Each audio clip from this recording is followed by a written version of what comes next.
welcome back everybody to day 4 of the 2022 TraderLion Trading Conference. We're super excited to have you guys here with us on this Sunday to close it out strong. And we've got a fantastic lineup of speakers once again that you do not want to miss, so stay tuned for that. I'll be going through that shortly. But I do want to say that if you are enjoying the conference so far, to please go ahead and leave a like down below. It just lets YouTube know that this is something worthwhile and valuable, and it'll push it to a wider audience. And go ahead and subscribe if you're enjoying this conference once again. We've got an amazing lineup today, as I mentioned, and into the rest of the year, we're going to have some amazing interviews, videos, and presentations that you do not want to miss. With that said, let's go ahead and dive right into the schedule for today. Starting things off, we've got Roy and Wes Mattox talking about how to find the next great true market leaders. They're really going to give a historical perspective and really give kind of actionable advice and templates that you can look for. Then we've got Tom Canfield talking about trading lessons and demons, Anish Sikri, precision trading and trading psychology, Christian Fromhertz, Jack Tacher, and Daill from the Life Cycle Trade. Really a stellar lineup that I'm really excited for today, so you do not want to miss any of those. And you can basically see the times that they'll be presenting as well.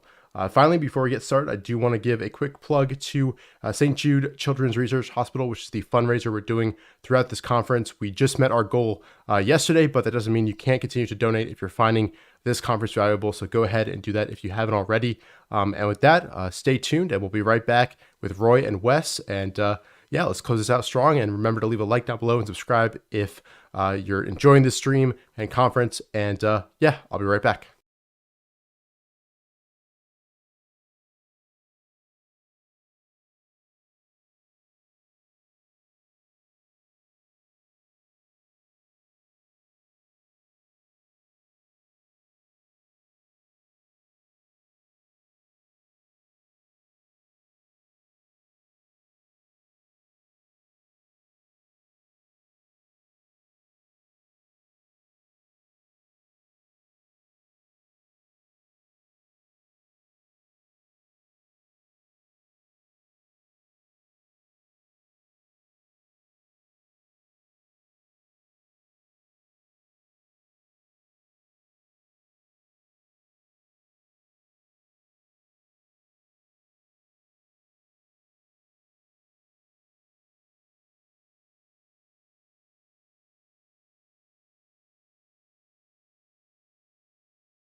All right, welcome everybody to the fourth and final day of the TraderLion Conference. We're super excited to kick things off with a dynamic duo, father and son duo, Roy and Wes Mattox, who both manage their fund. Roy is the chief market strategist and PM. Wes is the chief technical strategist and also a PM at their fund. Roy, as you know, was one of the top performers in last year's U.S. Investing Championship, and he's somebody who I've grown to really enjoy listening to, and I've learned an immense amount from. So thank you guys, Roy and Wes, for being here. I'm really looking forward to this presentation. Thank you, Richard. It's our pleasure, and we're certainly excited about being here and sharing really our process and sharing really our background. And we think it will be useful from an educational perspective for your members. Perfect. Well, let's dive right in, and I'd love to hear a little bit more about your background as well, which I'm sure you'll cover, as well as your process. Okay, let's begin. And of course, anything that we talk about today is for educational content only.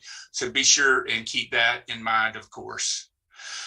Okay, I'll give you a little bit about my background. I began in the business in 1987 after acquiring an MBA degree from LSU. I worked for a major bank in the Southwest in Houston, one of the money center banks at the time, as an analyst. I was working on loans that were 50 million to 200 million. And that's really where I began my career in the capital markets area. During that time, when I moved over to the stock side of the business after I joined Smith Barney the week after 1987, I was at a dilemma. With the market had just crashed, and really I had no idea of what to do or how do you value a stock or what to do in the market.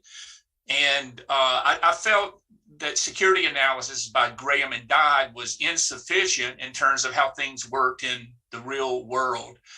And it was at that time that I became acquainted with David Ryan and Bill O'Neill. I attended a seminar in Houston, Texas, and really that changed my life. It gave me a strategy that I could articulate and that I could practice.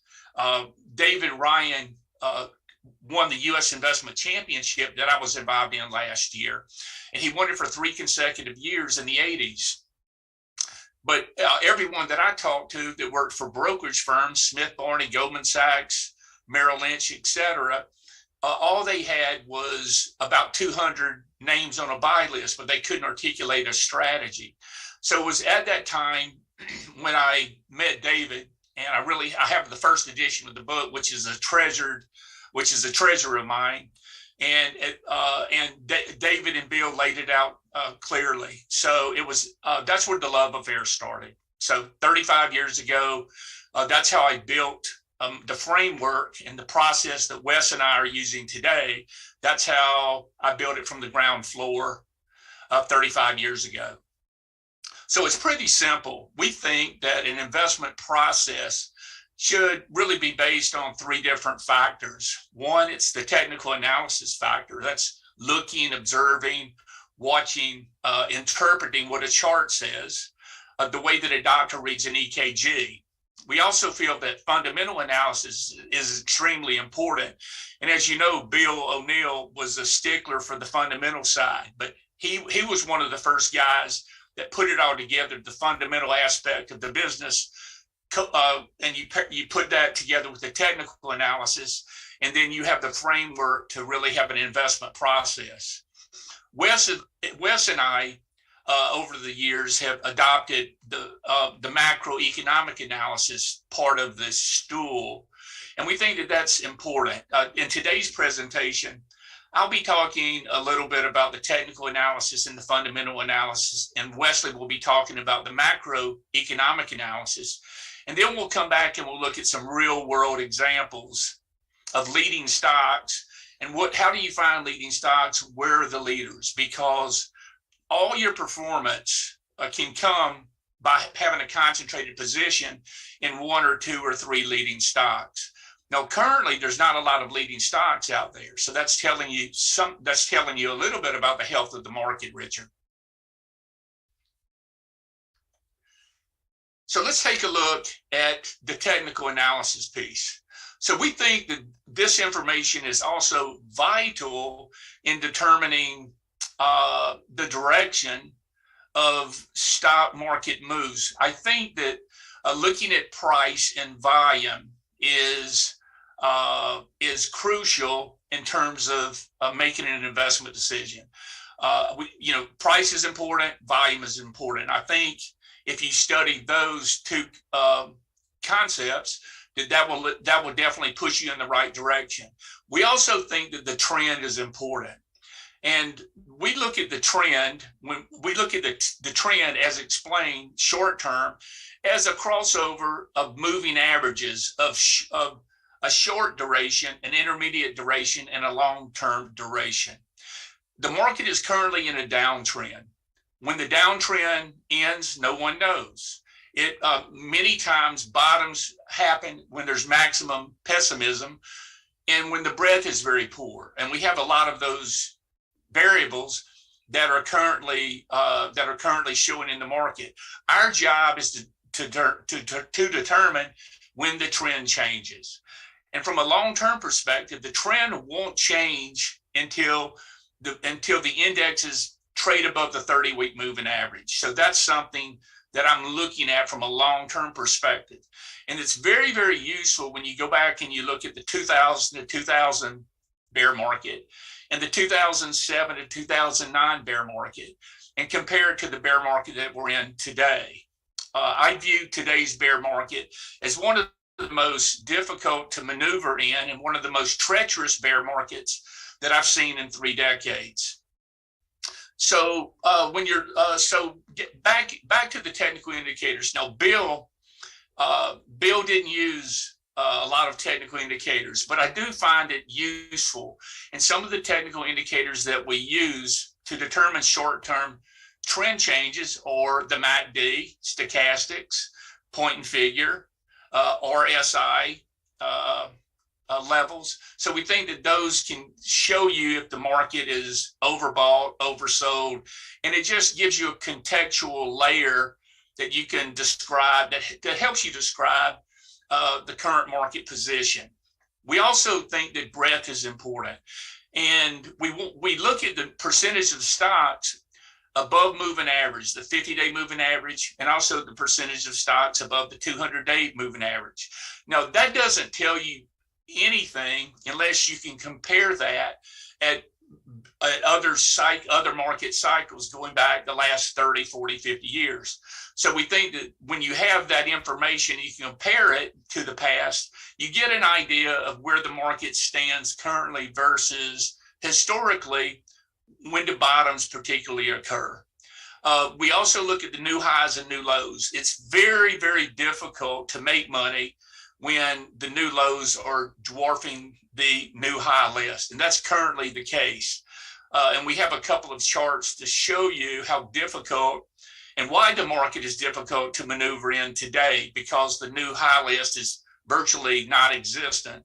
And we also look at the bullish percentage indicator to show reversals, and we're looking for those to reverse on the major indexes.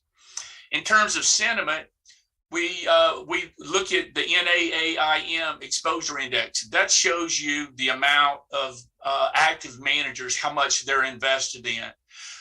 2 other common sentiment indicators are the VIX and the put-call ratio.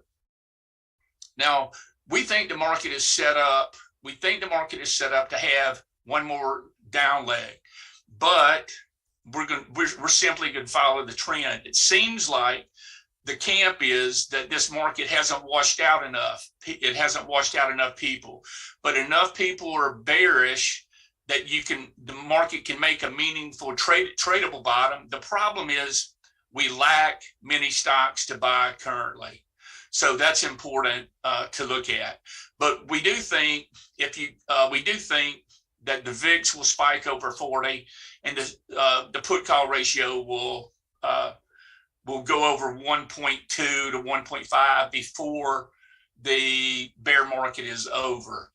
And finally, we look at some ratio analysis to see what's actually performing in the market today. Is it small cap stocks or large cap stocks? How about growth? Or how about value? Are treasuries doing, how are treasuries doing versus junk bonds? We think that that gives you critical information as well. So everything began, Richard, for 35 years ago with this formula, CanSlim. And IBD has been terrific in terms of getting this out. And now you have hordes and hordes. You got thousands of people that are following this basic principle, this basic system that Bill O'Neill identified 35 years ago. And he identified criteria that the greatest winning stocks, the criteria and characteristics that the great winning stocks in the past had. And the reason that this is important is because all this criteria shows up before the big moves in individual stocks. So if you can find stocks that have this criteria, you're getting them really before they can move and turn into super performers. So that's the idea, is to identify the great leading stocks out there and then have a concentrated position in those leading stocks. And that's how you'll have super performance. Now, let me just tell you that there's a big difference between trading in the market environment that we're in now and investing. Currently, the market is in a downtrend, and it's very, very difficult to get traction in the market. And then we're in a swing trading, day trading environment. And you really want, and it will be very, very difficult to make money until the trend of the market changes. So that's what we're watching out for. Investors Business Daily, which is our prime resource for identifying these great leading stocks, and that's where we get all of our information and our research on individual companies. Okay, in the macroeconomic analysis, we use Keith McCullough of Hedge Eye Research, who is fantastic, and he's got a model based on growth, inflation, and what the Fed's doing. So Keith believes that if you get the growth right, that's GDP growth, and you get the inflation nowcast models right, that you can front run the Fed. And really, we're sort of in an environment like that. We are in a quad 4 environment where growth is slowing, and we do believe that inflation has peaked. However, we did have a very hawkish number last week of 9.1 in the CPI. Now that CPI number is lagging. So that's a lagging indicator. And we think that you'll see the headline numbers come down. The problem is the Fed's got us in a box. And so we think it's important from a macroeconomic analysis standpoint to understand what the Fed is going to do. So we're in an environment now where the Fed is actually tightening, and they're reducing there's no more quantitative easing, and they're tightening in a decelerating economy that's decelerating quicker than you can imagine. We think that the GDP numbers that will come in, I think on the 27th, will show a decline in GDP. That means we will have 2 consecutive declines in GDP, which by definition means that we're in a recession. So it's important to know where you are from a macro perspective so that you can know, well, what sectors typically do well based on where the economy is. So you don't want to be in some of the worst asset classes when you're in a recession. And for example, commodities should be, and they have been, one of the worst asset classes over the last couple of months as commodities peaked, even though you would think that there would be a built up demand because of Ukraine and Russia, but those commodities are way off the high. And finally, energy succumbed, and energy prices have dropped about 30%. and despite no change in Ukraine and the Russia situation. So it's important to watch the macro environment because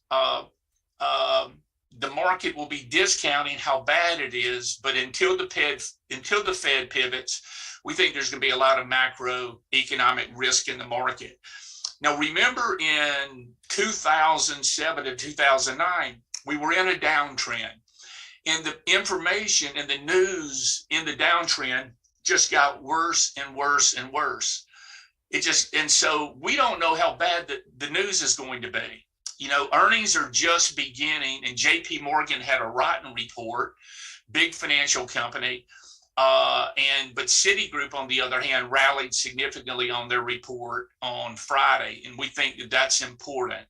So if companies start downgrading and reducing their estimates and lowering their numbers, we think we could potentially have much more time to go sideways or lower. And we just don't know how bad it's going to get with the companies. It's going to all be predicated and dictated upon, you know, how bad the consumer gets, and if they stop spending, and what are they going to do when you're faced with the headwinds of inflation. And so that information is going to come out over the next couple of quarters. So it would be very difficult for the market to put in a bottom discounting what the Fed is going to do, because the Fed doesn't know what they're going to do 3 or 6 months from now. That remains to be seen. Okay, now how do you find the great growth stocks? And I'm going to take you through just a little bit of a workshop in terms of what I'm looking for and what growth managers are looking for. And what's so wonderful about social media and Twitter and these contests that people are involved in, and people that are sharing their ideas and their research, is you have instant access to information. And never has it been so easy to get up and running and be equipped with the knowledge that you need. So Richard, I understand you guys are starting a workshop with Stan Weinstein, who's one of my favorite technicians. So I know that you're going to have tremendous success providing the many people out there that are interested in what Stan has to say. So I'm really looking forward to that. Okay, what is the relative strength line doing, and what's the relative strength ranking? Now we use a program that's called MarketSmith. So it's a sister company of IBD, and it provides all the fundamental and technical information that we think that's necessary to identify the great winning stocks. So the place to begin is to look and see how that stock is performing relative to the market, and the relative strength ranking will tell you how that stock is performing versus every other stock in the database. So the great winning stocks typically come with the average earnings per share rank was 85, and the average relative strength ranking is 85 of all these great winning stocks in the past. So that's where you want to begin. You also want to begin looking for stocks that are close to within 20%, 20 to 25% of making a 52-week high, because we'll show you some examples of great winning stocks in the past, and the ones that went up many-fold, they had to trade in new highs in price. So that's important. I remember when David Ryan signed my book in 1988, and Bill did too. Both of those guys said buy new highs. So that's really something that's really contrary to what most people think. Most people think that you want to buy low and sell high. However, for you to get the big winning stocks, you must buy high and sell higher. And there's an art to it. There's an art to technical analysis. And you just don't buy every stock that's continuing to make a new high. You've got to look at the chart, make sure that it's in a viable basing period before actually you buy. So Bill used to talk about to find the next great growth stocks. Is it a big stock? And by big stock, how large is the total addressable market? And you can see that last year, for example, we were all trading Peloton, Tesla, Teladoc, DocuSign, Zoom. There was tremendous demand for those products because of the pandemic. Those were companies that really disrupted the United States and the world last year because of the pandemic. So the key to finding these great stocks, they normally come from new, innovative, aspirational industries. And normally there are a couple of companies that are in that group. For example, last year you had DocuSign and Adobe were in the same business. You had Zoom and Teams that were in the same business. You had Teladoc and Livongo that were in the same business. So normally there's a Pepsi-Cola and a Coca-Cola. There's an AOL and there's a Yahoo. So the great winning companies tend to trade together. So look for those. Now, this is a jewel that David Ryan told me 35 years ago. And this is how he was generating his performance. Identify the companies that have triple-digit revenue and triple-digit earnings growth. Now, right now, Wes and I have only identified 3 companies right now that have those criteria, that have strong relative strength. And if we have time, we'll go through those in the chart later. But those are LNTH, SWAV, and Wes, what's the other one that we're looking at? You said TELH, LNTH. Yeah, LNTH and Shockwave and there are a couple of them. They're on my list here. We'll get to them when I pull them up on my list. Okay. So in a new bull market, which we're not in, you want to look at the stocks that are making new highs. In the industry groups, the leader is the first stock that's making a new high. For example, in the biotech area, you have leading stocks like HALO, HRMY, UTHR, and VRTX. And we view those as the leading stocks in the biotech area right now. Those are the ones that are making new highs right now. Now, the great leading stocks run up, and this is something that Bill constantly taught. They run up an average of 8 earnings reports. So the great winning stocks had 8 earnings reports where they beat and raised numbers.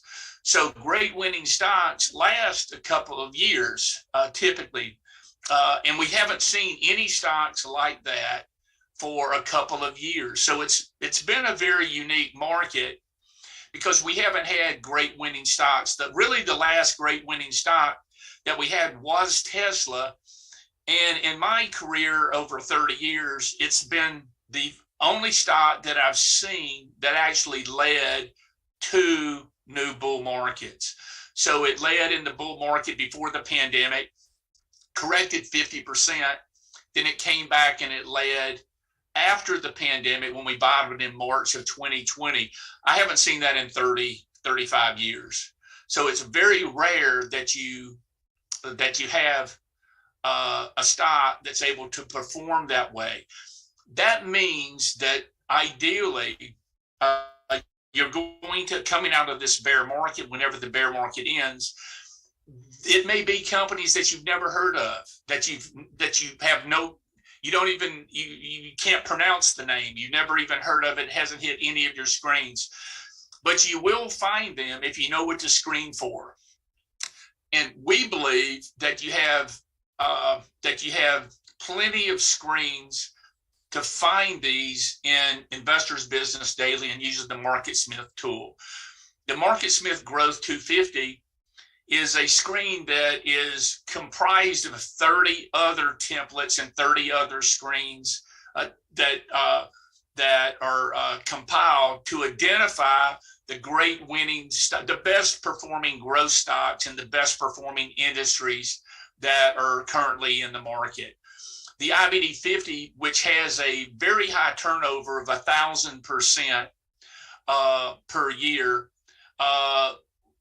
is constantly turning over. So you're going to, that screen right there is going to identify some of the next leading stocks that go up 2 and 3 and 4-fold when the market environment changes. And again, we use the Minervini trend templates, which show you the stocks that are turning, that are in stage 2 uptrends, that are turning anywhere from 1 month from the bottom to 5 months off the bottom. And we think that some of the great winning stocks may show up in Minervini's trend templates that are also on MarketSmith. Finally, it's going to be very difficult to find great growth stocks if the market environment is unfavorable. And the market environment currently is unfavorable. There's just few stocks that are breaking out and making new highs. And so what it's telling me, the market needs to base. So remember, the market works on its own terms, not necessarily your terms. So this just might be an environment where it may pay just to stay in cash for an extended period of time until the trend changes. Now, 3 out of 4 stocks go down when the market is under pressure and it's in a downtrend. But it's obvious that you will find stocks that are bottoming before the index is bottom. So this is the time to scan and identify those potential stocks that might be going against the grain, that have already bottomed, that are setting up for to perform when the pressure is off of the market. So we think the macro environment is important, and we think that the chart tells all in terms of providing with information, but we think that it's important to know what the narrative is. And know that narrative, your narrative can be wrong, but we think that it's important to know what the Fed's doing in the background and the circumstances in the current market. We think that's important, useful information. And we think that that those that just say, no, I don't even look at the macro environment, we think that many stock traders and many investors just simply do that because they're lazy and they don't do the work that's necessary to make the puzzle pieces come together. And we think that when you get the macro environment right, you get the stocks right, and you identify the leaders, we think that that's how you have significant performance. So one of the main identifiers is for us that help you identify like who the leading stocks are. And these are stocks that go up 10% in price, and volume is up 300% above the 50-day moving average that day. We think that those are buy signals and not sell signals. Now, all the great winning stocks of the past, such as Amazon, Google, Netflix, Priceline, Facebook, Tesla, Upstart, Affirm, Datadog, they all had this signature, and those are stocks that went up dramatically based on the volume in institutional buying pressure, and they were identified because they were under tremendous accumulation, and they actually went up in price. So we run that screen every day, and that's going to help you identify some leading stocks. Study past leaders from IBD model stocks. Now, we actually have the PDF that Bill O'Neill put together, and I believe it's on the next couple of screens. We'll show you some of America's great growth stocks. And if you would like to have that PDF, just reach out to us. I think Wesley's going to drop our contact information. If you want to get on our email list, Wesley's going to drop that in the chat. And we will send you the study of the past leaders from IBD's model books. Reading the chart, pocket pivots, and and this is really some of Gil Morales's work. He was in head of institutional research for Bill O'Neill for 7 years. Gil and I worked together at Payne Weber. That was acquired by UBS, and I left in 2000 to manage my own account. And Gil went on to have an esteemed career working for Bill himself, and he's got a great book, Trading in the Cockpit with the O'Neill Disciples, that I would recommend. And of course, we talked about Stan Weinstein's book, Secrets of Profiting in Bull Markets, and I believe this is a book that Stan wrote, I think, in the 80s, but it should be in every trader, every investor's toolbox, because it helps you identify stocks that are in stage 1 basis, stage 2 uptrends, stage 3 tops, and stage 4 downtrends. Again, the research and the work and the study that it takes to be a super performer, it's found right here. Bill O'Neill is the godfather. Mark Minervini is probably the GOAT, one of the greatest traders that's ever lived. John Boyd's books are great. Everyone's read Jesse Livermore. Everyone's read Nicholas Darvas, Gerald Loeb. These are classics that everyone that aspires to have super performance, you must master these. And it's not reading 1,000 books one time. It's reading a handful of books over and over and over until you simply have memorized everything. And so you know what to look for, because it's all about pattern recognition. Okay. We think that market sentiment that I've mentioned and market breadth is important in terms of finding the next growth stocks. And also pay attention to IPOs. Some of the next great growth stocks, and let me just throw out Airbnb and companies like that. It could be DoorDash. Companies that are going to have a long runway once they become profitable, and once they've based. And this is a time where the due diligence phase is going on, and all the institutions are looking under the cover, evaluating the companies and their fundamentals and their product offerings and so forth. I think it's also important to watch the FFTY and the Renaissance IPO for growth leadership. That will help you determine if the trend is changing for growth stocks. And the reason that we're looking at growth stocks is because this is where the big money has been historically made. Okay, I'm going to just go through a few of these. I personally traded almost all of these stocks, except Home Depot in the 60s, and I think Apple maybe in the 70s as well. But these are stocks that I actually traded myself over my career. So the reason that we're identifying a few of these, because it shows you the follow-through days, which are important at the top of the chart. And it gives you an idea of where the stocks were before the follow-through days, when you were in corrections and you were in bear markets, and what the stocks were doing. So that's important to look at from a pattern recognition standpoint. And I also want to point out, and this is the company that came up with the Da Vinci surgical system for minimally invasion operations. And it's really a razor blade, razor type of theme, where you've got where they sell you the equipment, and then they are constantly changing the tools on the system for each operation.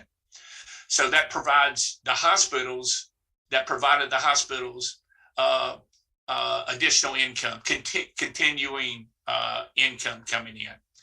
So you can see that at the bottom, volume characteristics, and these are weekly charts, and you can see that these are companies that had triple-digit earnings and revenue growth. So you can see also how long the companies moved when we talked about having 8 different quarters of beating and raising guidance. That's what a true market winner looks like.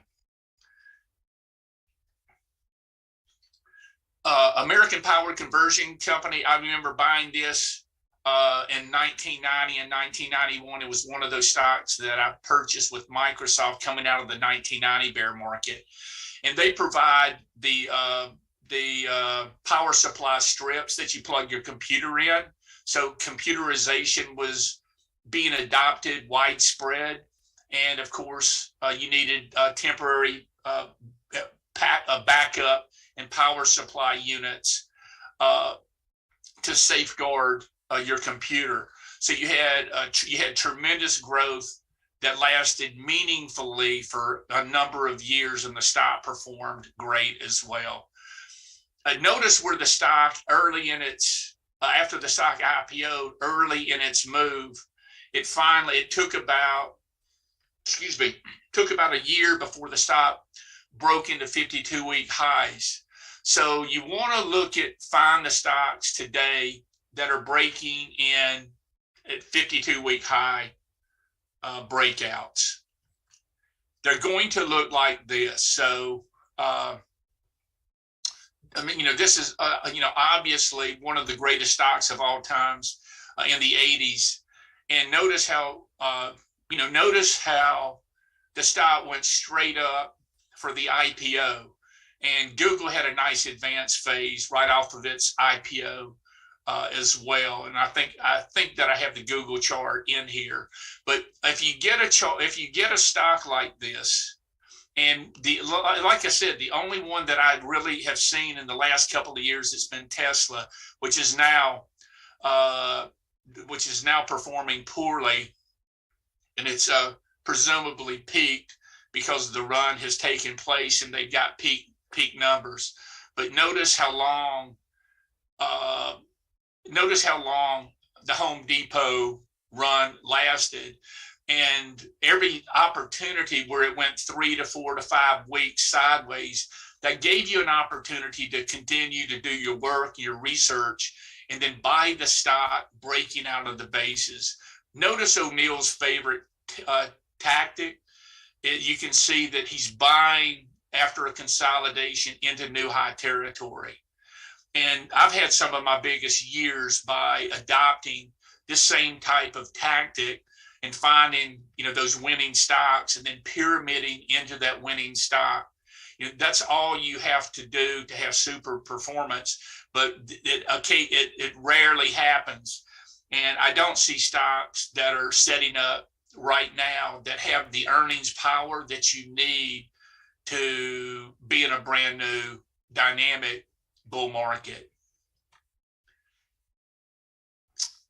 So there's, of course, Netflix, and Netflix put Blockbuster out of business And incidentally, if you look at the blockbuster chart, which is not long, it's not trading anymore.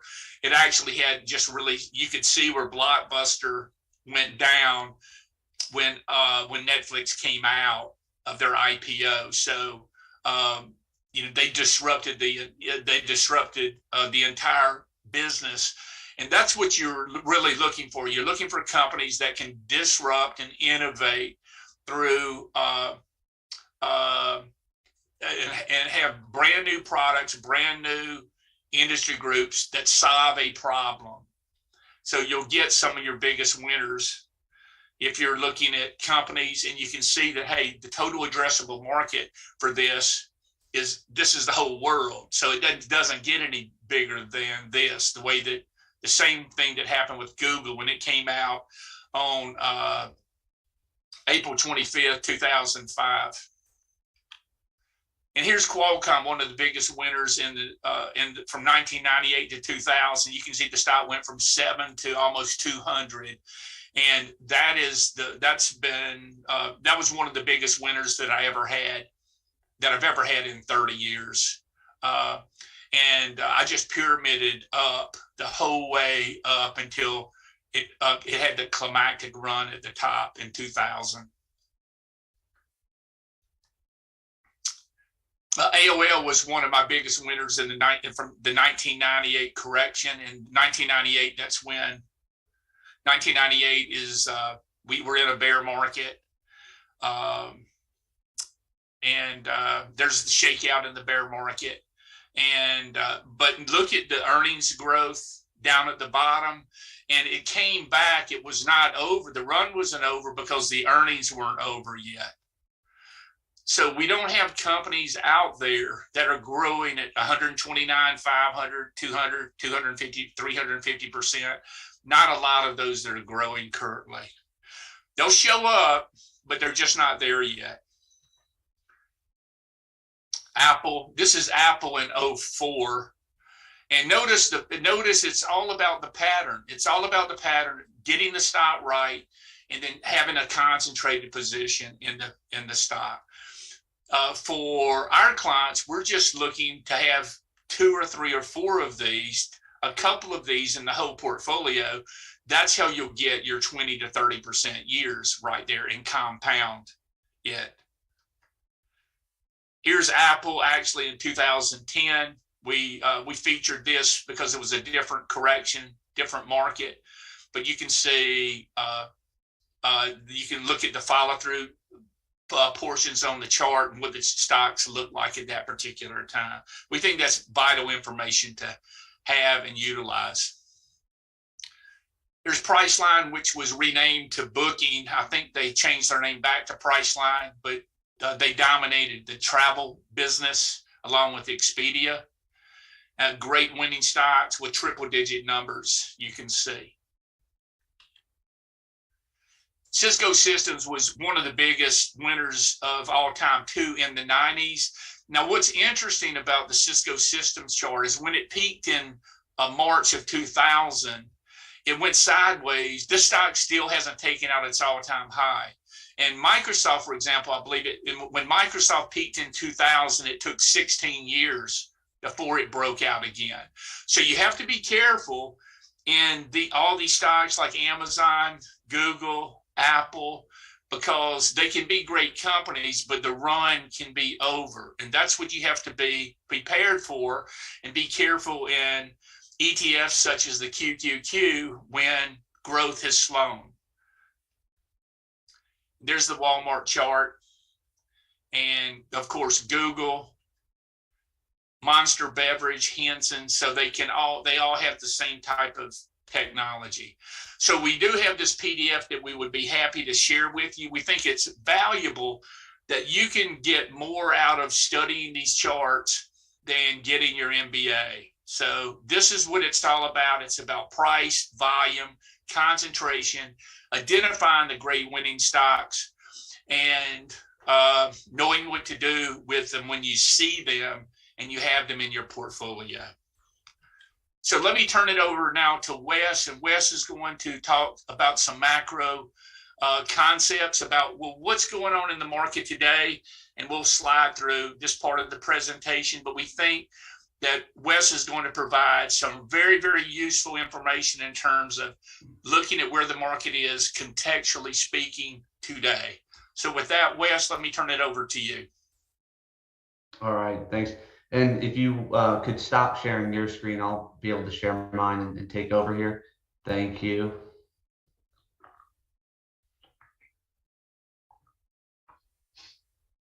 Okay, so yeah, I'll take over and I'll try to give you a little bit of context and look at some past bear markets. We thought this was a great chart to give you a real good overview of where this bear market stands in relation to a bunch of other bear markets. This is looking at the Dow Jones Industrial Average, just because it's got the most history here. And you'll notice 2022 pointed out here, a relatively shallow bear market thus far in the Dow Jones names. Of course, much deeper with the technology names in the NASDAQ, but it's also been short-lived. And right now, we're assuming we're in a recession, and the first 2 quarters of the year have been contractionary. So this would be exceptionally shallow and brief for a recessionary bear market. You'll notice this red line being the average length and average depth of a bear market in a recession. So, in our view, we believe that one of 2 things has to happen. It has to lengthen in time or in price. But that's yet to be seen. And so we'll go over a couple more bear markets in a second as well. But this is, again, just providing a little bit more context. After some pretty severe price action for 2 straight quarters, in the past, that's been enough to kind of clear the deck to lead or to start another bull market. And notice that we're higher 12 months down the line, 9 months and 6 months on all of these separate instances where we saw 2 quarter declines of over 20%. And then again, with a little bit more here, when we look at the average intra-year drawdown, we see the average drawdown somewhere around 14% intra-year in this 42-year period. So currently, our maximum drawdown in 2022 was 24% so far in the S&P.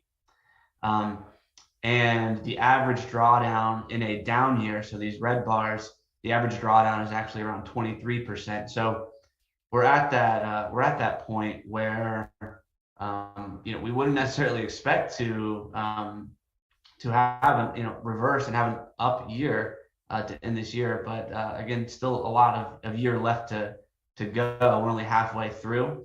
There can still be significant tradable bounces throughout this. Another thing we're looking at is this presidential cycle analysis. We're in the 2nd year, so this gray segment here, and it's typically the weakest of the 4-year presidential cycle, a midterm election year. And this would coincide with potentially a bottom in the 4th quarter or late 3rd quarter. So this is just one other thing to provide a little bit more history of what could be happening, or just add to your knowledge base for what to look for in this year. Okay, and now we'll go over a couple more bear markets. We're just trying to see if any of these can provide any useful analogs for what 2022 might be looking like. The first we'll look at is 1962. The backdrop here is really the Cuban Missile Crisis. That sort of culminated in a couple of weeks in October, where you see this retest actually occurred.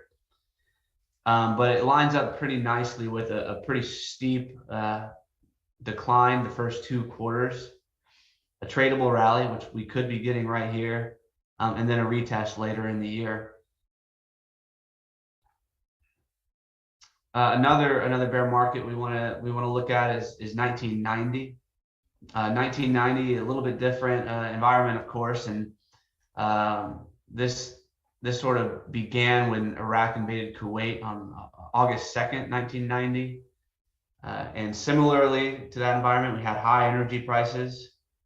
And a lot of times high energy prices will lead a recession as real incomes decline for consumers, as they can't spend on other items since a larger share of their wallets go into that energy. They also had restrictive monetary policy in this. But if we're looking at this period of time and trying to compare it to 1990, the market bottomed, and just we want to keep an open mind. We know the news is bad, and we know sentiment is bad, and nobody really, I think, believes in much of a tradable bounce yet. So, those ingredients, would suggest that we could have a tradable rally here, or even the bottom is in. But I think, like my dad mentioned earlier, if we're in a recession, we don't necessarily think we're out of the woods yet. And Wes, let me point out as well, Richard, in 1990, the market bottomed, but and I remember because one of my biggest years was in 1991, January, and we had a follow-through day. I think it was January 17th of 1991, and the market bottomed in October, but we didn't get going. And I remember vividly buying Amgen, Costco, I believe US Surgical, Microsoft, that was going from DOS to Windows. So those stocks came later. So what we're doing is laying the groundwork right now during this bear market, and we don't know who those companies are, but it may be, they may show themselves 3 or 4 months after the actual bottom in the indexes. Great, thank you. Okay, and a little bit longer chart. We touched on 1962 already, but more context. Notice that the bear market officially sort of starts with that 20% pullback, right, by definition here. And then we had 5 months of choppiness, so really nothing tradable.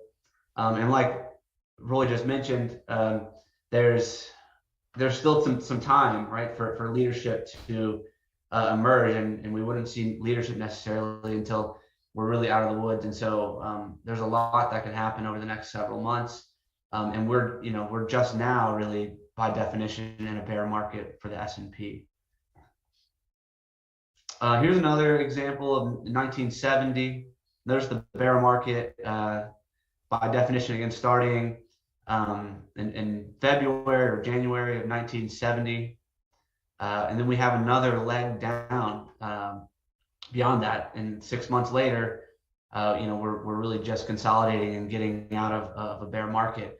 This bear market overall was about 1.5 years long. We were down about 35% from the peak, and it was also a recessionary environment. So the recession really started at the very end of 1969 in this instance, and I think that made for a worse than average bear market. And let me just say as well, pitch in that's really what we would find ideal right now. Ideally we would get one more leg down, where not what people are saying, but what people are doing, and then the bear market has one more leg down that washes out everyone, and everyone capitulates. That's it still left in the market. That's ideally the best scenario from here, and frankly, that's what we're prepared for. Right.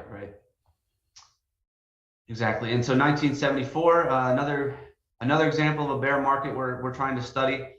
Again, notice this bear market definition starts here in November of 1973. It continues on for another year, bottoming in October of the following year. This similarly saw rising oil prices, which fueled an inflation. Again, with real incomes of consumers declining. Just a generally high inflation environment persisted for the rest of the decade. Obviously something we're dealing with now. And so the market was down nearly 50%, and this bear market lasted almost 2 years. So, some parallels here. Hopefully inflation environment that we're in now is not going to persist for 6 years like it did here, but we will see, and we'll talk a little bit more about that in a few more slides. And the yellow portion of the average, that's a 50-day and a 200-day moving average, or 50 period and a 200 period. 50-day, 200-day, yeah. Okay, so you can see, and this is called the golden cross, when the 50-day crosses the 200-day.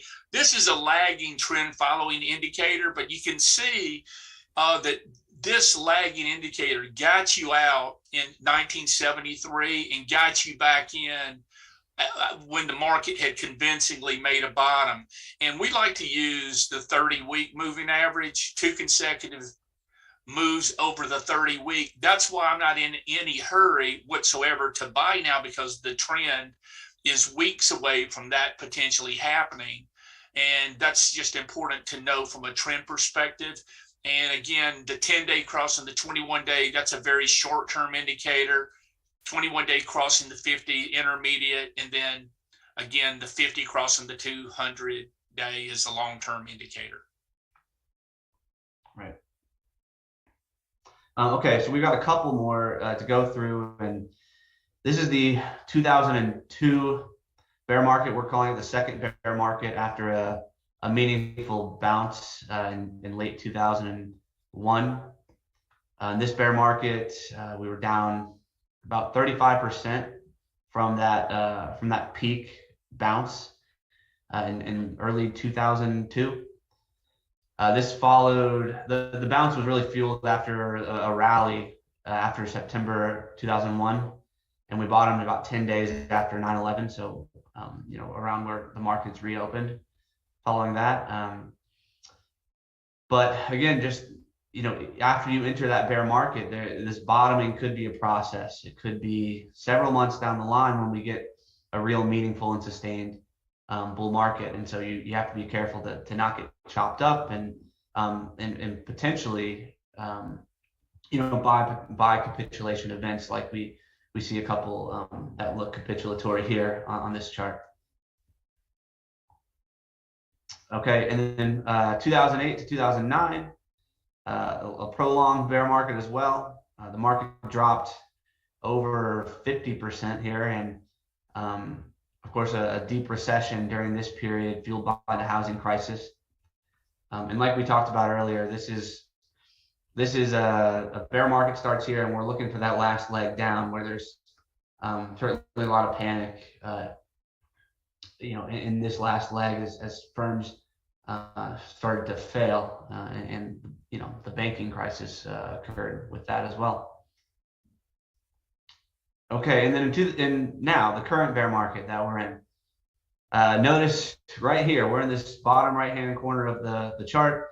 The other charts we were looking at had bear market starting in the back half, and there was a lot left to go. There's potential for that. There's a lot to uncover from here. And like we said, the positioning we're in right now is we're waiting for that third leg down. We think we're in a recession. We think that this would be a relatively shallow bear market for a recession, and so that's what we're waiting for. The news has started to get bad. It could get worse, and we'll go into a couple things that makes us think we're in a recession. We don't know how long it'll last, of course, but it's there's a lot of things a lot of headwinds obviously now that are keeping us on the sidelines with our macro awareness. Okay, and so we wanted to pull this up to show what we're expecting, or I guess now the Atlanta Fed is actually expecting a second quarter of GDP decline. So there's that definition of a recession, and there's so many headwinds right now, right? The higher rates, that's going to impact discretionary purchases like housing and cars, lower real discretionary income with high inflation, and negative wealth effect. We're seeing that with equities down 20-30%. Crypto markets also being devastated as well, down 75% from their highs, and quantitative tightening, which we haven't seen in any meaningful capacity ever.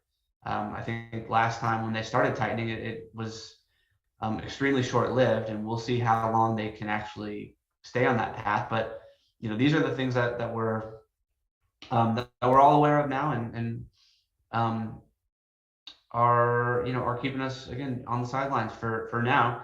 I wanted to show this chart. I thought this was interesting. The Atlanta Fed's GDP forecast. We don't have a GDP forecast ourselves necessarily, but thought this was interesting, right? They were expecting growth as late as the end of June. So just within the last 3 weeks or so, they've pivoted to expecting a contraction in the economy.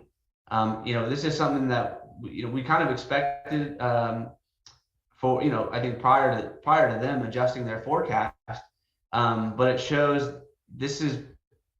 I kind of been a quick slowdown in the economy, a quick slowdown in the consumer, and we heard that from a number of other companies as well. The surprising speed with which things deteriorated. One of the first people we saw warn was Microsoft. They claimed it was for foreign exchange. To some extent, there is some foreign exchange negative impact with the strong dollar. The dollar has rocketed. But there's probably more behind that, and they're using that cover to actually lower guidance. We heard Target and other retailers talk about how the consumer quickly slowed their or changed their spending behavior, and now we have a number of them talking about bloated inventories. And then recently we had some chips, some semiconductor stocks warn about significant declines in demand, and Micron being one of the first to warn, cutting forecasts by billions of dollars. And so it shows there's bad news out there. It's hard to know what's really priced in at this point, and we're not.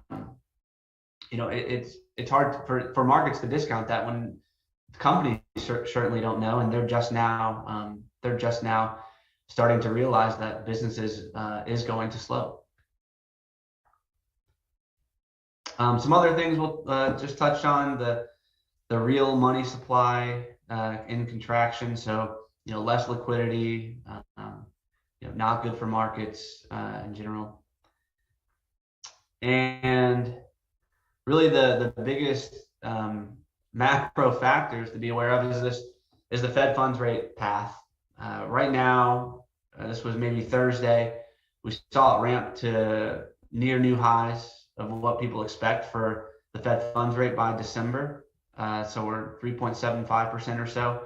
That current target rate's at 1.5 to 1.75.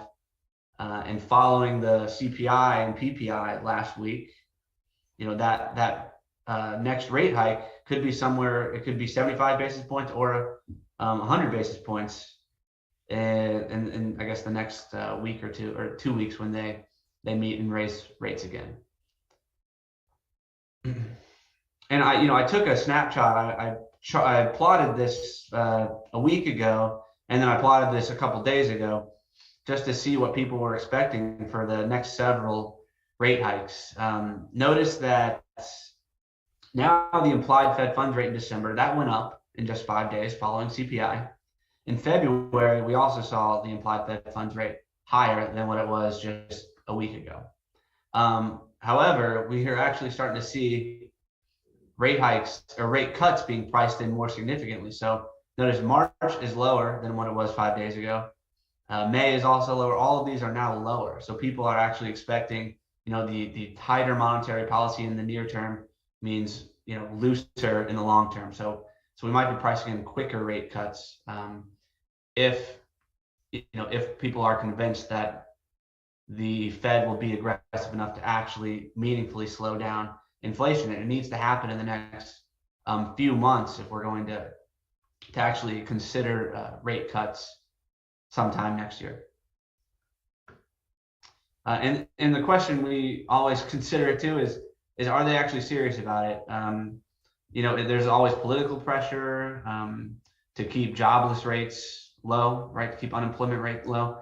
But we've there are a couple excerpts here from some Fed governors, including the Chair Powell, and it makes us think that they are going to fight inflation. It's an extremely important part of their mandate. I think the unemployment rate is below really the natural rate of unemployment.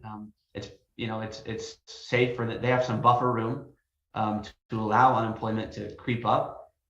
And we have this chart of the 1970s where we saw the average inflation rate, high single, low double digits here, and the Fed funds rate not meaningfully above that inflation rate. We think it's possible that the Fed funds rate might have to be above the inflation rate to actually start to meaningfully impact inflation and to make some serious progress to their target of 2%. Notice it was persistently high in the 1970s. While the Fed funds rate was not really, it was below for a large portion of this, somewhat above in the early 70s.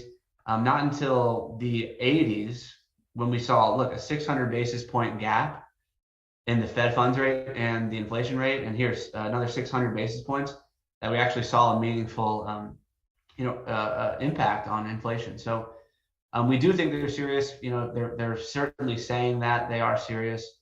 There's no indication that they are going to ease anytime soon. And it seems like they've got wide support politically for now as well, because it's very clear that inflation impacts the lower and middle class more so than the upper class. Okay, and just this we talked about a little bit. This prior to the CPI last week, we were anticipating just 75 basis points, right? This is the Fed futures expectations, and there was a 93% chance of just 75 basis points. These change every hour, every day, but the odds are somewhere around 50-50 now, that 100 basis points and 75 basis point increase in the Fed funds rate in a couple of weeks. So, I would not be surprised to see them get a little bit more aggressive to signal even more, focus on that inflation number. Okay, and then the last thing on the macro view, with this is a popular indicator, the yield curve. We think it does matter. We think it's signaling a recession, which signals rate cuts down the line. But we saw this invert in a meaningful way here. Took out that, we saw it briefly invert, I guess late March, early April here, and now much more meaningful inversion in the last couple of days. And if you look 1 year out, if you look at the forward markets, 10 years and 2 years, 1 year out, you'll see a much more significant inversion as well. Something close to 50 or 60 basis points, I believe, of inversion from a year is what those futures markets are pricing in. So yeah, these are all the negative, things that we've talked about in the backdrop. But I'm going to hand it back over to you, Roy, to kind of summarize a couple of mastering techniques that you've written down and over your years. These are, I guess your top 10 ideas that have served you well in the market. Thank you, Wes, for that overview on the macro part of the program. And yes, I wanted to take just a moment to really stress that if you're wanting super performance, the key to have super performance is to concentrate and not diversify. But and that just depends on where you are in your life cycle, where you are in terms of your risk strategy, how old you are, what you're working with in terms of the amount of money that you're working with and so forth. But, Buffett himself said, the way that you build your equity and net worth is by concentration, not diversification. And, Warren Buffett's made, most of his money in growth stocks. And, you think of him as Graham and Dodd, a student of the markets, but he's made most of his money in growth companies like Coca-Cola, Apple, and companies like that. So from a trading perspective, you only want to have just a handful of names and concentrate. And we're in an environment where we're having 20 or 30 names or 200, having a portfolio of 200 stocks that you think is good quality. It's really not the way to build your wealth. And we're in an environment where you have to day trade or trade for 2 or 3 or 4 days and then get out. So it's certainly not a market that's trend, in which the trend is positive. And so that's why it's so difficult to make money right now. So another hint is you want to turn over your portfolio. You want to have an edge and turn that edge over and over as fast as you can. But that edge has to do with managing the risk on the downside. Charts are important. It's important to know the types of charts that are out there that suggest the stock will be going from a consolidation to a new uptrend. And O'Neill's book, and also Edwards and McGee, they've got a great book on technical analysis that those guys taught me in 1987 in New York. They've got some, that's really probably the Bible of technical analysis. So Edwards and McGee, and they talk about these technical indicators that I mentioned briefly before, looking at the MACDs and relative strength, McClellan oscillators and things like that. It's important, everything, this is the golden rule. You want to make more on your losses than, make more on your gains than your losses and turn that over. So you want to have an edge. From a trading perspective, really, you can cut your losses generally more, tighter than 5 to 8%, but the turnover is enormous when you do that. But you'll see the guys that win the contest, the U.S. Investment Championships, typically their losses are less than 5 to 8.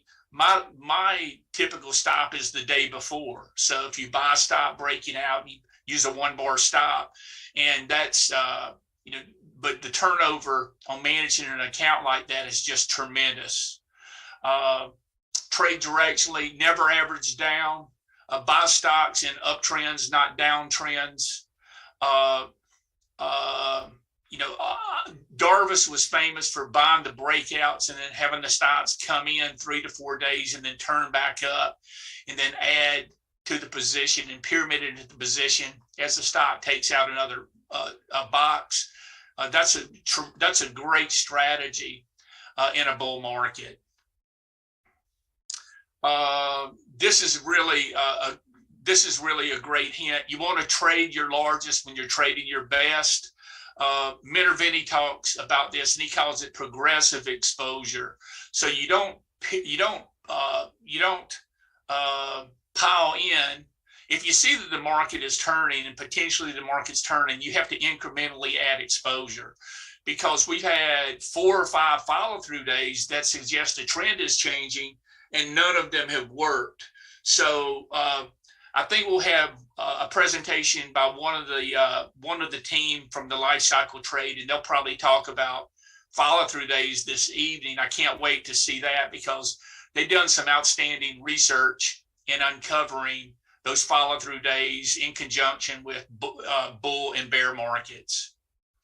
A lot of times, from a trading perspective, when you can get a profit, you should sell half of it and then backstop your profit. And that's a good way of managing. That's a great way, frankly, of managing your risk.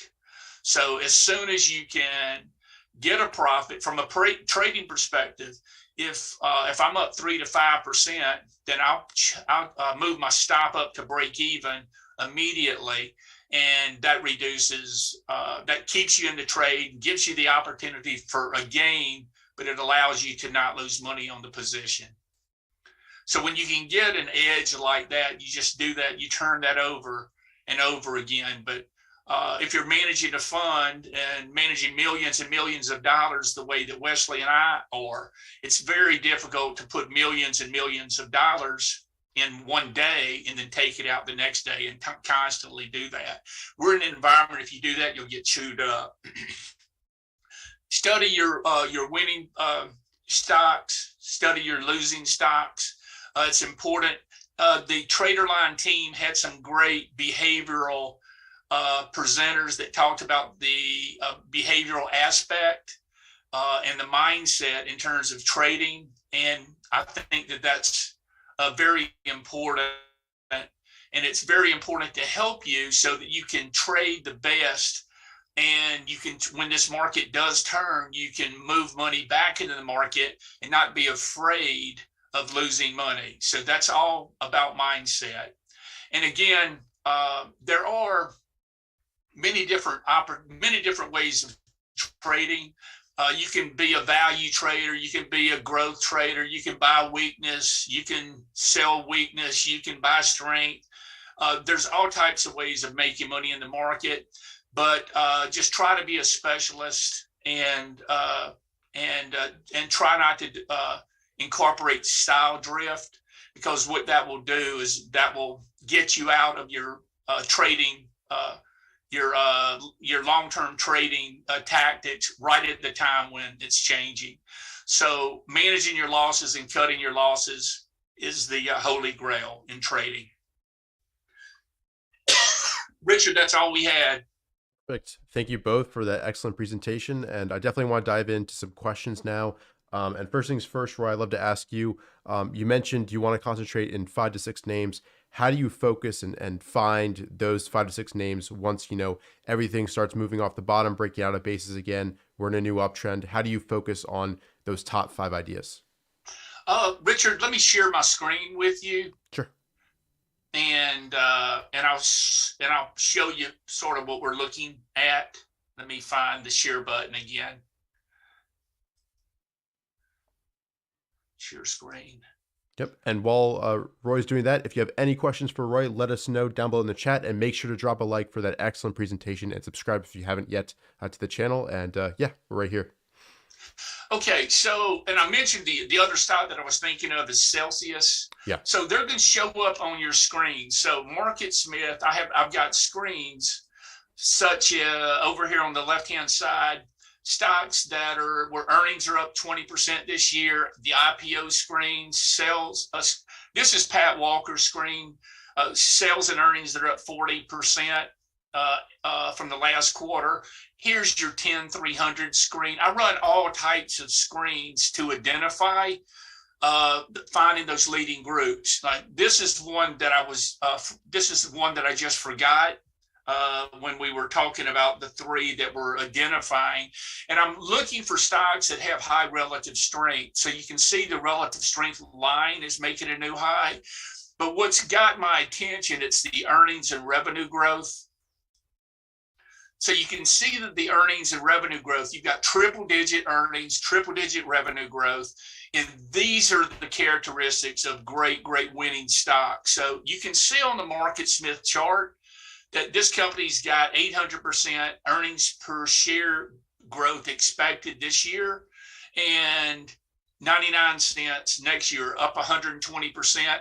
The stock's breaking in a very solid uptrend, breaking through resistance, and it's building the right-hand side of a cup base right now. So it's going to show up on the screens that I mentioned to you before. So we have a few of these. Shockwave is another that just broke the downtrend line. And notice, and by the way, they've got proprietary products. I mean, Celsius, they've got tremendous demand for their energy drinks, the way Hansen and Monster Beverage had when they became big winners. So you're going to have a big, large total addressable market for the business. That's number one. And they have to have earnings. They typically need to be profitable. Here's Shockwave with the relative strength of 95. So I screen all these stocks that have high relative strength of over 85 and higher. And the great winning stocks come out of bases, typically have high relative strength and triple-digit earnings and revenue growth. And you can see at the bottom, you've got 194% revenue growth, 157%, earnings growth. And you can see going back the last couple of quarters, you got terrific numbers. So the market is really holding this stock back. They got a proprietary product where they can use sound waves to reduce calcification in the heart muscle and in your arteries. That's being adopted widely, and you can see it's being adopted. And the stock, the revenues are growing sequentially, which is a hint too. So it's just showing yourself. And remember that all these winning stocks we looked at before, they went into new high territory. So this stock is just building a base. It's not quite there, but it's got what you're looking for under the roof. And finally, can I ask you, how do you learn the story of these stocks that you're investigating? Once they pop up on your screens, what do you do to investigate more thoroughly about, what are the products that they're bringing to the market? What's special about these stocks? I go to the website. So I go this is Lantheus Holdings. So they make a medical imaging mixture that you inject for a CT scan. And they just came out with a new product that has to do with prostate cancer. So their imaging agent shows prostate cancer better than the other imaging agents that are on the market. And you find that information on the website. And I always go to investors.com, type in the symbol, and normally investors.com they've written about the company. So that's where we get the majority of our research. And let me just point out right here, Richard, that this is one that has triple digit earnings and revenue growth. Remember in CanSlam, the great winning stocks had 25% earnings per share growth and 25% quarterly earnings. And this is a company that is far superior.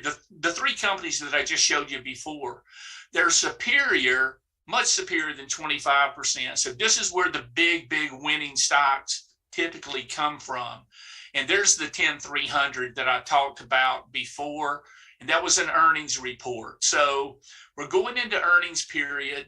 And so you perhaps may see some companies that are running under the radar now, Richard, that are going to show up. And that's why it's important to run your volume and see the stocks that are up on big volume every single day. Yeah, perfect. And I also wanted to ask you, basically, how both of you handled the current market. What signs were you looking at that indicated to lower exposure and to go mostly to cash once the market topped?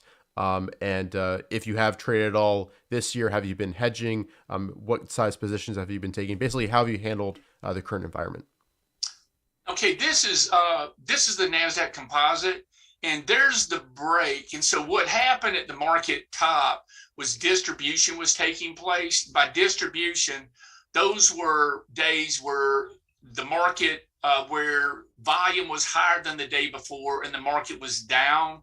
We pretty much exited the market on the break right here, January 5th, and we pretty much moved to the sidelines right pretty much there. And then we had, and notice also that you can see on this chart that I'm looking at a 10-day and 21-day indicator, and that confirmed that we were in a short-term downtrend. You can see when the green line, which is a 10-day, crossed the 21-day, that's signifying a trend change. And that also coincided with the big break where the market moved down below the 50-day on big volume right there. So that got us out. And we did try to move some money back in the market on this March to April timeframe. And we were stopped out of the names that we were interested in. We actually had a follow-through day 4 on the NASDAQ from the market bottom, signifying that we have a new uptrend. And we also, this turned into what's called a power trend as well. And it just weakened. And how we handled this, we bought a few stocks and got stopped out of almost immediately. And so this is Richard, what you want to look at. And I'll show you a couple of losers, because this is what you might expect when the market environment's not friendly. So we bought this company that had very strong numbers. You can see the numbers and the fundamentals are down here at the bottom of the chart. And we bought in that March bottom because they were breaking out to new highs. You want to buy, again, our philosophy is we want to buy the stocks breaking into new high territory first. And you can see that this is one that we bought and got stopped out of that day. And that's why it was important to sell immediately when you're wrong. As you can see, the stock's down 50% from where we sold it. And that's one that we lost money on. And another one, losing position that we've had, not GSL, You're thinking GFS. So we're looking for these stocks that have huge numbers that are going to new highs. And that was coming off of the March bottom. So this was showing up. And look at how strong the numbers were. See, this is a company that could come back, that's marking time, that has tremendous numbers. Taiwan Semiconductor bottomed on their report on Friday with a good report. And this is a company that had 275% earnings growth, 37% revenue growth. And see, it far exceeds that 25. And we bought this and got stopped out of it immediately right there. So now is the time to do your work, because the ones that are going to come back and make new highs, those are your leading stocks. Perfect. But it doesn't mean it just means that, the timing perhaps isn't right for the stock or the market. And that's why it's important to cut your losses. Perfect. And what is kind of your routines and process for, developing awareness about, the overall market conditions? You guys touched on a lot of macro stuff today. So I'd love to hear about how you incorporate that, but also on a day-to-day basis, how do you develop situational awareness so you kind of know what to expect that day and are ready for, whatever can happen? I always look at, I use FinViz in the morning, Richard, to look to see what's moving pre-market.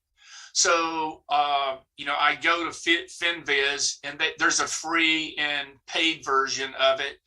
I think the paid version gives you pre-market information. So I want to see the stocks pre-market, and that gives you about an hour and a half before the market opens to see what's up on volume, what's down on volume, and it allows you to assess changes in the market environment. And we also exclusively and extensively read IBD. So we read the big picture report on IBD, which has a very concise overview. And IBD is telling you what's moving intraday throughout the day. So that's a great way. I think that's indispensable.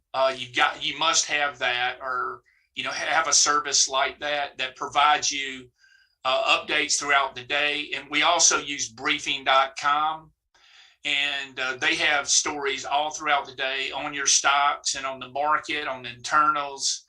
And you want to put all the pieces in the puzzle, not just get the stock right. We think that it's important that you get that you get everything right. Everything fits together. And what that does, when you have a knowledge base that's extensive behind you, that gives you confidence to act when you need to act. And it also gives you sitting out power, which we've been able to incorporate into our approach. So we've been essentially out of the market for 6 months. Perfect. And unfortunately, we're right at time, so I only have time for one more question. What kind of general advice do you have for traders out there during this time, and how can they be ready, when the next bull market finally comes, and be ready to take advantage of those opportunities, those next market leaders, and potentially have some triple-digit years? I think just a couple of things that I'll leave you with, Richard. Study the guys that are successful. People like Ron Pierpont, Lee Sorday, Matt Caruso, Minter Vanny, David Ryan, just stay engaged with people like John Boyd, understand how the markets work. And as my best friend Rudy Hines always tells me, it's okay to be wrong. It's not okay to be broke. Perfect. Yeah, I think that's great. So thank you both, Roy and Wes, for this fantastic presentation. I really enjoyed it. I'm gonna enjoy reading it, watching it back as well. I think everybody watching enjoyed it as well and got some valuable tidbits and pieces of information. So thank you guys both for being a part of this. Thank you, Richard. Have a great day. Yep. And we'll be right back with Tom Canfield talking about trading lessons and trading demons. So we'll be right back, and that'll get started at 10:45 Eastern. Take care.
All right, welcome back, everybody. It's an honor to introduce our next guest, Tom Canfield, a full-time trader since 1999, and we're really going to dive into what's really like being a full-time trader and everything associated with that, trading lessons and trading demons. So, Tom, thank you so much for being a part of this. I think this is going to be great.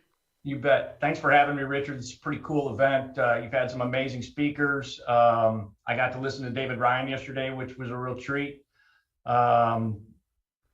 That guy really knows his stuff, and I identified with a lot of different things that he said as a family man and everything. So that was special to hear that. I've got a few others that I want to go back and listen to, but yeah, it's an honor to be part of this thing. It's really cool. Yeah, we're glad to have you. And to kick things off, I know we've got a lot of topics to run through, but to just kind of set the stage, I'd love to dive into a little bit about your background, how you first got interested in this business, and kind of your experience and career as well. Okay. Where do you want me to start? I guess, I mean, I'd always kind of, it's sort of, my grandfather was a stockbroker late in his life. And he used to he would sit and do like point and figure charts and whatever. And my dad was kind of into it a little bit on the side. And so I always I was a numbers guy. And so I always was kind of interested in it. And so it was there and around me.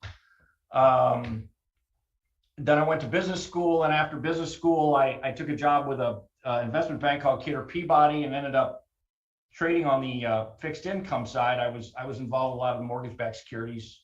Yeah. Kidder had a huge mortgage-backed department in the early 90s.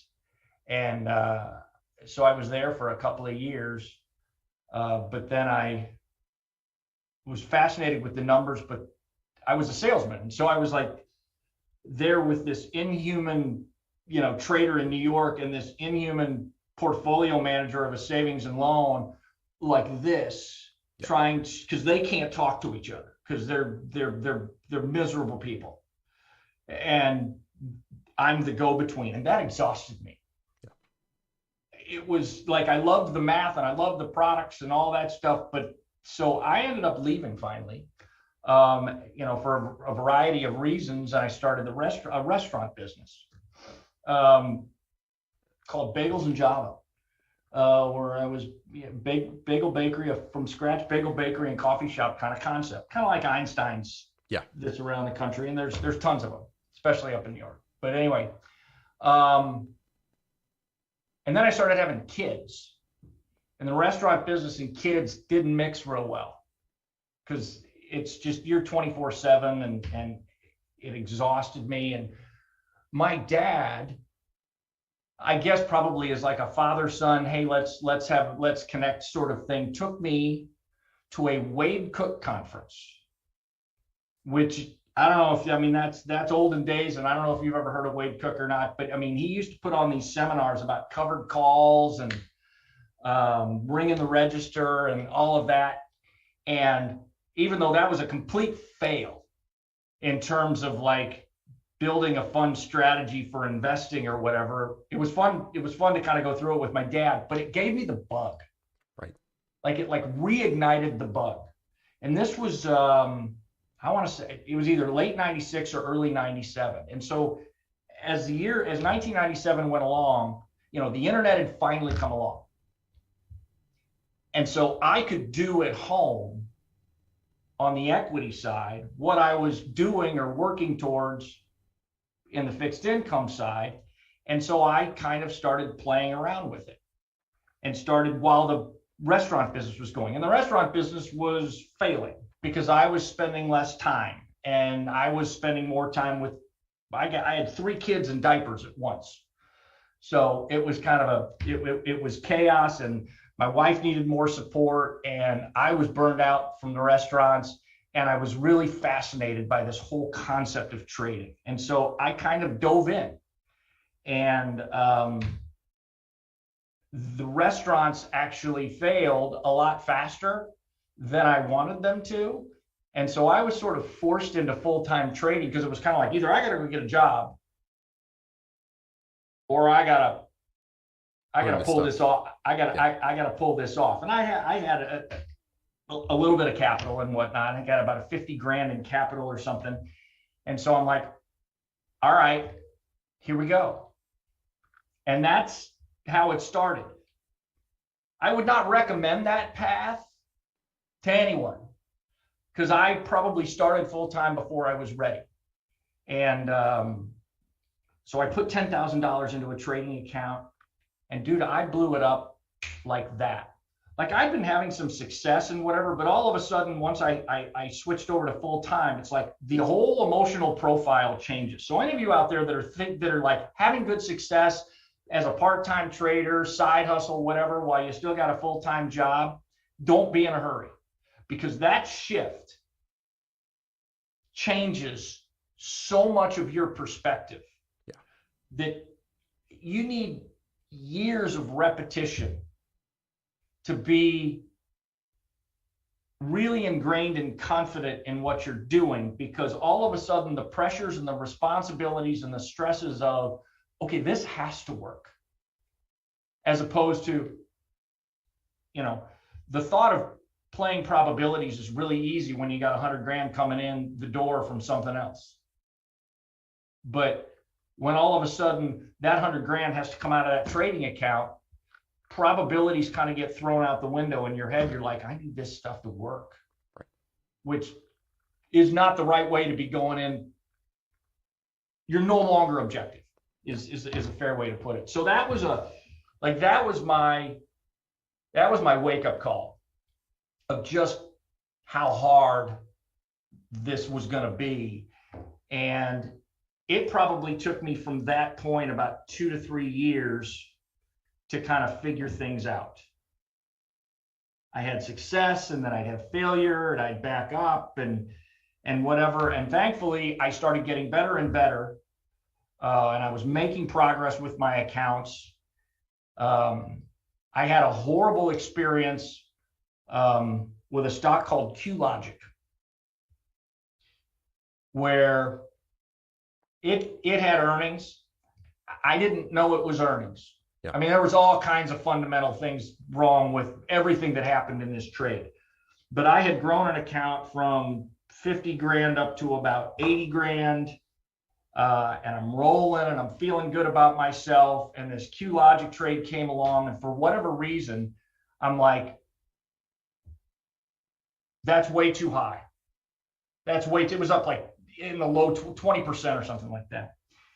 And I started shorting it. Like, I don't short stocks. Why am I shorting this? Right. But then once I committed to the trade, I couldn't let go of it. Could not let go of it, because I can't be wrong, especially if I'm outside of my strategy. I'm taking a trade outside of my strategy. I can't be wrong here. And then once you're really wrong, you're like, okay, I just need to get back to even. I just need to get back to even so I can go back to doing what I did. Right. Everybody's been through this. I'm not talking about anything that no one else hasn't experienced. But I mean, I dug my heels in.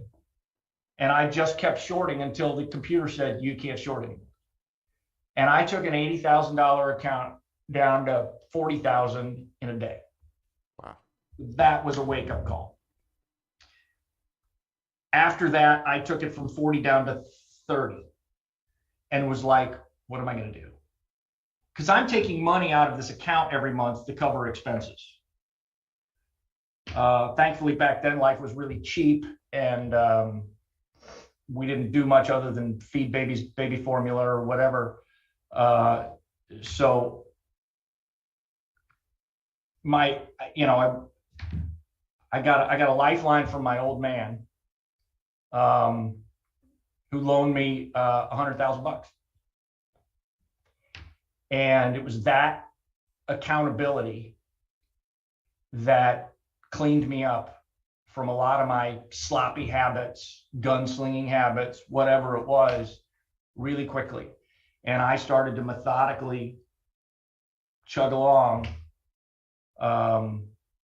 making progress every single month. And that was probably, part of it was the market also, because I really got my education and my bearings in the bear market of 2000 to 2003.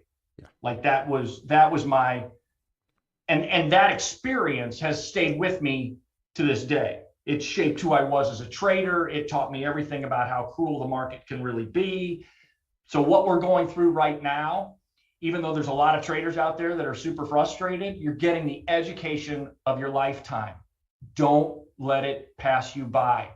Soak in what you're experiencing so that you understand what the market is capable on the other side of what it's capable of.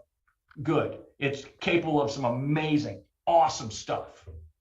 And we can capitalize on that and make some great money. But be damn sure that you understand the capability on the other side as well, so that you don't get caught in one of these things and let it erode massive amounts of your capital. So anyway, that's kind of the quick and dirty of how I got started. And it took me, and that lifeline was huge from my dad. So it's something I'll never forget. Yeah. Because once I was having a lot of success and I'd actually taken it, and in a course of about 18 months, I doubled it. And then he said, keep it. Changed my life. So as a parent now, that's something that's always stuck with me. My old man bet on me, I bet on my kids. It's a pretty cool story, and it's something that I've always appreciated about, we all have daddy issues, and I have huge ones, and certain things we don't like about our parents, but that's one of the things that he did for me that I was always very thankful of, and it had a huge impact on my life. So that's kind of my beginning roots. I had somebody come along in the middle of this process who you guys all know very well, and I've been pretty vocal in the past about him being my mentor, is Pat Walker, who lives 10 minutes away from me. And he and I found each other in a chat room through trading markets, where Don Miller was trading like the Qs on a 10-minute chart because the market was terrible. And we're like, we got to figure out, canceling's not viable. But he and I got to know each other, and he said, when this thing turns, let's connect and I'll show you how I do things and whatever. Cause he'd already been trading for 15 years or whatever, and had built a great history. And I mean, he's a character, but he was so giving, and he taught me so much. We don't trade the same way now because I had to kind of take the core of what he taught me, and then sort of make it my own, which I did, to sort of fit my personality, my needs, my natures, my ticks, my triggers, all that stuff.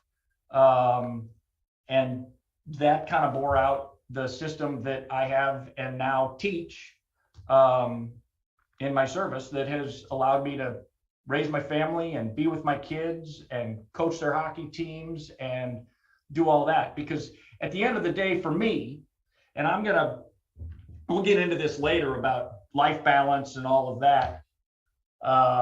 But trading is a means to an end for me. I'm a husband and a dad first. That's my favorite job. We will be most successful, I believe, if we understand and keep trading in its proper place. We need to view the market as a tool that we can use to live our lives. But it's money. And so it fires every last emotional thing inside of us. Yeah. That creates addiction, that creates these dopamine hits, and we can get so far off track, and the market can literally own us. And we can make all the money in the world and have nothing to show for it because we have blown everything else up in our lives. And, for the young people that are out there listening, you have to keep this in perspective, and the market is there for you to use when you want to use it. I do not try and maximize how much money I can make every year. I absolutely do not. I never have. I never will. The moments that I move into that psychology, I get myself in trouble. I don't trade as well. I get myself in trouble because my relationships start to suffer, because I start to get consumed by how much can I make? And I'm just telling you, it's a dangerous path, because it's hard to unwind that and get back to this state of contentment. But I went through several years where I had tons of distractions in my life, mainly my kids. And I think it was one of the great reasons I was so successful was because I had a distraction and I knew what place trading was in my life, and I kept it there. My problems started to show up a little bit later in my career when all of us, I'm empty nest now. And it's such a bizarre feeling because effectively I'm a stay-at-home dad. And now I'm a stay-at-home husband. And my kids are, my youngest has 1 year left of college, and the other 3 are out and doing their own thing. And my youngest is the most independent of the 4 anyway. And he's off doing his own thing. And so it's just Weezy and I now. And it's been that way for a few years. And I'm like, okay, well then I guess trading needs to become my identity. And as soon as I started thinking that way, I got in trouble. Yeah. And some things started to creep into my trading game, and some problems started to arise that ultimately I think factored into some of my health issues that we can talk about For sure. as well. So anyway, I just bounced around all kinds of topics that probably checked a few boxes of yours, but yeah, that's kind of how I started and where I went. But this is a glorious game, but it can also destroy you if you don't know how to manage it and keep it in its proper place. You don't have to trade every day. You don't have to trade every week. You don't even have to trade every month. You just have to make enough money and seize enough opportunity to be able to fund the life that you want to live, whatever that is. And that's my belief and my perspective on how to be most successful as a trader. Yeah. Especially when you're independent and you're all by yourself and you're sitting here, because the isolation can eat you alive. Yeah. So for many, many years, I barely spent time in front of the screens during the day when the market was open. Most of my screen time was at night after stuff had closed. And I am now, now that I'm teaching, I've shifted back to that philosophy, and I'm trying to impart that philosophy to the membership that I have. Use this to live. Don't sit here and live the screens and live every tick and live the market. It's not worth it. It's going to leave you empty. Use it when you need to use it to live. Perfect. Anyway. Yeah. And I want to dive into, a concept that you've definitely touched on, but I think is really important. And we talked previously, this is really something you want to talk about. I want to dive a little bit into, setting the stage about the strategy you use, which is CanSlim based, which I understand, but also how you've adapted it because you've had to be a full-time trader and shorten up your time frame a little bit. So I'd love to hear you talk about that and how that's impacted you. Well, CanSlim at its core is looking for big winners, monster winners, and they don't come around that often.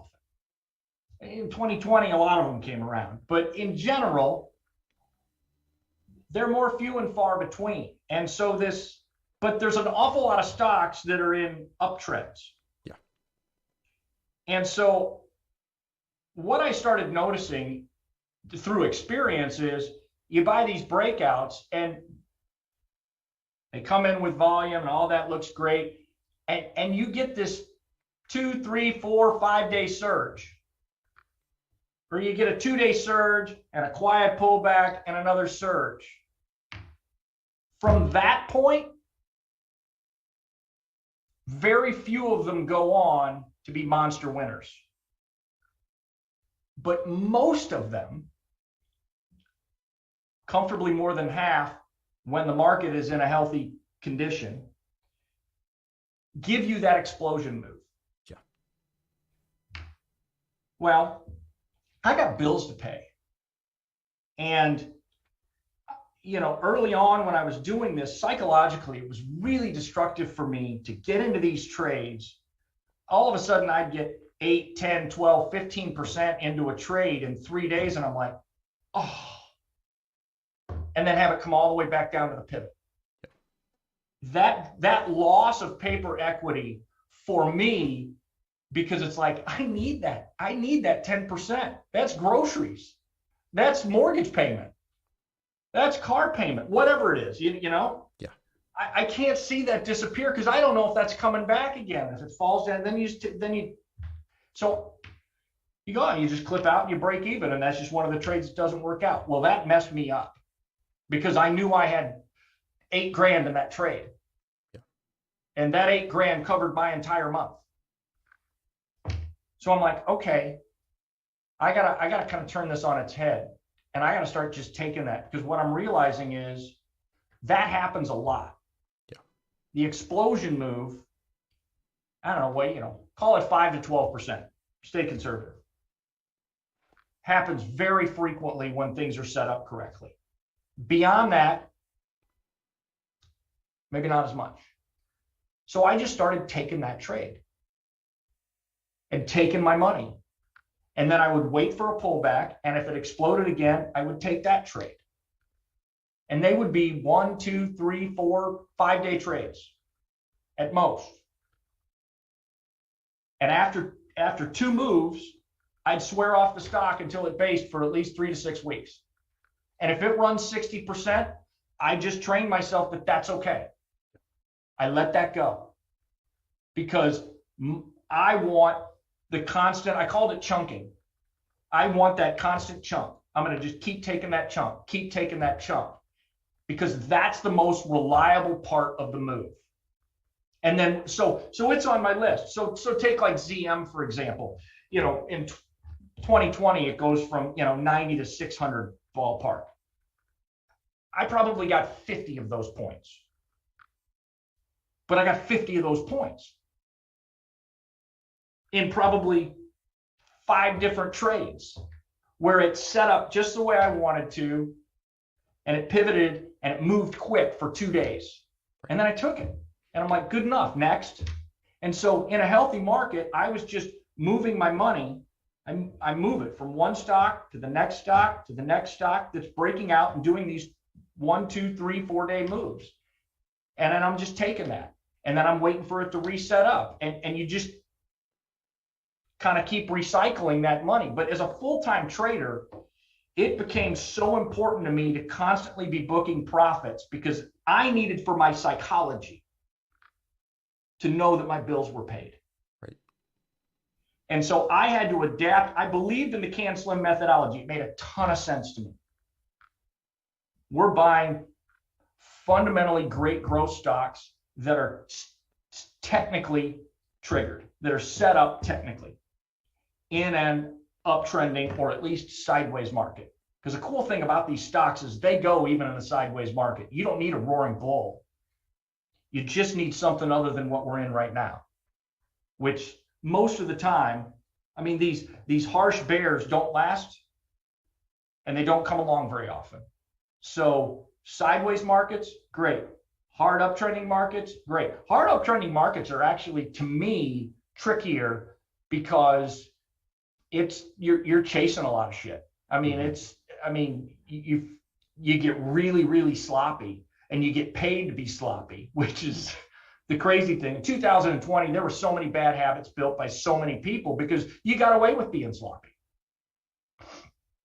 But the slow grinding trend in the indexes is actually, to me, a great environment, because it allows the stock picking to really jump out, and you can find some really cool winners in that setting. So anyway, I had to get real honest about my emotional makeup, and we're going to get into that. I had to get real honest about what I needed from trading to maintain the right mindset, to maintain my confidence. Confidence is like this pot of gold when you're trading, and confidence is an emotion. And we want to do whatever we can to cultivate confidence in what we're doing. And if that means you've got to go completely against what the traditional norm is or the traditional wisdom is, so that you're structuring it to build your own confidence, I need a high win rate. I've learned that about myself. I don't do well 3 out of 10, even if it's 10x. You know, I'm my 3 or 10R trades. I'm so chewed up by the 7 1R losses in my brain that I'm like over in a corner drooling and whatever, and I miss the 10x. And I've learned that about myself. So I'd rather take 2 and 3R trades quickly and continue to build that confidence bank, And I'm most effective when I'm highly confident. And I think that's going to be true of just about anybody. Yeah. So you got to manage that confidence and you got to tailor your system. Some people have a more stoic nature, or they really have full belief in the probability style of it all. And that's cool. And if you've got a side gig or you're managing money and you're getting paid 1%, you've already got your income covered. And so your performance can be a little bit more like this as you go, fine. But as a full-time trader, we need a steadier equity curve. And when we don't have a steady equity curve, it messes with our head, because all of a sudden we're like, I mean, there's a lot of things that come in. Oh my gosh, I'm not going to be able to pay my bills. Oh my gosh, I'm going to let down my family. Oh my gosh, I'm going to look like I'm a fool. This won't work. I need to prove to people that it will work because they think that trading's I mean, you got all kinds of stuff that's going on inside your, I mean, and it all creeps in and it's all very real. And so I had to create this system that was more short-term in nature. So I've got 3 different kinds of trades that I take to get specifically into it. I got what I call hit and run trades. It's all off. I do all these scans and whatever on the weekends, and I have a master list of probably 100 stocks, and then I cull that down to about 30 to 35 that are like, okay, these look really ready to go. If some of them are too extended, they stay off the list. So it's like stocks that I see that are already totally set up, or within the next 2 to 3 days, if they put in the right kind of bars, will be set up, right? Okay. So there's my 30 that I'm focused on for the week. And I don't look outside those names. I just don't. So either my list is good enough or it's not. And if I'm not able to make money off of that list, it means that the list needs to be better or the market sucks. Yeah. It's one or the other. But by and large, over the years, I've tweaked my scans and all of that to make sure that I'm capturing everything. I don't need to catch the big winner. I just need to catch enough moves to pay my bills. And that's literally always been my mindset. So I've got these 3 trades. The first one, the shortest term one, is called a hit and run trade. I stole that term from Jeff Cooper, who's got a book about hit and run trading. And he was somebody that influenced a lot of my trading early on, though he doesn't even know it because I read a lot of his stuff. But I take those trades off the 30-minute chart. The setup's on the 30-minute chart. So a lot of times the bases that I'm looking at are only 2, 3, 1 day, 2 day, 3 day bases, but they consolidate really nicely on the 30-minute chart. And they look exactly like what you want to see on a daily chart. I mean, everything's fractal. Right. Like the same setup that I'm looking at on a daily chart, that I'm looking for on a daily chart, I'm also looking for on a 30-minute chart. I'm also looking for on a weekly chart. You know, a good setup's a good setup. There's no need to go into what that is, because I think that's probably been thoroughly covered over the past 4 days. But anyway, so I find these setups on the 30-minute chart, and then for specific entry, I dial down to the 10-minute chart, and I trade those. And those are typically 1 to 3 day trades. And a lot of that depends on what's going on in the market, what the environment is. Right now, they are 1, maybe 2 day trades. Because the environment to me is yet to be conducive for multiple day runners. Right. So all we're doing right now is hit and run trades. And most of them, if they're working well, we're taking, at the end of the day, if we've got good profits, or you're taking partials along the way, because it's important to pay yourself. If it pulls back and it recoils and it sets back up, you take it again. Just like CELH, which probably has been talked about some and whatever, and that one's really nice. And that's worked out great. They've been perfect hit and run trades. So the second trade I have are the explosion trades, which is probably the bulk of what I have done historically in a good market, which are 3 to 10 day trades. And those are 2 to 6 week bases that you find on the chart that coil nicely, that give you that ascending triangle. You know, you get the compression and then the explosion. And typically you get 3 to 10 days. You'll get a couple days move, quiet pullback, second move. Sometimes you just get an inside bar and more move, or whatever it is. But they last 3 to 10 days. And that has been my bread and butter for 2 decades. The hit and run trades I started doing more and more during correction phases, quiet phases in the market. I started noticing more and more with the big caps. You can look at charts that are maybe a little less pristine, which is nice because it broadens your base. Historically, I would never look at a chart below a 200-day moving average. It doesn't even hit my scans, nothing. Well, like right now, like Apple gives great hit and run trades right now off the 30-minute chart. Yeah. And so I've probably got 8 or 10 big cap stocks that kind of flow with the indexes that occasionally will give a nice setup. And so that'll move off of kind of the canceling stuff to a certain degree, but I'm still primarily focused on those 30 names. But in a healthy market, I'm pretty much only focused on those 30. And most of the trades are going to be explosion trades, which extend out to from 3 to 10 days. And then there's the momentum swings, which are, 2 weeks and longer. I don't do many of those. I'll be the first to admit I just don't. I don't hold long because I want my money. However, as I'm getting later in life and I don't necessarily need as much trading income to sustain my life, I'm more interested in seeing if I can capture some of those bigger picture moves. So that's going to be kind of my next frontier as a trader, is moving into what I would call momentum swing trades that last anywhere from like 3 weeks to 3 months, and capturing the bigger moves, capturing stuff over 20%. Because I pretty much take, if I got a trade that's got 15 to 20% in it historically, I just take it and wait for that to reset up and move my money somewhere else. It's like sector rotation. When there's a sector theme, it's fabulous because not all the stocks in the sector fire at the same time. Like you look at managed care right now, there's probably 4 stocks that look really good. Centene and UNH, and there's a couple others.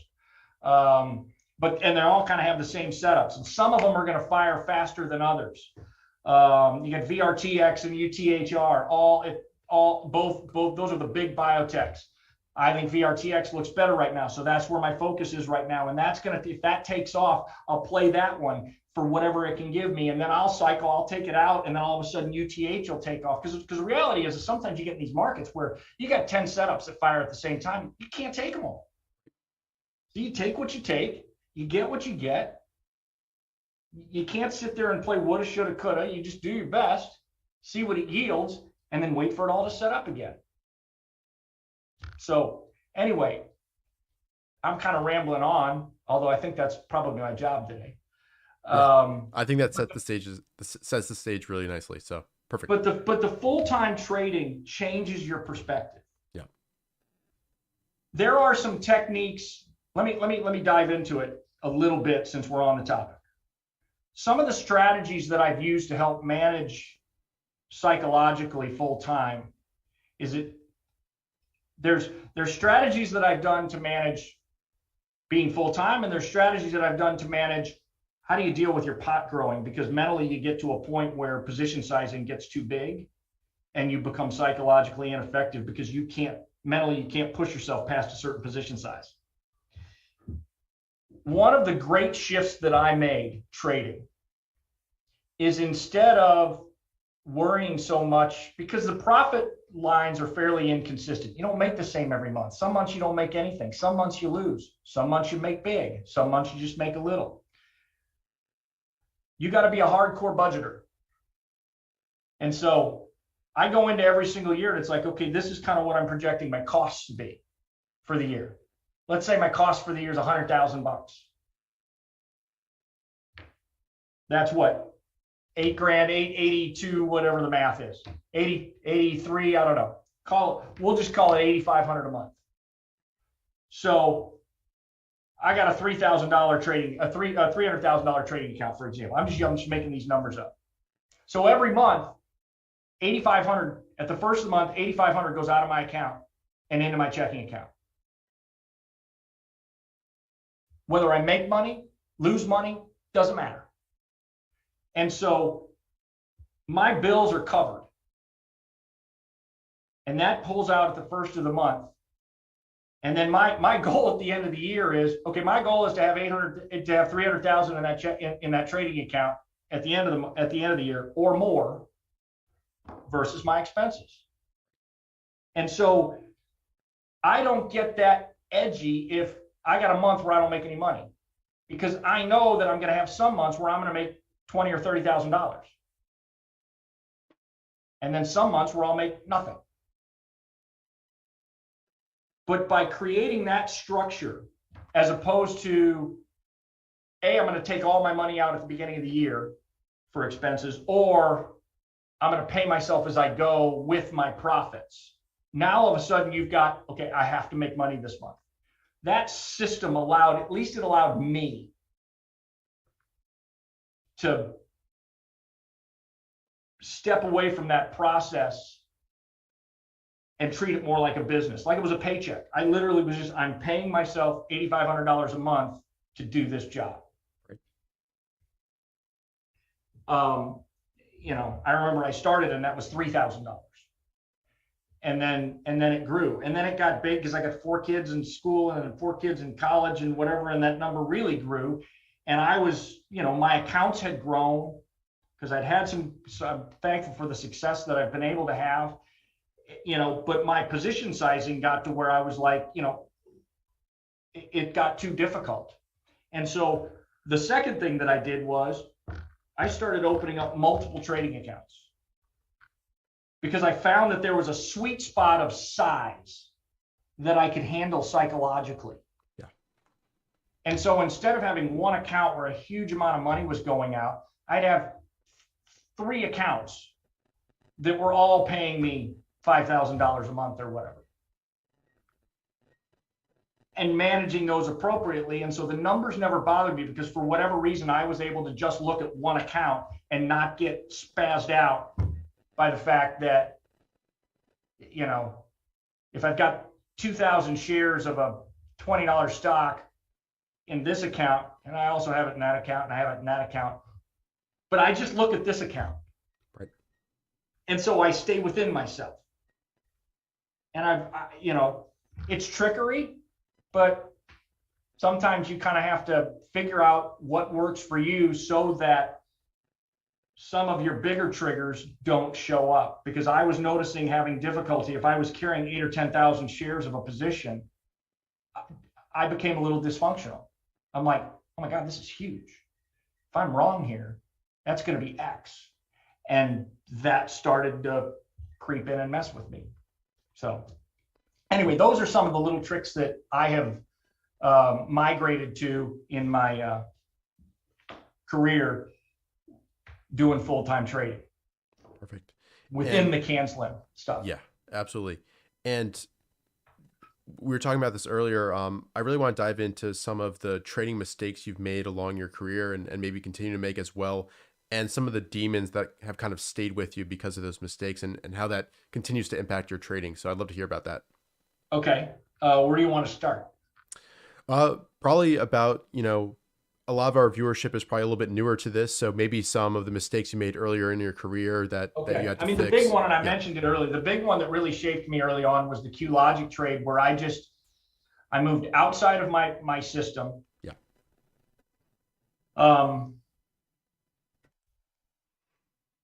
It happened for the same reason. Maybe a handful of people are aware of the XIV situation that I had in 2018. And I want to talk about that for sure. Yeah, we're going to talk about that. But I think most of my big losses, well, there's 3 big losses that really are etched in my head. The Q Logic loss, because it changed who I was. I've had other big losses, but sometimes it's just, it happens. But the Q Logic trade early in my career, where I just fought the tape because I committed to something that was outside what I had decided was my system. What got me into that? What made me do that? That's a whole nother discussion. I remember the day, and I took some notes on it because there was nothing else going on in the market except that situation. And so I'm like, oh, I'm a trader, I trade. Yeah. So here's a stock that's got a lot of volume, that's moving, that whatever. So I'm going to trade this. And I can't buy it long. It's already up 20%. So I'm going to start shorting it because it looks like there's probably some resistance it's coming into over there. You just start making shit up that you see. And when a stock's just in a power move off of earnings and it's just getting accumulated and it's just on this slow grind, resistance doesn't matter. You're either looking for a way to get in long or you're just taking your hands off. But I got into it partly out of boredom, partly because it's like, I need to keep making money. I need to keep, I can't deal with, and it's what started to help create this system of moving money out of my account every single month, because I needed to get off of this train of thinking that I've got to make money every day or every week or every month. Because what I realized is you make your money in chunks during the year. There are 3 to 6 week windows that happen on a general year, 2, 3, maybe 4 times. Maybe 4, typically 3 times, where there's this 3 to 6 week period where breakout trading really gets paid. And the rest of the year, it doesn't get paid very well. It really doesn't. So I realized that I need to make sure that I'm available and I capitalize on those 3 to 6 week windows. And then I need to do whatever I possibly can to stay the hell away from the market the rest of the time.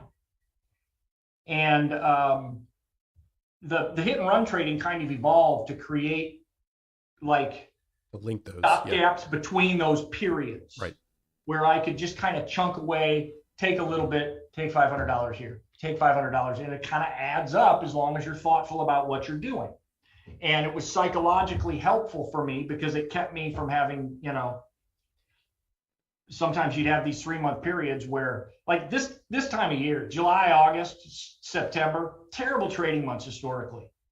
If I looked at my career and added up how I did and everything, I'm probably negative for the month of July historically over the 25 years. It's just not a good month, or hasn't been for me.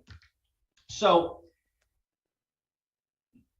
the hit and run stuff kind of came a little bit later in life as I tried to figure out and just put a little bit of consistency in between these moments. But I realized that those moments is all I needed. The 3 to 6 weeks was ample, but you'd make a large chunk of money. And it was, if you multiplied that chunk of money by 3, it was more than what covered my expenses for the year. So I became comfortable with that and realized that that was how it needed to unfold for me. But I was so distracted coaching hockey and running around. My kids and my 3 boys played very high level hockey. And so we're traveling all over the country and whatever. And, I'm just kind of, using my phone, sitting on the glass, or sometimes I'm behind the bench screaming and yelling, and then I'm checking my phone to make sure everything's okay and stuff like that. But I kind of lost my train of thought.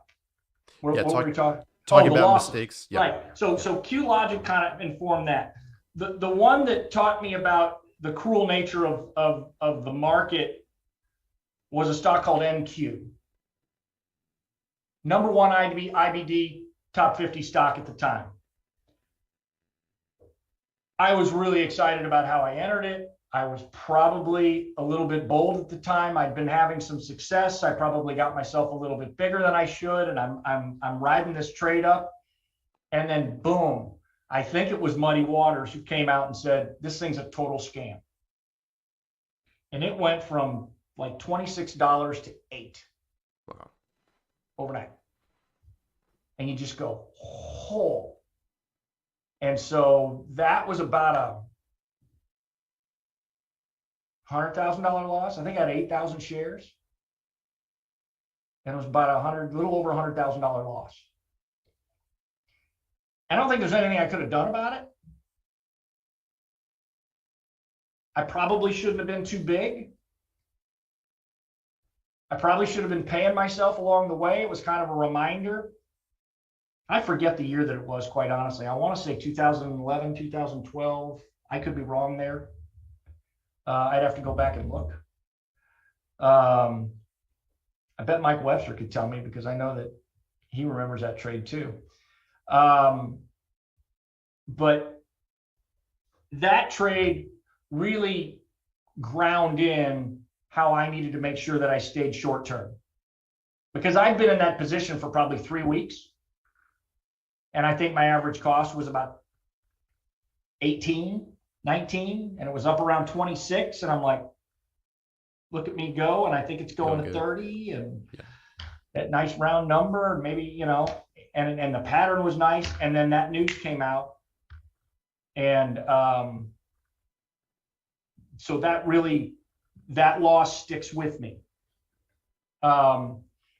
It didn't debilitate me like the QLogic trade did, and it didn't debilitate me like the XIV trade that we're going to talk about in a second did, but it educated me to the cruel nature of the market and you know, the risk of China stocks, and because that was a Chinese company, and some of the things that can actually happen that can catch you off guard. And obviously it caught lots of people off guard, because it was the top stock, or one of the top 3 or something like that in the IBD 50 at the time. So that one really shaped me. And the last one that's probably had the greatest shaping on me was the XIV trade that I had. Usually, maybe I've worked through it enough. Typically, I can kind of start crying when I talk about it, because it has so many different emotions wrapped into it. But it was a planned trade. Like, I was looking for that bottom in the market reversal in late January, and XIV is a vehicle that I've been kind of messing with and trading around a little bit, because if the market's going up, it goes up. If the market's going sideways, it goes up. The only time that thing goes down is when the market goes down hard. So I kind of figured out a rhythm, and it was almost like a little day trading strategy on the side that I've been just ticking away and adding money to the account, sort of thing. And so it was in January, and I had a halfway decent month, but I could tell that the market was rolling over, and then it rolled over, and I took my hands off, and I said, okay, I'm going to wait for this thing to settle, to get down to where I think it's finally having one of those capitulation moments. And then I'm going long XIV. Planned it, was ready for it. Got that day. And I felt so good about the trade, but that really wasn't why. I bought an absolutely absurd amount of XIV. I had in my brain that I was going to make $150,000 to $200,000 on this trade. I'm like, I'm going to nail this thing. And it was coming towards the close, and I want to say it was around 90.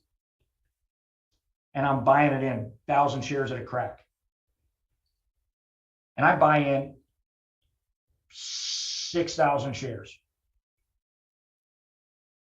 And then in the aftermarket, just with some little jibs in the first 5 or 10 minutes of the aftermarket, it kind of drops down into the 80s. I thought, that's weird. That's just, you know, position squaring and stuff. I'm going to buy a couple more thousand. So I get up to like 8,000 shares of this thing at an average cost of, it's probably like 88 and a half. Huge position. $700 and some odd $1,000. What in the hell am I doing? I mean, my trading account was a lot bigger at that time, but that still was way over half my trading account in one trade. And then I go into the kitchen, and hanging out with my wife, and one of my kids came home or whatever from school and whatever. And then I go back in to kind of just see where it is. And that damn thing's trading in the 30s. And I'm like, what? Something's wrong here. I don't get it. And it just kept dropping. And it just kept dropping. And then it got into the low 20s. And finally I was just like, I don't know what's going on, but I can't. And I just clipped it all out. $500,000 in an hour, gone. And I was like, I didn't know. I was like, I just sat there. I was like numb.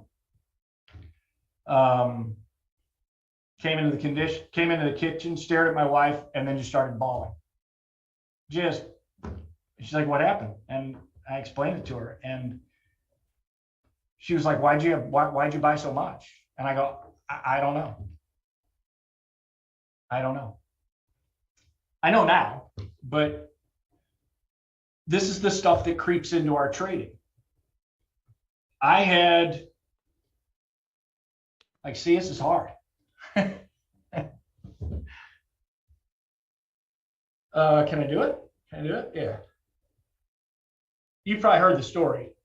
Did you hear the story? Yeah, but I think some people out there haven't. So if you can, it'd be great. Yeah, my youngest boy in late December tore his ACL for the second time.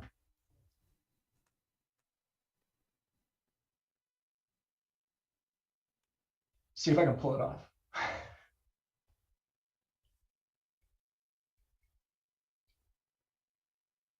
And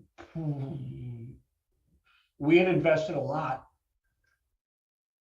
in his future, especially him. And he had a promising hockey future. And that kind of blew it up. And I knew it. And like, I was depressed. I was devastated as a dad. And the other problem with having a heart attack, which I guess we'll get into at some point too, is that your emotions just go out of control after you have one. So that's where I am right now. We have situations in our life that so devastate us. And what I was doing was I was going to the market and saying, tell me I'm okay. Pay me and tell me everything's going to be all right. That should have been a 2,000 share trade, maybe 1,500 shares. Still the loss, still devastating, still what in the hell, but not $500,000. I so overpositioned, and it was driven by my need for the market to tell me that everything was going to be all right. I needed a win to balance the scales of that other stuff. And I think we do that a lot as traders. And it's easy to say, yeah, well, just don't do that. Well, we're humans, man. And we are this complex basket of emotions. And our fabric it's just, our emotions are part of the fabric of who we are.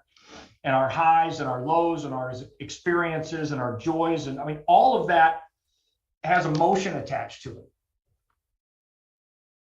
that we bring to the screen every day. And if we don't learn how to process through that shit and understand the roots of our triggers and our ticks and what makes us do things in pressurized moments, we're doomed to repeat it over and over and over and over again. So it's still hard for me to talk about. It was 4 years ago. And I used to have a lot of shame with it, which is not a good emotion to have. But I found my peace with it now. But it shaped the living daylights out of me going forward. I mean, I was so scared to take a trade, Richard, it wasn't even funny. I was absolutely paralyzed. And I've been having great success for, 20 plus years. But something about that trade just like so sunk me. Like, what's the point? I thought the market was after. I mean, it was just, you had all kinds of crazy thoughts going into your head.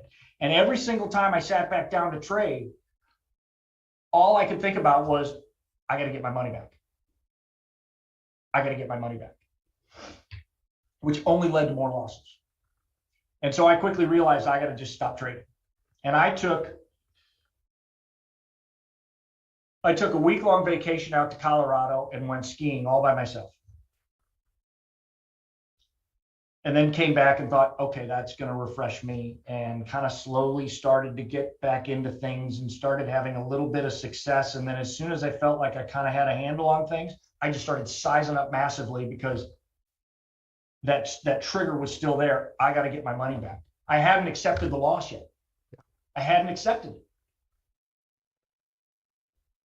So I stopped again, went back out to Colorado, spent another week just breathing through it all and trying to find a way to come to grips with getting back to neutral and accepting that that money is gone. It's not mine anymore, and I'm not getting it back. And this is where I am. And that probably took me another 3 months before I was ready to kind of stick my toe in the water again. And I started doing it by day trading 100 shares of Apple. And this is kind of where the day trade side of me started to come out, because it was all that I could handle. And I've watched Apple over the years and whatever, and it's kind of a bellwether and a barometer, and it trades great with the futures and all that stuff. And I was literally I didn't give a shit. I didn't care. I didn't care if I won. I didn't care if I lost, because I was trading 100 shares. Just wasn't, I mean, I couldn't do, how much damage could I do with 100 shares? And so I had no attachment. And I started making $100 a day, $200 a day, $300 a day, just trading 100 shares. Just click. Yeah, just mostly on feel. Like price and volume only with a couple moving averages, nothing else. Kind of looking at the levels the previous 2 days and seeing sort of where traffic was, in the stock, and just click. And I went a month that way. And I think I made like $2,000 in a month trading 100 shares of Apple. And I go, wow, that's not bad. And then I bumped it for the next month to 200 shares. And I did the same thing. But this time it was $4,000. And so I was like, okay. And so for about 5 months, I just slowly increased my size trading Apple. And then I started looking around to, well, how's AMD trade? How does NVIDIA trade, with relating, because I'm using the futures with all this stuff too and whatever. And so it rebuilt me. And the amazing thing, and I tweeted about it in January of 2019, I think it was. Took me a whole year, but I made all my money back. And I didn't even realize it because I'd let go of it. And it was that, like, over Christmas, I was like looking at my accounts and whatever, and sort of going back and looking at the P&L for the year. And I think my P&L was like minus $5,000. And I was like, it just hit me. I was like, oh my God, I did it.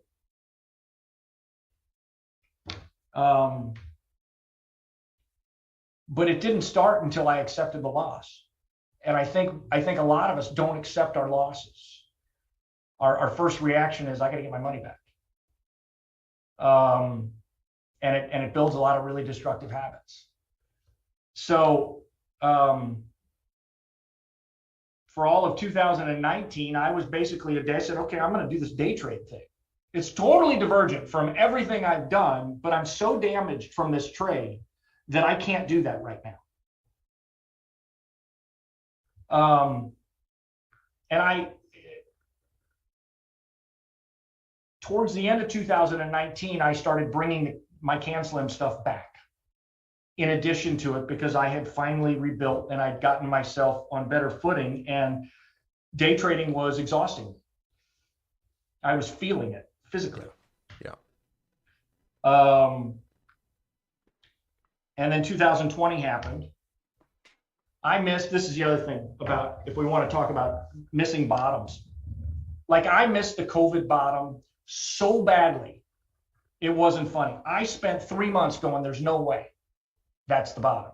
Are we not going to retest that? We always retest the bottom, et cetera, et cetera, et cetera. But the cool thing was, I didn't really start getting into these stocks until July. And I still had a phenomenal year. I was day trading and I was doing the CanSlim stuff, and it was probably ended up being, I think it was the second biggest year I've ever had. So my point to you guys that are constantly focused and stressed about finding the bottom and being right there when the bottom occurs, it doesn't matter. Once a good uptrend starts, the opportunities are so strong that if you miss the first month, or you miss the first 5%, or even the first 10% off of the bottom, it's not a big deal. It's okay. There's going to be a lot of stocks breaking out that you can pour yourself into and take advantage of. So that's kind of my communication on that. But the day trading took its toll,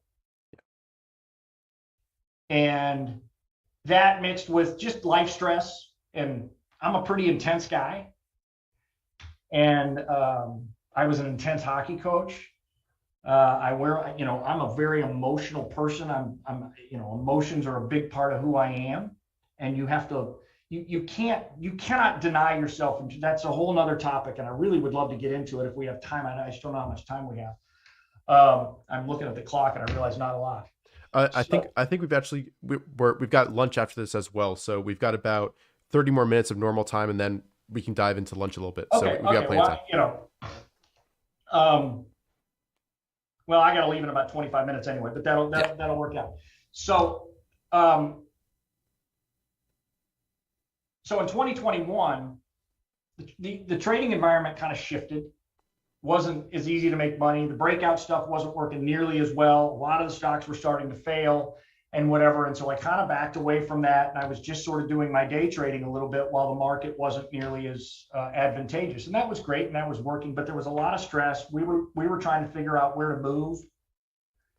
And the housing market was so tight that we couldn't find anything. And so I had that stress along with the trading stress.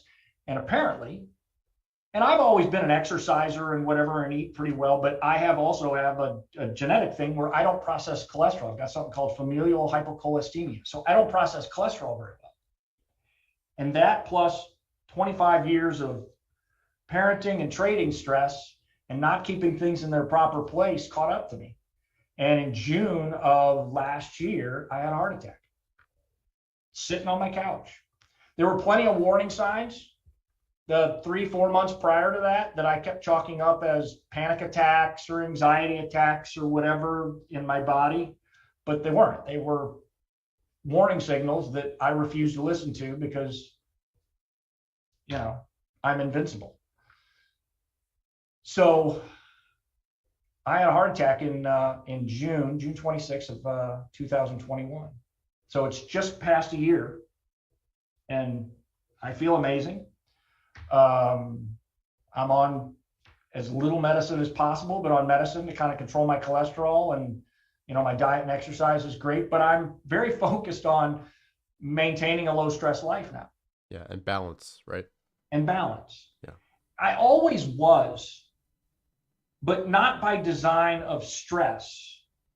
I just realized that the more I stayed away from the market, the better I was as a trader. The less I worked, the better I was. The more I just let stuff do what it was going to do until I got what I needed, and then got out and was back in cash. I was 100% in cash in strong bull markets a lot, just waiting for the next group of setups to come along. And then I'd lean into them. They would move for 3 or 4 days. I would take my money and then I would wait. And I was content with that waiting. and it was a good flow and a good rhythm, but I was also content because I had distractions and other priorities in my life that, even though I was a full-time trader, I kept enough other activities in my life. Played golf with friends twice a week, coached 2 hockey teams, whatever it was that I chose to make sure took priority. And I was very efficient about how I did my work, so that it took me an hour and a half on Sunday to do my work and do my scans and get my list made and everything. And I knew that I had to keep my focus like that.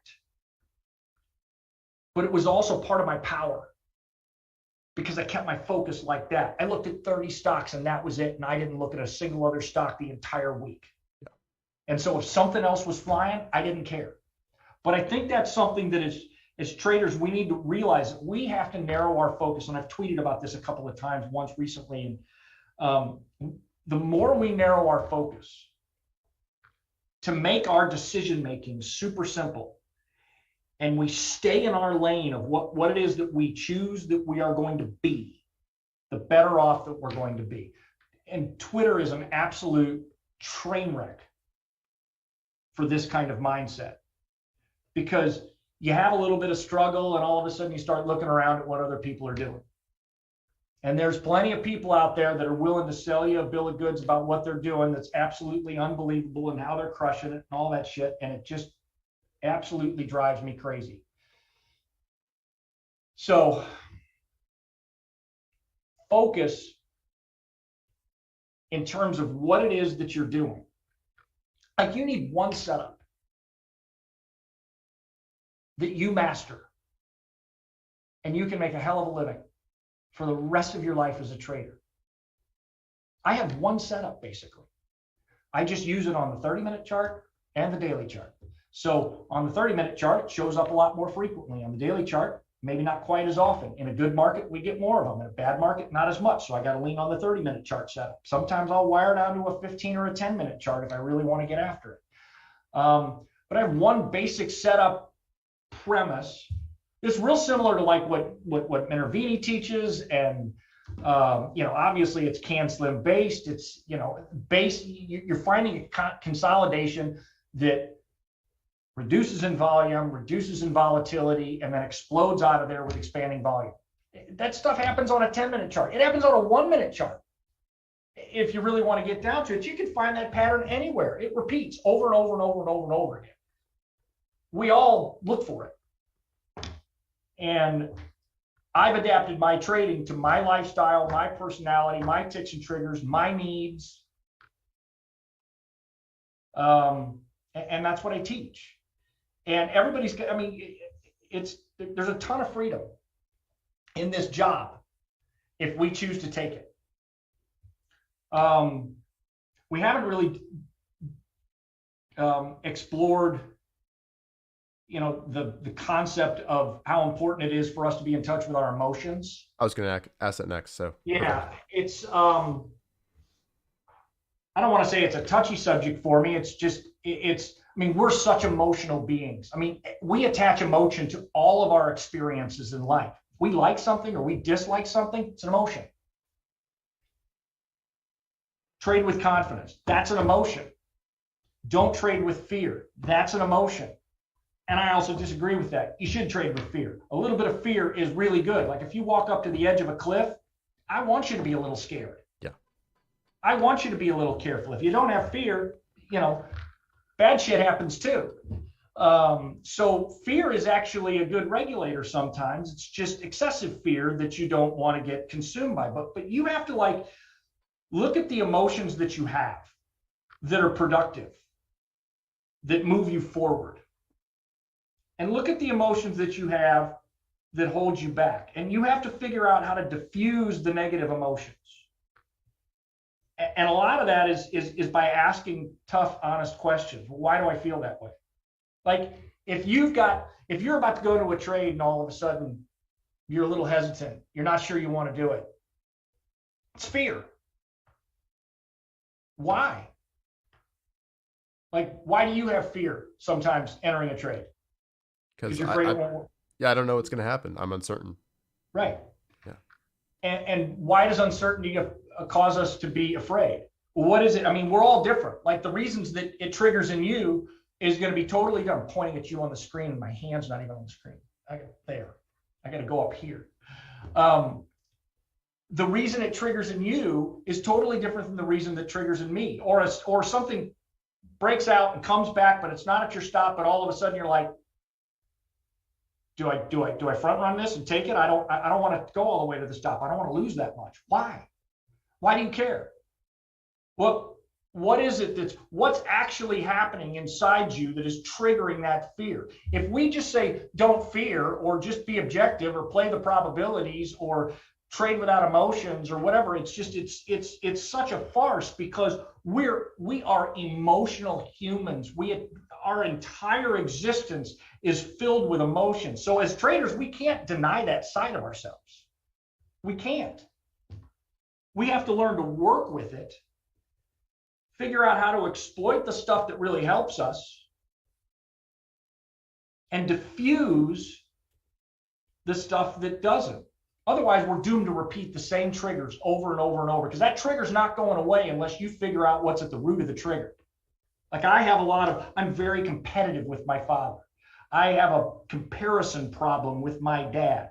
He's had a lot of success in his life, and I'm trying to measure up to that. I'm trying to prove my worth. I'm trying to gain his affirmation. I have it. He loves me immensely. He's super proud of me, but there's something inside my head that says, I got to prove that on my P&L.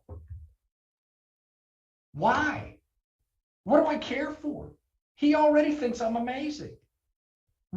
Seriously, what hangs me up? And so you got to dig into that and figure it out. Does it go back to something that happened when you were 8 years old? It could.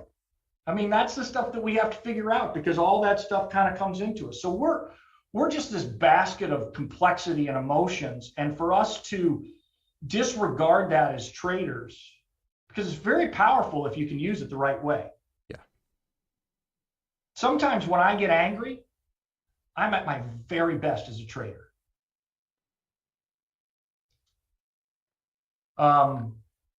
So it's learning what puts you in that focused frame of mind that allows you to trade with confidence versus lack of confidence. That keeps your decision, because when you're confident, your decision making is faster, it's more precise. You lean into yourself. So how do you stay in that frame of mind? What are the types of things that you need to be dwelling on and focusing on to stay in that frame of mind? And what's the stuff that chips away at that frame of mind? And you need to figure out what that stuff is and dive deep on it so that you can figure out how to let it go. Because it's all about letting that stuff go. And the roots are probably a lot deeper than a lot of people realize. So, I mean, Denise Scholl talks about this as for 20 years. And she's taught me a lot, because you got to kind of figure out yourself. And I figured out that I needed a lot of winners to stay in a right frame of mind. And so that's how my trading style is sort of, and part of that is just a function of my full-time economic needs. Right. So we're all different. This is a very personal journey. We're all, I mean, if we're all here, we're at the TraderLion Conference. So the bulk of this is people who are all kind of trading more or less the same way within a structure. Yeah. We're all looking for the same stocks. We're all, I mean, I don't think any of the names I brought out earlier today were, anything new to anybody that at least the presenters. So we're all kind of keyed on the same stuff. But so why do some people fail and some people succeed? Most people fail and few succeed. There's a different component then. It's not the system, it's the human. And that's where exploring your emotions, understanding your emotions, the power of your emotions, positively and negatively, and how to bend that package in your favor so that it becomes an edge, is really the trick. And that's I don't have the full answers for that. I'm still exploring that as a trader. Yeah. I mean, I'm thankful that I've been able to figure out how to make more money than I've lost, but I've lost a hell of a lot of money in the process. But net, I've made more than I've lost. So that's good. And I'm proud of that. I'm very proud of that. To be able to say that I did this and fed my family for 20 years means a lot. But I'm shifting now. And I'm not going to say I'm retired, but I'm not trading as aggressively as I used to. And I'm now doing more teaching. And I'm really, really enjoying that. It's been a lot of fun. And Tom, do you do any kind of journaling or do you have any habits and routines that help you stay in tune with how you're feeling and what emotions you're experiencing? Because it is so important to recognize that. So what do you kind of do to know what you're actually going through? I don't journal. I did when I was early on to kind of understand a little bit more about myself, when I would kind of go down these rabbit holes of why do you feel that? Why do you feel that? So I did a lot of journaling with rabbit hole stuff early on that at least sort of gave me, like, I sort of knew my markers and my triggers. And I don't really anymore, not, part of it's I'm lazy, because I know it probably would help me, but I do meditate now. And so there's a reflection on a daily basis that helps me tremendously and keeps me a little bit more calm. But I'm not, I think journaling's great, but I'd be lying if I said I still did it. I don't. Yeah.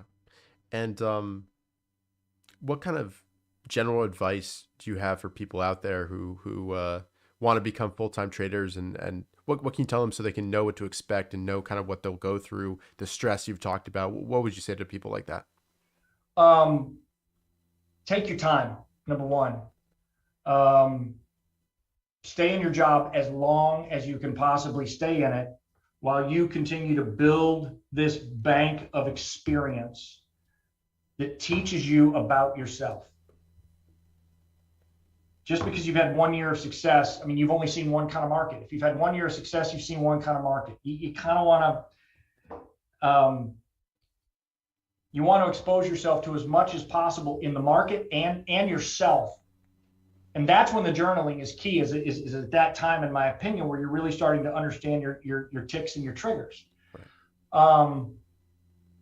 Secondly, you need to be prepared that when you start trading full time, you're going to suck. No matter how good you were before you were full time, odds are you're going to suck for 3 to 6 months, and you're going to be like, what? So go back to this and remember that Canny told you that it's going to be difficult the first 3 to 6 months, because you just got all kinds of different emotions that you're going to have to sort through that you didn't have when you had a regular paycheck coming in. Right. So it's just more to be prepared for that. How to process through that, that's on you to figure out. But I'm just saying, know that that's coming, and that there's going to have to be a reckoning that you're going to have to go through for a period of a completely new set of emotions that you didn't have when you were working a full-time job and trading on the side. Yeah. And we already touched on this a little bit. You mentioned social media and kind of the expectations and pressures with that, where everybody seems to be making money, even if you're not, even if you're having struggles. Is there anything more that you want to dive into there about, how traders should actually view social media and making sure it's a positive, not a negative? I think you have to be very careful with who you follow on Twitter. I think it's a great platform. I think there's a lot of support that we can give each other. I'd like to see more people who are reaching out and giving that support, talking about the trials, talking about the struggles, because we all have them. We all have them. I still have them. But Twitter makes it look like, A, this job's super easy. B, we crush it every single day. There's information overload that's coming in. Like, you follow a few news feeds and a handful of traders and you're like overwhelmed. So you have to sort that out for yourself. Like, I have lots of friends that I've made on Twitter. I literally mute 85 to 90% of them. And they're friends of mine because I just don't want their input coming into me. I don't want it. I need to, my mantra is be dumb, follow price. I want to be like this. And if I know Brian Shannon's looking at something, or I know, my buddy Anthony Crudelli's liking a certain level in the NASDAQ futures, I don't want to know about it. I don't want to know. So I think that Twitter can be an asset, but it can also be an absolute platform of destruction if you invest yourself too much in it, because I don't think that a lot of the content has value. Or even if it does have value, it doesn't have value for you. Because you can get a piece of information that's just a news report, but it causes you bias that you're now chewing on, that is going to bleed into a trade that you take. I really do believe, I genuinely believe, the dumber I am, the better I trade. From that standpoint, it makes me super smart with analyzing price and volume, which I think tells everything that needs to be told. Because institutions who have billions and billions of dollars have tons of minions that are out gathering information in every corner of every single company. They're lifting up every single rock. They know it all. And so they have all the information. I don't need to duplicate that effort. I just need to see what they're doing on the screen and follow it. That's our job. See what they're doing on the screen and follow it. They got better information than we have. They have way more information than we have. They have information that won't ever come public until it's way too late. So just follow what they're doing. You can see their money on the screen. So follow that. So Twitter then becomes a little bit of an information overload from that perspective. It can also be what in the hell's wrong with me? I'm struggling and all these guys are crushing it. What in the hell's wrong with me? Nothing. You're perfectly normal. You're 100% normal. You're struggling, and so is everybody else, and the guys that are crushing it are full of shit, okay? They have problems too. So, I have a love-hate relationship with Twitter, but it's true. I said to you earlier, it's like I've probably posted, I've been tweeting for 6 years, and I've probably posted 10 charts in that 6-year time frame. I won't ever chart well, you should have done this, or look at this thing that I did. What good does that do? How does that help anybody other than, oh crap, I missed that? That's the more devastating effect. Or it's, I want people to see how cool I am. It's one or the other. Neither one of them are productive. All I do is tweet about the struggle and the emotions, the challenges, the pain of losses. That's 95% of my tweeting. And I keep growing with my following, and it tells me that's an issue. That's striking a chord at the heart of all these traders that are trying to learn, and all these traders who have been doing it for years that don't have anybody who's identifying with what they've been feeling for years, like this silent pain that I talked about in a tweet I did a couple of days ago, this quiet desperation because we're doing this all by ourselves, and the struggles and the challenges that we go through. It's real, and nobody wants to talk about it. So I do. And some of the responses and some of the stories I get in DMs and whatever, it lets me know that, when I send out a tweet and I get a bunch of responses like, oh, I thought I was the only one, or I'm so thankful that you said that, it makes me feel like I'm not the only one, or whatever. It's like, okay, I'm hitting a chord. And a lot of times people just need to know that they're not the only fool in the building that missed that trade. And so we can grow and we can strengthen each other that way. Because I really think FinTwit can be something that is a strength builder for all of us. Yeah. I mean, I think you guys do a lot of really good stuff that encourages. We got to encourage each other. God, this is a hard fucking job. There's my one F-bomb for the whole thing. This is a hard fucking job. Super hard. It taxes everything that we as humans are. And we need each other's support. We got to build each other up, encourage each other, applaud the good stuff, tell them it's okay when bad stuff happens, let them know that they're normal when they're struggling, you know, help. Even if it's just a hug. Yeah. Sometimes that's all somebody needs. Oh, you get it. You get my pain. That's human connection. That's emotions. And it's super important for all of us. So that's where I come from. Yeah. Tom, thank you. I think we just have time for maybe one or two more questions. I want to make sure to give you time to talk about what you've been doing over at Be Dumb Follow Price. Does that time work with you? You think two more questions is good? Or, yeah, I'm supposed to be somewhere at 11:30. Okay. But if I'm 10 minutes late, I'm all right. Cool. So you mentioned earlier Denise Schull and how she's helped you. I want to ask you, for everybody out there kind of looking for resources about addressing the mental side of this and your emotions, what have you found really helpful, and what's helped you? What books, resources, all of that? Books wise, not much. I went through counseling for probably 6 years here in St. Louis, with a guy who's now a dear friend of mine that probably had the biggest impact on me in terms of my trading, and we never once talked about trading. Yeah. Denise is a great friend, and we've had various conversations about this because she's such a proponent of how emotions are very real in all decisions. Yeah. And we need to acknowledge them and figure out how to use them to our advantage. And she's brilliant with it. And she and I just have a great friendship, and I really appreciated all the wisdom and advice that she shared with me. But in terms of resources, like I read Mark Douglas's book, Trading in the Zone, and there's a lot of really kind of cool stuff in there, but it only goes so far.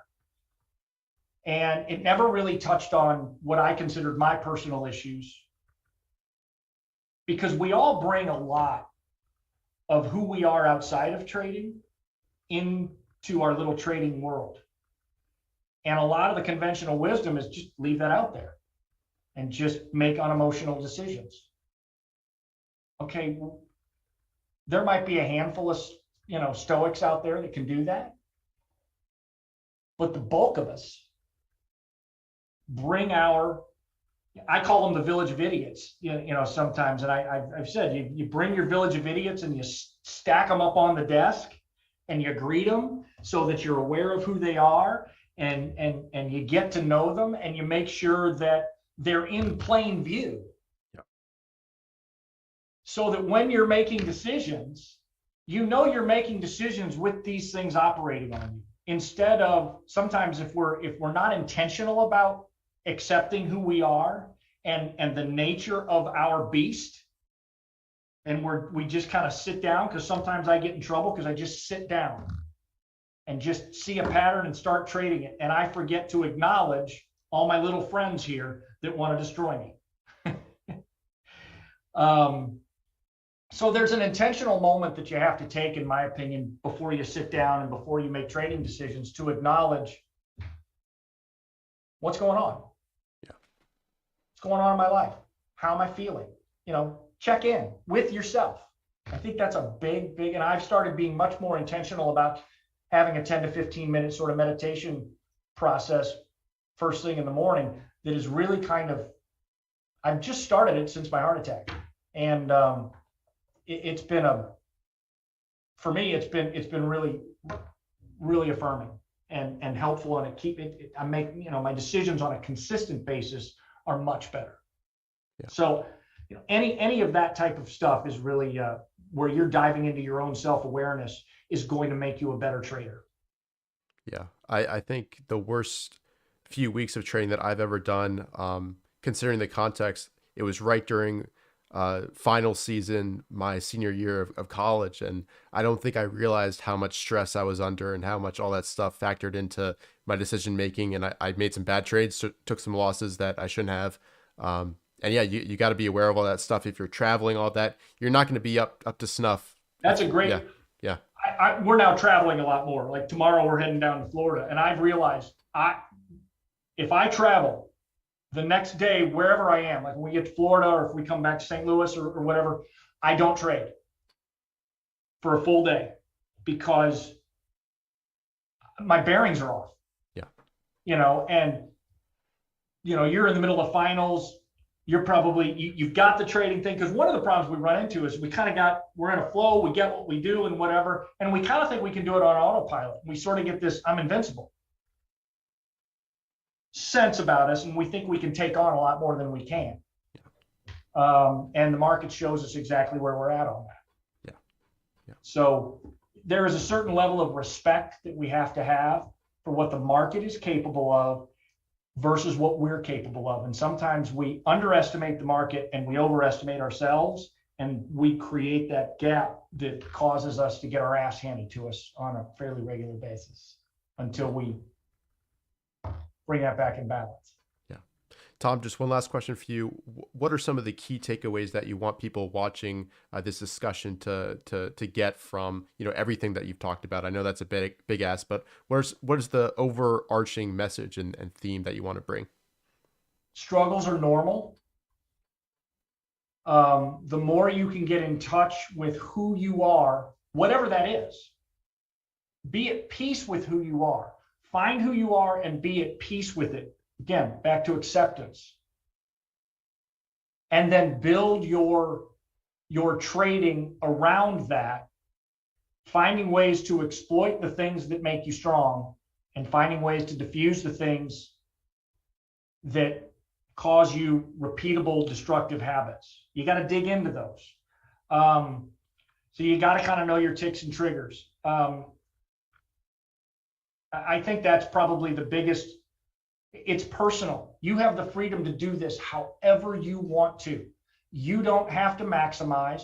You don't have to beat last year. All you have to do is make what you need to make to live the life that you want to live. And all of those decisions are completely up to you, and nobody else gets to enter into that.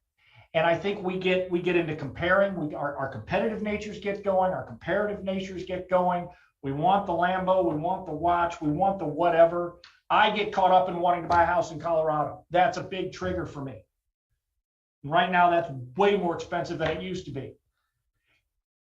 Because I've built a pot where I've got enough to live the life that I have right now, but I want that house in Colorado. And so I push. Yeah. And it's like, but why? Let that come naturally, or if it doesn't come, it doesn't come. But we need to figure out what our drivers are, and are they healthy drivers? So now I'm really getting going again. Not supposed to do that. But accept who we are and keep this thing in its proper place. God, keep it in its proper place so that you can do it for a long time. Because if you let this thing own you, you won't do it very long. You will ultimately blow yourself up or burn yourself out. So if this is something you want to be able to do for the rest of your life, pace, balance, other things in your life have to be more important than trading. Yes, be great at trading, but make sure it's not the number one thing in your life. Yeah. Tom, thank you so much. I found this really meaningful, and I'm sure everybody watching did as well. Awesome. And I know it's tough to talk about some of this stuff, but I think it's helpful. It is. But yeah. I think it's necessary for us to be able to talk about it. I think more traders that are learning need to see the struggles that guys have been doing it for 25 years also go through at various points in their careers. Yeah. Yeah. And I just wanted to ask you, for anybody who wants to learn more about your system and process, where can they find you and learn more from you? BeDumbFollowPrice.com is a new service I started about a month ago. We're actually running a free trial, so you can come check it out for 7 days and see all the videos and whatever. And I'm teaching my process, and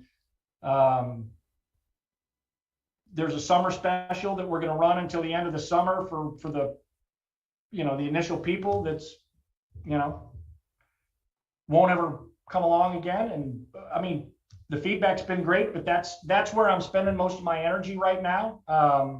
I trade what I teach, and so I'm doing it with my members, and So if you're interested in kind of learning how I view CanSlim and how I do CanSlim, and the trading style that has allowed me to do it full time for the last 20 plus years, that's a great place. It's bedumbfollowprice.com. Come check us out. Perfect. Well, Fun. Tom, thank you so much. And what's your Twitter handle as well for anybody who hasn't? Canny4. I'll go on rants there every once in a while, as some of you may know. And yeah, I appreciate you giving me the opportunity to talk.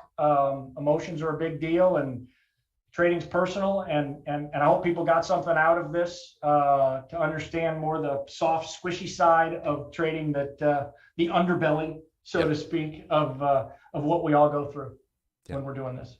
Perfect, Tom. Thanks again. And to everybody watching, we'll go on lunch, and I'll be back in just a second to share some information. But yeah, we'll be right back. And then at 1 p.m. we've got Anish Sikri, which you do not want to miss. So thanks again, Tom, and we'll be right back. All right. Thanks, Richard.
Okay, so we've got a little bit of time before our next presentation, which is at 1 p.m. Eastern with Anish Sikri. You do not want to miss that. It's going to be fantastic. And during this time, go ahead and get some food, get some water, stretch your legs as well, take a little bit of a break, and basically be ready to come back refreshed to close out the rest of the day strong. And during this time, if you want to learn even more, I'll be playing a video that Ross and I recorded way back in January 30th about how to trade during bear markets, and really sharing Ross's expertise, having traded through the 2000, 2008 bear markets, and basically how to survive during those instances. So enjoy that. And before we get into that, I do want to mention that we'll be doing a masterclass with Stan Weinstein himself. You can find the link down below in the description, as well as popping up right now and post it in the chat. And I'll play a quick clip from Stan himself discussing this project, but it's something that I'm super excited about, to basically share his methodology, stage analysis with more and more traders to help them identify those leadership groups and also protect themselves during stage 4 declines, and also take advantage of strong stage 2 uptrends. So enjoy that. And make sure, if you haven't yet, to go ahead and click the link down below in the description and in the chat right now, and check out the landing page. We've got a really ambitious and comprehensive project plan that you do not want to miss. So go ahead and check that out. And here's a message from Stan himself about it. I think this is a really exciting time to be doing this, because so many people are losing so much money in the market. And there's never any guarantee, no matter what you do. But if you learn to do the proper game plan, which we're going to teach them here, and you learn to be objective and put all of the noise on the side, you'll find out that you'll win a whole lot more than you lose, and that's all we can ever ask in life. So I'm going to look to teach people to be objective, to shut out outside forces like TV rumors, talking heads on TV, all that stuff, and learn that there was a reason why in the old days when I had the professional tape reader, I used to use at the top of every issue an important masthead that said, "The tape tells all." That wasn't just glittering generalities. It was a valid approach to the market.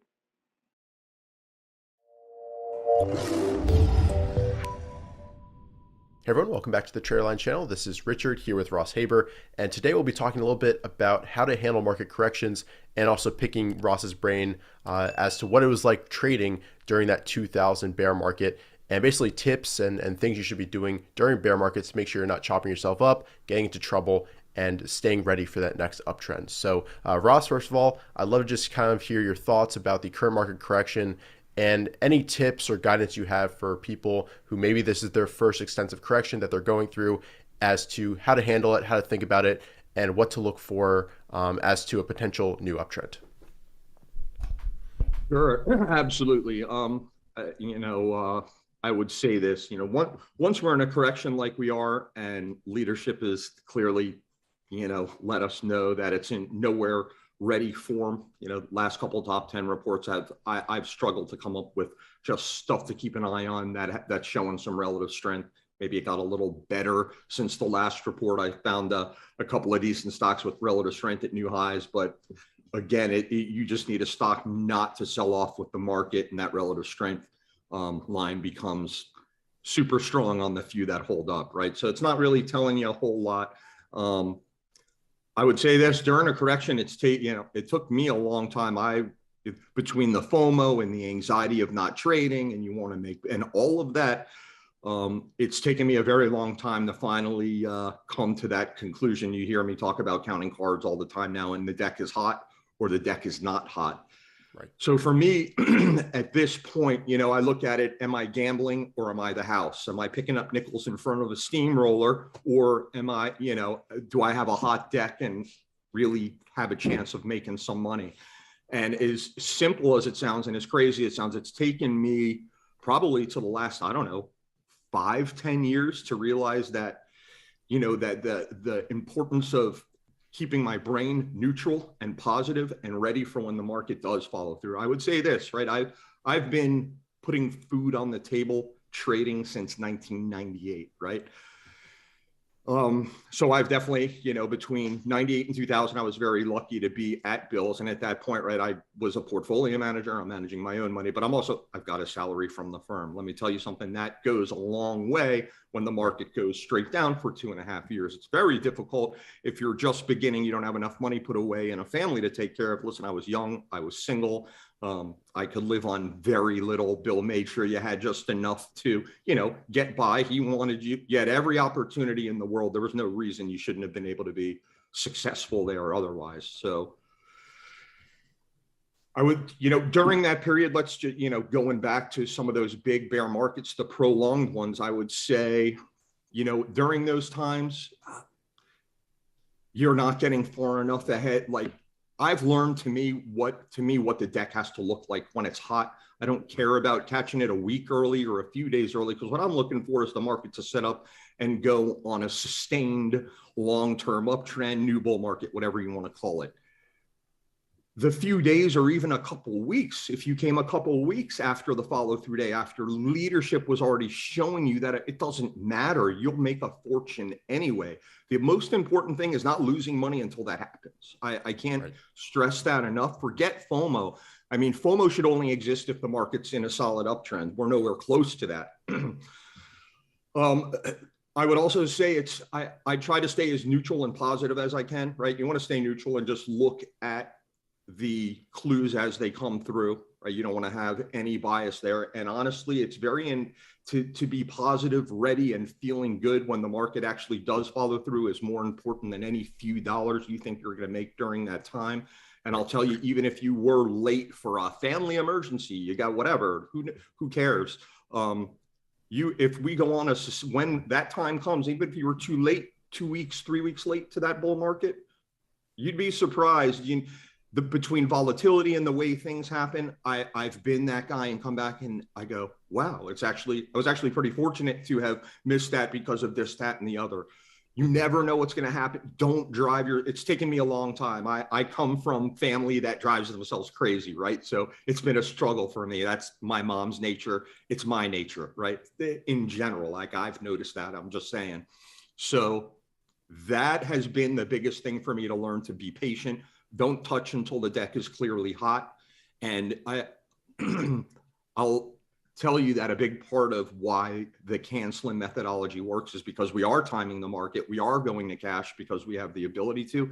And being able to go to cash and not take these drawdowns, like even the one we've just seen, it makes such a huge difference. Talk to, whether you're a money manager or not, talk to your friends' money managers who you would have otherwise, let's say, been using, or someone similar to that. I promise you, nobody was out of the market back in, November, December, as the market was topping and been in cash as it all falls apart. So the difference between not getting, knocked down from 16,000 or 13,000 on the NASDAQ, and even if you chopped yourself up one or two times in between there, testing the waters, the difference is enormous. And you do that 2-3 times, and you are so far ahead of the market and everyone else.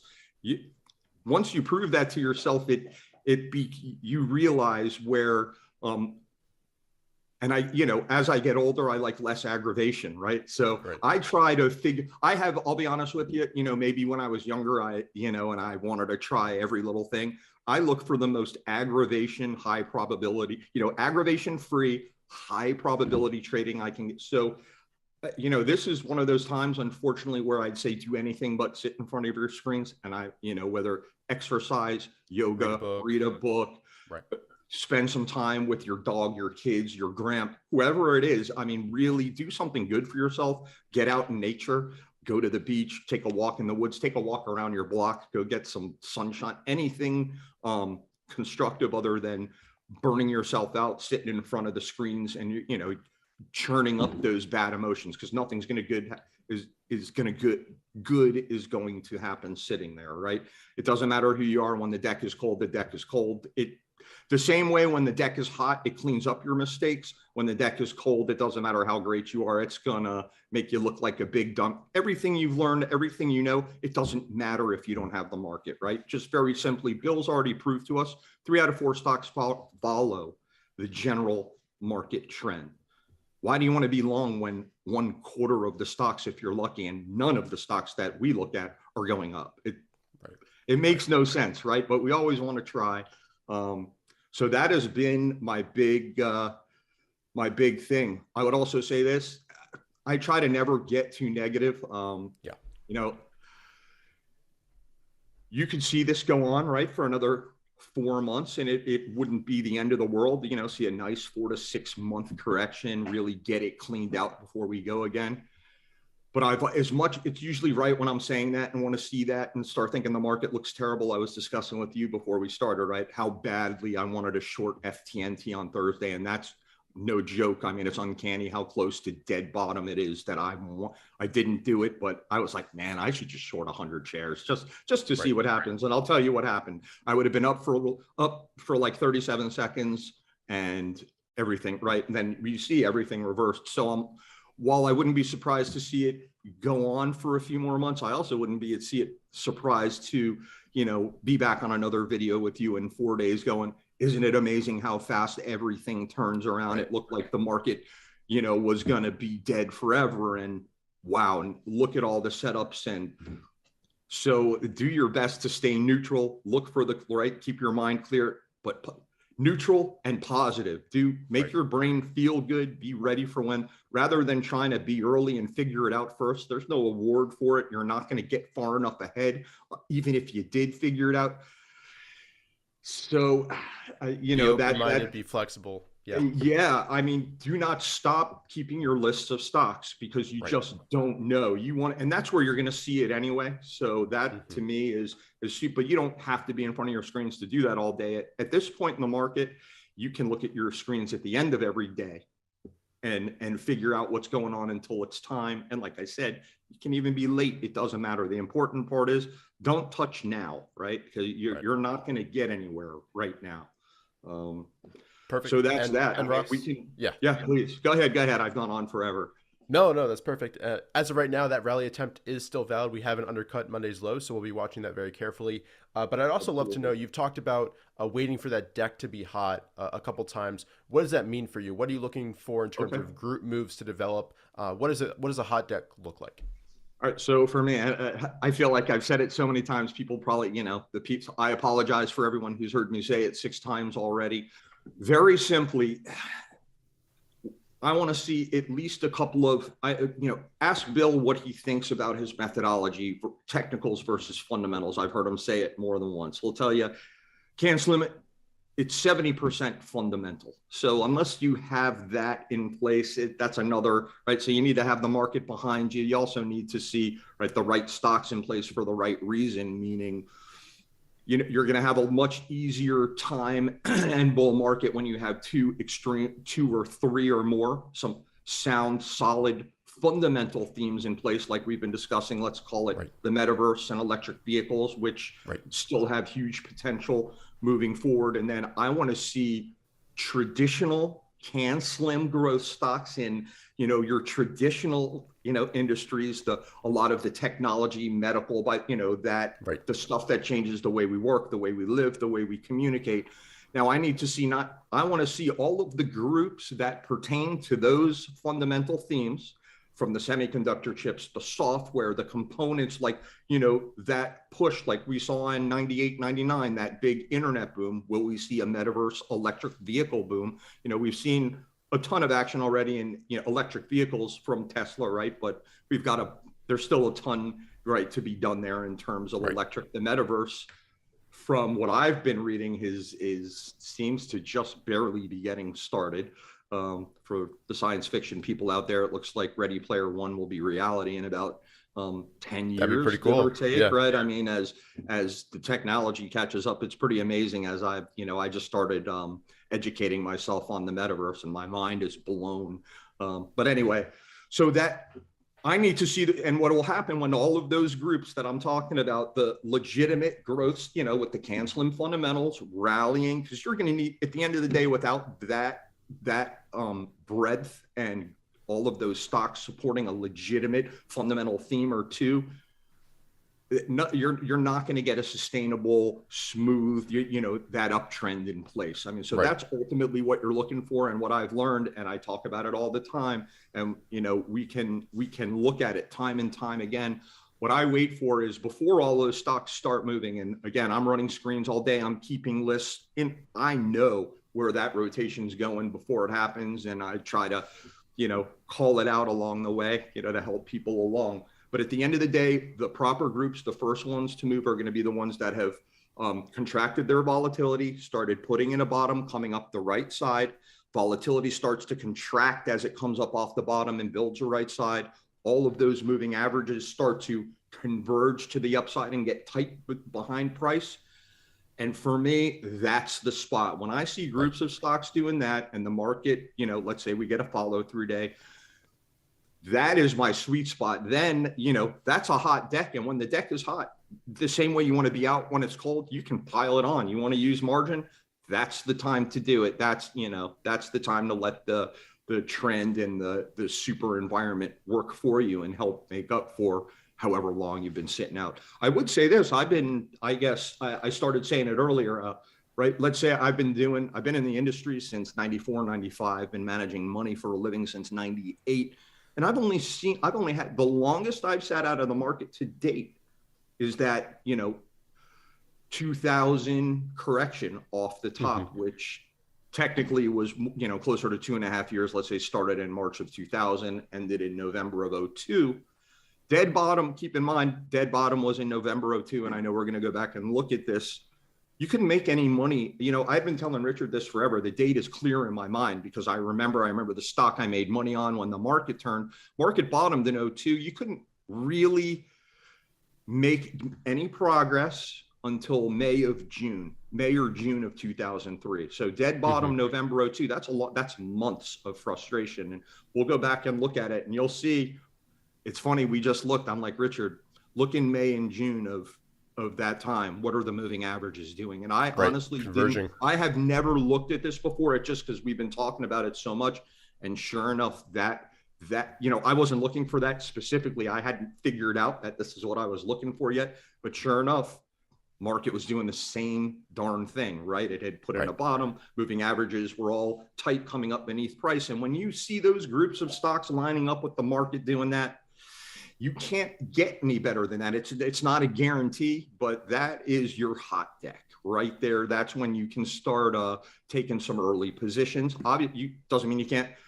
And honestly, it's easier to manage risk down there. So Right. it's, for me, it's like you've got all of this built up potential. You're much earlier than, most of the textbooks talk about, right? Before you're 15%, 20% within, that prior high. If you're Right. reading Bill's book, you should be no more than 15%. But this way, you can start getting into these things well before that and managing risk that much easier because, again, that, right where those moving averages cross, that typically becomes a significant area of support. And I think you gave it the name. It's like a launching pad, right? And all of these stocks typically launch from that point, and you can start getting into a position. You can pyramid the breakout instead of starting at the breakout, like the textbook says. And I'll just tell you, I've had great success doing that. So at the end of the day, do anything constructive with your time while that deck is cold. I mean, now it's clearly cold. There's not a stock anywhere that it to be found worth buying, but you'd be surprised over time with the experience. It becomes very clear. And I'll be honest with you, I always say this as well. When it's time to buy, even if you're a few days late, everybody knows when it's time again. You're not going to miss it. And you're better off sitting on your hands and missing the first few days than trying to be early. Stop trying to be early. It's not getting you anywhere except frustrated, chopped up. Maybe you make a little money at best. And when the market finally follows through, you're kind of worn out instead of fresh and ready to go. So it's also, I've learned as I get older, how important my emotional, mental, Capital. psychological state of being is, because life only gets more complicated and difficult, right? So, I can get into all the self-help stuff too, right? Everyone, you either make it a good day or you don't, right? When you wake up in the morning, and I can get into all that too. So, you're having to listen, every day's a good day, make it one. So Perfect. Along those lines, you've got to live your life and do what you got to do to support your family first, right? So you got to have a clear mind to trade, because you get nowhere good when your head, is not in the right place. Perfect. Awesome, Ross. So the key themes there: be flexible, wait for that hot deck, and watch for multiple groups starting to emerge up the right-hand side. Look for those moving averages to converge to the upside. Right now, we're below those moving averages on the indexes. And let's go on now over to the 2000 correction and just hear some stories, some key takeaways from that experience from you, Ross. All right. First off, I was still, I don't know, in my late 20s around this time, maybe just turning 30. Well, for starters, the high that you have coming off of that 98 to 2000. Right. So, you have some serious corrections along the way, so you begin to think that this one's no different, right? And I'm going to bet you plenty, my bottom dollar, we got sucked in here at some point, either as a firm or on an individual basis, somewhere in here. And you can see the moving they never really, they pushed through, and maybe they did for a little before it rolled over, right? So using that same thing, and at this point, keep in mind also, leadership will be holding up. The stronger leaders are holding up better than the market. And so, it's easy to convince yourself to be long for a reason, and not just you or me. The whole firm during this time, including Bill O'Neill himself, we got sucked in multiple times along the way. We never made any money. Everybody got frustrated. But at the end of the day, you continue to understand. And, the number one rule is don't lose a lot of money. And, after you've seen your third or fourth follow through day fail, that's when you put in your little, the most you can buy is 5 to 10%, right? Because if it fails again, you're going to protect yourself. And if it doesn't fail again, you'd rather be adding slowly and a little bit late, right? It's that same lesson. And you can see, so after the market breaks and you fail here, it's probably easy to stay out underneath this underneath the 50-day moving average, right? And by here, maybe you look at leadership and get sucked in, maybe you don't. But you can see that's just a push through. I don't know what daily moving averages are doing at this point. But even here at this point, right, you get the big undercut, you start pushing. I can't remember exactly, but I would bet I was buying stocks in here. right? That we can all look and, you get that, it looks constructive, right? You get the volume falls off, you got the big blue coming up, and sure enough, look what happens. I mean, you almost get cut in half again from 2,100 just about to 1,100. That's a big drop from there, right? So, and of course, by, Bill's thing, they'll either wear you out or scare you out. And you can see the market ultimately bottoms here in roughly November 02. And it's not like we've discussed in probably just the prior video, just when the market puts in the bottom, it's not an easy ride. Volatility doesn't just go away until the market gets itself sorted out. And in this case, let's say the market feels comfortable with what's going on with interest rates, inflation. We've got earnings season going on. So even if we just put in our dead bottom last Monday, look here. I remember clearly it was impossible, at least for me, to make money the way I like to, in a smooth trend, May or June. I remember specifically market bottom, still ton of frustration. And all of a sudden the stock, the most garbage stock to me of my life that I've made the most money on, Travel. Yeah. It had the earnings, inflation, all that. To this day, I don't think I've met a person on the planet that's ever used TravelZoo, and I can't figure out why you would even use their website. However, 6 months into that year, and well after the market actually put in its all of a sudden, the stock started kicking in. Nobody missed it. Even if you were a little bit late, what if you missed the first breakout on travel? Well, it wasn't only TravelZoo. It's not going to be one that just happened to be the one that I latched on to. It kind of jived with me at the time. And so that's my point for all of that frustration. And even here, what award do you win for catching the dead bottom here? Do you know how hard it would have been to even buy stock here and then sit through all of it fails and and finally we go here. But this is what we were saying. Look what happens here. Volatility, right? We tighten up, we start moving above the averages, and then look what happens. The averages start to convert. So if you went using that alone, first of all, you'd be sucked in a whole lot less than you will be on the daily, right? So maybe that pulls you in a few times. And if you use progressive exposure and say, I'm never going to be long more than 10 or 15% to get started, and you don't add to clean up mistakes. Let's say you're wrong on one, and then the next, it doesn't mean you buy the next breakout to try and make it. That means you're wrong if you're losing money, and you got to sit back and really, make sure. So not losing money is a big thing. I was talking to Charles Harris a few days ago, and it's funny. He said to me, is like, Ross, one of the things that sticks in my head that you told me years ago is just don't ever sit there and don't take big loss. Don't let it happen. Right. You have to and again, never buy a stock unless you know where your sell stop is and why. You should know exactly how much money you plan on losing, not making, losing before that trade starts. Making money is a benefit when the odds are in your favor. You need to understand how much you could lose, you plan on losing, and that entire plan, you should the only thing that matters at the end of the day is managing risk. Picking stocks and that will come with experience. I would say, honestly, that's not the hard part. The hard part is being disciplined and understanding when not to trade. That's when the disasters come. Perfect. Yeah, I think we've gone over some really key things here.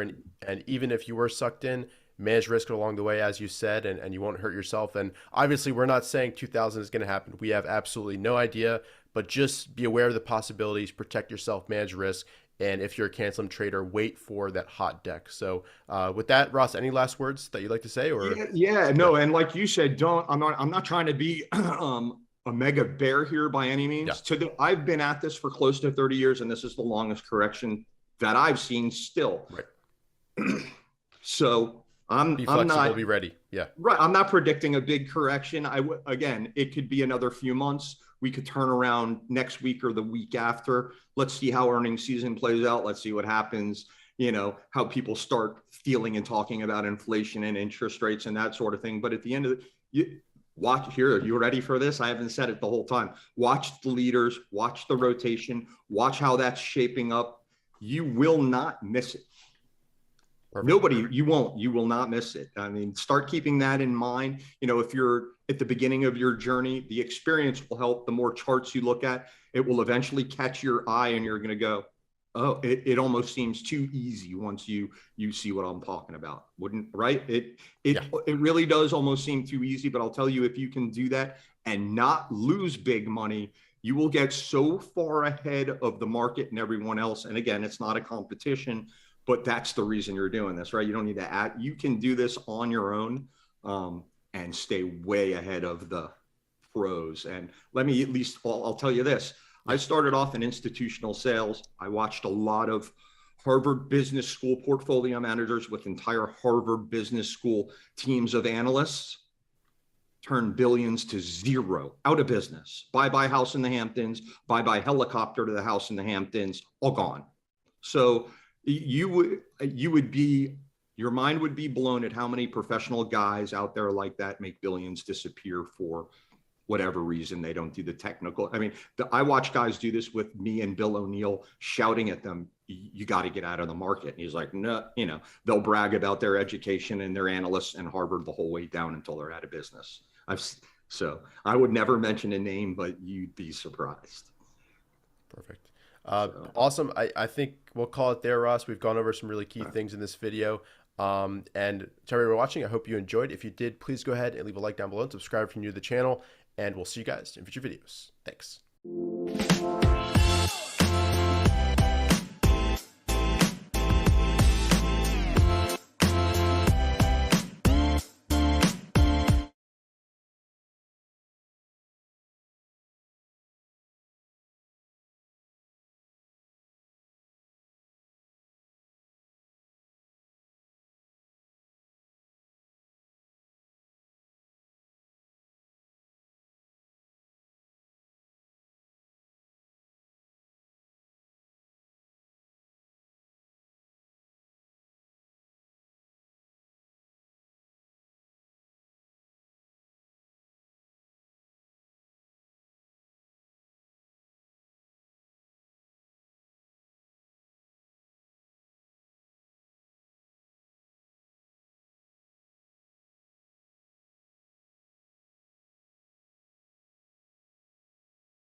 Okay, welcome back everybody to the 2022 TraderLion Conference Day 4.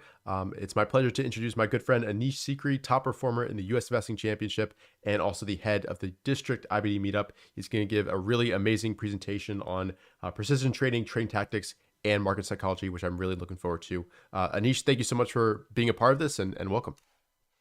Thank you, Richard. Thank you, everyone, for attending today. I'm very happy that this conference is a big success. I am honored at the same time. There's so many amazing speakers that I'm associated with. So to me, that's pretty mind-blowing. I do want to thank you guys, the entire team, my family, my teachers, mentors, all the meetup members over the last decade, and my beloved vets in believing in me. Do want to thank God, universe, for throwing challenges at me and that helped me to push forward. And these key individuals on this list were at my start of my journey at a key critical moments when I got to meet Mr. O'Neill, as everyone knows, Mark Minervini, Jack Schwager, Robin Sharma, Scott O'Neill, who is William O'Neill's son, who runs the O'Neill Data Systems, Market Smith, very young Scott Sinclair, Charles Harris, Mike Webster, Harold Morris, and thousands, I mean, hundreds of countless amazing people who I've met in my journey. Thank you guys, the entire team at IBD and Market Smith, from the very day one, they were there. And to my new friends who I made at the 2020 USIC competition, Shahid, Oliver, Matt, Ryan, thank you guys. And this one would be for Mark. Thank you, Mark, for coining the term nega toilets, because those nega toilets, I'm using your term. I've cited your work for the first time because I had a lot of nega toilets in this journey, but they gave me the incentive to go beyond my limits. So I think this is the first time I'm referencing Mark's Urban Dictionary reference. So I think that should be pretty cool. All right. Okay. Just want to give a quick disclaimer. I'm not a trading professional yet. I'm working on my Series 66. But as of right now, me, TraderLion team, everyone is not. You want to talk about this disclaimer, Richard? Because we're not. This is all educational purposes only. Absolutely. Everything is for educational purposes only. So perfect. Okay. I always start my meetups with Dilbert, and this is the best Dilbert I can find on stock trading. So please enjoy. I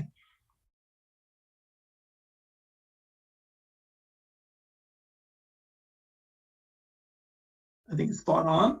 I think it's spot on trading. So, all right.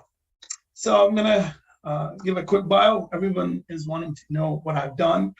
I don't like to talk about myself, but I'll just give a frame of reference where my background's in computer science.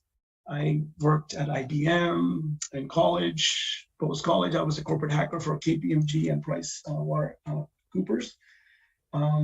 Moving forward, I moved into the patent office. I examined patents. I couldn't trade at the patent office as much as I could because there was restrictions based on the work I did. And obviously with KPMG and PwC, there were auditors for all these tech firms. I could never touch a stock, but I always wanted to do stocks. So those jobs are becoming impediments to trading. Went full-time in 2012, went for a dream. The start of the dream, I wrote a book. It's on Amazon, and Bill Gates got hold of it, listed on his blog. It's a sci-fi business leadership book. It shows my frame of mind at 2012. Today, I'm much different, but that's an early stage of my mind is in that book. I did manage family trading accounts since my goal was to have a hedge fund. So I did manage other people's money, but it was family. It comes with its own pressure. And I used the family accounts for the USIC 2020. So I was taking all kinds of pressure to trade for the competition. And then 2019, I moved into a leadership role, managing a medical practice full time. And at the same time, I was doing the competition while seeing patients at the same time. So, and here we are at the present day. So any questions, Richard? This is a really quick bio. No, I think that's good. I'm sure a lot of people want to know how you manage your time and everything, but I think you get into that later, right? Yeah, I'm going to get into that later. Perfect. Let's dive in. Thank you. Okay, so I'm going to give a brief about the importance of these workshops that I've attended. Early in the career, up to 2014 was the William O'Neill era. I did the level 1, 2, 3 market school, level 4 masters at the last. I was at the last presentation for William O'Neill. These workshops play a role. What you guys do at TraderLion with all your, the new courses you guys are coming up, they all play a role. Tactical, and a big, events that I've gone is Mark Minervini's Master Trader program twice, and his private access also. All these things build into the tapestry of trading experience. So these are, I highly advise people to go to workshops. You guys are doing excellent work. Mark has his own. This is a constant educational improvement.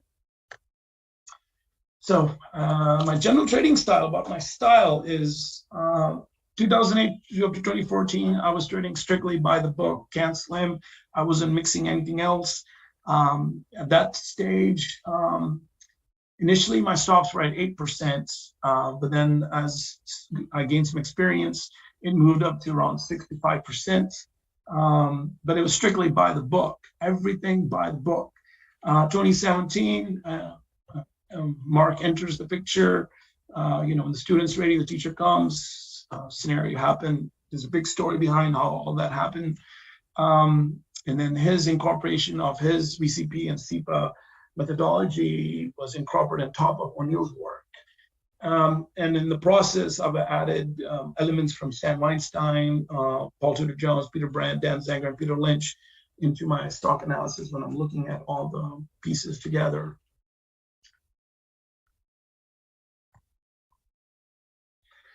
All right, today's agenda. I'm going to talk about psychological aspects. I asked a question on Twitter about this. I'm going to talk about, give you some ideas or strategies or something to think about on trade execution freeze, what happens to traders, trade fatigue, size issues, and then trade tactics for high performance. One of the key tools I use is the RS line angle strength, how to use Marcus Smith. And I'm going to show some 2020 trades that you guys can check on your own using Marcus Smith, look at the back dates and see how the entries were done. The buy and stop entries are listed. And I can also give more, I did so many trades. It's insane amount of trades I did in 2020. Time management strategies, some general time management strategies, how I use. And then if you have time, it's lots of slides. I will show a deep dive study I did on Palo Alto Networks. And it's gonna show a very big timeline, how a stock moves and the market goes in a downtrend, how the market comes in an uptrend, how the stock starts to change its character, all of that. And it's a triple-digit run on that trade. So there's a lot of, if you get, I hope I can get to it. It's lots of slides on that. And then Richard, just keep me posted on the time because there's we got a lot of images to go through today. Yep, we'll do. Okay. All right. All right. Any questions so far? Anything you want me to? No, I think let's dive right in with these three big areas because I think that's something that I've seen a ton of questions about. So I'm interested to hear your take. Okay, so this presentation I'm gonna try to make it as easy to understand. At the same time, it's going to be very complex. So simplicity is the key here. I'm trying to be very simple. I'm trying to make it at as clear and Sesame Street level that I can, because I think everybody knows I love Sesame Street. But simplicity is the key here. On trade execution freezes when it happens on the upside or the downside, and trade fatigue, which a lot of traders are going through right now, and then size issues. The weakness in all of these areas actually stem from not having stops, because you got to have stops. Weakness in discipline and weakness in self-confidence. Now, because trading is all mental. I don't know, we can look at charts all day till the cows come home, but addressing these three elements, this is how you're going to trade well. you got to have stops. You got to work on your discipline and then work on your own self-confidence.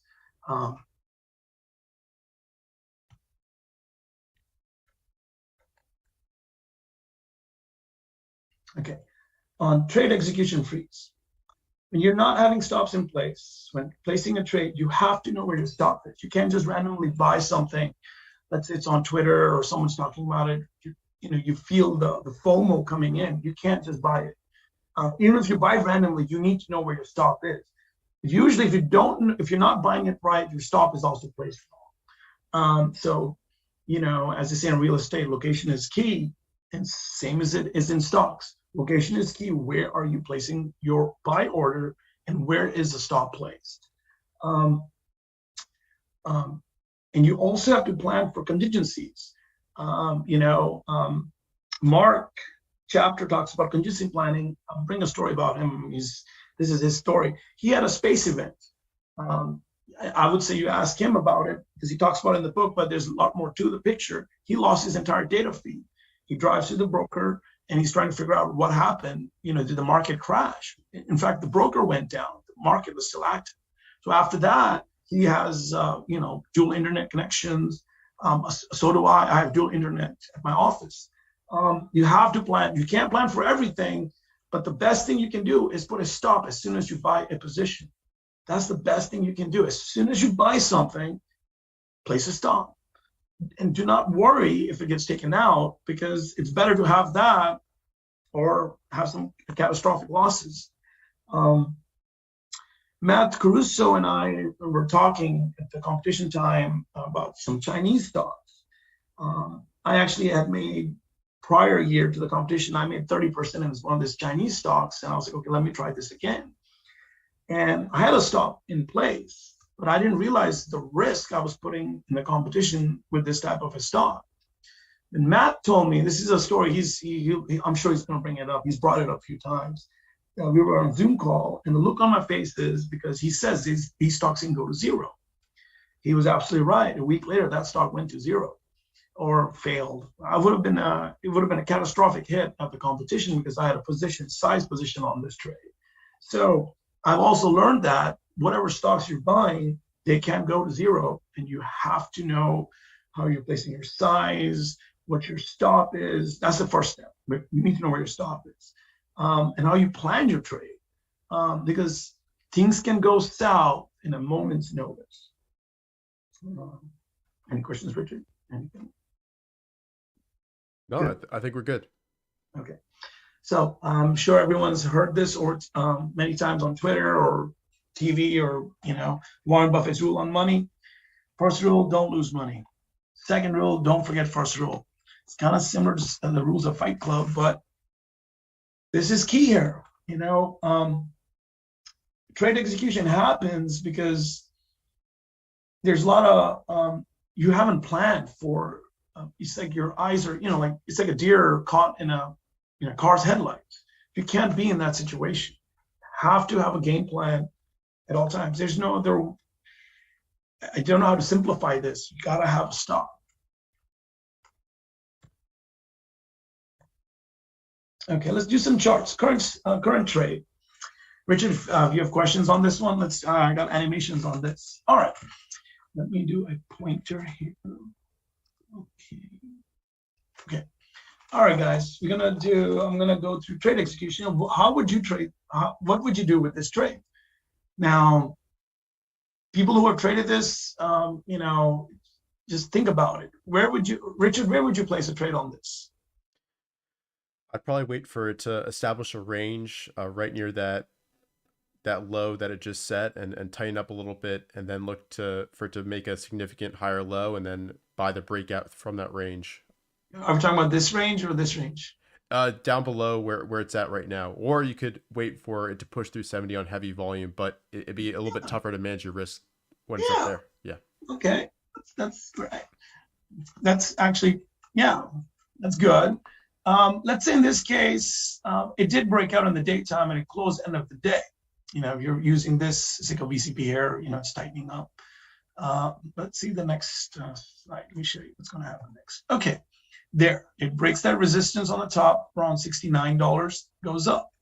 heavy volume. You feel, Richard, that's a good entry? Yeah, intraday, I definitely want to have spotted that volume run rate being higher and buy as close to that 70 mark as possible. Yep. Probably setting the stop at the low of the day or the low of the day before. Yeah. Yep. Now, so in that case, see, you plan for that too. Okay. Like now it's going up. A trader's feeling great. Now it's coming down to retest where you bought. And this is where shakeouts happen. And look at the 5-day moving average. Now, what would a trader do at this point? Like, what would you do, Richard? I'd probably be stopped out, and probably as it pushed through that pivot and moved up, maybe you set your stop at, either break even or move it up a little bit at least as it kind of makes progress for you. But I'd probably be stopped out at this point. Yeah. Same here. I would be too. If I was buying on this tight or low cheat area here, I would be stopped out because my exit would be right behind this low. Or if you bought it here, it's down 7%. So obviously I will be stopped out too. Okay. But keep an eye on the RS line there. Yeah. Okay. So stocks acting up. Okay. Sitting there. All right. There. Now that's current. Now in this case, being caught on, like if you didn't plan for this, that's your best exit. Your first exit is the best. No one knows how far it's going to go down. And in this case, it does go down. This is now either 7, or this is even like, it's even lower. Like, so your percentage points are even lower. You're getting killed here.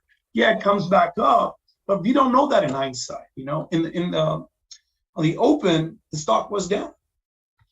So trade execution on this one is just follow your stops. I wanted to give an example of just place your stop as soon as you buy a stock or sell into strength.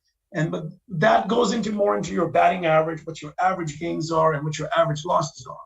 For me, in this case, my average gain for the last 2 years, I'm doing about 10%, stops around 3%, maybe 10, 12%. I'm going for the gains and I'm unloading the position. Not all of it. Sometimes all or sometimes half. In this case, the sector is hot. It's 3 out of 197. So the sector is moving. So probably will take some off the table because at 30%. If I'm buying it here, I'm over 30% on profit. And then keeping raising my stop or just keep the original stop and then get stopped out and still have some profit. But this required planning and there was no trade execution freeze. But if you're new to trading and you get into this breakout and didn't really plan for this is in 2 days. So you do have, contingency planning is involved in this because you don't know this can go down further. And it is down. I wouldn't be in this trade buying here and dealing with this. I won't be. And there's a good question that came in, Anish. Yeah. So there's a question from FFTY. Question: trade execution to buy right in this choppy environment. Any tips to build the patience and avoid shakeouts? Look at the setups. In this case, I was just looking at the setup. This is I would just focus on the quality of the setup. If it's breaking out, I would care less if I'm buying it right here. Market could go down. It's not.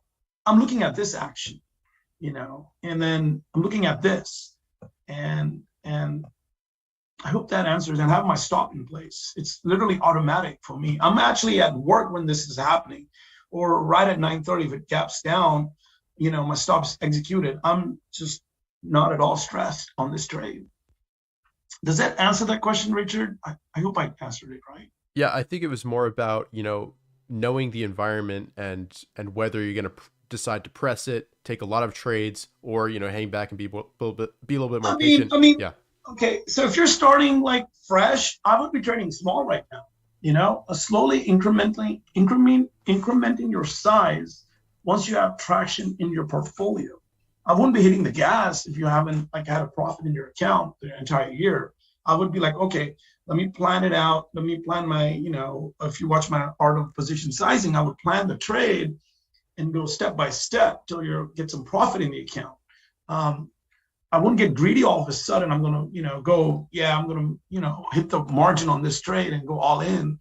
I mean, you could do it, but then you don't know where this drop is going to happen. This has happened in 2 days. Think about it. A retail trader getting into this trade is excited. It was on Twitter. Everybody was talking about this. I saw this, and everyone was more happy. Now, the markets, you have to look at the S&P 500 in the back. It's trying to, keep this, trying to move up, but just look at the setup. Now this happens. All right, it's testing. Okay, but now this is immediate. So if a lot of stocks are doing this, you have to plan. You have to trade small, till you get some profit. I hope that answers it. Yeah, I think it does. All right. Now trade execution. I was going to move into this. What would you do with this trade? Okay. Now, this is the oil and gas stocks. Look at these rocket ship moves here. I mean, look at that. This almost doubled. It's almost doubled here. It did double in a short time frame. Richard, what would you do on this now? Yeah, it's tough because pullback buys aren't my cup of tea. But if I'm buying off the pullback to the 50-day, I'd set my stop just below that moving average. Yep. Yep. That's how I would do it. But let's say you didn't do this trade. Let's say you skip this. One way is to you have to be on top of this. And usually on the day when this is happening, the moving average is not going to be exactly touching it because you have other data. That's why it's getting close. So there's going to be a little bit of lag in there because moving averages are a lag. Now, in this case, let's look at the RS line because these topics are going to come later. So, okay, let's say I go a few days out. Now, let's say you see this pattern forming. How would you trade this now? It's still not super tight. Honestly, I'd probably wait for a little bit more tightness, but you could also buy through the highs of that range or the high of that red candle. Yeah. Yeah. So this is the way I would be trading would be if I didn't get this and I saw this power move up here, there's definitely, okay, all right, support on volume here on the 50-day moving average. I would be doing a horizontal line right here. And if it pops from it, I would be buying it. And I go 2 days forward. So, you buy it on that day and you go up. My stop would be right around here. Okay. Now let's see what happens. Now the RS line has jumped up. Yep. Immediately, as soon as it breaks out, it's like, I don't like to see this, but it happens in this market environment. Okay, it's hanging in there. RS is actually going up, but look at the volume. It's kind of like dropping off. I'm looking at all these factors at the same time. All right. The trade's going well because now, if you bought it around like 38 and you're up 8, 9. Yeah, I'm probably up 10% because this is 8% move. All right, that's a pretty good trade. Now, based on my batting average, I would be either reducing half the position, moving the stop up. So I don't like to round trip a profitable trade. On the average, let's say a stock goes up 10%, I sell half. I actually move the stop up pretty much to at 5%. So whatever happens, I take something. I don't, now based on the environment, I move the stops, but once profit's there, I like to keep it. This is what I learned from Mark. All right, so the rest of the position is going up, a few days out. This is on July 15th, I think. No, not July 15th yet. All right, now, it's still hanging up there. It's trying to pass that round number $50. It's now, can you tell there's a resistance there, Richard? Yeah, for sure. Yeah. So there we go.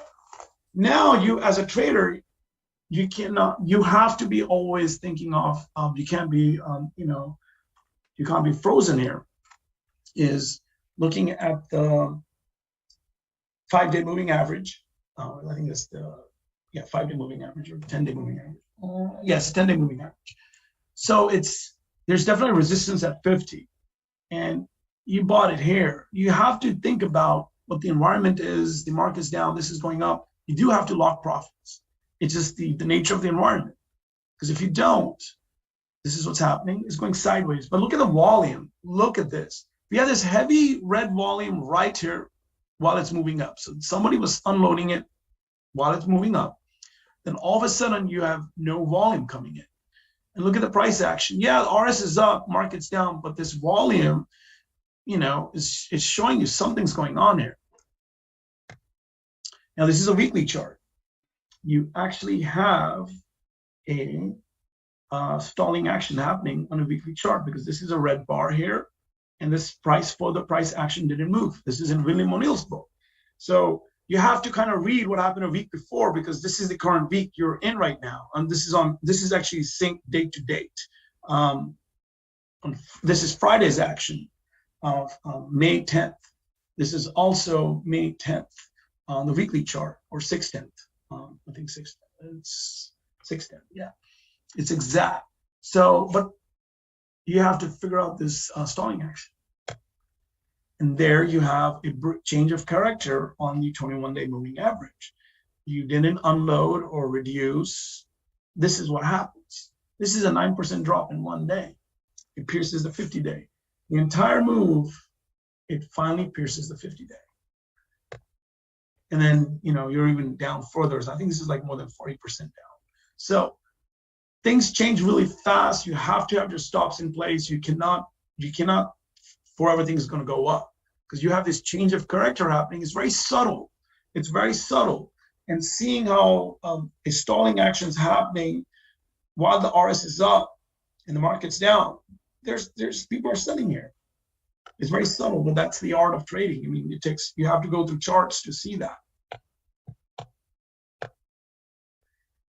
Any questions on that, Richard? No, I think noticing those changing characters, I think, is really key. And you saw how it was respecting the 10-day moving average. If you can go back one slide, even during the prior run up before this base, it was respecting it. And then it leaks below that before the most recent pullback. So so that's the characteristic of the stock. You want it to be right above it, and you need to be out. So that's good observation, Richard. Excellent. Thanks. So trade fatigue. Over trading, falling in love with pet stocks, BTFT trades. I'll be a professional here, so I won't explain what that means, but Richard, you can say it. YOLO trades, seeing patterns where patterns do not exist. This is mentioned in Jack Schwager's Market Wizards books. One of the market wizards he's interviewing talks about it. I do apologize, I can't remember whose name it is, but it's in the books. Because the psychological aspects on trade fatigues are this. Here's what's happening in a trader's person who's right now in this current environment having a high probability is what's happening in the account and the trader's mind. Losses are piling up. Equity curve is pointing down. Frustrations are creeping in. Surfing the net to find some validation on a trade because people will, try to find anything on Twitter, Google, whatever, trying to confirm what they are buying.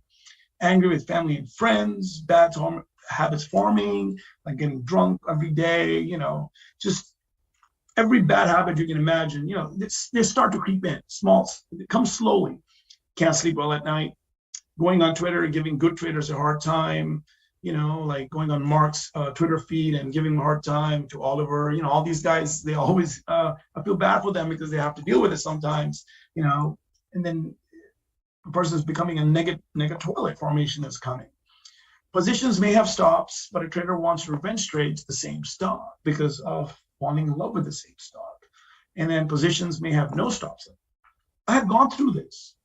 The only reason I can say this is because I've gone through this. And this is where trade fatigue kicks in because your mental state is totally not in sync. Think about it. If you're making profit, you really have trade fatigue. Would you have trade fatigue, Richard, if you're just going after profit after profit? Maybe a little, but definitely not as much if you're getting positive feedback. Positive. Yeah. So these things are like are what you call, I would say, result of the actions a trader is doing on this. These are the results. Because I get calls all the time. I get calls when,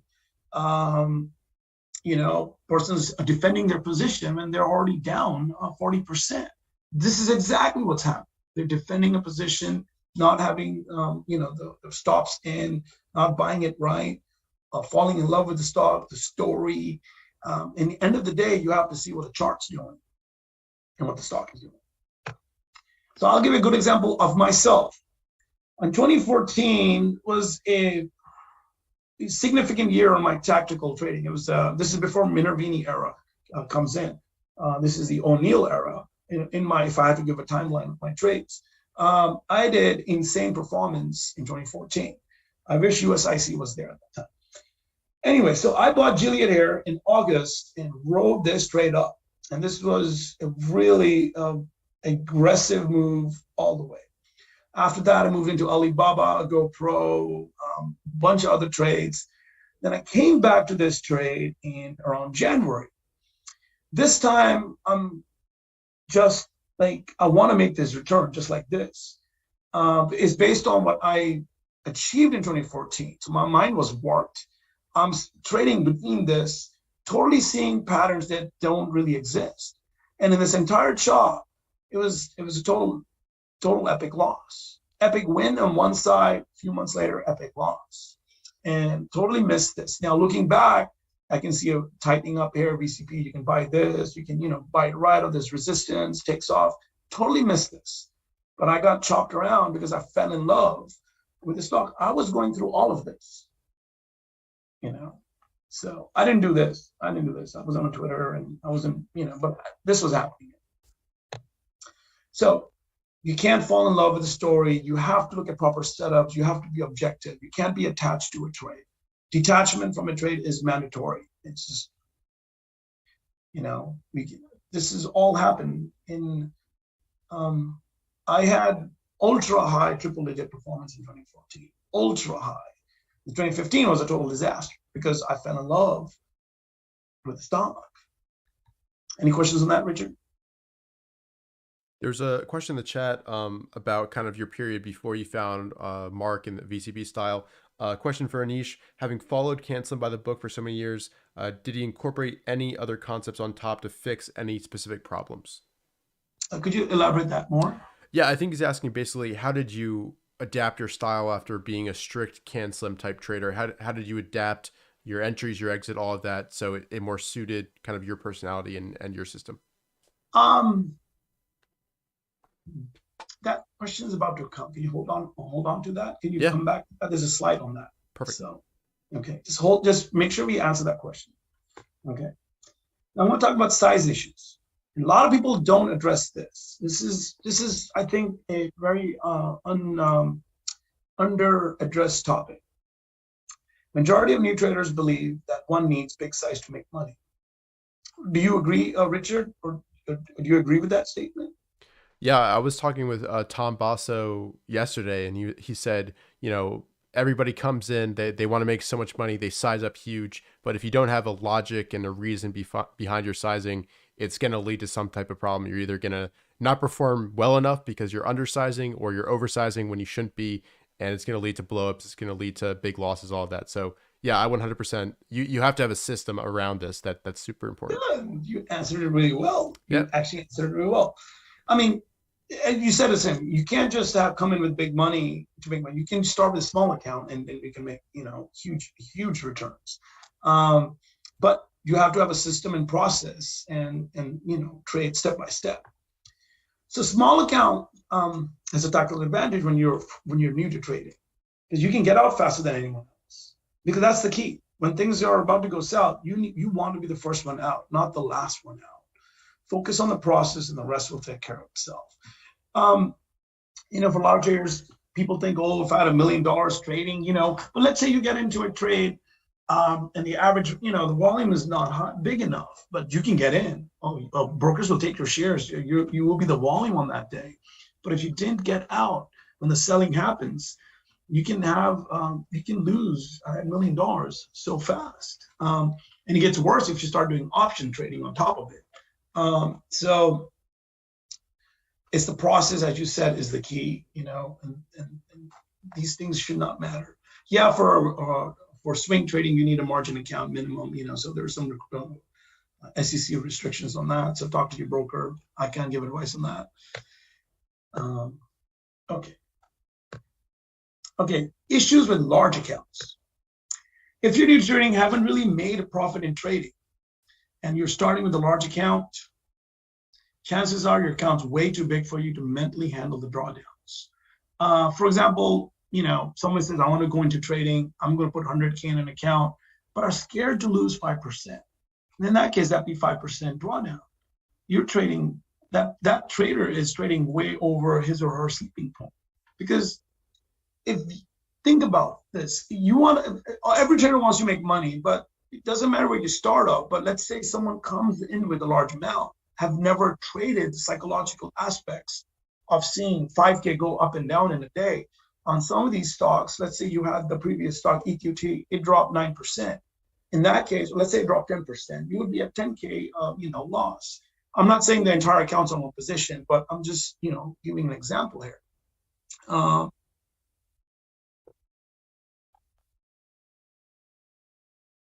Okay, now let's say this happens, you get lucky and your stock gets bought out when a new drug gets announced.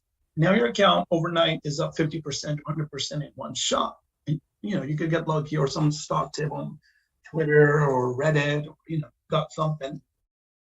You're all of a sudden, you're experiencing large money for the first time you've ever seen. And for some traders, seeing large immediate, your account gets large, it increases fear of trading, because now you're like scared to lose money, or you're going to trade aggressively because you want to make more, and then you're executing large trades with bad stops because greed has increased exponentially. This actually happened to me. I actually went through this, and I've seen other traders. I've seen on the other side traders freeze because their account's so big and they can't even move. They can't even handle. A few $1,000s down on a really, tactfully large accounts, and they can't even move that account. On a 2% drawdown, they can have. When I was managing family money, the persons who I was managing couldn't handle a 5% drawdown. Just couldn't handle it. I would get a phone call saying, "Oh, why is this a 5% drawdown?" I'm like, 5%, that's on one position, not the entire account. They just couldn't handle it. And I was using this at the competitions. I had to be at a very tight the entire time. The whole point was not to lose anything on the equity curve. Talk about pressure. So when you're in this situation, it is imperative to take profits out of the account and come back to a comfortable sleeping point. Trader must wrestle with fear and greed. Risk management on the upside is as important as managing on the downside. Does it help, Richard? Any questions on this? No, I think that's good. Okay. So now there's key solution to these three psychological aspects that we discussed earlier. And this may sound very simple, but it's not. This one's going to take work, because you do have to build your own self-confidence. And this is in all areas of life, not just one area of life in trading. It doesn't work that way. It's a 24/7 game. Because I'm going to quote Jim Rohn, I encountered him in 2015. Well, he passed away by then, but his works came in 2015 for me. Think about this. The greatest step towards success is self-confidence. The greatest builder of self-confidence is self-esteem. And self-esteem comes from doing the daily things you should do. Your self-esteem will start to soar when you make some critical decisions to walk a new road, start a new direction, to start a new discipline. You do need self-confidence in order to address those three psychological elements. One of the key easy things I would suggest, not easy, but very effective ways, is I came across this. I actually did a trade to pay for this in 2015, just because I needed this really bad. And it was one of the most, just before I met Mark, this was the things happening. Jim Rohn's Foundation of Success, it's a very big module. He mentored Tony Robbins. So he's the mentor to the masters. Tons of other people he's mentored. Excellent. It's an insane amount of videos, his workshops, everything's there. It's all recorded because he passed away in 2011. But this is the website, successacademy.com.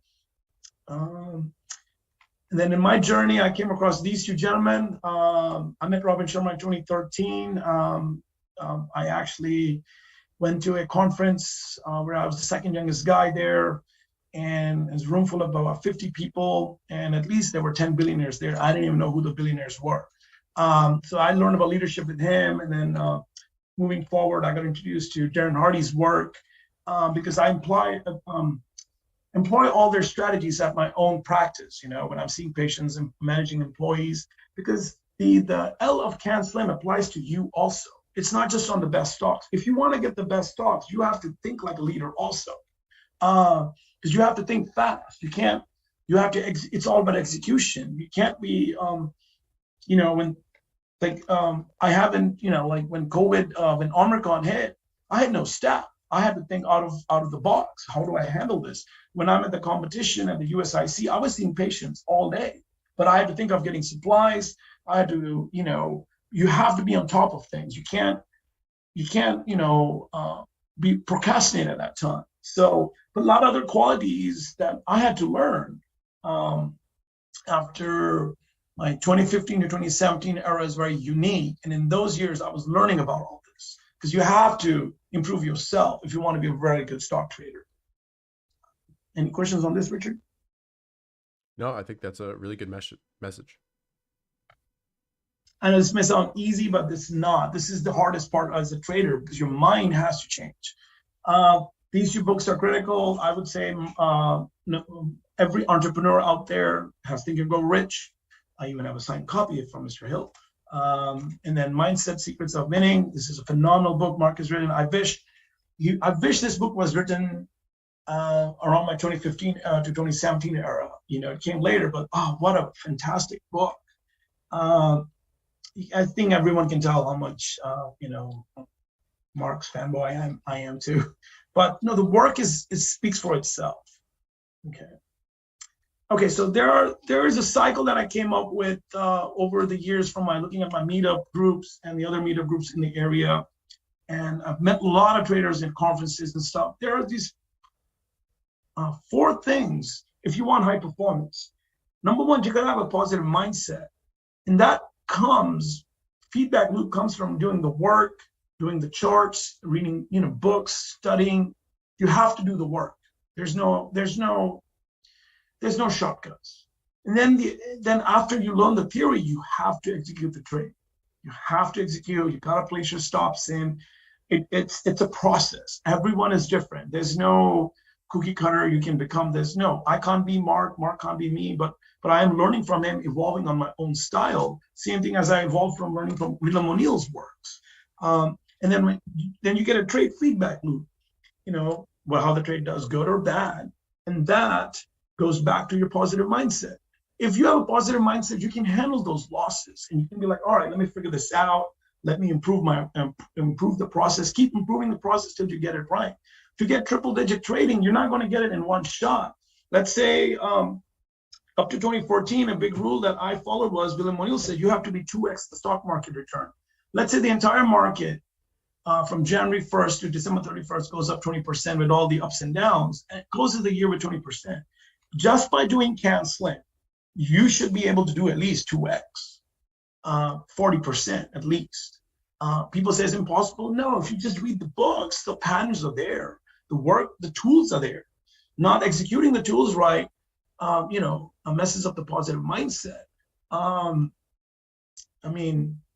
So it's a feedback loop. Okay, so I have a list of books here. I'm sure there's a lot of books I've posted on Twitter. Mark's posted it. Just these books, everyone should have read.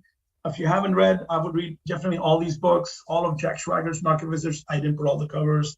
John Boyd's, all his books are excellent. Mark's books, all 4 of his books are there. Mark Douglas has a few extra books. After Trading in the Zone, that's excellent. Classic, Just a Little More. The Perfect Speculator is a fantastic, underrated book. If you pull up Tacher, stock on MarketSmith. What's the ticker for Taser now, Richard? Do you know? It's not TAZR, is it? It's AXON, I think. Yeah. Yeah. Either AXON. Pull up this book, check page by page, pull up the chart, and go on MarketSmith one by one, bar by bar, see how the professionals and the insiders are selling the stock and riding the entire wave up. Just by doing that exercise with this book, transform my performance. I was able to make 100% easily right off the bat from, all these books combined, but that book is key. And obviously, right, famous Nicholas Jarvis's How I Made $2 Million in the Stock Market, epic book. You gotta read, and I expect the people for this conference have read all these books, if not, have to read all these books. The entire Jack Schwager's Market Visit series and the entire his series, because I didn't put all their pictures yet.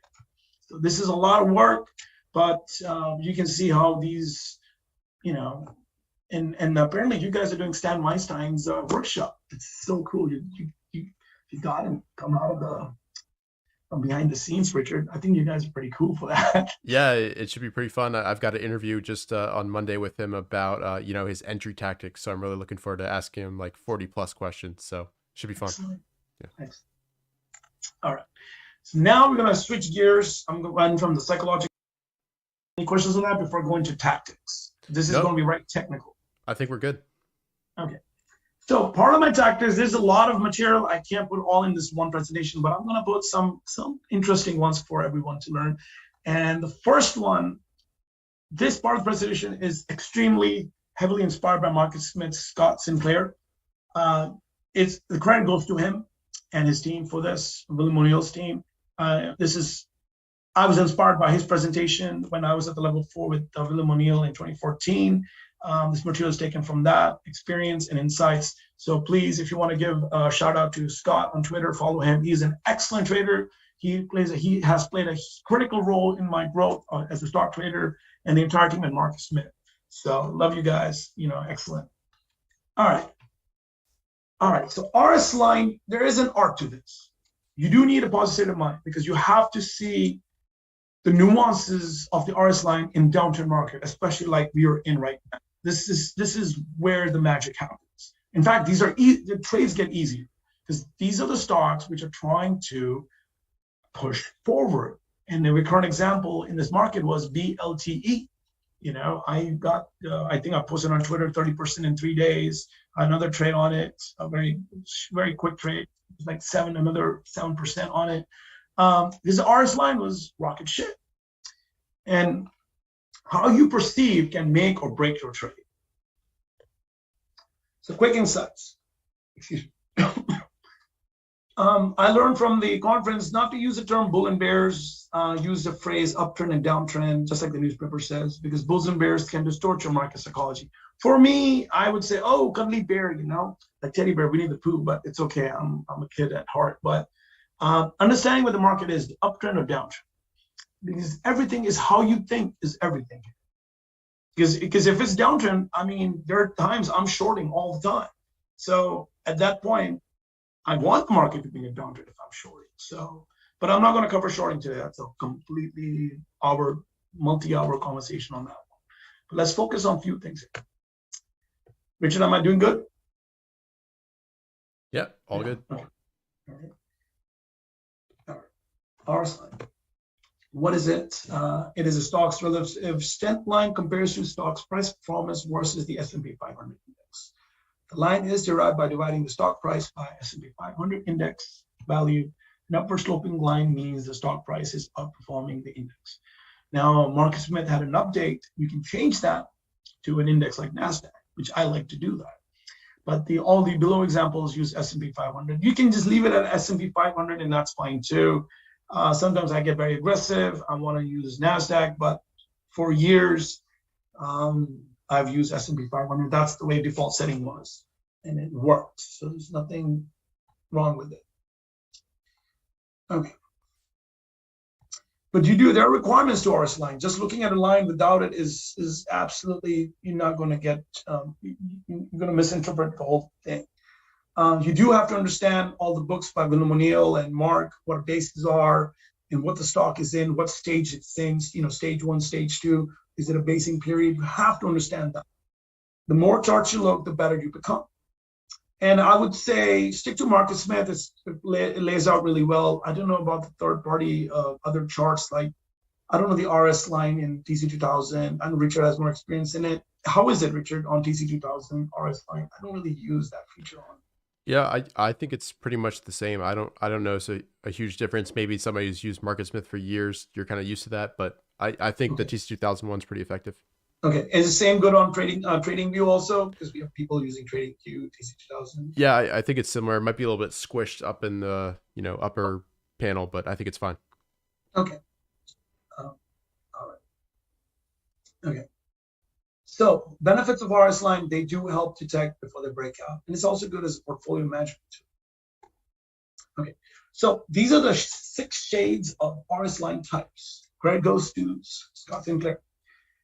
There is an angle of ascent on RS line new high before price, RS line confirmation, RS line non-confirmation, RS line positive divergences, and RS line negative divergences. I'm going to go through all of these 6 elements.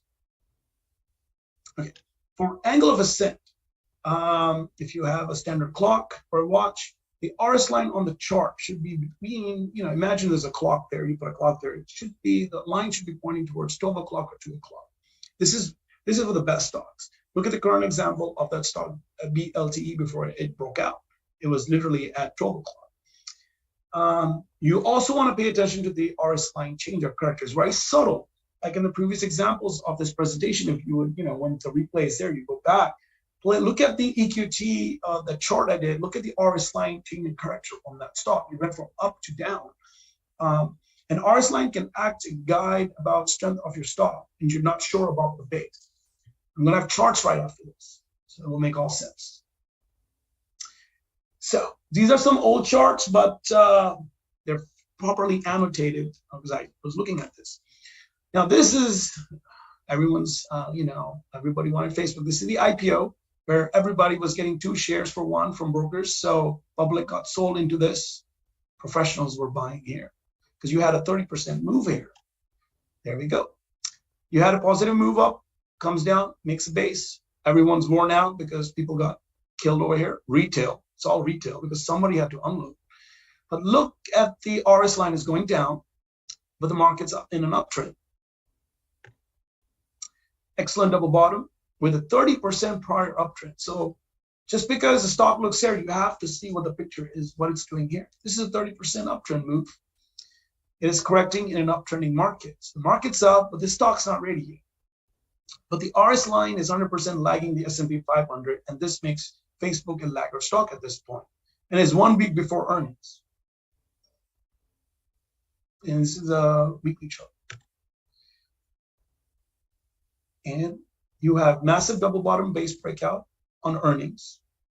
Playing earnings, playing a trade, if you don't have profit going into earnings, I don't do that anymore. If I would ride the earnings if I have at least minimum 10% profit, and I would actually sell half and at least have some profit. But I need to have cushion in the account if I'm going to ride to earnings. But look at the RS line character. It became at 12 o'clock. Right here, it's low, and then all of a sudden it jumps up. Right, pop. Look at the volume right there. Let's go, and stock goes up. Weekly chart, 67% before the next base starts. This is the next base. Now, as I've learned from address that question, how I involved Mark Minervini style on top of O'Neill. Let's say I missed this. I would be buying it here. Let's say I didn't get that. I would be buying at this resistance right here at 34. I would be buying it at this powerful breakout. I would actually buy it at the top. On a day chart, I'm sure there's a pattern there, like a very high type flag. I would be buying it right after the earnings. That's how I would play it. Based on this insane volume here, that's a very powerful move. If not, I would be buying a resistance at around $40 and buying that up. But I wouldn't be buying it here because that's chasing it. But I would be looking at this base. If I didn't get it here, I would be looking here. Resistance of an old prior high right from here. And look at the RS line. It's also going up.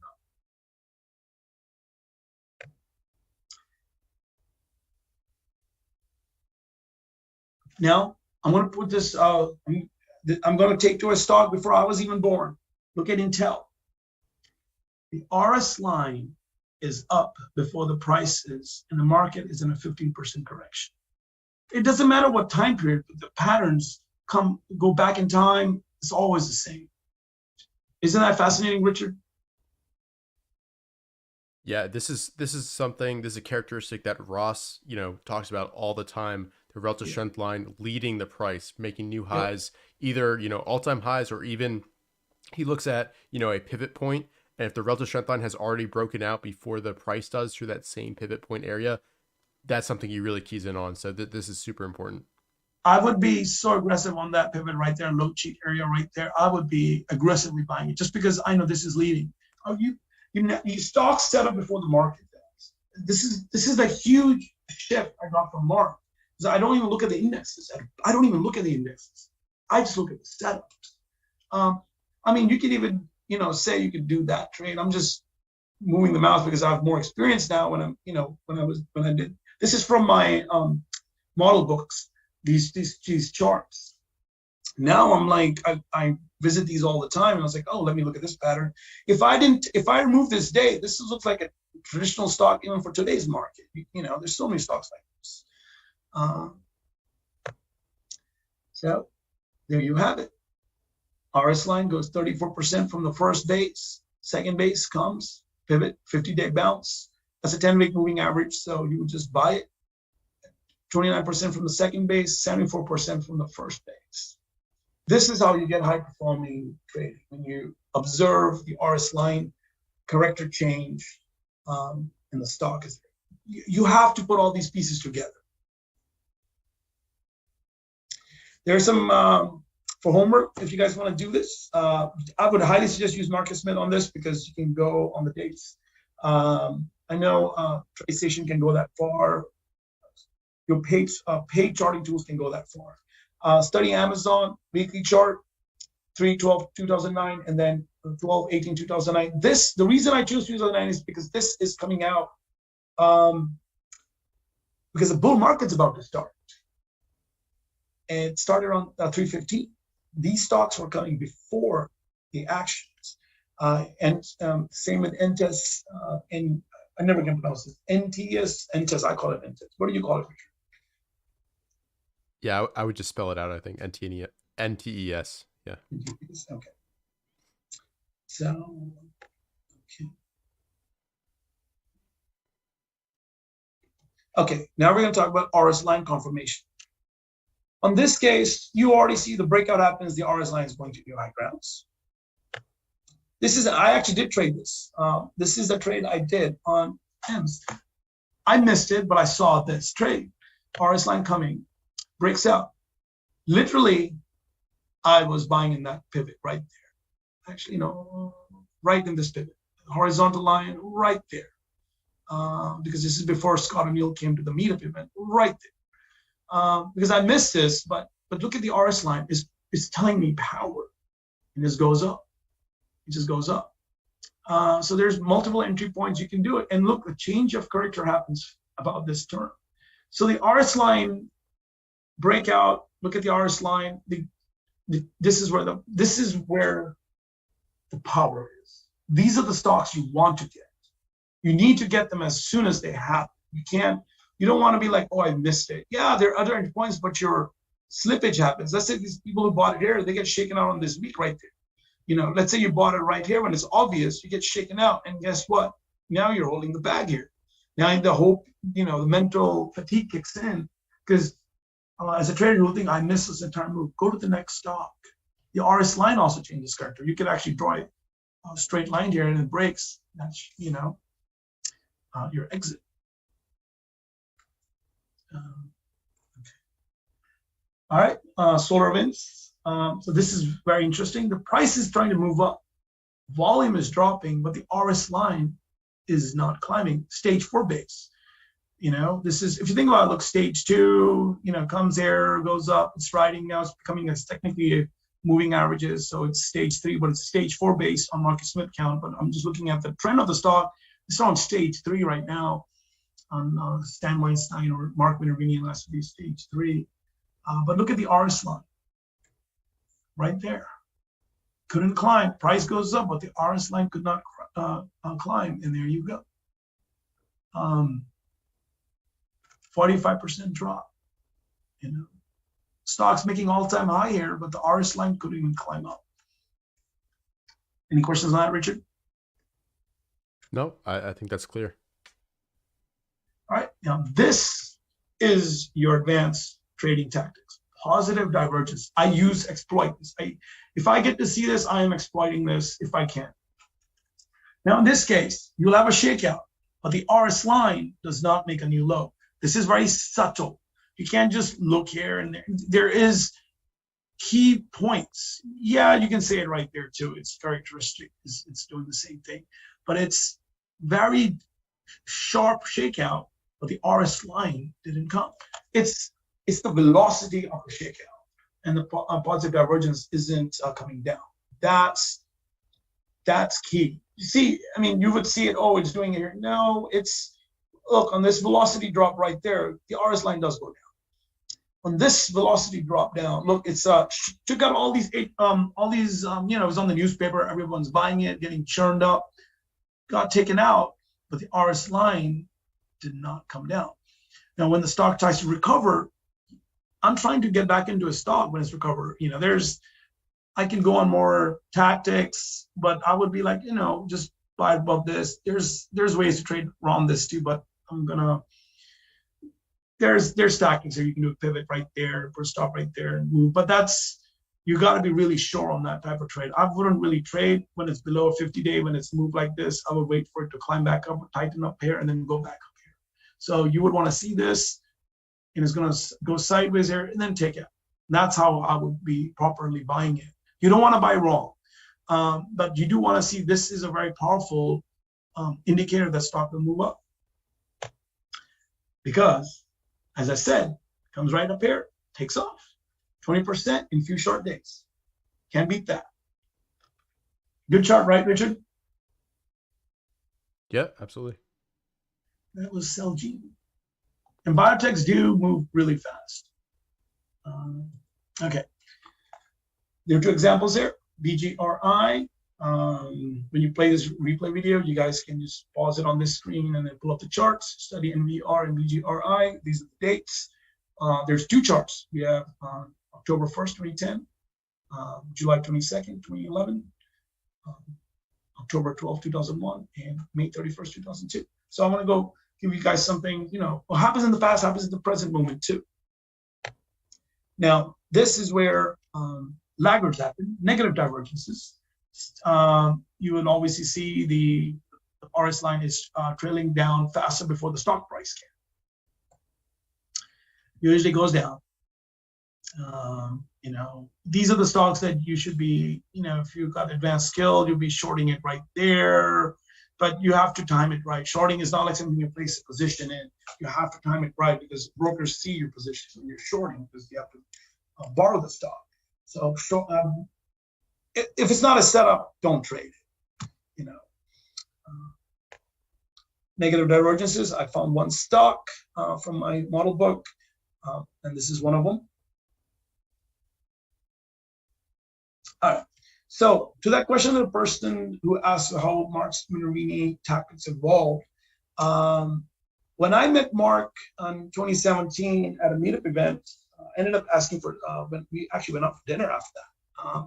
We talked about every other book besides stock books. So Think and Grow Rich was the first book we talked about. What I learned from him is he analyzed me. He knew where I was very close on managing my risk properly, but I wasn't right there yet. I was like right on the cusp of figuring it out.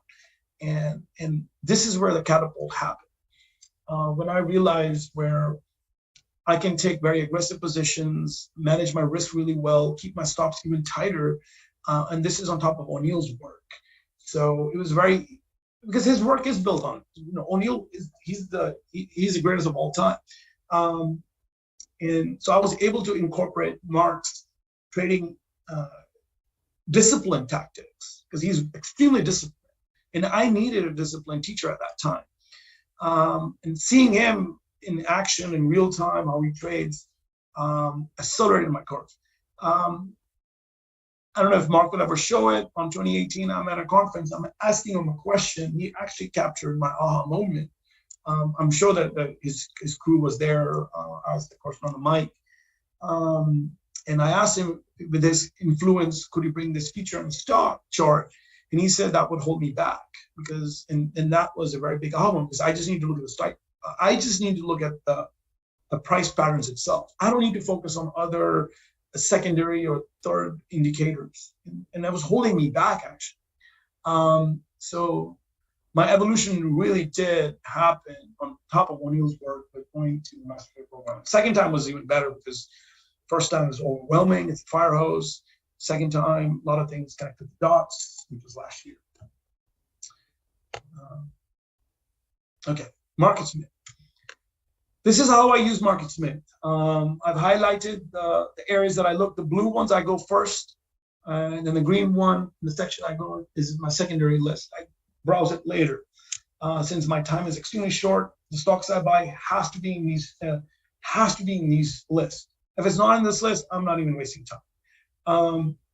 I do filter it out, grow to 50. If a stock shows up in multiple lists, usually is the one that I'm buying.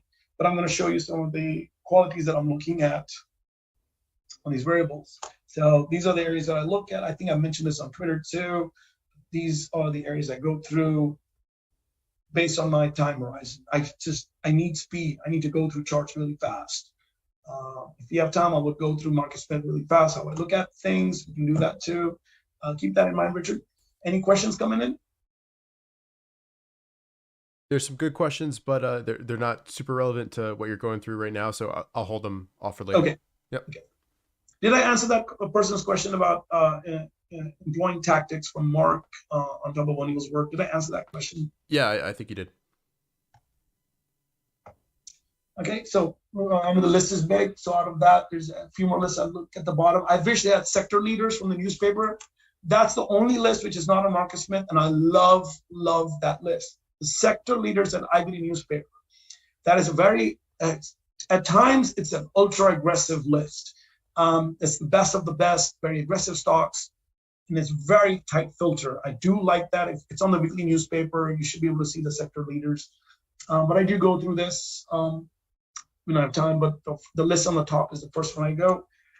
Certain leaders, and I do browse industry groups because the deep dive that I'm about to show does show how the changes in the industry groups and the stocks characteristics they all dance around each other. All right, some of these variables that I absolutely pay attention to on MarketSmith is the up-down volume ratio. I need it to be over 1.1 or higher. Higher the better. If it's even 2 or 3, I'm on it. Comp rating, I want this to be high because even if the EPS is a bit lower, I want the comp to always be higher. 70 is my minimum. Usually most of the stocks that I buy, comp is 80 plus. If a stock has 3/4 of EPS acceleration, I need that in that stock. I see that in MarketSmith. You can, there's a filter there. You can add that in there. Price of stocks, I want it to be over 15. ETF is a different story. On the average, my sweet spot zone is stocks over $50. And those are all my best trades tend to be around 40 or higher, some cases 30 or higher. ETF, again, is a different story. If I'm doing triple leverage ETFs, those are very different type of trades. But it needs to be liquid. Yeah, so I like to be at a certain price. This is minimum. If I'm going through my list, that will be the minimum filter. These days I'm doing 20, 15 is where the line is drawn in sand. RS line strength, outperformance of strength instantly gravitates me towards it. If I see a stock doing that, I'm already eyeing it. That's instant. And then probably other things are there too. Price. I don't want some $1 stock or something. I don't touch that. EPS, higher the better, 75 or higher. Stock has to be in the MarketSmith list that I'm looking at based on my time horizon. It needs to be there. And now I look at VCP characteristics before I'm buying it. Because as I said, Mark's work I'm really trying to trade like him. When I was on the MPA, I had to take some time off from MPA just because my workload wasn't sinking in with the classes, but I should be back on for next month. I would find trades before he would put his list up because I wanted to be in those stocks because I want to do my own homework. That's the way I always was. I have to do my own homework. I'm that type of trader. I have to do my work. Now, if I see a same stock Mark has, I'll move on. I kind of know, oh, we both are looking at the same thing. And usually it's very cool because when we're buying, that's how, I like to do my work. It's just, it's a habit. I don't want a shortcut. But the NPA platform is excellent. I love it. I put all my trades on there. Give me amazing trade analytics. It's very cool when I see the same stock both of us have. Those are the trades I'm kind of aggressive when I do that. All right, some USIC 2020 trades. Oh, this is DKNG, actually, the first one. I'm sorry, the name. Oh, NEO, never mind. NEO it is. So I bought this in the competition on 8/24/2020 at 14.76. Look at that VCP right there. Volume's coming down. Pivot right there. Bought it on that break and sold it on the way up for 25% gain in how many days? 3 days. Is it 3? Yeah. I have to turn over in this competition. I wanted to ride longer, but I'm at a situation. I'm seeing patients. I have to lock profits. I'm in this competition. My entire goal was to beat Mark's performance. That was my entire goal. I didn't expect the pandemic to happen. I didn't expect any of this to happen, but you're trading under fire. You've got to lock your profits. My risk reward on this trade, I was buying here. My stop was right below the intraday low. That's how tight I was trading. And I was trading size because this is the managed money. So talk about stress. But, great game. I have to lock. I have to move on. This trade, Lily, I bought. Again, I know that's 728. LE Lily. I bought it right above this pivot cheap area. 50-day. I was using a 50-day, trying to just get a trade. But look at the mistakes here. The RS line is low, and I knew this was a flag, but I saw this trade came on my list. Let me trade it. Okay, it's there. And then boom, instant sell. Just the entire time I was, this is a mistake I did. I didn't pay attention to the RS line. Look at this one. Look at the RS line on this. It's already turning up. So that's an oversight on that trade I did. And I was like, what up? It was 2 days waste of time, but that's pointless loss. I didn't need to have that, but it happens, And look, the news comes. Look at that. How we should just trade off the Barron's news. I did that years ago off the cover of they had a cover and I traded off of it. I actually went the opposite direction when the cover showed up. So that's a different story. Some other trades for you guys. DKNG, I did multi-trades on this one in back-to-back fashion. 914, 919, 25%. Went back in a few days later at 925. Sold it in a few days later for 14. So these were compounded positions back-to-back. Size were bigger on this one versus this. And then I did Frog, 50%. I'm using some intraday tactics, but this should be pretty good short. And SQQ was a loss. Bought it, and then market opens after the weekend, and boom. So that was a bad call. You can see how fast I was trading. So I hope these examples help, Richard. If someone wants to pull up Marcus Smith down the road, you guys can play through this. Yeah, I like all the homework assignments you're giving everybody. Yeah. All right. Now let's move to basic time management strategies. Now, since I'm in a leadership role, and it's extremely important. I know for a lot of people who are messaging me on Twitter, they can't see the market. Look, you have to see the market 9:30 to 10:15 a.m. I wish I can see till 10:45, but I'm actually on the road at 10 o'clock. So, and trying to beat traffic. So I technically really get half an hour, but have to see the market.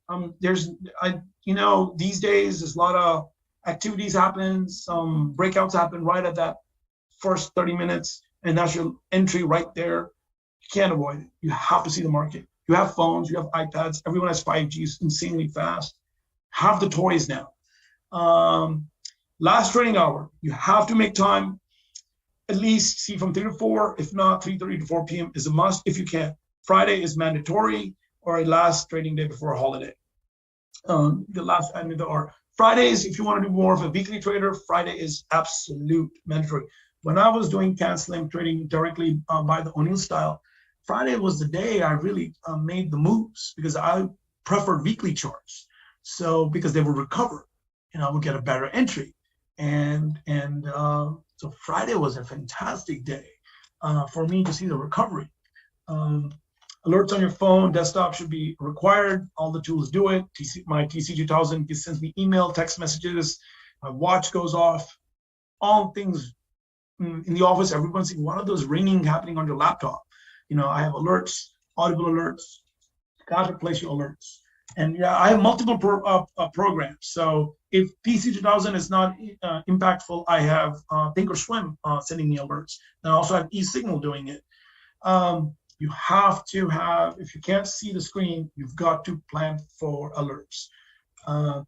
And I always place my stops as soon as the market goes live. I don't leave it hanging there because I don't want pre-market action.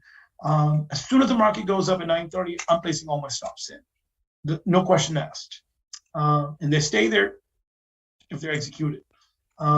That's mandatory. I will not place a trade without a stop. If I'm buying, there's a stop. The next day the stop hasn't hit and the stop expires, I place another stop. So I keep a track, at all times, and they're always entered because I can't see the market screen. So I know these are basic strategies, but this is how I'm trading. So if you got to play around on these few pointers. Any questions, Richard, on this? I think there's going to be some questions about when do you actually place your executions? Is it usually, that first 30, 45-minute block? Order of breakout. Yeah. So let's say if a breakout happens, I would do a buy stop order. I'll pull up a chart. Let me go back here. Okay, right here. Let's say this is, 1450. And the stock hasn't broken out yet. And I know this is the resistance where I wanted to buy. So I would actually place a buy stop order, activate, 1455, buy this many shares, just activate it, if it didn't break out. Because if I'm driving and this time it did happen, I have my orders placed in, price goes up, and I give a little bit wider room.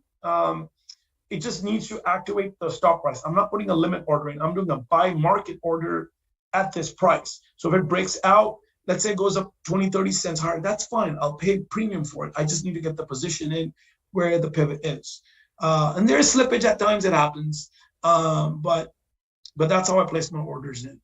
Perfect. And there was also a question about, and I think we should stick on that NEO example, if you can go back to that, where you usually place your stop, what percentages, and is it an end of day stop or is it live, intraday as well? So as soon as I buy the order in, I already know where the stop is. And my stop is, so let's say on this NEO, when I bought this trade, I was pretty much being very aggressive. My stop was the last of this, my stop was 3% from where I'm buying it.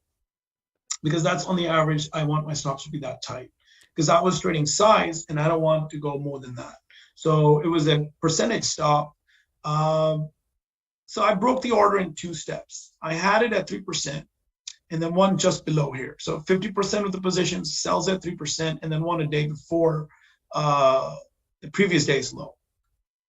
Because I don't think it's that big of a wide jump here, so it was reasonable. Now, if the previous day's low is more than 10%, then I won't keep it that wide.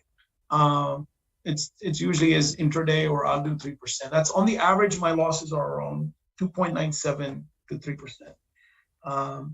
That's how aggressive I like. That's where sometimes it goes to 4, maximum 5. I've already unloaded most of the position. It depends on the strong market, but in a choppy market like this, it's going to be less than 3% or maximum 3. Perfect. And so do you usually kind of break it down like that, a percentage stop as well as like a technical level that you're watching? Yeah, I do both. Yeah. I do both.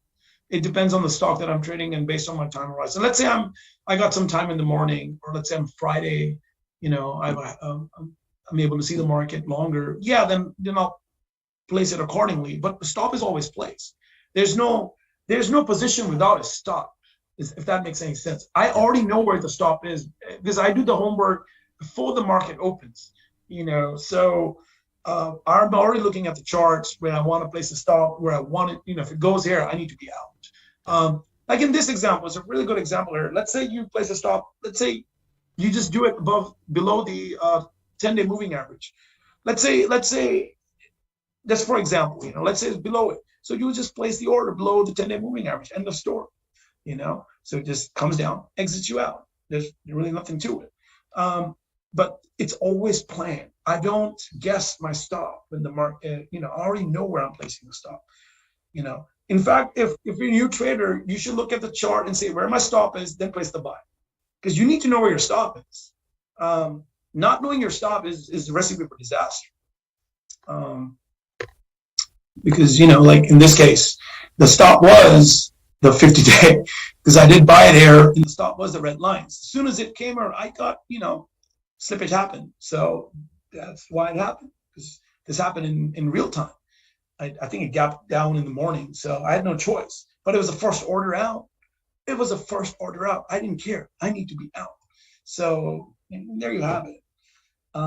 So these are really good examples. Give you some good idea how aggressive I was trading. Yeah, and Anish, just letting you know, we've got about 10 minutes left, so probably we should try to focus on the most important stuff. Yep. So I want to do the deep dive on Palo Alto. We'll do it in a different meetup. I got 2 more slides after this. Noise reduction. You have to control the noise around the stock. All market homework should be done prior to opening the markets. Control the use of Twitter social media for stock advice. I'm not saying no to social media, but you do have to control who you're listening to and what they're selling, because someone's always selling, especially when the Bitcoin stuff. We have people giving you Bitcoins if you give this and that. Come on, they're unloading it to retail. You have to understand this. This is in Livermore's book 100 years ago, talks about this. You have to know when the public is being sold, and you cannot think like a retail trader. You've got to think like a hedge fund manager. You've got to think like a professional. You have to understand this. Tools of the trade. Get a paid charting tool. You pay for what you get. I don't trust the free tools, so you pay for something. Look, you're going to invest in yourself if you want to make it in the market. Invest in your tools, invest in yourself. Attend trading workshops. You have to go to school, just like you go to college or professional college education. Trading also has, there's not few players are doing excellent work. I would see that Mark's doing excellent work, TraderLion's doing excellent work. Attend them, learn. For me, MarketSmith is the must tool.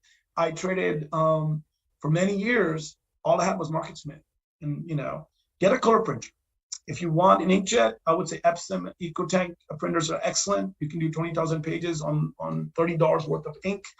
Get a ruler, get color pens and pencils, and treat trading as a business, not hobby. That's key. If you treat it as a hobby, you're going to get paid as a hobby, which makes you make nothing. You just spend on your hobby. But get these tools. Reason is, you got to print your charts. You've got to print your charts on different sizes of paper if you can. MarketSmith can do the large format the IBD is known for. If not, just print it out. Turn off the screen, take the chart, mark your buys and sells with color pens and pencils. O'Neill did it. I copied that style of approach to my work. Study the stock patterns on paper. You will start to develop an edge. iPads, that's fine. Print the damn chart. You need to see it away from your screens, and then you need to your mind has to look at the paper. The reason I'm saying pen and pencil is because I learned a strategy from Robin Sharma's leadership conference. Like he always says, take a pen and write your stuff down. Your brain picks up, your neural pathways are created when you're using your hands and not on it doesn't work on the iPad. You need pen and paper, that friction, and your brain is thinking differently. You have to see, these are tactics that I learned at a leadership conference, then I'm employing it on trading. Little bit of old school methodology is needed. If you feel bad about printing, plant some trees. I've killed so many laser printers, destroyed printers, because I printed, I don't know, I've lost count on how much I printed from MarketSmith. Have to do this. If you look at some O'Neill's charts on some of his book, he has fully annotated charts. That's how he was able to push his edge. So we have the tools, print. So Richard, we'll do this at the next meetup event, this portion of the presentation, because this is very long. Yeah. So, is that cool? Yeah, that sounds good. Then we've just got time for a few questions. Yeah. First things first, I'd love to kind of hear what general advice you have for traders during this time, so they can set themselves up for success come the next bull market and try to shoot for that triple-digit year. Yeah. Look, when the market's down, everyone's down. This is the time to do homework. In fact, you're going to have stocks. Let me pull up Market Smith really quick. Mm-hmm. Let me pull up Market Smith. You're going to have excellent stocks, which are going to be the next leaders, because I don't know if you read between the lines of even Mark's tweets, even he's looking at the next leaders, because you're going to have, look at this. If you're focused, you could be buying this industry straight. Now, I'm not saying this is a leader, but look at the RS line. You're going to have new stocks, new leadership. When the market's down, start finding the stocks which are up. I mean, you can just go here. Are you seeing my Market Smith, Richard? Yeah, I am. Okay. Well, I'll just make it really quick. Let's just go here. Here's the reports. Oh, okay.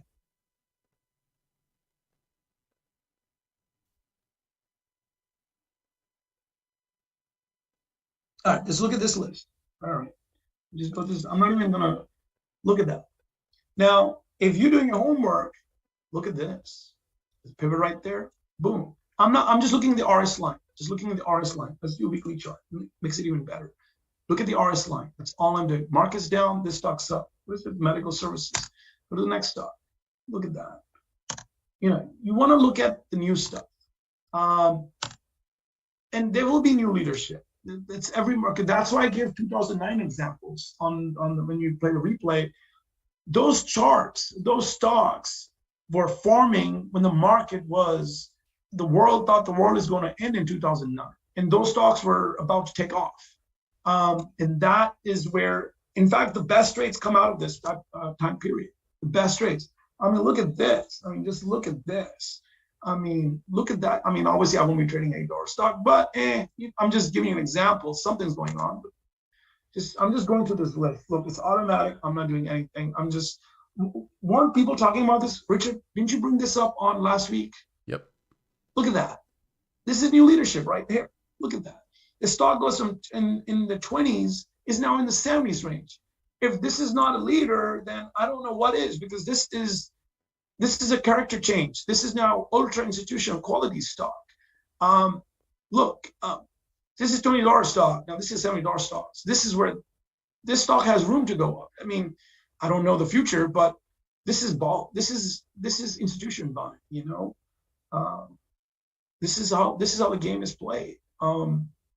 Just look at the RS line. I mean, this is I'm not saying you go now. Let's see what happens on Monday, but I'm just saying stocks set up in bad markets focus on the leaders. Leaders are always going to lead because money has to rotate. And that's why, as I said, I keep talking about leaders, because you have to think like a leader. Let me show you something good example here. Okay, let me show you this example. Okay, now let me explain you. I'm going to diss this company because it's not the stock price. There's a lot of things happen in a company when this is happening. It's leadership issues. I'll give you a very good example. I get an email from Facebook that my Oculus account now can be detached from Facebook account. Originally, it was detached. They forced me to add my Facebook. Now they say they can't. What a confusion they're going through, because there are other issues going on. Leadership thinking involves in stocks and how you think as a whole. I know this is more psychological stuff, but it all plays. So if you're a leader, you have to think how to get this straight and how to avoid this. They're having issues right now. This is massive downtrend, but focus on new stocks, leaders. This is biotech. Look, biotech. Look at that sector right there. Let's just pull up the sector chart.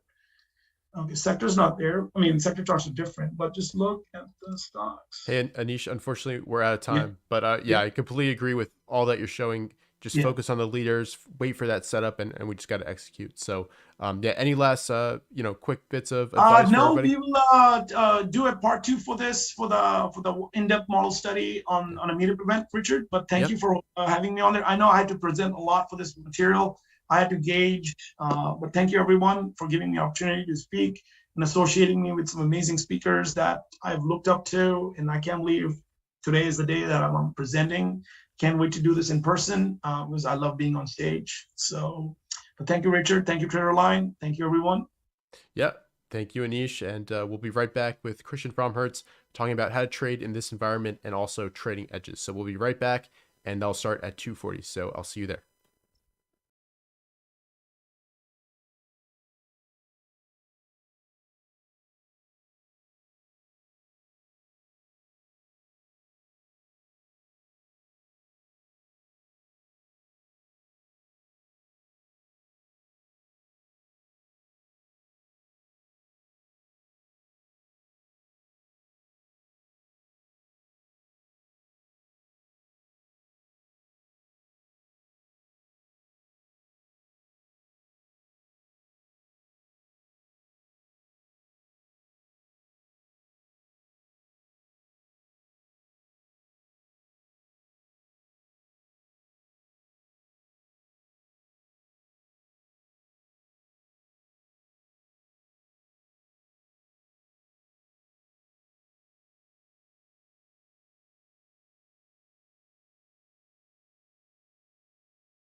Okay, welcome back, everybody. It's my honor to introduce the next guest for the TraderLion Conference, Christian Fromhertz, the CEO of the Tribeca Trade Group, and also one of the top performers in the U.S. Investing Championship of last year. It was great to see him, compete and do well as well. So, Christian, thank you so much for being here, and welcome. Yeah, thanks for having me. This is great. I really appreciate being part of this, and I can't say enough about the conference that you've given. This is the 4th day, so I hope that you're holding in there, because you've done some great interviews. Just awesome to kind of listen to trader after trader, break down their history and their background and some of their demons too, and how they've conquered them. There's been, I was listening to some interviews earlier today, and it's been awesome. Yeah, we're super happy with how everything's going, and I'm looking forward to this one as well, Christian. You're somebody who I've started to follow a little bit more closely over the past year or so on Twitter, and I've learned a lot from you, and I got to meet you in person in Vegas, which was super cool, and yeah, I'm looking forward to this. Let's dive in. Okay, cool. Okay, so first thing, the risk disclaimer. So I'll try to, keep things light a little bit in this, but one of the things is you're going to hear me, and I do this in my end of day videos too. I mention quotes from different traders, really things that kind of hit home with me, but I'm not always 100% accurate, certainly on the dates. And if I get a quote wrong from somebody, you can feel free to hit me on Twitter and so forth, but don't, don't take it too seriously. Because I do from time to time get a quote wrong. But the bottom line is you want to be able to kind of pick up on different things from well-known traders and investors and incorporate them into your system. Again, it doesn't have to be perfect that you get, all of their philosophy or quote down and so forth. That said, here's my background. I did put a new picture up there. That's more of a bull market picture. So I don't know. Maybe I'm kind of thinking things for the second part of the year. Eventually, when I change my profile picture on Twitter, so that this is more of my bear market picture. So when I change that, then it might be on. But listen, joking aside. So my background, and I've got a couple jokes in here, I started way back when, basically back in 1998, 1999, when I started my path in terms of investing, right out of college, going into, working for a brokerage. I had a long journey. I have a joke in here too. I was the fifth grade president of my baseball club trading club. So, that was something, of course, that, I think is kind of funny, but at the same point, you start young with, competing and doing different things and having interests. But regardless, I worked for a couple of years at Morgan Stanley Dean Witter. That's a name that you don't hear too much anymore, Dean Witter. That wasn't the optimal job for me. So after spending a couple of years, that was more a financial advisor, is very sales oriented, which is, by the way, a great thing to learn. You do have to know how to sell a little bit, right? The phrase "sell me this pen." That's very funny, but it's also, you do need to be able to sell and, to get in front of people and to be able to have conversations and so forth. So every one of the jobs that I've had, even though they may not have been the optimal thing for me, I always took the approach of like, hey, well, while I'm here, I'm going to try to learn everything that I can, because it could make me better and make me a bit more well-rounded. So I took some time off a little bit to kind of get realigned to where I wanted to be, which was trading, more, much more trading versus sales. And I went back to school. I got my MBA from Rutgers. I am from New Jersey originally. My concentration, or what I really do, is trend trade. We'll talk a little bit about that in the next slide.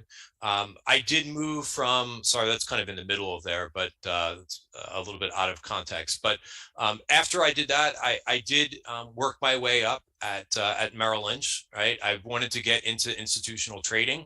The issue with that is, as many of you may have known or experienced, if you've tried to get into trading, is that they just don't open the door for you, right? You really have to go to either an Ivy League school or know someone to get you into institutional trading. So I went kind of the indirect way. I worked my way up through like the middle office operations at Merrill Lynch, and just made it my goal. And it was a big challenge to get to the trading desk. I did that after a couple of years, and I actually became a manager, going back to like, hey, this isn't where I exactly want to be, but I'm going to try to take advantage of everything and try to do well at that particular role. And that got me onto the trading desk.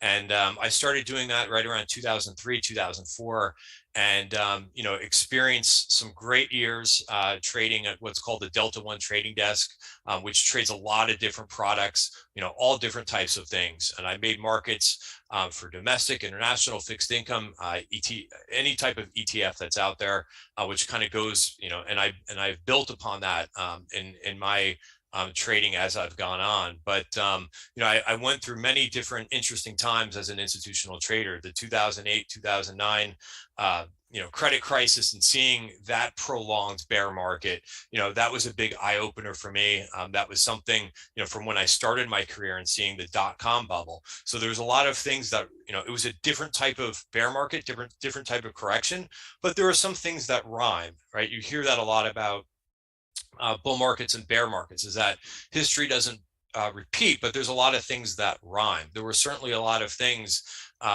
completely different than what we experienced with the dot-com bubble. But the credit, the credit bubble, the credit crisis was something very interesting at that time. And then to see the market kind of build from that level, right? And the sentiment got so washed out. The Fed also became a big part of that, right? And that kind of brings us a little bit to what we're experiencing right now. You want the Fed to be your friend, right? So that's something that we're going to get into. And then to kind of fast forward, I started the Tribeca Trade Group about 6 years ago. I really wanted to kind of bring, I loved working on an institutional trading desk. I stopped doing that, I think, in 2013, and decided that I wanted to trade on my own, kind of be a little bit more of an entrepreneur. So I've been running the Tribeca Trade Group for about 6 years. I didn't know about the USIC, until about 2020. So I decided, by the time I learned about it, it was like halfway through the year in 2020. So I entered the 2021 U.S. Investment Championship, and I finished third in the Enhanced Growth Division. So we'll get into a little bit more of that, because I want to talk a little bit about a few lessons from that. And there's a couple other bullet points too, but I think that's enough about my background. I wanted to get just, first a couple of beginning thoughts. And I've listened to so many of the interviews over the last week, and there's a lot of adjectives to describe it, but they've just been tremendous, right? They're really great for, I don't even think it depends what your level of trader is, whether you're a beginner, whether you've been doing it for a while, or whether you've been doing it for a long time. To listen to some of these interviews and to some of either the winners of the U.S. Investment Championship, or just traders who have been doing this for a long time. The takeaways are just unbelievable from mindset, and we're going to talk a little bit about that too. But I just want to say how great it's been, listening to the conference over the last week. One thing that I've taken away from the conference, and of course I know a lot about this subject too, but you've heard throughout this William O'Neill over and over and over. So there's something to that. If you haven't read the book, read his books. They're not expensive, right? And that's the thing about education right now. You don't need to go get your MBA, right? You don't need to go and do the CFA, right? You could just buy a couple books, and the wealth of information that's in these books. You've heard trader after trader talk about William O'Neill and how to make money in stocks and Can Slim. So I can't recommend that enough. I reiterate what you've already heard from a lot of speakers about the lessons that have been taken away, and the different chart patterns and recognition. So I won't spend too much time on that, because I think it's been so well covered, but I just wanted to have a bullet in here about just one of the common themes that I've heard over the last week. Another one too, that I talk about this quite a bit, this is a great year to learn and grow, right? For example, versus 2020. I mean, that was a great year, you know, in terms of trading. It was a phenomenal year, but in terms of learning and growing, I don't think that year was very good, because the market does cycle, right? What we're experiencing this year, it's good to really write down what you're experiencing and learn lessons. You know, you know, just a couple quick stories, but back in 2020, right, I was still kind of trading a very disciplined approach. And, you know, if I had a loser, I would, of course, take the loser off, which I'm going to go through some detail about that, in particulars about that. But what you found in 2020 was not a very good, what's the right word?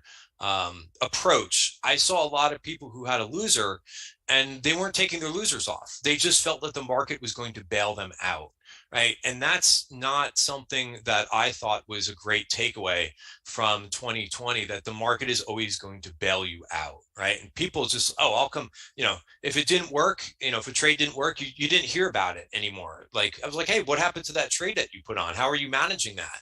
Oh, well, you know, it'll come back, right? Well, if you fast forward to what we've experienced that year, if you've taken that approach, you've been hurt pretty badly. So I reiterate that this has been a great year to kind of pick up on these things. This is more where you're going to really want to have that approach to kind of carry you through the years ahead. That, you know, you can't just leave a position on, neglect it, and think that it's going to come back and work for you.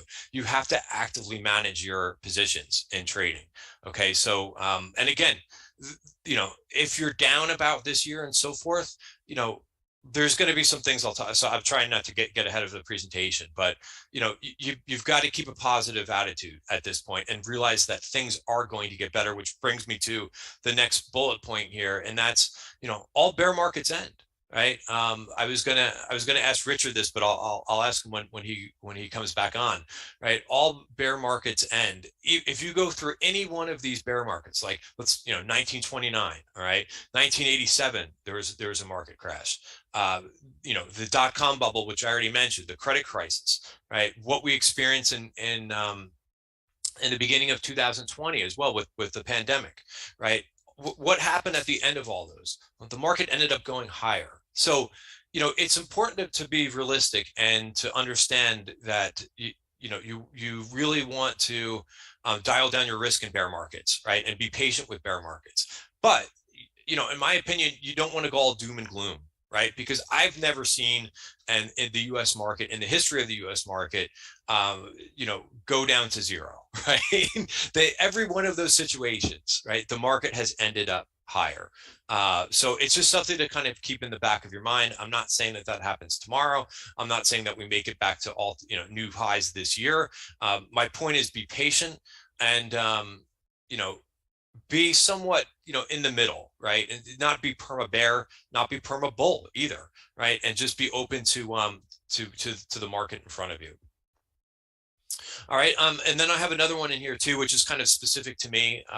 You know, obviously, if you were a newer trader, you know, I don't think that the USIC is for you per se, but I think that if you've gotten to the level, right, I love to compete, right? I'm going to talk about sports. I have a lot of sports analogies that I'm going to throw in this presentation. I love it when trading and sports kind of align together. So I'm going to talk about a couple of these, but I love to compete. Right, so I'll be in that contest next year. Now, I'm honestly, I'm not going to be in it to win it, and it's been great to listen to some of the champions and how they've done it. Right, I love to listen to Mark Minervini, right, which Richard has a couple great interviews with. Right, but the way that they traded, right, is specific to them. Right.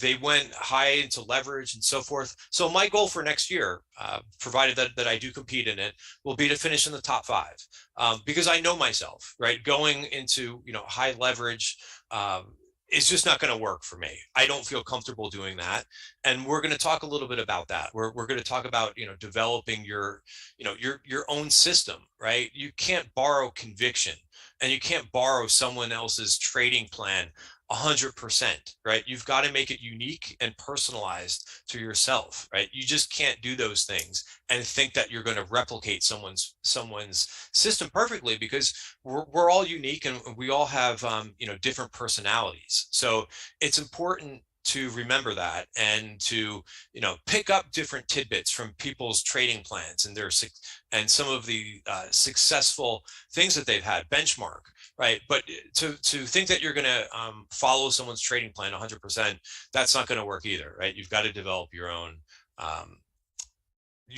system, right, and your own risk tolerance. So I just thought I would bring up a couple books, because I know that's a popular subject here, is to kind of go over like some of your favorite books and some of your favorite sayings and so forth. So first of all, I've got a title here, I've got a headline, which is trend trading, right? I think most of the successful traders that you've heard from, right, are trend traders, right?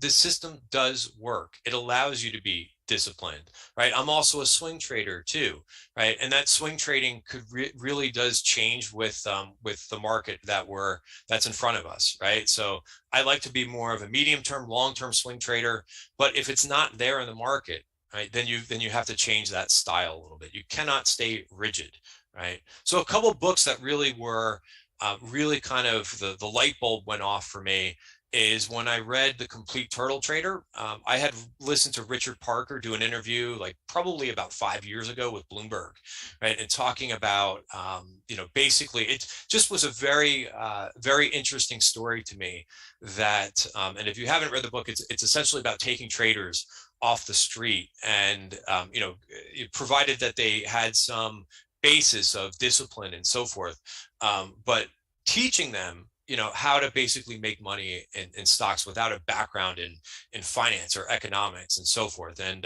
the results were very interesting. So it was just very eye-opening to me. Also trend following by Cavell, right? So that's also just very interesting to me that, you can have all these opinions about the market, but what I really like about trend trading is you could follow a system. It doesn't have to be super complicated, right? I do like to keep it simple, right? In trading, when you can come up with something, right, that is very simple, but makes you money, right? There's something said to that, right? You don't have to get overcomplicated, right? So, it's nice to look at other things besides price, which I view as always most important, right? You could look at indicators, or you could look at some of the things that go behind the scenes, but really price and following price is going to give you a lot of the information as well as the trend. Another point that I heard last week, which was Larry Williams that did an interview with Richard. I think it was last year, but they were nice enough to play this during one of the intermissions between the interviews. And he said, the only way that you're going to make money in this market, real money, right, is to have a trend. You need a trend to be able to kind of, follow to make money in and out. If there's no trend in the market, and we're going back and forth, it's extremely difficult to time the market, right? Especially in the short term, right? It's one of the hardest things to do.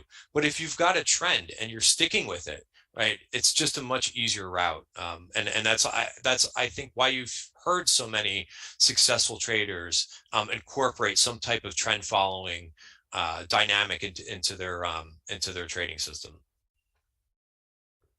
All right, so number one, like be able to identify the trend, right, and make adjustments. Right. The majority of money is made in the overnight markets. I don't have the statistics in front of you, but you could Google this, right? Look at the overnight market versus, so for example, this is very simplistic, but if you were to take the difference between, like, if you purchased every time at the open, right, and sold at the close, versus if you bought the close and sold the open, the statistics are dramatic in terms of over time. Again, this isn't just this year. This isn't by any means this year, but if you look at it over time, by buying the close and selling the open, it's something. The results are so ridiculous that you want to take note of it, right? And when you have trends like that in the market, right, you want to know where the edge is in the market, right? So, sometimes I've heard.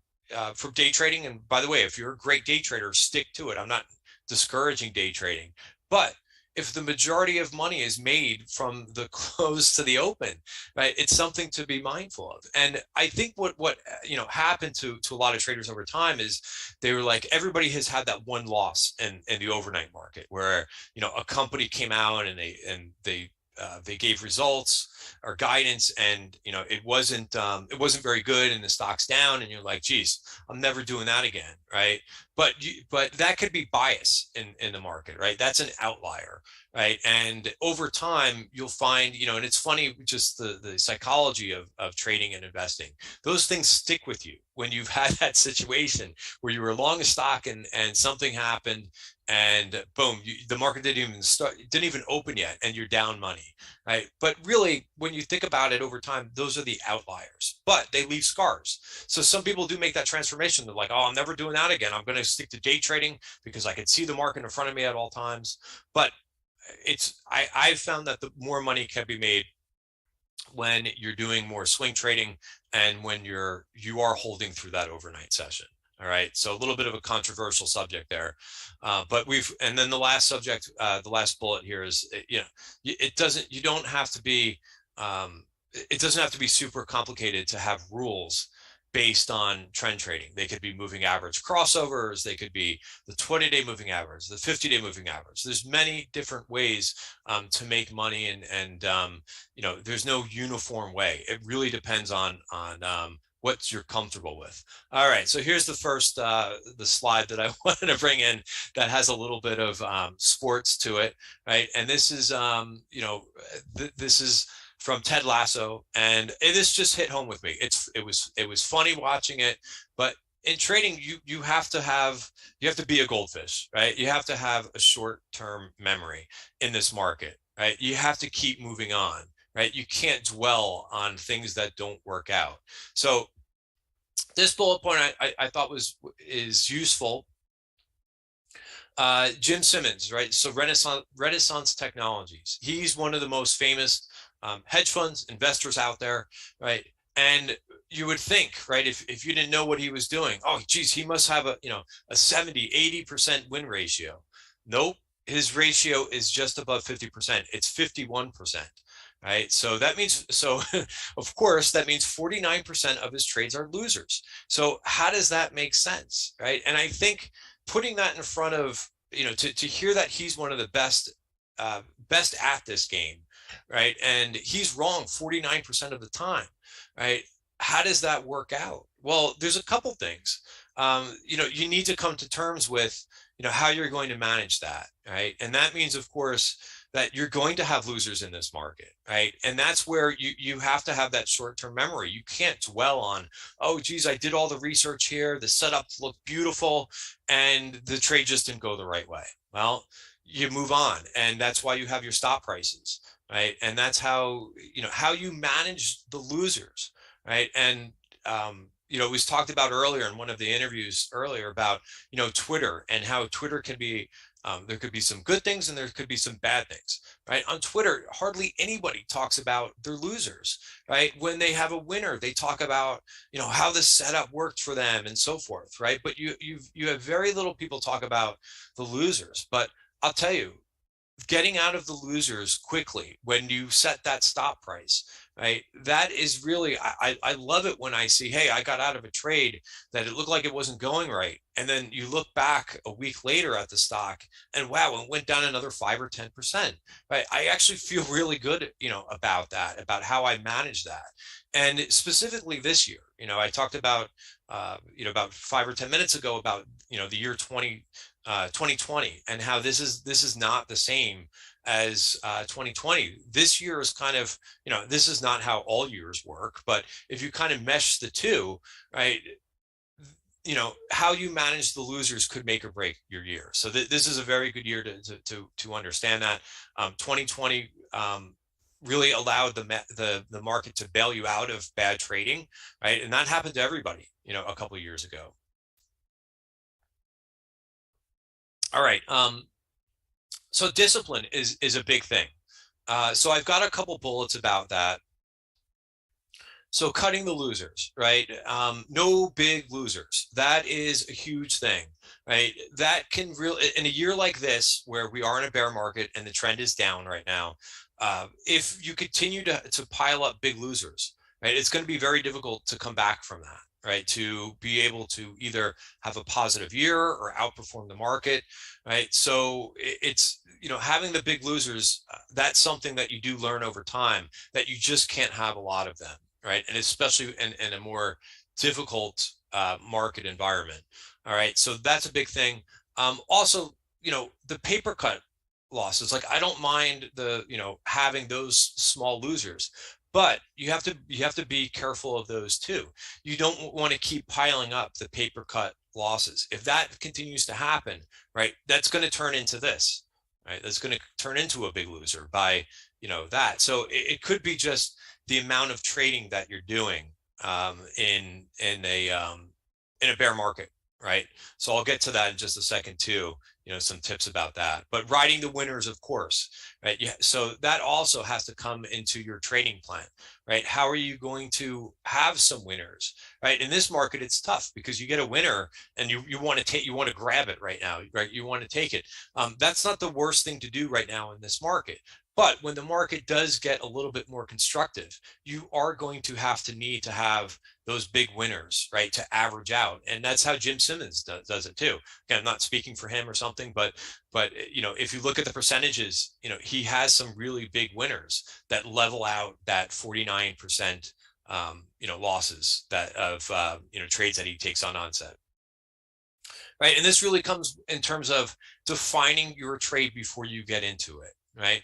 I get it. Sometimes, we all get excited, right, during the day when we see a setup and we're like, hey, this looks great and so forth. Right. You get into the trade and then what? Right. And then there's some emotion that happens once you're in the trade. So if you could define all this, even as you're getting into the trade, right, where's your stop price going to be? So one of the first things, just to kind of bring you through like a quick trade, but one of the first things, as soon as I get into a trade, right, I'm establishing my stop price every single trade I get into, right? I want to know where in my idea I'm going to be wrong, right? And this is where it's kind of the thick skin comes into play, right? It's going to happen, right? Some trades are just not going to work out. So you've got to kind of come to grips with that. Also, besides putting an alert in place for where my stop price is going to be, and there's soft stops, I'll never put my actual, like a hard stop, right? I'm going to put an alert in place to say, hey, your price is getting close to your stop, right? Then I can evaluate it then, right? It's not to say I don't want to bring down my stop price to another level, right? But I want to just, depending on the time of the day, right? The market may have just been, a sell order, a sell program that washed through the market.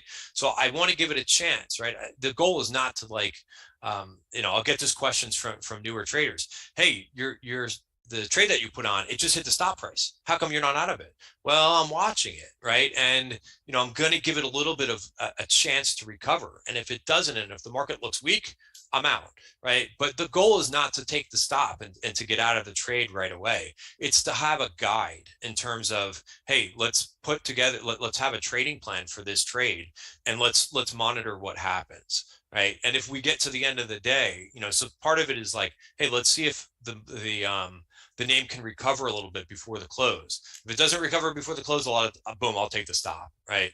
But I don't want to see that situation where the market drops for 15 minutes, 15 minutes later it's higher, and 15 minutes later higher, and then hey, I got stopped out, and I didn't really need to take that stop. So again, it requires a little bit of feel, that's something, feel and experimentation.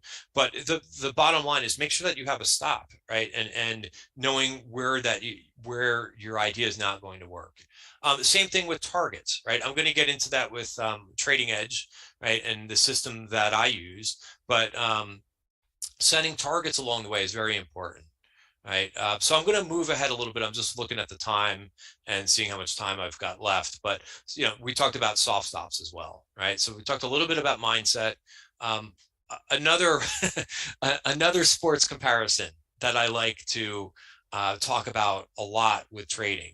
Right. And so Bill Belichick, right? If you've listened to any of his game interviews, post-game interviews, right? It's similar to listening to one of the Fed speakers talk. It will kind of put you to sleep a little bit, right? He doesn't give out a lot of information. Every press conference, hey, do you think you're going to win the, it could be in the middle of the season, right?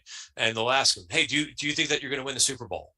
Oh, well, we're going to concentrate on our next opponent. We're playing the Steelers. We're playing the Jets next week, right? We're going to focus on them, right? And so he never answers that question about whether they're going to be in the Super Bowl, right? But he's got a game plan, even though it's not maybe the best for the press conferences and not the most interesting. But the guy's got a game plan, right? And he knows that if he concentrates on what's in front of him, right, and not worrying about the end of the year and what his numbers are going to be, right, he's going to get to where he needs to be. So you got to be kind of focused. And one of the things too that I just wanted to bring up really quickly was how many of these presentations have you heard where the speaker made a prediction about if the low is in for the year, right?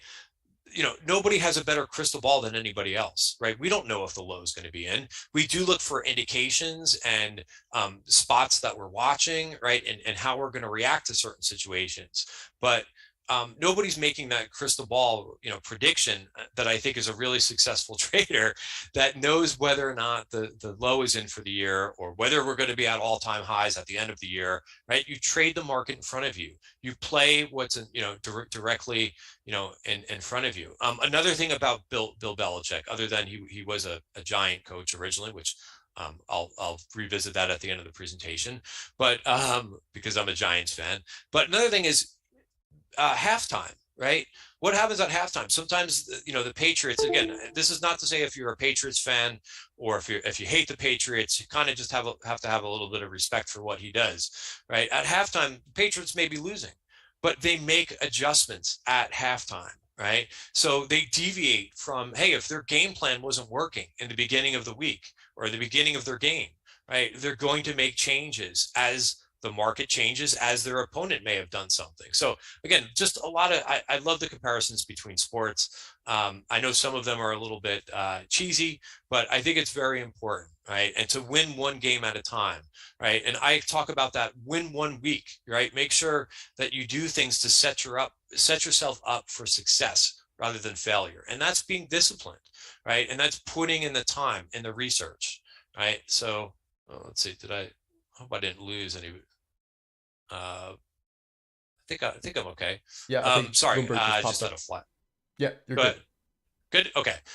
So yeah, I mean, competing, right? And this is kind of nice, in terms of my football example, right? You're not playing the Steelers. You're not playing, Kansas City, right? You're competing against yourself mostly, right? Now, of course, right, the market is changing, so you're competing with what the market is giving you, right? But you really have to trade what the market is giving you, right, and not what you want the market to be. So that's a lot about competing against yourself, and making sure that you're doing that you're not getting overly exposed into a market that is not giving you a lot of opportunities, right? It is what it is, right? We don't have the luxury of, a market from another time, right? We have to be patient.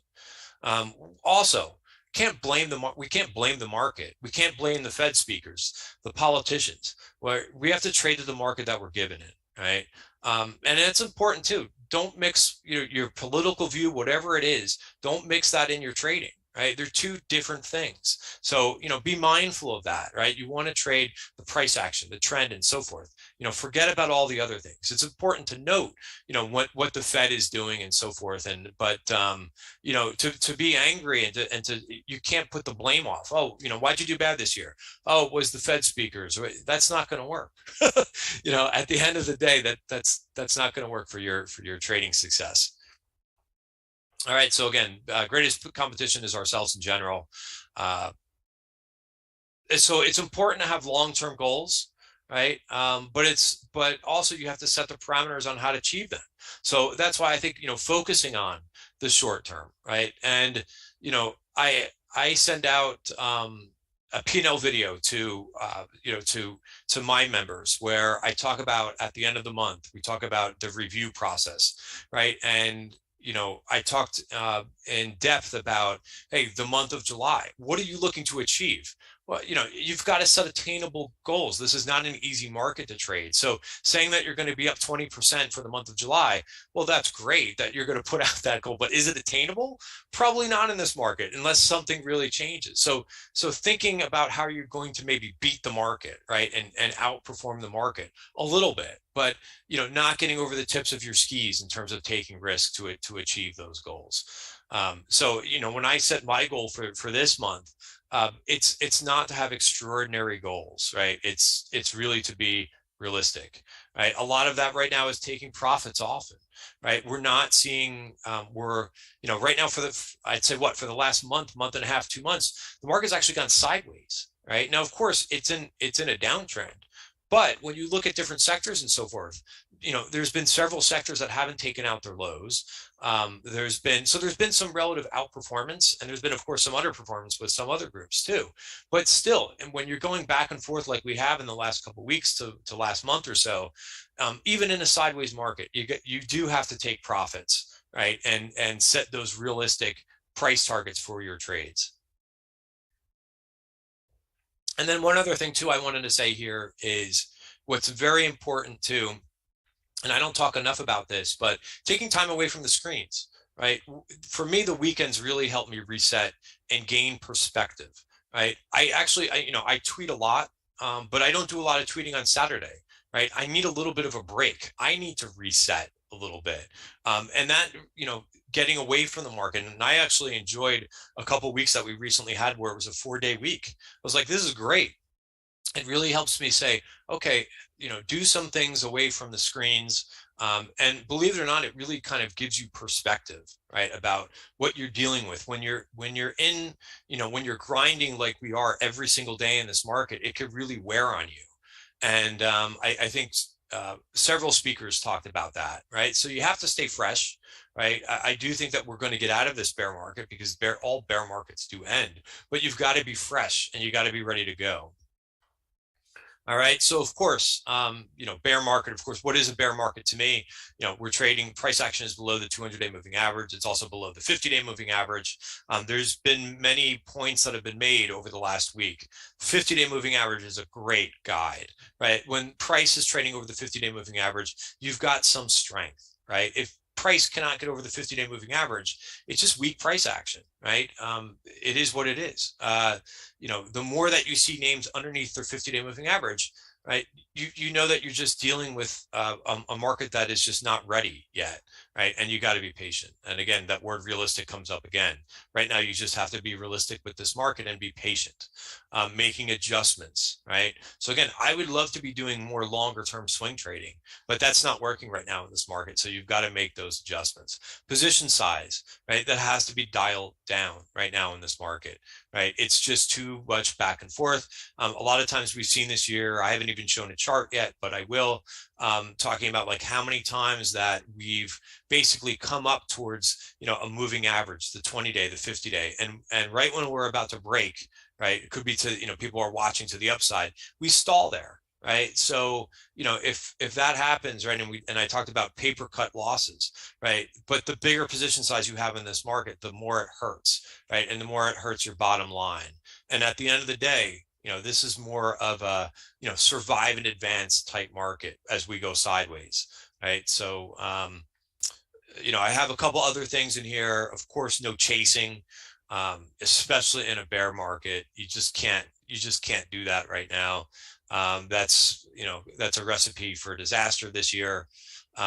Also smaller quantity of trades, the duration of trades. I talked about more shorter term swing trading. A couple of things that help me too, besides looking at the overall price and trend, is looking at things like the McClellan Summation Index. I look at this both for NYSE and NASI.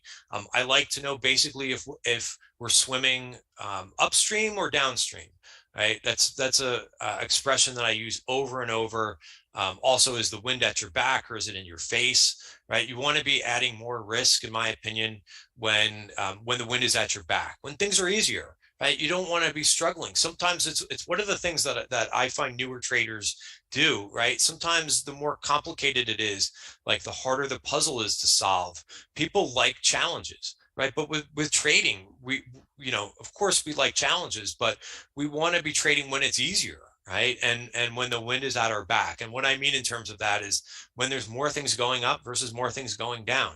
So looking at an advanced decline line and looking at the NICE and the NASI and maybe putting a 10-day moving average just to give you a guide to see if, hey, are we currently, even though the market's been going sideways a bit, are we in a little bit of a short-term, very short-term uptrend? And those things help me. When I see a bearish crossover with the 10-day moving average, it's kind of a little bit of a pat on the back for me to say, hey, dial down your risk, right? This market's starting to roll over again.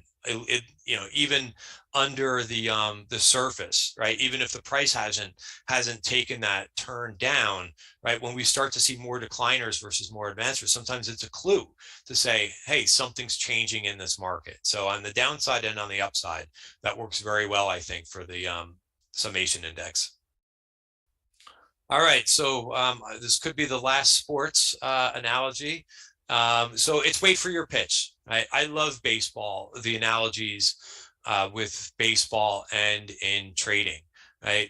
Just like I talked about with football, right? Well, you don't have to worry about playing, preparing for your opponent every week. Your game is against basically yourself, right? And how much risk you're going to take and what type of trading you're going to do.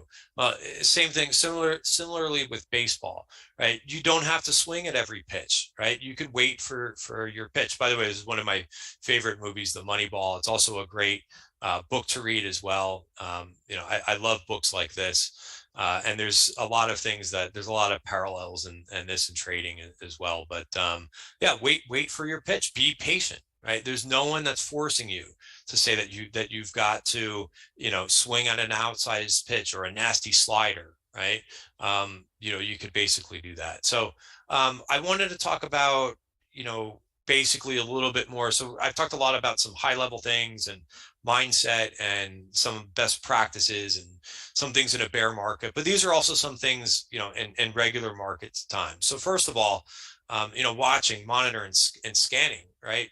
That's also comes with, waiting for your pitch, right? Just by monitoring and scanning, it doesn't mean that you need to be trading, but you still want to be monitoring and doing the research.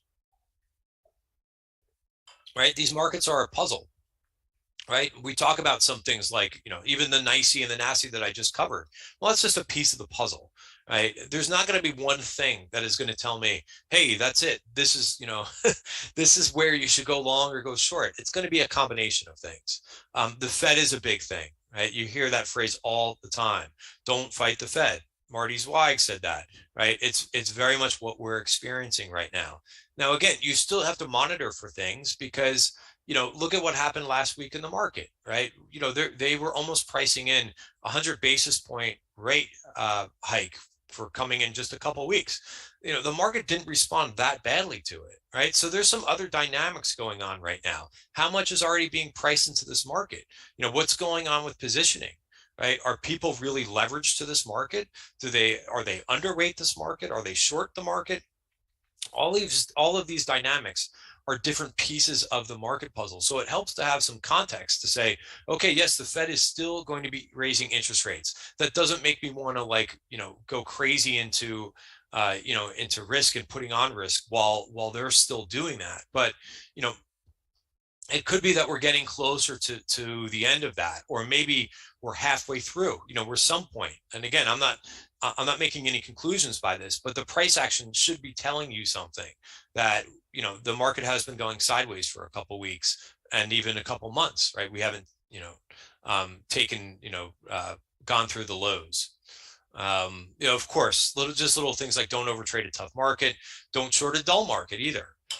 We talked about the 50-day moving average.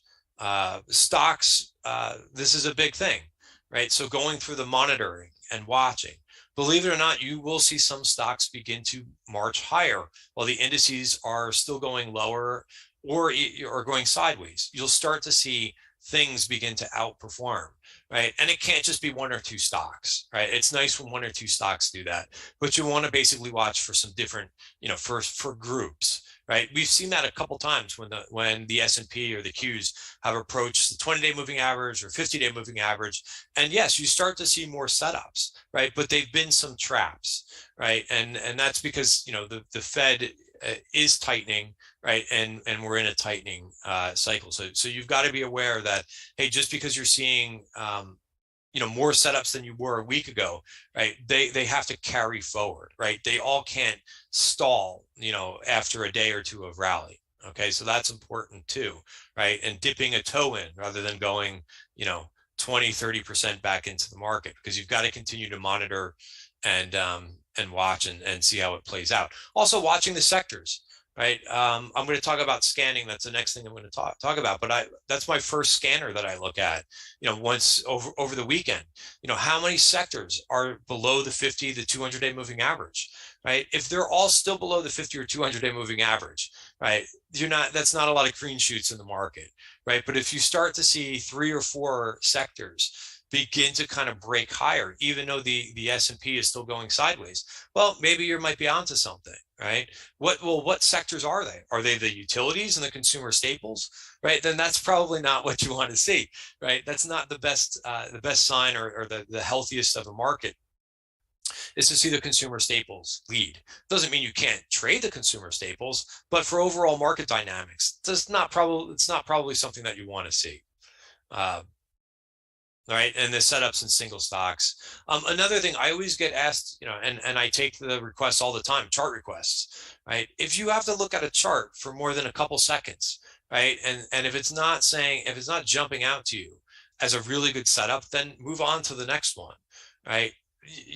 You really want to see, as you go through charts, like, wow, it should tell you just in a couple seconds that it looks really good, right? It's now beginning to come out of a sideways base. It's retaking a moving average, right? It's got a runway ahead of it where it doesn't have resistance right in front of it. If you can't determine that in a couple seconds, and you're analyzing this chart for 30 seconds, it's probably not the best setup, right? And there's so many stocks, right, to go through. So it's not like, you don't have to just look at 10 stocks, right?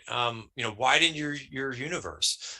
One way that you could do that, and again, like, I know that Richard's going to do a presentation on this. I love the Stan Weinstein book too, right? He talks about stage analysis, right? What stage is the stock in? 1, 2, 3, or 4, right?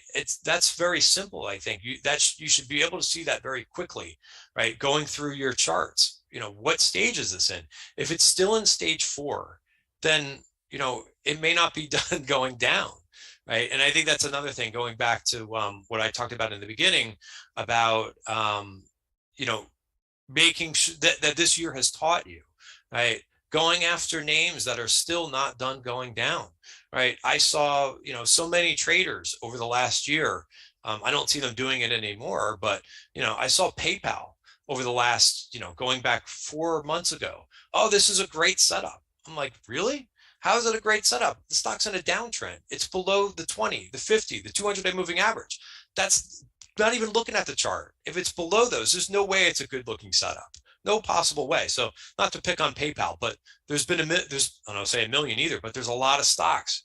They're not done going down, right? Because it's not being predictive. It's just saying, hey, this is still below all the moving averages, right? Know what stage it's in and whether or not it's moved on from a stage 4 to a stage 1. Very, very simple.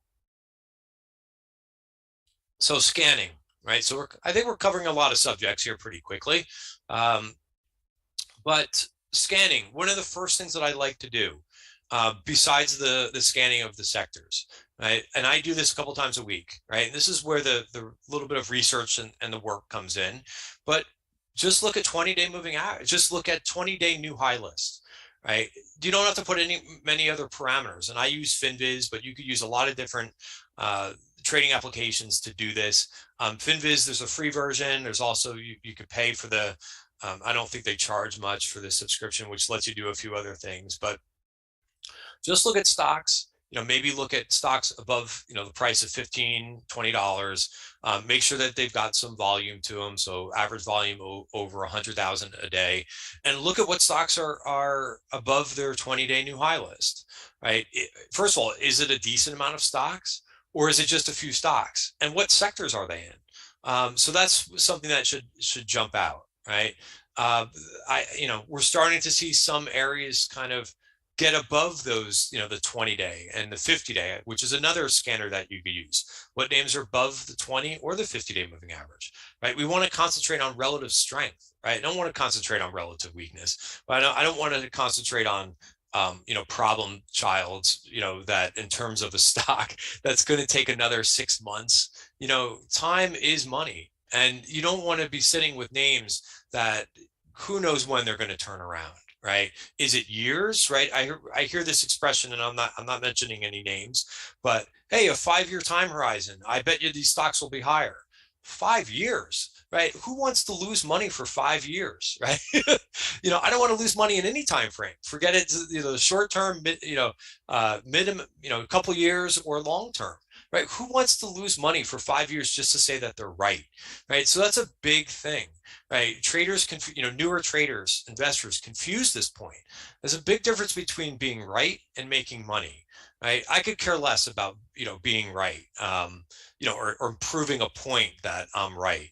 I want to make money in this market, right? So setting yourself up. So I could bring up a couple examples of this. I don't know. So maybe we could show the first chart. And then I'll go back to scanning. But one of the stocks from when I started, let's see if I can just bring up. I will bring up. I love to do this example because again, it's when I started my trading career. But Cisco, right? Okay. If you said back here, so first let me back up because sometimes I jump ahead of myself with my thoughts. But this was a huge stock for 1999 and 2000. This was a darling of the dot-com bubble. Now it didn't go out of business, right? It hung in there, but if you would have said, hey, I'm going to buy this stock at $40 because it was trading at 60 a couple months ago, right? And I'm not going to sell it because I want to be right. Well, look at the time on the bottom of the screen, right? This was, maybe you bought it coming out of, somewhere at the end of 2000, 2001. Well, I'm not going to sell it because I can't admit that I'm wrong, right? That means that you've had to basically wait 17 years to be right. Is it worth it, right? To admit that, okay, hey, look, I'm right. But you lost 17 years, right? And all you have to do is say, okay, well, look at what the market did over that time, right? By not admitting that you were wrong back in after a month of that trade in 2000, 2001, right? And if you held on to Cisco, rather than looking at some other stocks, look at what the overall market did. All right. So yes, the time, the opportunity cost, right? I don't want to be in a group of a group of stocks that's going to take 5 years to turn around. I mean, that's some of the worst, advice that I've ever heard. Oh, stick with it. It's 5 years. We're going to be back. We're going to be back. Forget it. You have the confidence and the trust, and trust in your process that you're going to be back much quicker than that if you adopt a disciplined trading system and you put the work in. So so looking for relative strength names that are above the 20-day, 50-day moving average. You could, if you want to put in the fundamental, a little bit of the Can Slim approach, you could put in FinViz, EPS sales growth over 15, 20, 25%, whatever you like, but also put in the criteria of above the 50-day moving average, right? That's going to filter your results in too, so that you're looking at a less of a universe of stocks. We do want potential new leaders of this market, right? We don't want the ones that are that may not make it. Option flow. Right? If you guys like watching option flow, I use that specifically for trade ideas, right? I'm not really looking at it to say, oh, they must know something and so forth. Sure, there's going to be some orders that they're going to know something, no doubt about it. But you have to put that in the grand scheme of things. The majority of trades that you see on the tape and option flow, they don't know anything, right? So what I basically do is just like using a scanner with the 20-day and the 50-day moving average, right? You kind of filter it into your system. So, oh, interesting. They bought, 10,000 Qualcomm calls going out, not just next week, but 2 or 3 months. Well, bring up the chart of Qualcomm is, so you might find something, right? So it kind of goes with the last bullet point of, being clever and creative. Part of the time what I'm doing when I'm scanning, which I'm doing like after the close, by the way, I'm doing sometimes at 7 o'clock, 8 o'clock at night, is, I'm going through the new high list and so forth, but I may find a group of stocks that wasn't on my radar. So sometimes I go off on a tangent. It's like, okay, well, this stock in healthcare or biotech is making a new high. Well, okay, well, what about, hey, I haven't looked at this stock in a while. What is that doing? Right. So I kind of veer off a little bit, and it's fun to me to kind of go through and say, hey, I found this. No one else really found this setup. So that's where I kind of really get interested in the market, is where I come, I basically will find something that's trending that no one else has found it yet. Right. So that's the kind of competitiveness for me. But I love that kind of stuff. I love to find when, new setups that, a group of stocks is doing something new, and then going into that sector, going into that group and saying, wow, this one really looks good, right? Because believe it or not, and I'm jumping ahead of my presentation a little bit, but believe it or not, there's going to be new market leadership that comes out of this, right? For example, and I have this here in various different points, but for example, just a couple of years ago, right, 2020, new leadership came with stocks like a Peloton, right, a Zoom Video, and countless other ones too. But they may not be the new leaders this time around, right? So even those are pretty unique cases, because we were in a very unique situation with a lockdown and the pandemic, right? So it became very apparent that, hey, this stock is really going to be profitable in this particular situation where people are not going to work, people are not attending conferences in person anymore. Zoom is going to be a big stock for that, but the situation's changed. So even though when you look at the top weights of the S&P and the Qs, right? Of course, the Amazon is up there, the Apple's up there, right? But they may not be the leaders of the next bull market. They may be, right? And that's where, you really want to tackle the market in an unbiased fashion. I'm open to those names. Apple could come out with something that could be, a huge revenue generator, right? The earbuds, right? They make a ton of, is that the right? I think that's what they're called, but they make a ton of money off of those, right? So whether or not those names are going to continue to have the growth that they're going to have, it's a question mark, right? But the price action is going to tell you a lot, right? But be open to newer names. One of the things that I look to improve on is really kind of taking newer names and being open to those new names and learning about them, right? Sometimes in my trading, I sometimes get stubborn, which is one of the worst qualities that you could have. But I inherit that from from my parents. They're both stubborn people, but you got to overcome that, right? And I, for a while, like, oh, geez, I don't know this company. Do I really want to spend time in learning it? Yes, you do, right? You do want to learn what it does, and you want to be open to that being a new market leader, right? So going through and researching individual names, and that also helps you really develop conviction, right? You can't borrow conviction from somebody else. Somebody else says, "Oh, I really like this name," right? Well, and they've got their bullet points, and they've put out a thesis, but do the research to see if you can't borrow that person's conviction, right? They may be able to stick through that company through sideways markets. It's not easy to stick with names that are going sideways for months, right? So you have to have conviction in your ideas to know that, hey, you think this is a good company, right? And you've done the research with it. But there's a fine line with that too, right? You can't get personally attached to the company, right? I always give the example of the Amazon, right? So for example, I think, I use Amazon, right? I use Amazon Prime and so forth, right? So I use the company, but that doesn't mean that I like the stock right now, right? Two different things: the stock, how the stock is behaving, and what the company is doing. There's a variety of factors that could make the stock not perform very well, but so you can't fall in love. Like, okay, great, use the company, but that doesn't mean that they're completely two different things: how the stock is behaving and the market that it's in, the trend that it's in, versus whether or not you like the company's products. So don't get married to your ideas. You have to have a stop price. All right. Also, what helps me too, when I get stopped out in a trade, right? Have faith in your system versus any individual pick. Know that your system, right? Your system should be ironclad. You should believe in your system, right? And versus any individual name, and that can kind of help you too, to kind of understand that not every trade is going to work, right? Did I mention alerts in here? Price is most important.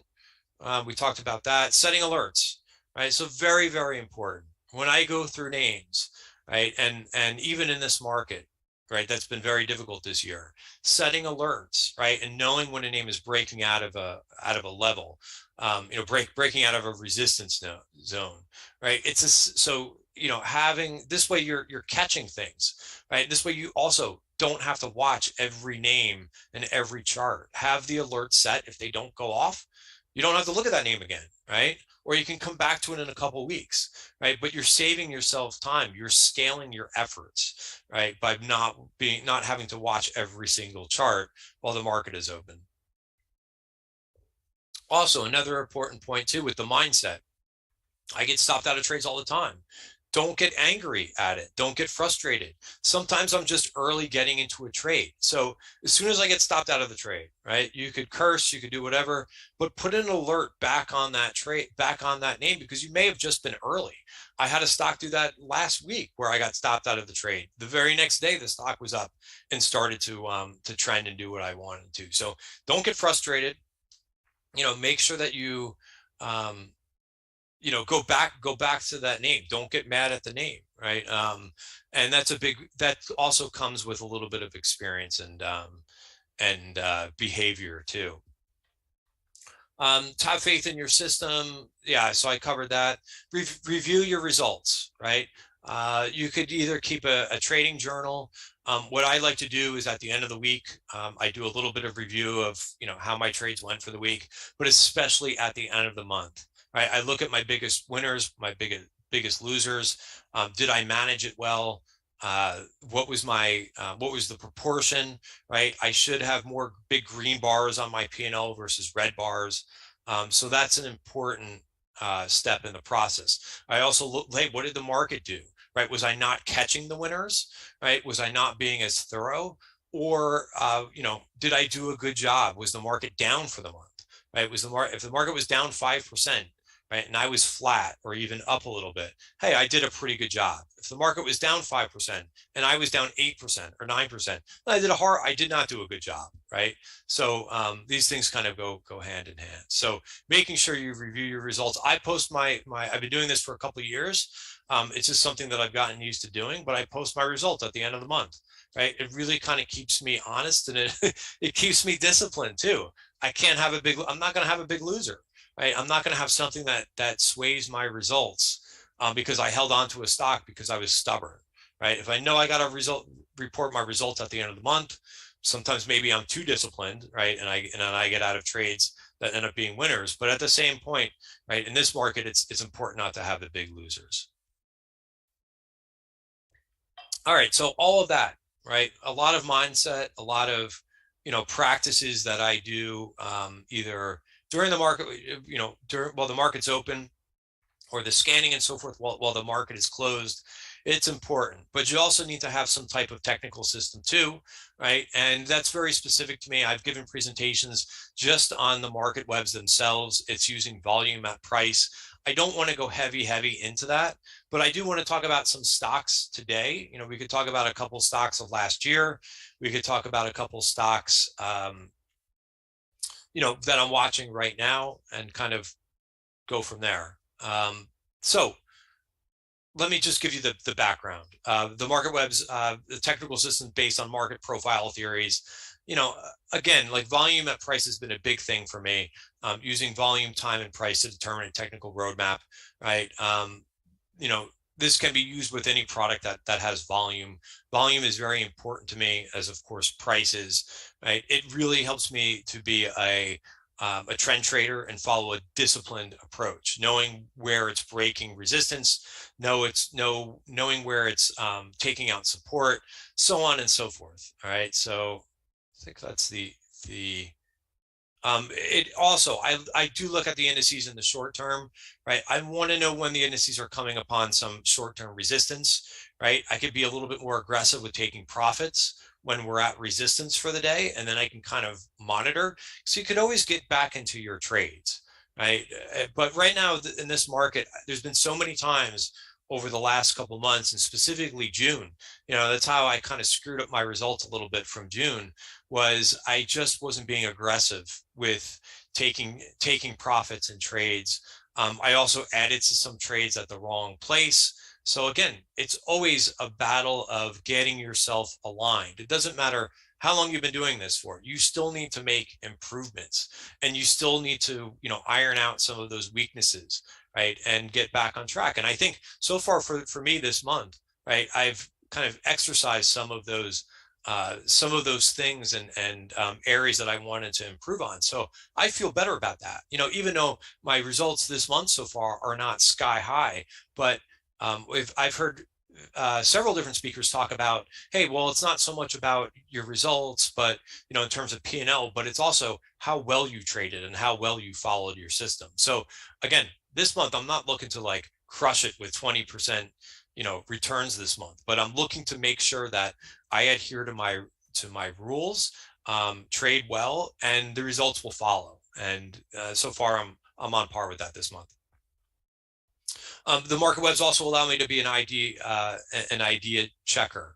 So I'll always have ideas, right? But I have to know where I'm right and have to know where I'm wrong in the idea. This market is just too dicey, right, to think that all my ideas are going to work and I'm just going to let it fly. That doesn't work.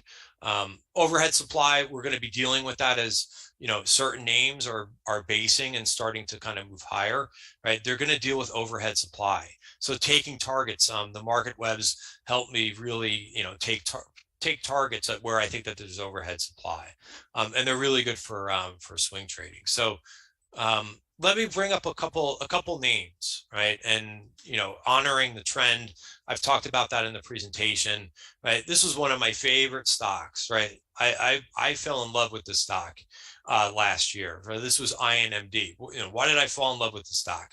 Because it kept trending higher. It kept making new highs. It was so methodical. It would check back into what I refer to as the bottom of value. And then it would rally, or the 50-day moving average would check back in, spend some time, rally, make a new high, check back into support, rally, check back into support, rally again, and then it finally topped out. And this was back in November of last year. And once it broke, it was game over for the stock.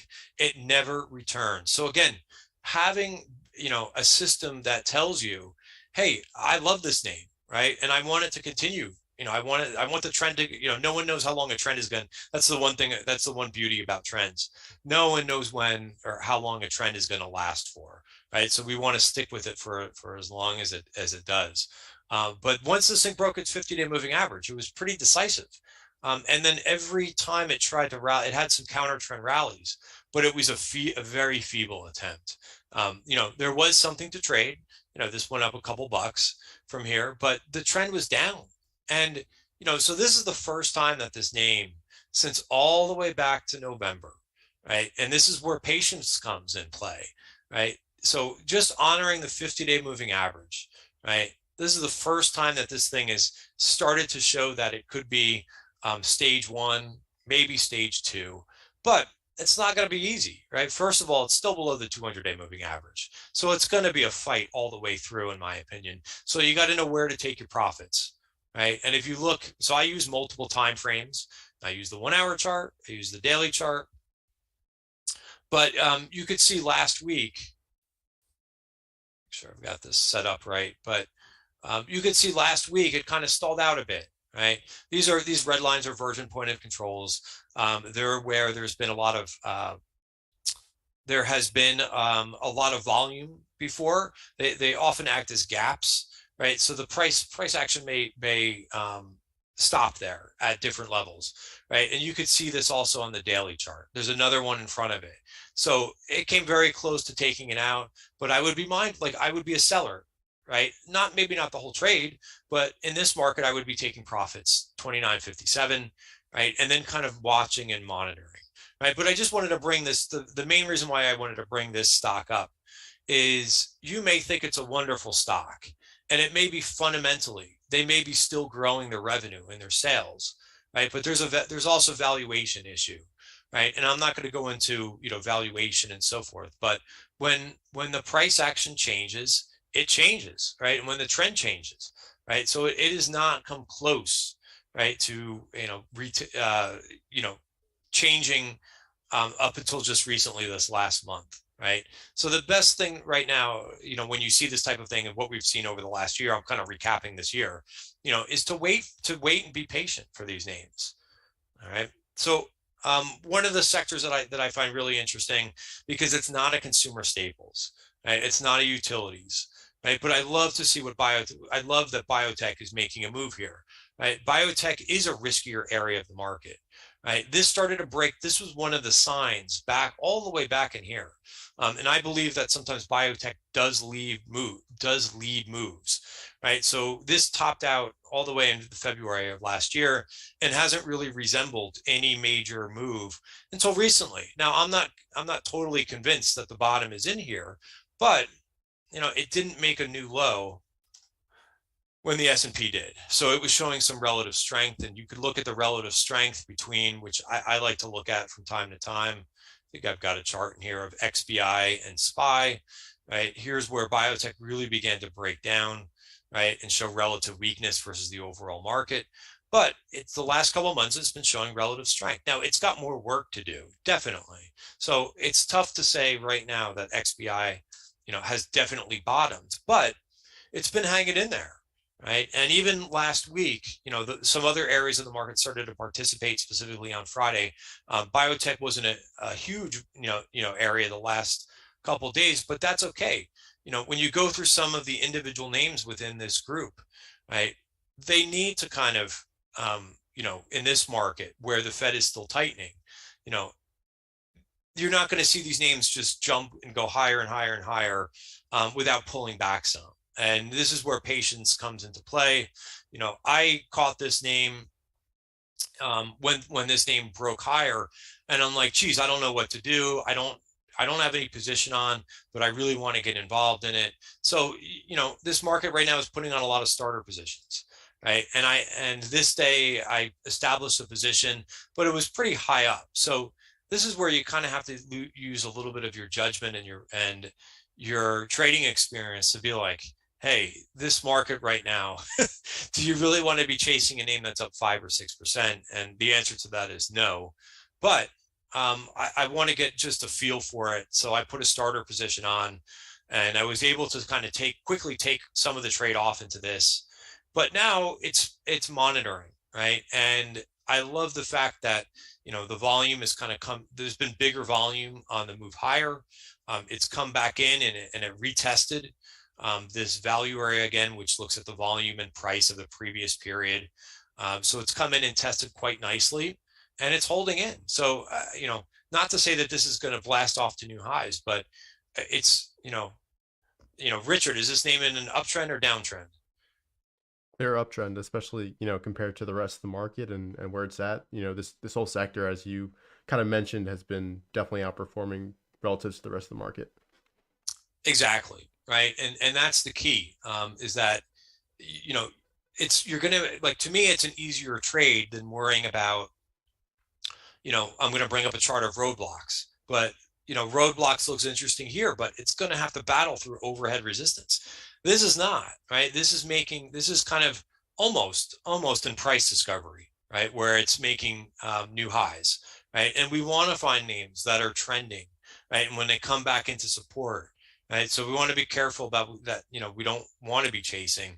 We want to kind of wait for your pitch, wait till it comes into support, and then start to kind of begin to, you know, accumulating the position, right? And this is one of my names for next week that I'm watching.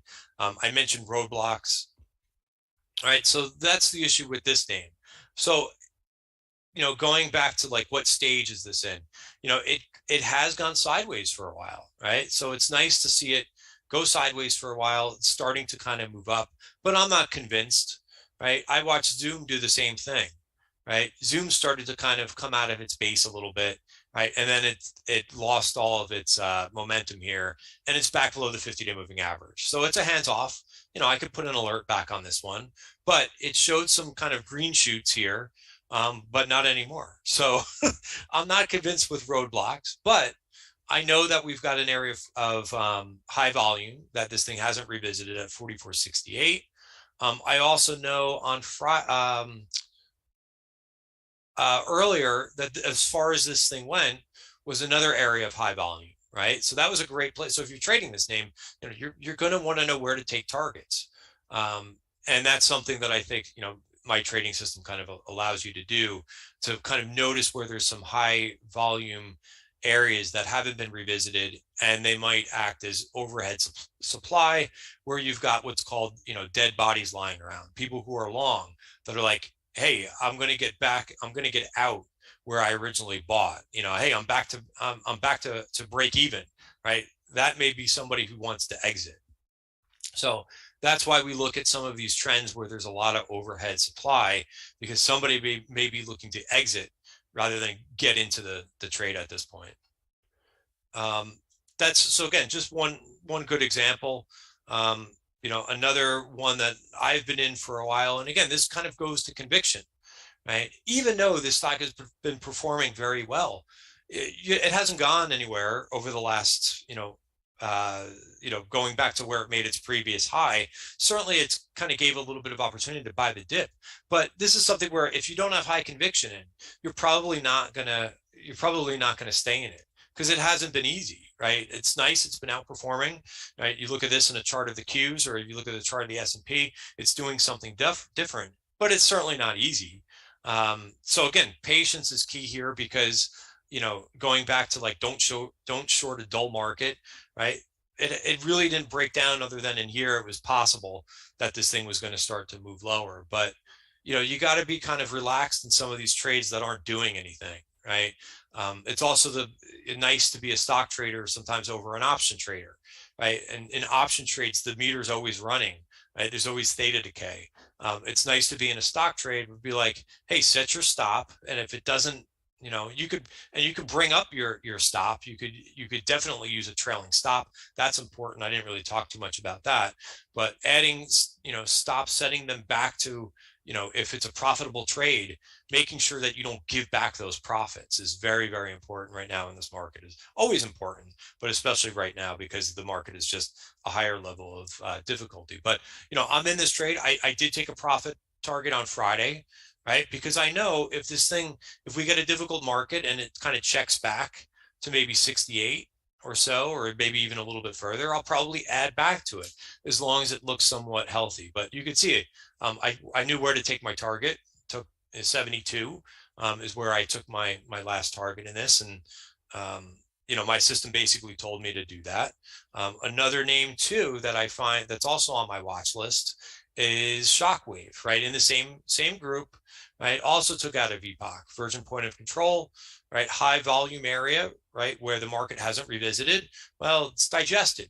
Now, it doesn't mean it's going to fade all the way back down. It really depends if buyers are going to kind of pick up the slack here. So that's what I'm waiting for. I'm waiting to see what the institutions do. And if it can get over this hump, right, and that level that I just mentioned, you might have you might be into price discovery, where this thing is going to start making new highs. So again, monitoring, you don't have to be in every single trade, because I'm not in this one right now, but I'm watching it. You know, and that again kind of goes back to the overall trend of this market. I don't want to, even though I'm finding some setups and so forth, doesn't mean I want to have every trade on. UTHR is another one too, right? Again, it's been kind of boring here the last couple of weeks. This is a good example of what I just mentioned. I was in this trade, right? Really nice pattern. Looks like a bull flag, doesn't it? It actually started to lean that way. And I started to get excited. I'm like, hey, here it comes. Here comes the next leg higher. Nope. It broke this. And I got out of my trade. I got disgusted. I'm like, damn, that really looked like a really good setup. But hey, you know, every setup isn't going to exactly work. But I stayed with it. I monitored. And I was like, I wasn't even in it, I don't think. I was like, damn, look at this thing. Maybe that's a false breakdown. The market was weak then. So I'm back in it. I don't think I've hit a profit target since I'm back in it, but there hasn't been any reason for me to get out of it. It got close on Thursday, but it's hanging in there. And this one I'm going to see through. It's not an expensive name too. But look at the difference. I would rather be dealing with something like this, where you're in price discovery. You're not dealing with overhead supply where people are like, hey, I got back to my break even, I'm out of the stock. Right? It's just a lot easier to me. Perfect. And Christian, we've got about 10 minutes left. Do you want to answer some questions now? I think there's a yeah, few absolutely. good ones. Perfect. So earlier in the year, you kind of started things out with a drawdown, and you touched on that a little bit earlier in your presentation. I'd love to hear about your mindset, what you were thinking about when you were going through that, and also, how you progressed from that point. Well, yeah. So Richard, I told you I didn't want to talk about January. No, I'm just kidding. No, listen, this is important to go over. I had a terrible month of January, and I was making mistakes like I hadn't made in a long time. I was watching my P&L too much. I had a couple names that, like, at the same time, just break on me. Even one trade, as soon as I entered it, I didn't put an alert to the downside. And I even remember, like, one of the names that did this to me, and I was like, I cannot speak of a name that looks really healthy here, right? The managed healthcare space looks great, but this is a reminder that anything could happen. Right? I was in Humana, and I was like, what is going on with this name? And it just kept very quickly. Like, we're talking about in the time period of a couple hours, right? So if you weren't in front of the screens, 410 down to 360, no problem, right? And it did take some time to recover, but I was dealing with a couple other trades like this that were going on too. So I just had a horrific time where things were going against me. Part of that is, well, it is my mistake by not putting on a trade and not putting on a downside alert, right? Because I was watching other names, and again, this market will do whatever it wants to do, even though you're like, oh, Humana, that's not a high volatile name. Well, apparently there was a story that was going on there. So this market will humble you. It will do whatever it wants to do, whether you think you know a stock, whether you think you know a group that's lower volatile, but it just kept going down. And I think I added to it once because I didn't believe it. And by the time I unwound it, I had a very big loss on my hands. And so that was completely my fault. And I also had like 2 or 3 other trades that just, for lack of, for whatever reason, they were also not acting well. And it was very quickly where I dug myself into a hole the beginning of this year. And, I've realized too, this comes back to your own trading style and what you need to improve on. But I'm not very good when the market changes directions. In terms of, like, if there's some mixed signals, right? I should have been out of this market a little bit earlier in January. Right. By the time that I saw the writing in the wall, I was just a little bit late. And, this happens very fast. Right. And I've been in markets before where this has happened to me. And I do take drawdowns, but as long as they're manageable drawdowns. So January ended up being a nightmare for me. And, I had to come to terms with that. Right. And it's, hey, what are you going to do next? Like, so my game plan was, going back to what I've presented so far and a couple of the slides that I've had is, you've got to forget about what happened to you in January. You're not going to make this back in 1 month. So I just kind of said, going back to that Bill Belichick approach, hey, well, I'm going to focus on, winning February, right? Get myself back to a positive month for February, right? And I've done that every month since, from February onward. Maybe not, they haven't been huge gains. June, I was down 2%. That's been my only negative month since January. And, it is what it is. And I actually outperformed the market. Would I have liked to be positive? Yes, I'm a competitive person. I was not happy that I was like, damn it, I didn't get June to be positive. But in the grand scheme of things, does that really matter that much? No. You do have to have that perspective. Up 2% in June, I wasn't going to do a party either, right? Like, if I did make it to positive for June, it wouldn't have, been any more significant otherwise. So the main thing was to take away from June as well, and to be like, hey, move forward, figure out those things that you didn't do right in June, and get yourself right for the next month. So you've got to kind of wipe that slate clean. Just as I know a lot of traders have had difficult times this year, but you've got to move on. You can't dwell in, oh, geez, I'm up or down this much this year. I've got to get back to forget about it. Do what's right going forward, and the results will follow. But you cannot look in the rearview mirror in trading and think that you're going to, automatic like push here in this ridiculous sideways market and be able to, come back right away. Perfect. And, you've had a theme of sports throughout this presentation. So I want to ask you, what's your favorite sports movie or sports in general quote that relates pretty well to the markets? Well, I mean, there's so many. I do like, I do like the Moneyball, and I like picking, just different tidbits of, being competitive. I love the movie Hoosiers. I do love the underdog, stories where, hey, listen, we're retail traders, right? There was this big thing that happened a couple of years ago. I don't know if you heard about GameStop and all of it, I didn't trade GameStop. I didn't trade AMC. And I was kind of like, I was happy that there were a lot more market participants, younger traders in. But I'm like, you don't have to take up this battle with the hedge funds. You can beat the hedge funds fine, but it's not always a zero-sum game, right?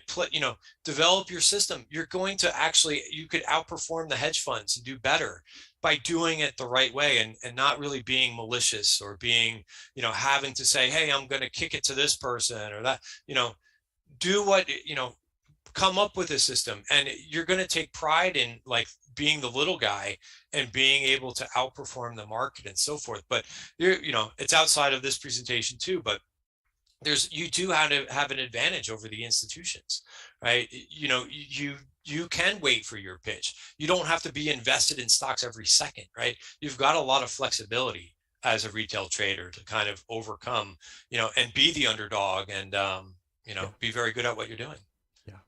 And to finish things off, what kind of general advice do you have for any traders watching, so they're ready when things really change, or just, general advice to improve their performance as well?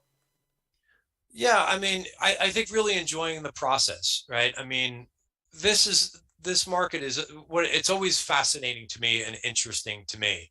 So even though okay, this year may not be the best trading results, I mean, this is a fascinating time in the market. So, make sure that as I said in the very beginning of this, make sure that you're learning, and make sure that you're building the framework for when a better market does come along, and it will, to be able to kind of set yourself with, hey, I learned about energy stocks this year. I learned about agriculture stocks this year.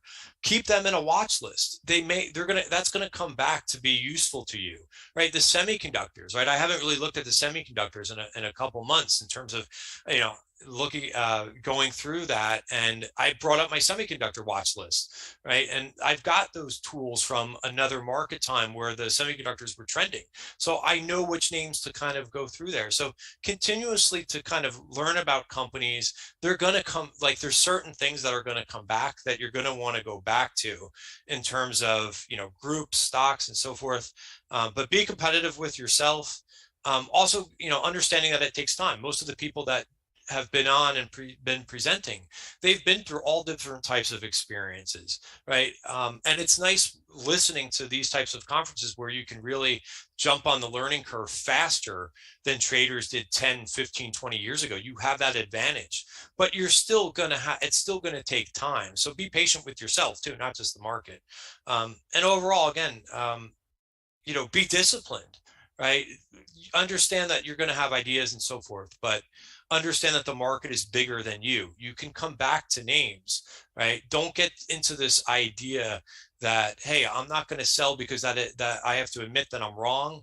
You've got to have a little bit more confidence in yourself, right? That you could take a small loss. It's not a big deal, right? That comes with, every trader has to get over that fear of, oh my God, that means I have to admit that I'm wrong if I take this trade off. So what? Get over it, right? And that's the goldfish as well, and I'll bring that one back as well. Absolutely. And there's a good comment from the chat. If you build it, they will come from Field of Dreams. And then he goes on to say, build your system and the money will come, which I 100% agree with. So Christian, I love that. Thanks so Great much. one. Enjoy the process. Perfect. That's a great thought to end it on. And thanks so much for your presentation. Thanks for having me. Yep, absolutely. And we'll be right back with Jack Tacher. And I believe that will be getting started at 4:20 p.m. So thank you so much, Christian. I really enjoyed this. And I think you covered some really important points. So yeah, thanks again. And we'll be right back. Thank you.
Okay, welcome back, everybody. It's an honor to introduce my friend as our next speaker, Jack Tacher. He'll be talking about market health, tops down and bottoms up. If you don't follow Jack on Twitter and YouTube, you definitely should. Great trading education. And Jack, thanks so much for being here.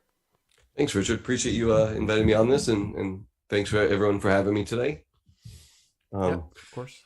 Yeah. So basically today I'm going to talk about the way I view the markets. And again, I do a full market review, and then I start do a tops down approach, and I do a bottoms up approach. And literally I'm giving you my system because I believe that in these markets, we can all win, right? There's not winners and losers. I believe that we all can win these markets. So let's get started, okay? Get to my keys. There they are. All right, cool. All right, so a little bit about me. My name is Jack Tacher, and I'm a husband, I'm a father, I have 2 teenage girls, I work full-time outside my house, I have a dog.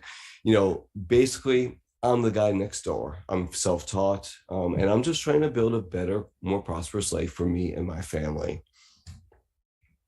Now, before I start any presentation, I always think it's really important to mention time frame, because one of the shortcomings of FinTwit is that a lot of people are getting FOMO, fear of missing out, because of posts that people are putting on there, and other social media sites. And you see these people celebrating their wins, and they have rocket emojis, and there's a couple of things that I think is really important to remember and just always keep in the back of your head.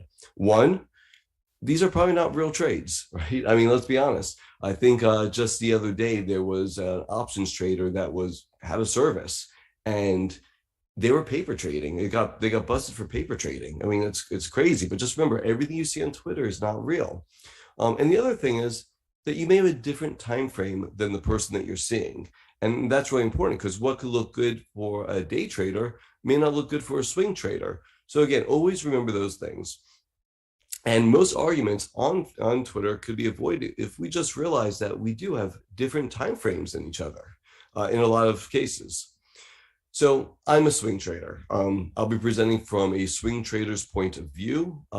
And for me, that's going to be days to weeks. And I could hold even longer, up to months even though that's not typical, but I could if the market's right. All right, so let's get into the presentation. The M in CanSlim. I think we're all very familiar with the CanSlim, but today I'm going to focus the first part of my presentation on the M, which is market direction. I really believe that we have to get market direction right in order to be successful in the markets, right? The health of the market, if we can't get that right, it's very hard to trade on the right side. So here we go. How do we define market health, or how do I define market health, right? And so the first thing I do is, and I think most of us do it, is we're going to look at the indexes, right? We're talking about the S&P 500, the NASDAQ, the Russell 2000.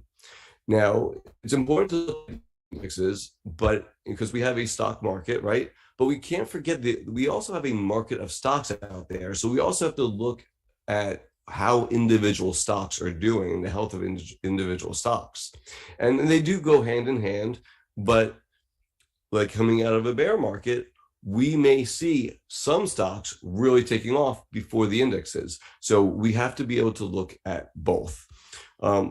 Keeping in mind that roughly 75 to 80% of stocks follow the general markets in both directions.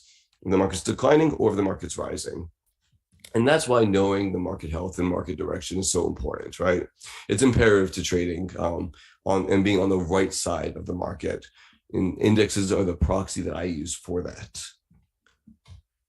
So my routine always starts on Saturday, right? And I do a video called State of the Market. And this is where everything begins. This is how I determine the health. And so this first part of the presentation, I'm going to go through the parameters I look at during the State of the Market review and what they mean to me. So this is how I determine how healthy the market is. The second part will be how I look at the market from a top-down approach. And the third will be a bottoms-up approach. And I'll be introducing some scanning in there through Finbits. Okay. So so I look at the indexes, like I mentioned, in the state of the market, but I also look at key subsectors. I look at the VIX, I look at breadth, I look at credit spreads, I look at sentiment, and I want to give myself as complete of a picture as possible. Now, there's a lot of different ways to look at each one of these, and I try to define it to as few ways as possible to help decrease the noise. So only the ones that give me the best signals as possible. And sometimes all of these are telling me the same thing. Sometimes they're in conflict. The key is to be objective as possible and read the story the market is telling. All right, so I'm always going to start with S&P 500. And this comes, S&P 500 is an index composed of selected stocks from 500 issuers, all of which are listed on national stock exchanges, and spans over approximately 24 separate industry groups. That definition comes from the underlying ETF, the SPY. Okay, I got that right from their website. So more importantly, it's a cap-weighted index, which means that larger companies are held in greater amounts. As you can see from over here, we have Apple and Microsoft, and together they're roughly 12% or so of this index when I took the screenshot. Okay, so we have to know that because major moves in either one of these names or both of them together in one direction or the other can bully this this index around, and it's going to make a difference in the price that we see, right? So what am I actually looking for when I look at this chart? Okay, and I think this is real important here.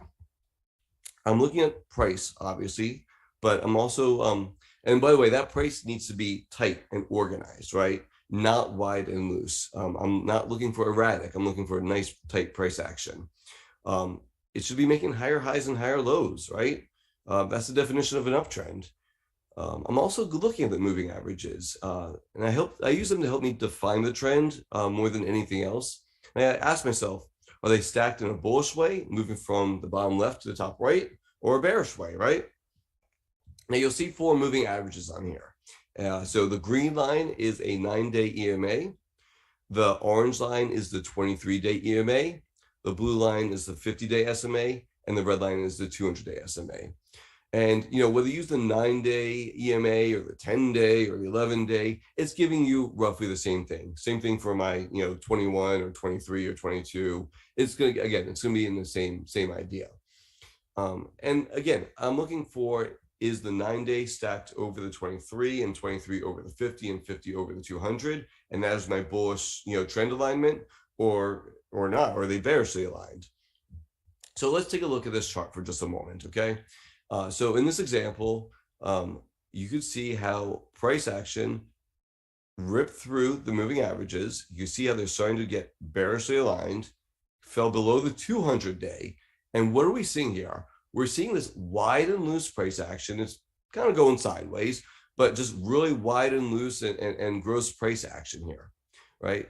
Now, as price comes back up, it's still not great, but it's starting to get above the moving averages. They're starting to align. You see, it got rejected up here. But now, as it comes back and tests the 200-day moving average again for the 1, 2, 3rd time, we'll say, you see how price action is starting to tighten up.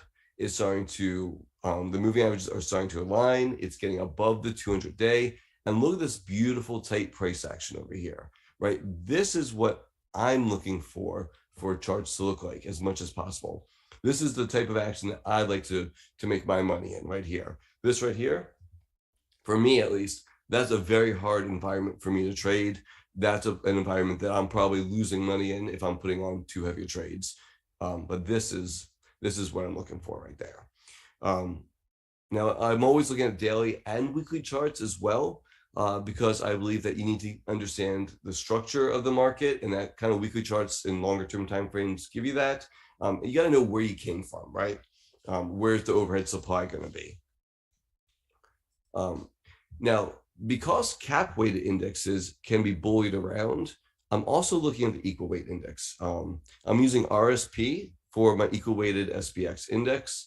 And as you can see here, just a beautiful equal weighting right there. So again, nobody's bullying anybody around, but it's got basically the same makeup and And so, and it's nice to see the two of them. Also, sometimes I like to look at them relative to each other, because if I see the RSP is actually, outperforming the SPX, that's a lot of information. That tells me that we have a nice broad base move in the market, right?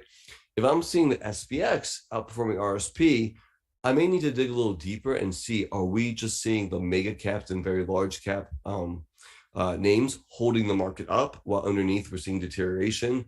So that's another way that I like to use cap weighted versus equal weight indexes. All right, so I do the same thing for the Qs. Right here you can see Apple is Apple, Microsoft, Amazon, Tesla, huge weightings. Even put in Google in there. That's roughly what, 40% or so of the NASDAQ are these 5 holdings, right? Pretty crazy, but that's what it is. So we have to know this, right? And we have to know, again, who's holding it up and who's going to bully around the markets. Looking at the equal weights, again, just so you guys can see how much difference it looks than the weighted, okay? Again, always look at both of them together. Next up, mid caps, MDY, IWM, small cap, IWO, small cap growth. Now, all of these are already equal weighted, so I don't have to do anything else compared to that, all right? So let's take a moment and talk about small caps, the IWM, and even more importantly, the small cap growth, IWO. And we're going to talk to these about as a measure of risk appetite, right? Risk on or risk off. Because remember, like IWO, which is small cap growth names only, they're smaller, they're more speculative, they have less liquidity, right? And so the idea is, if people are willing to buy these names, then we could be, in a risk on environment. And they're being sold, then we potentially could be in a risk off environment. So like right now, I'm watching to see is IWO, when that starts to really start to stabilize and lead the market higher, that may be a really nice indication that the market has actually turned, right? Because again, it may be a risk on indicator. And so once I finish all my index reviews, I go on to certain subsectors. And there's 4 important subsectors that I go to. The first one is SMH, semiconductors, right? Probably, in my opinion, the most important of the subsectors. And the idea is the world is made up of semiconductors, right? They're in everything we use, from our smartphones, our cars, our thermostats, what they call Internet of Things, IoT. It's all the smart products in our home and everything else, right? Now, if this sector is rising, then there's going to be projected future demand for the goods, right? At least that's the way I look at it. And if it's declining, then demand's probably shrinking. So you can see from this, it's a cap-weighted index of some of the largest companies and most important companies really in the world. And really there may not be a better proxy and potential leading indicator of the health of the market than semiconductors. And you can see Taiwan Semiconductors, NVIDIA, Texas Instruments, Intel. I mean, just names that and have probably traded. Very, very important. Again, using this as the indicator for, is future demand going to be greater or less? All right, so next up, the financials. So I don't really trade financial stocks. Again, using this as the indicator, are banks lending? And if they are, they're probably making money, and chances are the stock is going up, right? So the economy will call it as healthy. They don't have to be leading; they just have to be participating. That's all I'm really looking for. Now you can see it's a cap-weighted index. So Berkshire is a huge weighting. J.P. Morgan, Bank of America, Wells Fargo. Some of the biggest names, in the banking industry are leading this index. They don't have to lead. I can't say that so many times. They don't have to lead, but they can't be breaking down either. See, if they're breaking down with a forward-looking stock market, I'm saying that's a warning light that things may not be good, 6 months in the future or something of that nature. So let them participate. They could lead. They could just go, be on par with the market. I just don't want to see them falling, because that would be a bearish scenario for me. All right, transports. This is a little bit of a newer addition to my routine. Now, I'm using XTN as my proxy for transports. As you can see, it's an equal weighted index, and it's using planes, trains, and trucking, right? That's what this is kind of going over. And of course, the idea is if transports is doing well, then the broader economy is doing well or increasing. And we should be in a bull market if we are in a growth phase. Again, that's what transports are kind of showing me. One more subsector, home builders, right? This is my fourth. Housing market is a main driver of the economy. So bullish home builder chart bodes well for the market and growth overall, right? You can see that this ETF isn't just home builders, right? We have, people that make air conditioners and appliances, people that supply the home builders, tile makers, and then you come down here, they make cabinets, and then you have the home builders in here as well: Toll Brothers, Pulte, Lennar, D.R. Horton, right? All home builders. So it's a very broad look at home builders and everybody that supplies the home builders, right? Again, huge part of our economy. So if this is a bullish looking chart, good chance looking out, then things should be doing okay, right? So real nice, and then the charts tell us a lot, but how else do I use these charts, these important areas of our economy? I'm looking for divergences, okay? So these ETFs are windows into our economy, right? And stock market is forward looking. So if there's issues coming up, we should see it in the price movement of these sectors. Now, most of the time, these are going to be in the same direction as the general market. But the information is when we can spot divergences. This works as topping signals as well as bottoming signals. So in this chart, we have the ETF at top. This is XTN up here as the blue line. And this orange line is the SPX. Down here, I have the home builders, XHB, and this bottom line is SPX, okay? Yeah, orange line is SPX. So what do we see? Coming out of 2022, coming into 2022, out of 2021, we saw this divergence in the transports, right? A lower high here, as the S&P was making a higher high. That's information. We saw the same thing happening in the home builders, right? Again, that's information that we can definitely use in our evaluation. But remember, there is no panacea in this market, because at the same time, semiconductors wasn't showing divergence, and neither did financials. So there's no panacea, but these were the cracks that maybe were apparent if we're looking for them. All right, so after I do my evaluation of the subsectors, I look at the VIX. So the definition of the VIX: CBO volatility VIX is a real-time index that represents the market's expectations for the relative strength of near-term price changes of S&P 500 index. Now, because it's derived from the price of SPX index options with near-term expiration dates, it generates a 30-day, that's important, 30-day forward projection of volatility. Volatility, or how fast price change, is often seen as a way to gauge market sentiment, and in particular, the degree of fear among market participants. This definition comes from Investopedia directly. Well, that's all nice, but how do I use the VIX, right? Basically, it simply tells me if we're in a trending market or a more volatile market. And that's really it. That's how I'm using it. So a VIX, and again, I made these numbers up for me, but VIX under 27, I think overall everything's okay. I think big spikes higher or above 27, and things look more volatile and probably bearish. The markets tend to have a VIX in the 15 to 25 range. I think that is a nice trending market, right? That's what I'm looking for. And that's it for the VIX. Simple. Nothing really more than that. I don't trade VIX or anything like that, or any of the VIX products. Basically, I'm looking to find out, are we expecting over the next 30 days to have looser price action or tighter trending price action? and that's it. Now, one of my favorite indicators is credit spreads, okay? Or bond spreads.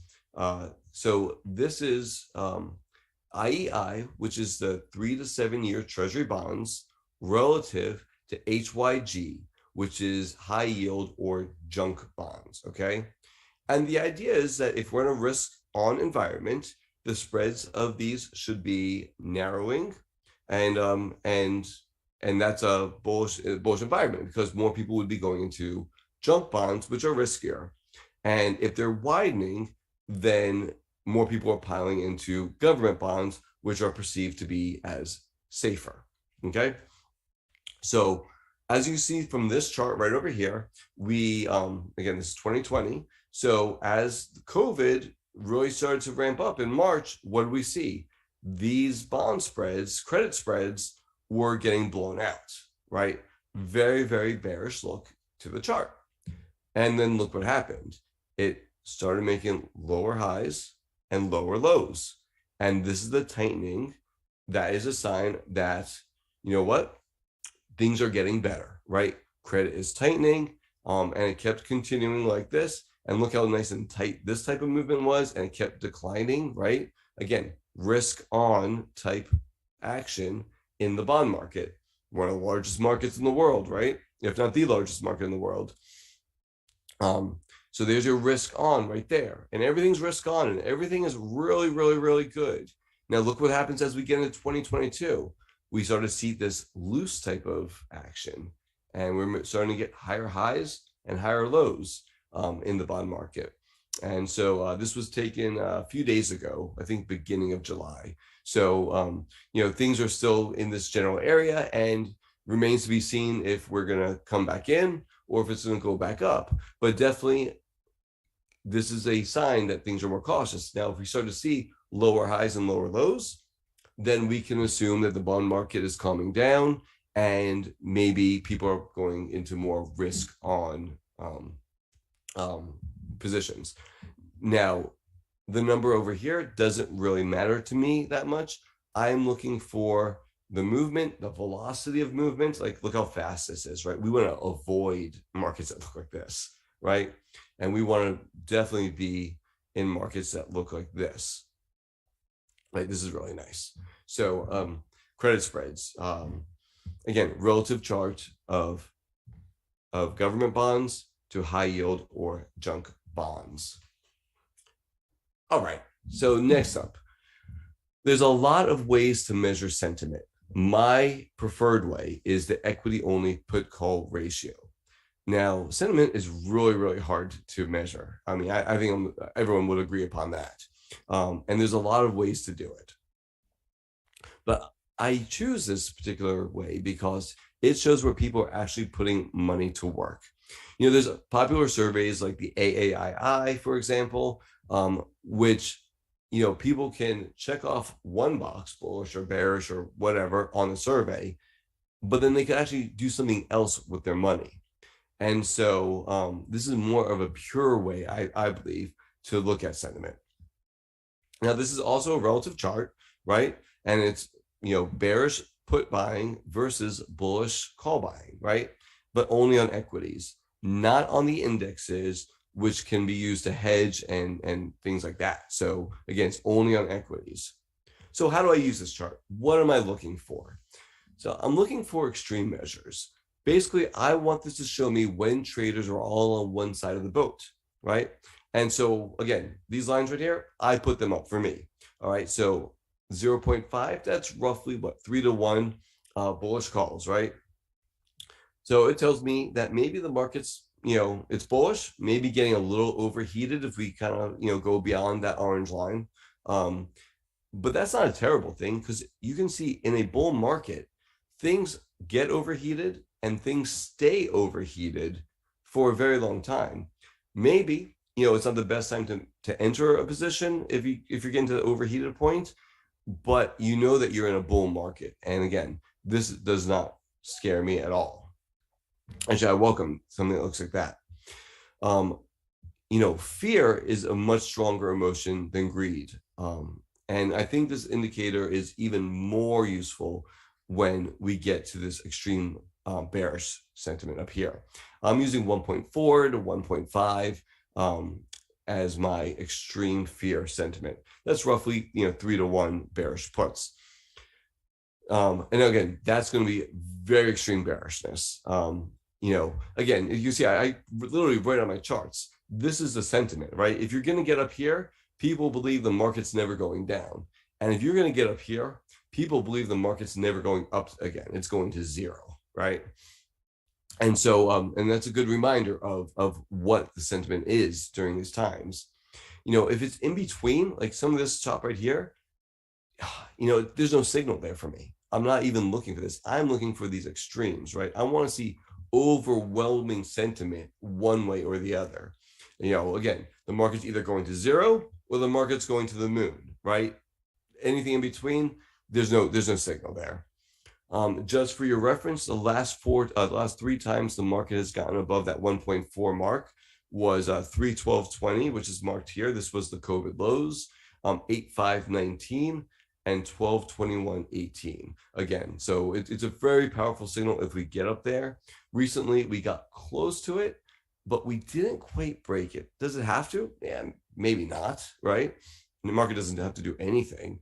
But if we do get that one more push lower, I would love to see it get up here as a really good contrarian signal. All right, let's keep going. And the last thing that I really look at is the percent of stocks above the 50-day moving average. It's my preferred breadth indicator. There's different ways to measure breadth as well. This is one that I have come to use quite often and have gotten comfortable with. I'm also looking for extremes here and also movement, right? The magnitude of the move matters, right? You see, this was COVID right here. And this was boom, right back, right? So that was that was a good indication that people were buying stuff. A large move over a few days, right? A day or a few days right there. That's a lot of information. Again, up or down, right? It tells me a lot of stuff. Basically, are the institutions selling everything that they can, or are they buying everything they can? So the extreme movement I'm looking for up here, this is 70 or higher, and that's pretty high. This is again percent of stocks above their 50-day moving average. And again, bull markets, it can stay up this range. I use the black line as my 50% mark, and as you can see, as 2021 ended and 2022 began, you saw the deterioration in breadth across the board. Again, that's information, right? Lower highs and lower lows in breadth.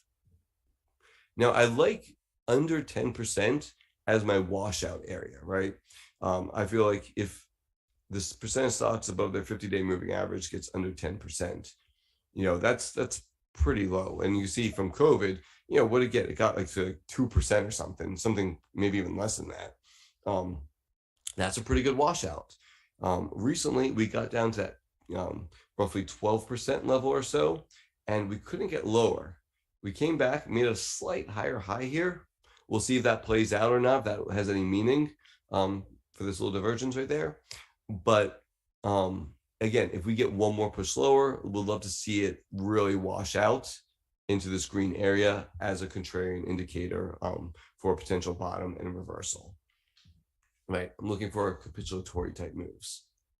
All right, so at the end of my review, I have to read what story the market is telling me, right? I have to look at the sum of the evidence, the overwhelming narrative, what the charts are saying. So remember, unlike your favorite politician, charts don't lie. Price action is the primary indicator, and all of the indicators in intermarket analysis are always secondary information as a function of price, right? Price is absolute, it's truth. And during different markets, some charts become more relevant than others, and they won't always agree, right? It's the sum of the evidence, right, that I'm trying to decipher. Not, again, they're not all going to be, lining up perfectly. It just doesn't happen that way. But once I do decide the type of market that we're in, I assign it a light classification, all right? Now, traffic lights. It's just a visual cue for what type of markets that we have. So basically, are we in green market territory, right? It relates to a strong bull market, right? It's, hey, buy the dips, put the pedal to the metal, be fully invested or more. This is indicative of a stage 2 uptrend. So if we're in a green market, everything is good, everything's bullish, stage 2 uptrend, let's go, right? And then we have a yellow light. Yellow light territory is maybe towards the end of a bull market or a pullback within a bull market. Or maybe we're coming out of a bear market and we're not sure if we're transitioning to a bull market or not. It's that in-between area. This is where we take it slow. We're slowing things down. We may be 50% invested at most. We're raising cash if things are stopping out, right? Maybe we're raising stops faster. Maybe we're positioning smaller in this yellow light territory. These tend to be stage 1 or stage 3 in trend analysis, right? So stage 1, stage 3. And then we have red light territory down here. All right, so red light territory, that is a bear market, right? We should be applying the brakes. We should be raising cash, potentially looking at shorts if that's your style. This is stage 4 downtrends, short markets if you want to, right? Now, going through this whole review takes me about 15 minutes, and I do it every Saturday morning, which I record and post on my YouTube channel. So it's a very quick review. It's not like, it took me longer to explain it than it does for me to go through this review. If I do it, it's 15 minutes. But it's so important because now I know my bias in the market, right? Based on my chart review, so once I do that, then I can move on to determining, maybe what sectors I want to be, what equities, and how involved I want to be in this market. Okay, that's really important. It's determining how involved do I want to be, how aggressive do I want to be. All right, so now I'm going to move on to the second part, which is my top-down approach. Okay, so top-down approach. I use both a top-down and a bottoms-up approach, and we'll get to the bottoms-up in a second. And I'm looking for individual sectors and equities that I want to be involved with. So a top-down approach goes from the index to the sector, to the subsector, and then to the equity. And I'm looking for relative strength and setups, right? That's the whole point of this, finding the best of the best. I want to look at each S&P sector to see which one is outperforming the general market. And there's 11 total sectors in the S&P. And right here on the screen, this is all the 11 sectors, and this is the weighting. And so look how, I always think it's crazy how weighted, the top 4 parts are compared to the bottom 4. And you can see who's going to bully around the sector, right? All right. So let's spend a minute on relative strength, because that's really what we're looking for here is relative strength. And so here are your 4 possibilities. Before we get to that, though, my definition of relative strength is price performance of a stock compared to another stock, relative, right? It could be a stock, it could be an ETF, it could be an index, or really anything else we want to compare it to, right? Which one is moving faster, right? The one moving faster is showing relative strength. So these are the 4 options, right? So this first box, we have A is going up and B is also going up, but A is going up at a faster rate. So A is showing relative strength. Over here, we have A going up and B is going sideways. Again, A is showing relative strength compared to B. Over here, we have A going up and B is going down. Obviously, A is showing the relative strength here. And this last square, we have A is going down and B is going down, but B is going down faster. So in this scenario, A is also showing relative strength, even though they're both declining. Okay, and that's really important to keep in mind, because just because something is showing relative strength doesn't mean that it's a good risk reward, doesn't even mean it's going up, right? So again, relative strength is a piece of the puzzle, but it's really important to understand this concept right here. So my goal is to find names that are going up at the fastest rate relative to the general market, right? I'm going to go through each sector and I take notes on which ones are the strongest. Now, this literally takes me about a minute, okay? And I'm gonna show you how I do it. Right here, again, here are your 11 sectors. Here's the corresponding ETF that's associated with each one if you're interested in that, okay? All right, so to help me do this, I use on the TradingView system, TraderLion relative strength line on TradingView, okay? So that's this down here. This is TraderLion created this, and that's my relative strength line. So basically up top here, I have XLK, right? This is a line chart of XLK. Now down here, this is XLK relative to the S&P 500 SPX, okay? So this is relative to SPX. And all I do is flip through all 11 of those and pop them in here, and I look at this line. I'm not even looking at this line at this point. I'm looking at this line, and I want to see this type of look to it, right? This blue and moving up and to the right, that shows me that this has a lot of relative strength. So during this time period, this is roughly 2017, 2018, this is showing how XLK was outperforming the broader market S&P 500, okay? And you can see as things start to turn, this is the type of relative strength that we don't want to see. This is relative weakness, okay? So right here, going through each sector, this, to use like a housing or map analogy, right? This gets you in the right zip code, but which is nice, right? So you're in the right zip code, but I want to drill down further. I want to get to the right block. I want to get to the right house. So I have to keep going. So yes, I know what sectors are outperforming the general market. So after I do that, I'm going to change the relative strength line down here. And it's no longer going to be SPX. Now I'm going to plug in whatever sector I saw that was outperforming. So right now, this is XLK down here. So everything I do up here will be relative to XLK. So when I go through this, I keep a separate list. It's basically an Excel database of subsectors, thematic ETFs for each sector. So XLK, I might have 20 or 25 different ETFs listed, and I also keep links to their websites, but we'll go over that in a second. Anyway, so I keep the thematic ETFs there, and so up here I'm plugging in the thematic ETFs, right? So they're specific to one part of technology sector. Once again, I'm looking for outperformance, right, over the broader sector, right over here. And by drilling down, I'm hoping to get the best of the best names to stack the odds in my favor and to make money. Again, this is my top-down approach. Now, you see IXN during this period of time right here, even though it was going sideways, it showed some relative weakness.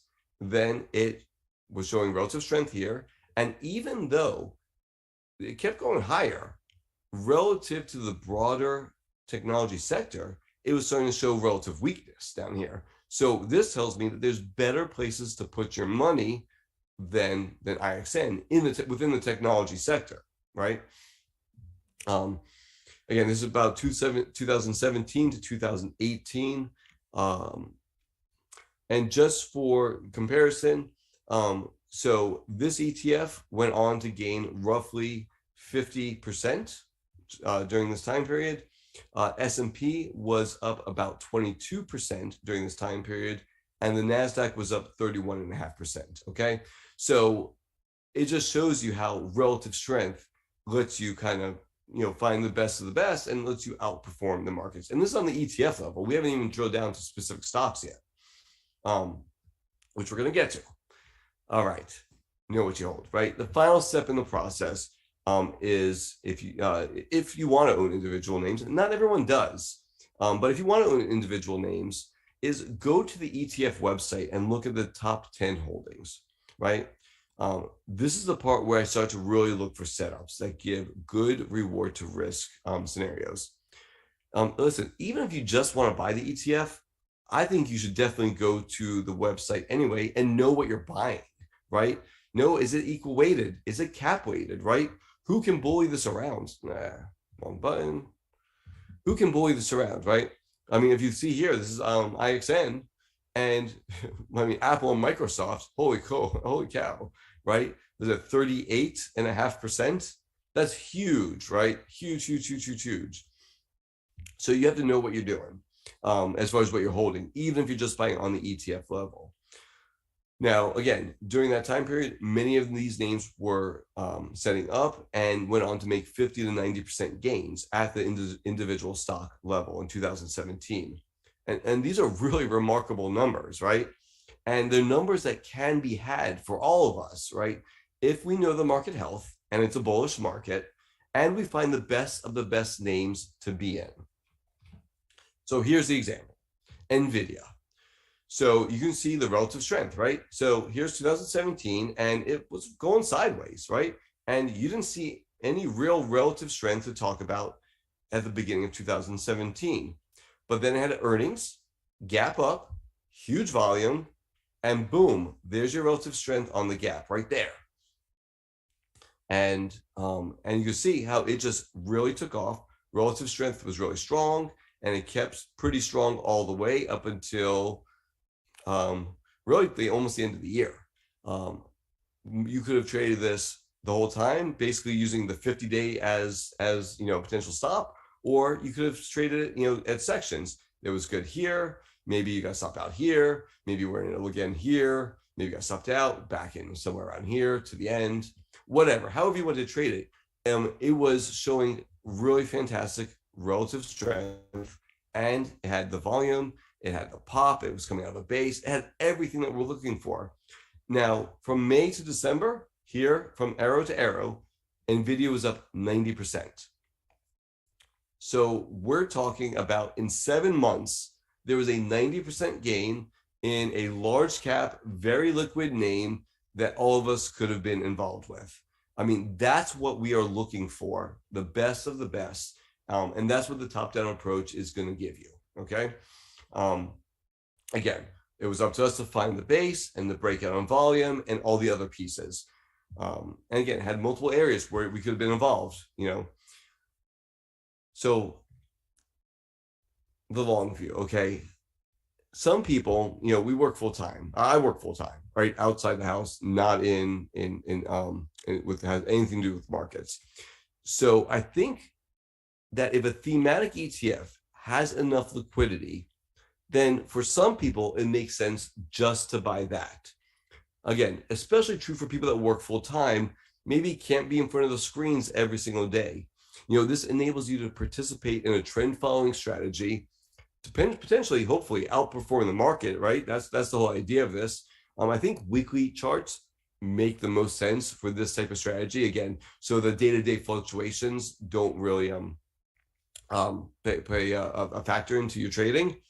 And because most of these folks that work full time will probably be doing almost all their work on the weekends. I do almost all my work on the weekends when the markets are closed, or potentially at night, And remember, in bull markets, the trend doesn't really change overnight. It doesn't abruptly change, right? It takes time for that trend to change. And so weekly charts makes a lot of sense for staying in trades. Now, owning ETFs versus owning individual names, you mitigate some of that single stock risk, whether it's through earnings or news or whatever it may be.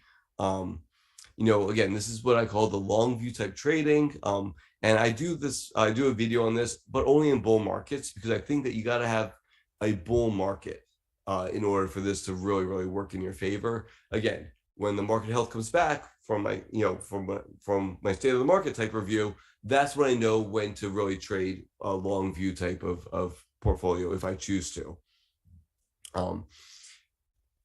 So that's basically how I do my top-down approach, right? It is a little bit time consuming, right? It takes a little bit of time on the weekends to do this, maybe a couple hours. But like I said, I keep a database of all my thematic ETFs. I keep a list of each sector, and subsectors and thematic ETFs. I keep on the Excel spreadsheet, I keep a link to their holdings page. So I click one link and I'm right to their holdings, so I can see up to date, up to the minute holdings. And that really does speed up the process. So the other way that I do technique that I use is a bottoms up approach. And this is where a lot of my scanning comes in. And I love to scan. I love making scans, and I'm going to share 3 of them with you today. So bottoms up simply means that we start at individual names, right, to determine our watch or focus list from that lens. And I use specialized market scanners to do this. Now, a lot of people use MarketSmith. I don't pay for MarketSmith. I use the free version of FinViz. And I do all my market scanning on FinViz, and I tailor each scan for specific purposes to see into the market for characteristics that I find important or informative, okay? Finviz.com, that's where this is from. It's got a ton of features, right? But today we're only gonna focus on the screener feature right over here. All right, so before we get with any kind of specific screener, we have to talk about my base parameters, right? What sandbox do I wanna play in? There are 7 items, the criteria that I put in the sandbox. That they're all the foundation of my bullish scans, and they're all built upon this.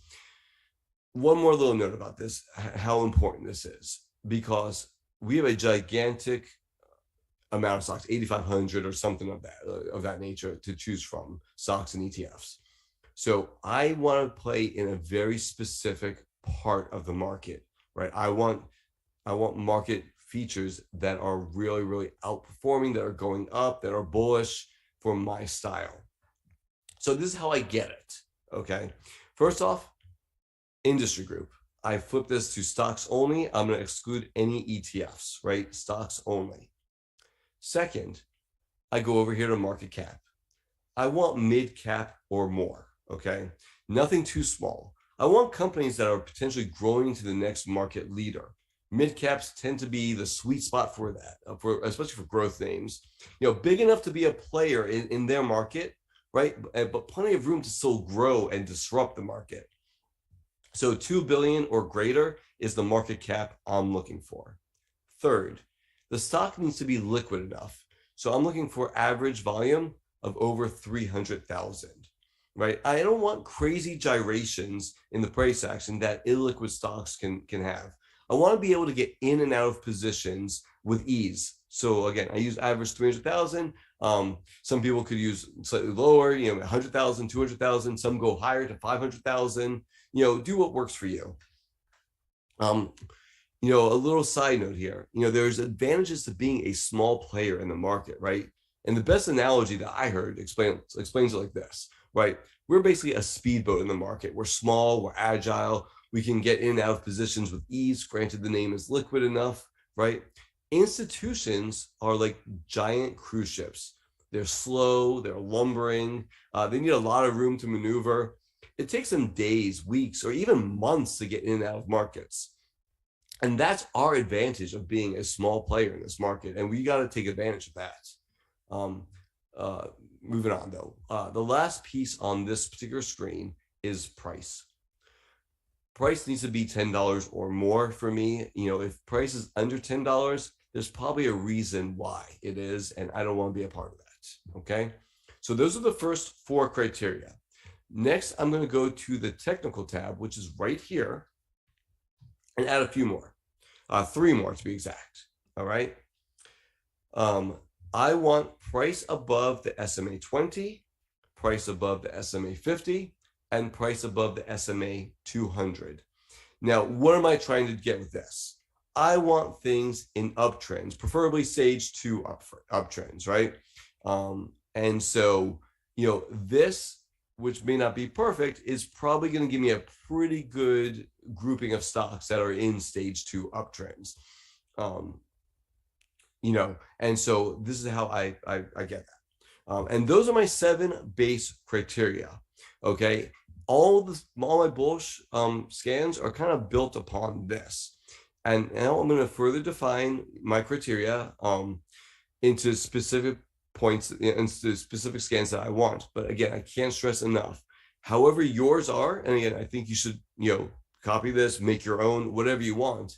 It is so important that it matches your trading style, okay? So the first scan that we're going to go over is what I call the IPO scan. Okay. Here's my IPO scan. And I believe I use 11 criteria in this one. So 7 of which I already showed you. So we're not going to go over those again, right? But let's go ahead and go over the ones I added. So right here, country. So I use USA stocks. I trade almost exclusively USA stocks. So I like to look at them. Sometimes I will toggle this off because I want to see if a ton of Chinese names are setting up. I could potentially trade a Chinese ETF or, or something like that. But in general, I like to keep USA on. That's what I like. What else? IPO in the last 5 years. Again, I'll keep this as IPO the last 5 years as my base parameter. But then do I sometimes toggle to the last 3 years or sometimes within the last year? Again, just to see what the newest merchandise is on the market. Sometimes I do, especially in really strong bull markets. Sometimes I want to drill it down a little bit. And so I could change that to the last 3 years or within the last year. But my base scan has it within the last 5 years. Okay. Now, change from open right over here. This is a pretty cool one. So I don't care if the market gapped down. I don't care if the market opened flat. I don't care. When I say the market, I should say the stock. I don't care if the stock gapped down. I don't care if the stock opened flat. I don't care if the stock gapped up. But I want to see the change from open up. I want to see that buyers came in and they kept buying and they pushed that stock up. That shows me that somebody is buying and accumulating this particular name. It shows support, institutional support, and so on and so forth. That's a really important criteria. And the last criteria on here is EPS.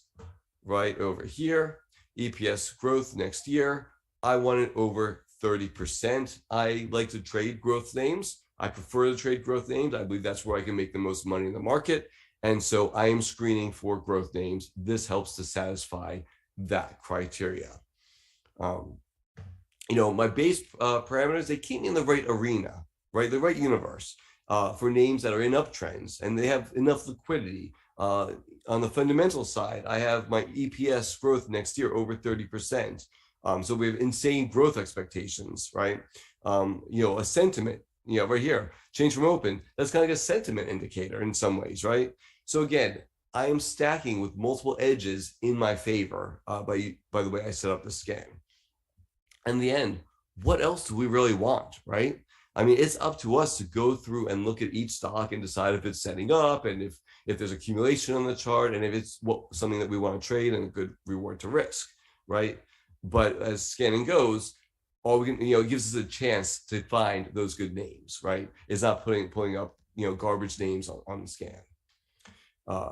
So here's an example. So this is Cloudflare, ticker NET, NET. And you can see it made an IPO base right over here. And then it broke out. And again, it came back and retested, but really had a great run up, base again, and had another great run up. Now, this is the type of name that scanner will actually, pull up. And you'll see on the scanner, it'll keep repeating on the scanner over and over and over again. Oh, net's on there again. Oh, net's on there again. And there's dozens of names that we could do, CrowdStrike, whatever, a bunch that are just like this during bull markets that you're going to see and have insane moves, just like this one that broke out, around $20 or $21, whatever this was, and went up to $211. All right. Well, again, I can't stress enough. It's up to us to manage risk. Again, maybe you traded this and you got stopped out right around here. I probably would have, right? But then, maybe you got back in when it came out over here, and then maybe you got stopped out somewhere in here, and then maybe you got back in when it went this way, right? It's up to us to manage the risk. All right, let's go on to the next scan. This scan is what I call my pullback scan. All right, so there's 10 parameters in this one.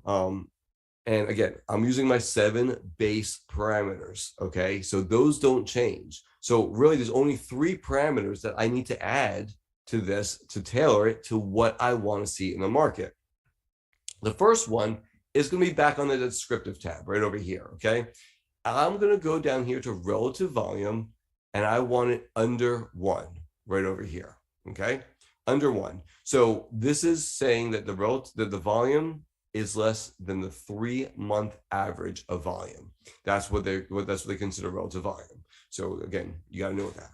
All right. So low volume compared to the last 3 months. And then I'm going to go to the technical tab over here. And there's 2 things I'm looking for here, right? I'm going to go to performance right there. And I want month up 50%. Okay. So up 50% on the month. Then on performance 2, I'm looking for a down week, but a down week and hopefully on low volume, right? So in your mind, you should already be imagining what the scan is going to look like, right? You should be able to envision it, right? I'm looking for stuff that are in uptrends that have low volume pullbacks, right? It's that simple, right? Tailor the scan to what you're looking for. And so what should we see on this type of scan? We're going to be able to hopefully find, height type flags, bull flags, breakouts, strong breakouts that are pulling back to retest the breakouts. All of these are high probability setups within bull markets, and usually will offer attractive risk reward scenarios, if we do it right. Again, that's why, knowing the market health is so important. If we're in a bull market, this type of scanning works, breakouts work, and flags work, and all that kind of stuff. Let's go to the example. This was just a recent one that I had, which was Ollie, OLLI, Ollie's bargain outlet. So you see, it had a very nice run up right over here, right? Up about 60% or so. Broke out of this beautiful base right over here, great looking base, right? And then started to come back, and you could see how volume was starting to taper off over here on the pullback, right? So we can now really define our risk reward.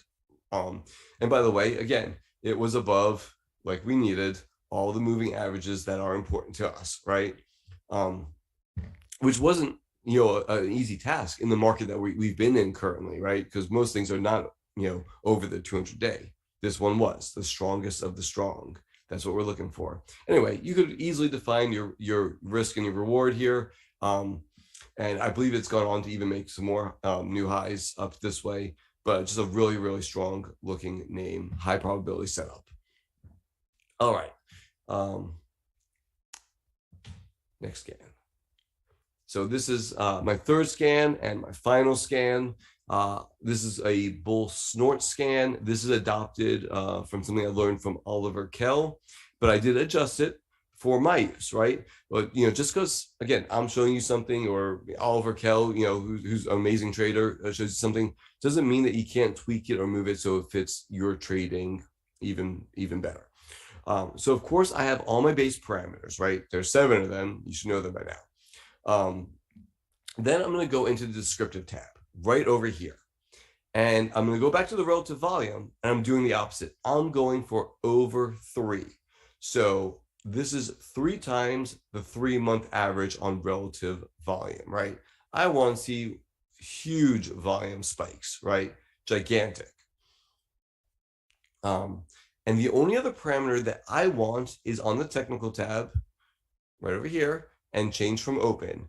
And I want that to up. So just a reminder, change from open up means that doesn't matter if the stock gapped down, doesn't mean if it opened flat, doesn't mean if it gapped up. It means that it was pushed up from wherever it opened. And again, that's really, really important as a sentiment. So what is this scan showing? It shows huge amounts of volume that was traded, and buyers kept showing up, right?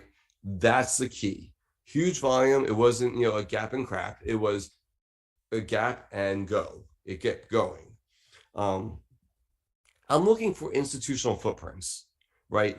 Things that institutions are starting to buy, and they cannot hide their presence.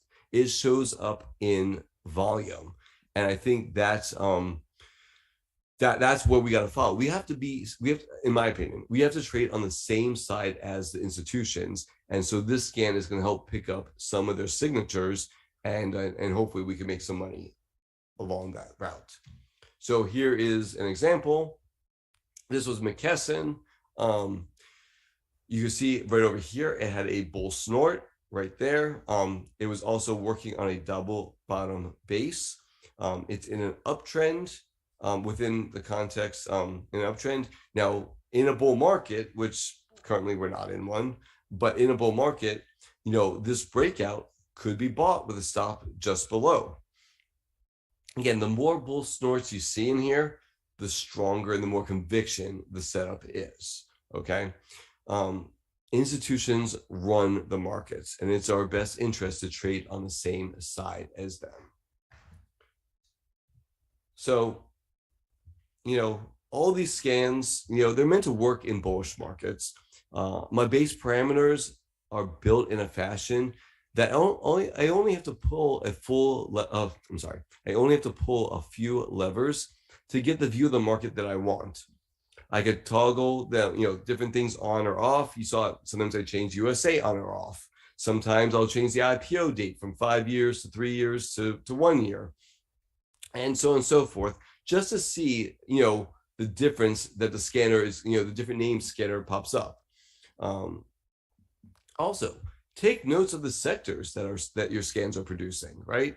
Are you seeing all software names? Are you seeing all China names, all biotech names? This gives you a window into which sector is showing strength in the current market. Now, use these scans if you like, but more importantly, start trying different parameters on FinViz to create the list that you want. I run almost 15 scans every day after the market closes to give me an idea of what is working, what sectors are performing well, and where institutions are putting their money to work. I chart each of these names, and then, and I save these lists, right? And I follow them over weeks to see, where are my opportunities coming from? Because, just because it shows up on my scan doesn't mean it's ready to be traded. Let me repeat that. We use our chart skills to look at each name to determine if it's a good reward to risk area. Is it setting up a base, or do we just add it to a watch list? Scanners are just a tool for idea generation. We are responsible for protection and growth of our capital. I really love that IPO scan, and I love to watch the IPOs, especially the ones coming out of a correction. They tend to be very, very fast movers, especially as the market turns bullish again. I also like to take note of names showing up on multiple scans. Like if something shows up on my IPO scan and my bull snort scan, right? Many times these names match up with names that I have on my top-down approach as well, right? So now, what I'm trying to do is I'm getting multiple edges on a particular name, which is going to give me even more conviction in that particular name. All right, so in conclusion, the health of the market is where I start my week. That determines how aggressive I am at putting my money to work. In bull markets, my scans cut the number of names from over 8,500 to just a few hundred. Usually it's under 100, right? In a lot of these scans, I tailor them in such a way where I want the best of the best. Many names are repeated on my different scans. That's, again, another indication of further strength. Again, even in these bear markets, continue to scan, continue to look, because, even if you have no reason to put a position on, the scan tells me what names and what sectors are leading out of the bear and potential to be the new market leaders. In the end, again, thank you to all of y'all for showing up to this presentation. Thank you to TraderLion putting on this amazing. I've learned so much over the last 4 days. It's been really, really fantastic. And again, I hope this presentation helps some of you in determining market health and generating some trade ideas. So appreciate all that. Jack, thanks so much. Dennis called you in the chat. Jack is the mad scientist of FinViz. So Yes. yeah, thanks so much for your presentation. There's a lot to cover, and I've got some questions down here. But if you're in the chat and you've got anything that you want to ask Jack right now, let me know. And to kick things off, Jack, do you have any kind of general advice for traders out there who right now have no weekend routine whatsoever? What would be the first kind of couple steps that you think they should take to start getting more and more of a process in the routine? Yeah, I mean, so if you have no weekend routine, the first step is make a weekend routine, right? So where do you start? Um, I want to start. I like the sectors who's showing relative strength. So again, I would use TradingView and use the relative strength indicator, the TraderLion relative strength indicator, and I want to see who's showing relative strength. That's going to put you at least in the right ballpark. Again, and you have to tailor your routine to your trading personality. Like, if you're a day trader, swing trader, whatever it may be, but you definitely need to know what sector, what area is outperforming, if any of them. If you don't start with market health, and if the market's not your back, then there's no other place. But I think that's where you start looking at each sector. Perfect. And I know you talked about this a little bit, but just at a high level view, what's kind of your advice for designing screens? You seem to love to tinker and mess with different parameters. So what do you like to do, and what's kind of your goal when you start thinking about a new screen? Yeah, so I primarily trade things in uptrends, right? And I think most people want to trade things in uptrends. So I make sure I align my screens where I'm only going to find names that are going to most likely be in uptrends, right? And that's where I use price above the moving averages. Chances are that's an uptrend. And so when I create my base parameters, it's to really narrow the playing field and only put me in a universe of stocks that give me the highest chance of success. So again, uptrends I'm looking for, again, price that isn't too low, enough liquidity, right? Those are things that I need to make sure that are in place. And again, it's narrowing my focus. So instead of looking at all the stocks, I'm looking at just the best of the best out there. Perfect.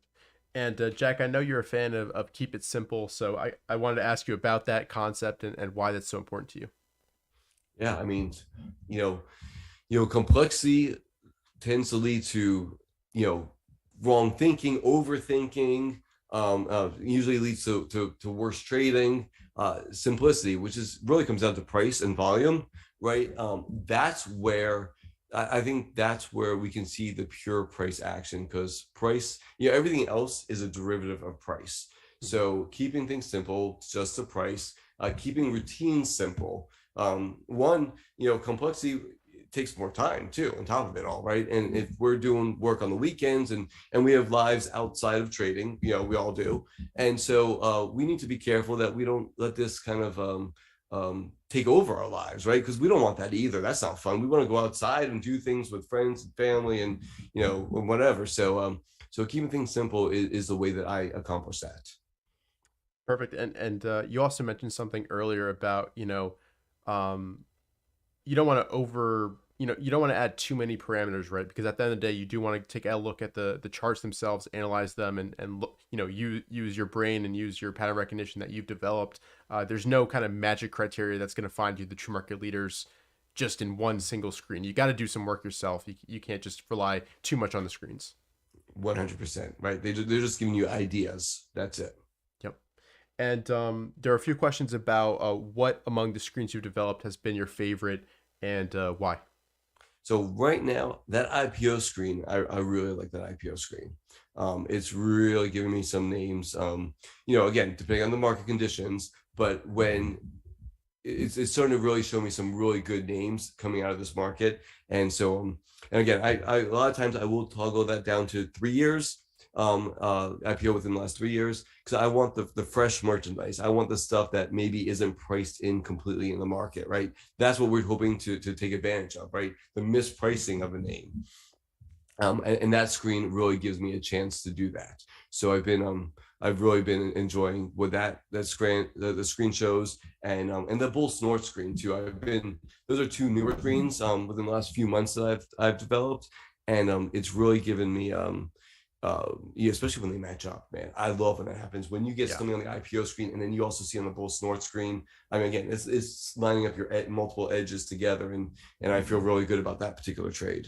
Yeah, and there was a fan of the jet fuel screen in the chat. I forget who it was, but yeah, that's a good one as well. And there's a question about I'd love to hear you touch a little bit more on, being a part-time trader and kind of the performance you're able to achieve. Obviously, with being unable to watch the screens every day, what are you kind of able to do? Yeah, I mean, so I do most of my work on the weekends. I'll be honest, being, at work some of the time during market hours is a blessing and a curse, right? Yeah. So if you can't trade, sometimes that's good because all the wiggles and waggles. Sometimes I make more mistakes when I'm home watching the markets than I do when I'm at work and just have, a stop set. If it gets below this, I'm out. So that's really, it's funny because I notice I make more, I have a little bit more FOMO, a little bit more, of those type of emotions when I'm not working versus when I am working. So, that the long view that I talked about using, potentially, thematic ETFs to outperform, where you may not get the same move that an individual stock may make, but you still have a chance to outperform. And maybe the sweet area for somebody that's working full time and doesn't have the ability to trade individual names. I think that's a very, very viable option too. Perfect. And Dennis has a question about how you handle those stops working full time. So you touched on that a little bit, but do you basically just put it in with your broker? Yeah, I do. For some time I was doing mental stops, but honestly, I work at a very serious job and I can't really be watching the markets all the time. I need to concentrate on my work. So I will put a stop in, and sometimes I get shaken out. And man, I hate that. And I know that, we talked a lot about emotions, this conference. I hate it. I hate when you get that morning dip and then boom, they shoot it right back up. But that's what I have. Okay. It happens to me. So either one or two things happen, right? Either, I put my stop in the wrong place, right? I need a wider stop, maybe smaller position size, or it just wasn't the right product, name for me. But yeah, it's hard. Yep. And there's also a question from Dirk, kind of on the flip side. Do you ever use buy stops for entering trades? I do. If there's a trade, coming in, and sometimes I get burned on those too. So sometimes, I'm going to work, and I put a buy stop in before I leave to go to work, and I go to work and the buy stop hits, and then it just fades the rest of the day. If I can, I prefer to buy at the end of the day, if possible. But again, if I'm working, I don't have that luxury sometimes. So the option would be don't buy, right? That's an option. Or put the buy stop in, and sometimes you do get that hit, and then it comes down. Sometimes I'll put a limit order in to buy if I want to be in, but only at a particular price. In this way, if it pulls back to that price, it'll trigger, and then we go from there. Perfect. And what do you think are some of the keys to finding success as kind of a part-time trader who works full-time at another separate job? I know you talked about this extensively last year, but what are some of the key things that, I'm sure a lot of people can relate to watching right now in the audience? Yeah, I mean, I think it's about routine.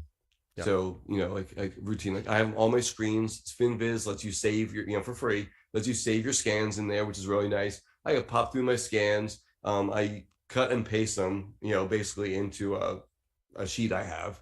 And then I could go through each one, and it takes me really not that long. I spend a little bit more time on the weekends, with my review and everything. So I think that's the best time to really review is when markets are closed and your head is clear. But I think routine, and it should fit within your life, right? Trading should not dominate your life. Trading should just be a part of who you are. Perfect. And also, I wanted to ask you, I've been asking kind of everybody, what has been some of the most meaningful trades that you've made in your career? What are some trades that you've learned a lot from, or made a rule switch afterwards? What kind of stands out, if there's any, a few Sure. trades? Yeah. Sure. So probably the most meaningful trade in my career was JCPenney stock. This was, 2014, 2015, somewhere around there. And I was fairly new to trading, and JCPenney's at all the malls, it's around, and the stock was going down. It thought it was pretty low, so I bought some. And it kept going down, and I bought some more. And it kept going down, and I bought some more. And I kept averaging down. And then when I was 100% invested in JCPenney stock, and it kept going down, I had to cut it. And I lost, I don't know, took a 40% loss in that one trade.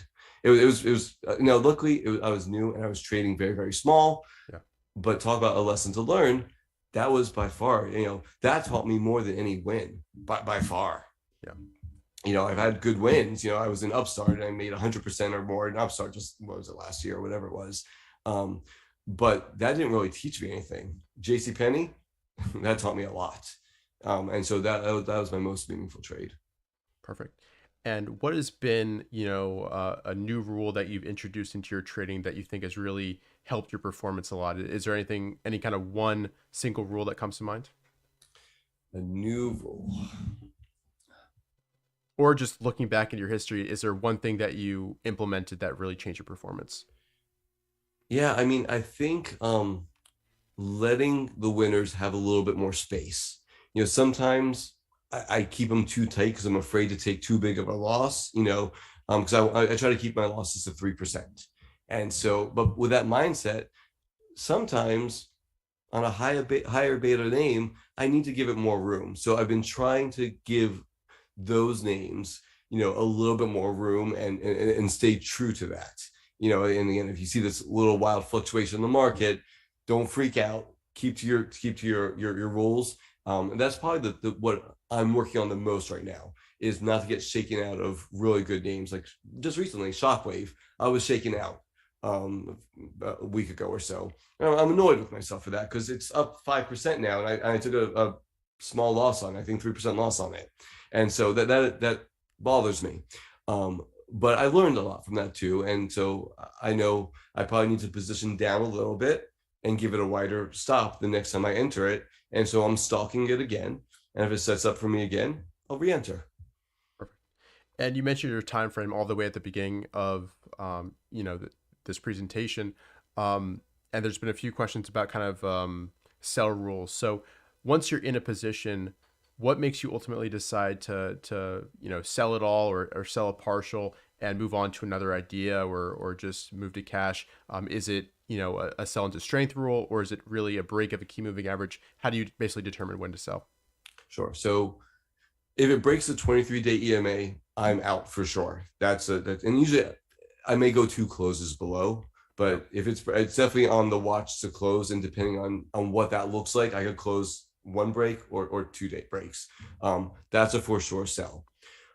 As far as selling into strength, so I'll usually take something off between 10 and 20%. If I'm up 10 or 20%, I'll take something off. Then I'm going to look for it to consolidate, kind of like like a wedge pop type of thing. Let it consolidate. I may then add some more back on that point and move up. It's something I learned from the Oliver Kell Masterclass. Kind of trying to mimic what he's been doing there.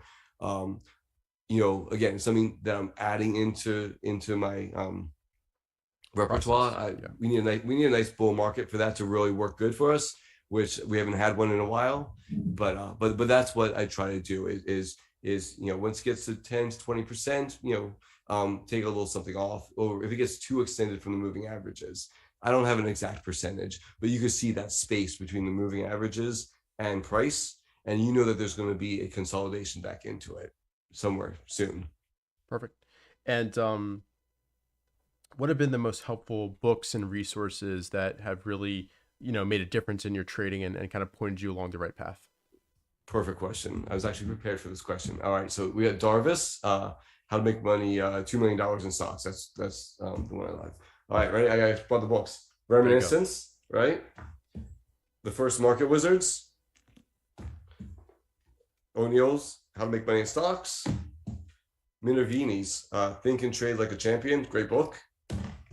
And Sam Weinstein, Secrets of Profiting in a Bull and Bear Market.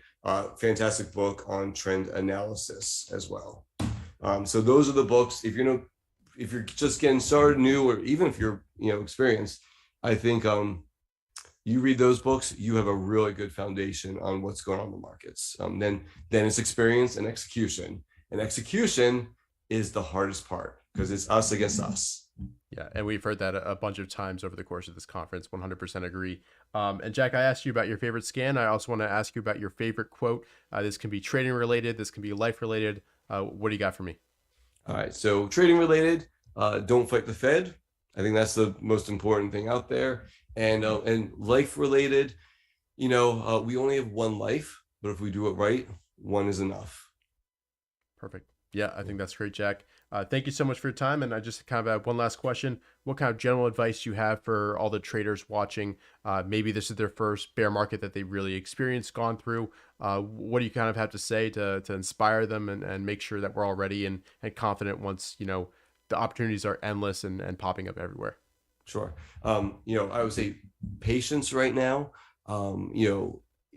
There's going to be amazing times in this market, times where there's going to be more names than we have money to buy, and they're coming. Right? That time is coming, and I don't know if it's going to be, next month or next year, but we know when the market turns and it's back to a bullish market, there's going to be a lot of money to be made in this market. And so have some patience now. If you have to trade, keep it real small and know where your stop is. You got to save your equity, your equity curve, and your mental capital. Those are both extremely important. So just patience, and wait, because when the market turns and we're in that green light territory, it's going to be awesome. It's going to be amazing, and we're all going to do really, really well in it. Perfect. Yep. We'll be ready. And I think your screens and routines have definitely helped a bunch of people, improve their processes and hopefully be more ready once that time comes. So Jack, thank you so much for your time. Any last thoughts to everybody, or that's pretty much it? No, that's it. Thank you all for watching this. I hope you all learned something. And again, thanks to TraderLion for putting this on. Been really, really fantastic 4 days. So thank you. Perfect. And where can they reach you if they'd like to learn more about your style and all that? Sure. So I'm on Twitter at AlphaCharts365, and also I have a YouTube channel. So you can find it on YouTube if you just search AlphaCharts365, and I link to my videos through my Twitter account. So that's probably the best place. Perfect. Well, Jack, thank you. And we'll be right back at 6:10 p.m. Eastern time with Kurt Daill of the Lifecycle Trade Crew. Really looking forward to that one. Jack, thank you so much once again for being a part of this. And yeah, we'll see everybody back at 6:10. Appreciate it, guys. Bye-bye. Yeah.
Okay, welcome back everybody to close out the TraderLion Conference. It's my honor to announce next speaker, Kurt Daill of the Lifecycle Trade. He's also a former pilot, and I'm expecting a ton of references to that in his excellent presentation. He's part of the Lifecycle Trade crew, along with Eve Bobach, Kathy Donnelly, and also Eric Kroll. Kurt, thank you so much for being here, and welcome. Well, it's my pleasure to be able to present. And as we discussed earlier, all the others have been out and about in the media. This is my first appearance. So all of you that are tuning in here, you're getting your first shot to see me as a member of this team. And what I'd like to do is start out by just going through a little bit of a biography of kind of what I've been up to. You've heard a lot of professional traders, people that have been in the running money business for quite a number of years. I just finished with my second career in aviation, about 42 years of experience in the military industrial complex, and then corporate America with United Airlines, United States Navy, United Airlines. And what I think I got out of that whole thing, especially from a leadership perspective, is just being an operational analysis, trying to figure out, why certain things happen, and how to work to manipulate process to make sure that you get the best performance out of any of the people you happen to be managing or working through or with as a system. I became a student of the markets when I got out of the Navy, and about 3 or 4 years later, in following William O'Neill, in 2003, I started taking it pretty serious. And it's kind of a funny story. I was still active duty in the military. And one of the reasons I got very interested in William O'Neill is in the seat pocket of an airliner, there's a copy of IBD left over. And I'm looking through the newspaper and I'm going, wow, this guy's trying to solve a problem with data. And there really was very little that I could put on a major setup with like 1,100 people in a command and 55 airplanes, unless you had the data to support what you were doing and you could watch human behavior. So I was like really jazzed to try to figure out what this guy was about. And that really is put him in a place to be a mentor for me. In the military and in the corporate world, you can control or influence the process. That's not so true in the speculation world. What we're doing is positioning within the process. And really what the life cycle trade is a kind of a tutorial on what the process is with IPOs as they come to maturity and why those things actually happen. So I hope you enjoy going through this presentation with us. This is the front cover of the book. There's also a website. You can go there and see other media appearances. The 4 authors are listed across the bottom. And this whole thing did not start out as it was going to be a book or it was going to be a seminar. It started out as just an IPO study. It paused to report findings. What was going on is we kept on tagging on more things to it that were getting pushed, and there are certain buy rules that didn't make the book because they weren't finished just yet, and on and on and on, and a few things during the writing of the book that we didn't actually have in the study just to make sense of how the book was actually done and written. So it was really a neat thing. And what we did is we paused, made a big brief, and we reported out to our peers just to basically be able to declare victory on having a study that was complete. From there, it turned into a book with a couple of changes, modifications to what was in our initial work. And now it's growing into a seminar, which is in work, and it may be coming out this fall is kind of the plan. Disclaimer, just standard. This is not, this is only for education purposes. It's not, financial advice. You need to go find your own there. And obviously we're all responsible for managing our own equity curves. The agenda I'm going to take you through today, first of all, it's how our team got started. Then we'll talk about what we chose to study and how that changed over time. And then the second phase of the study, after we got into our first set of discoveries, which we wanted to know a lot more about IPO success rate and what really happened. And Eric Kroll is kind of the data master with everybody else's assistant, but he's really got a lot of it. We'll get into some of that today. There's much more than we could get in on a normal presentation. So you'll have to be patient, either go and get a copy of the book or come and watch the seminar if you want to get really deep into some of the data. But I think you will be fascinated by the things that you see, even though it's just a first blush effort on my part. And then what I'm going to do is I'm going to go through and just look at a market overview of the IPO setup, the number of launches from 2000 out to 2022, and then something that has happened over the last couple of years, and then a little bit of a wrap up with how many IPOs came out in 2021 and what their performance has been and how they might have been a leading indicator in all the problems that we've had here. And I would call that the first canary in the coal mine. And that was the earnings and then what's going on now. And I also, because of the operations analyst in me, I'm not a global macro investor, but I do have a friend who is, and I've got a couple of charts from his, from a presentation that he gave that's market capitalization as a percent of GDP from 1910 out to 2022, and then inflation adjusted book value from 1910 to 2022. And they kind of show you what a market, this isn't necessarily a place you're going to go find information about what to buy, but what a market is willing to pay. And I'm fascinated by these because of the inflation correlation. And we'll get a chance to see that as we get to it a little bit later. And in the end, we'll do, you know, a quick summary and then whatever questions pop up along the way. Where it all started, Eve contacts Kathy. Then Eve gets a hold of Eric, and everybody decides they're going to go have some wine and a little bit of a talk. The objective there now is to discover initial public offering key traits before their big run-up. And the goal or the purpose is how can we identify and position ourselves into the next Google, which obviously is known as Alphabet now. And that led to the key trait collection train wreck. And this is just a small list of the number of things that they were attempting to collect.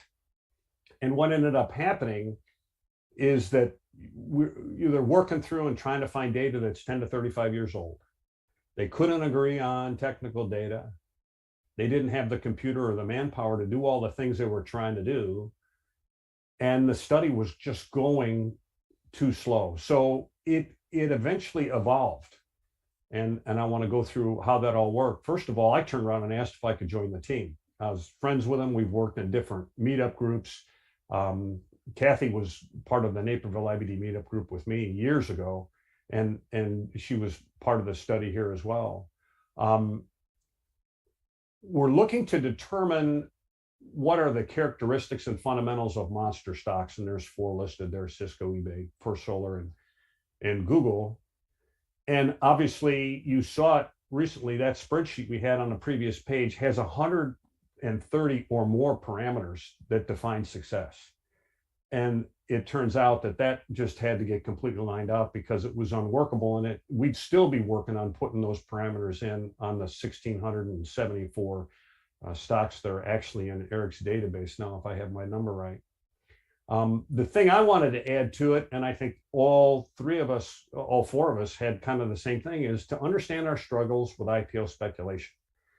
There's a more frequent tendency to round trip trades. And for me personally, I had been taken to school and didn't even realize it. And I considered the tuition wasted. So I want to talk about those. And here are some of the troubles. You can see this is Visa when it first came public. These are weekly charts. This is BABA when it also first came public.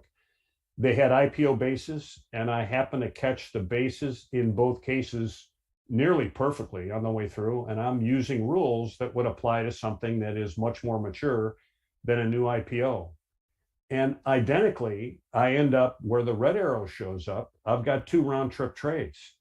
And I'm looking at this and I'm going, this is an identical error in 2 different years, 2008 and 2014. And I'm scratching my head going, what is going on here? And for me, I paid tuition 2 different times and I had no idea what I was doing wrong. And that's why I really wanted to get involved in this. I didn't know where this IPO study was going to go, but I thought it was really worth my time. So when we got through and got looking at the objective evolution or whatever, we decided that what we were going to do is conduct a study by observing the thing itself. A lot like William O'Neill did when he first got into the investing side, in studying and collecting computer data based on what the best mutual funds were doing in those times.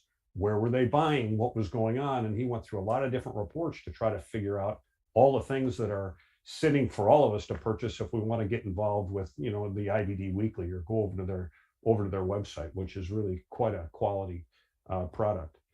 And the purpose for this whole thing is, in the Growth Stock Hall of Fame, discovering how each of these got there. That was the point of the whole project. And we ended up looking at thousands of stocks.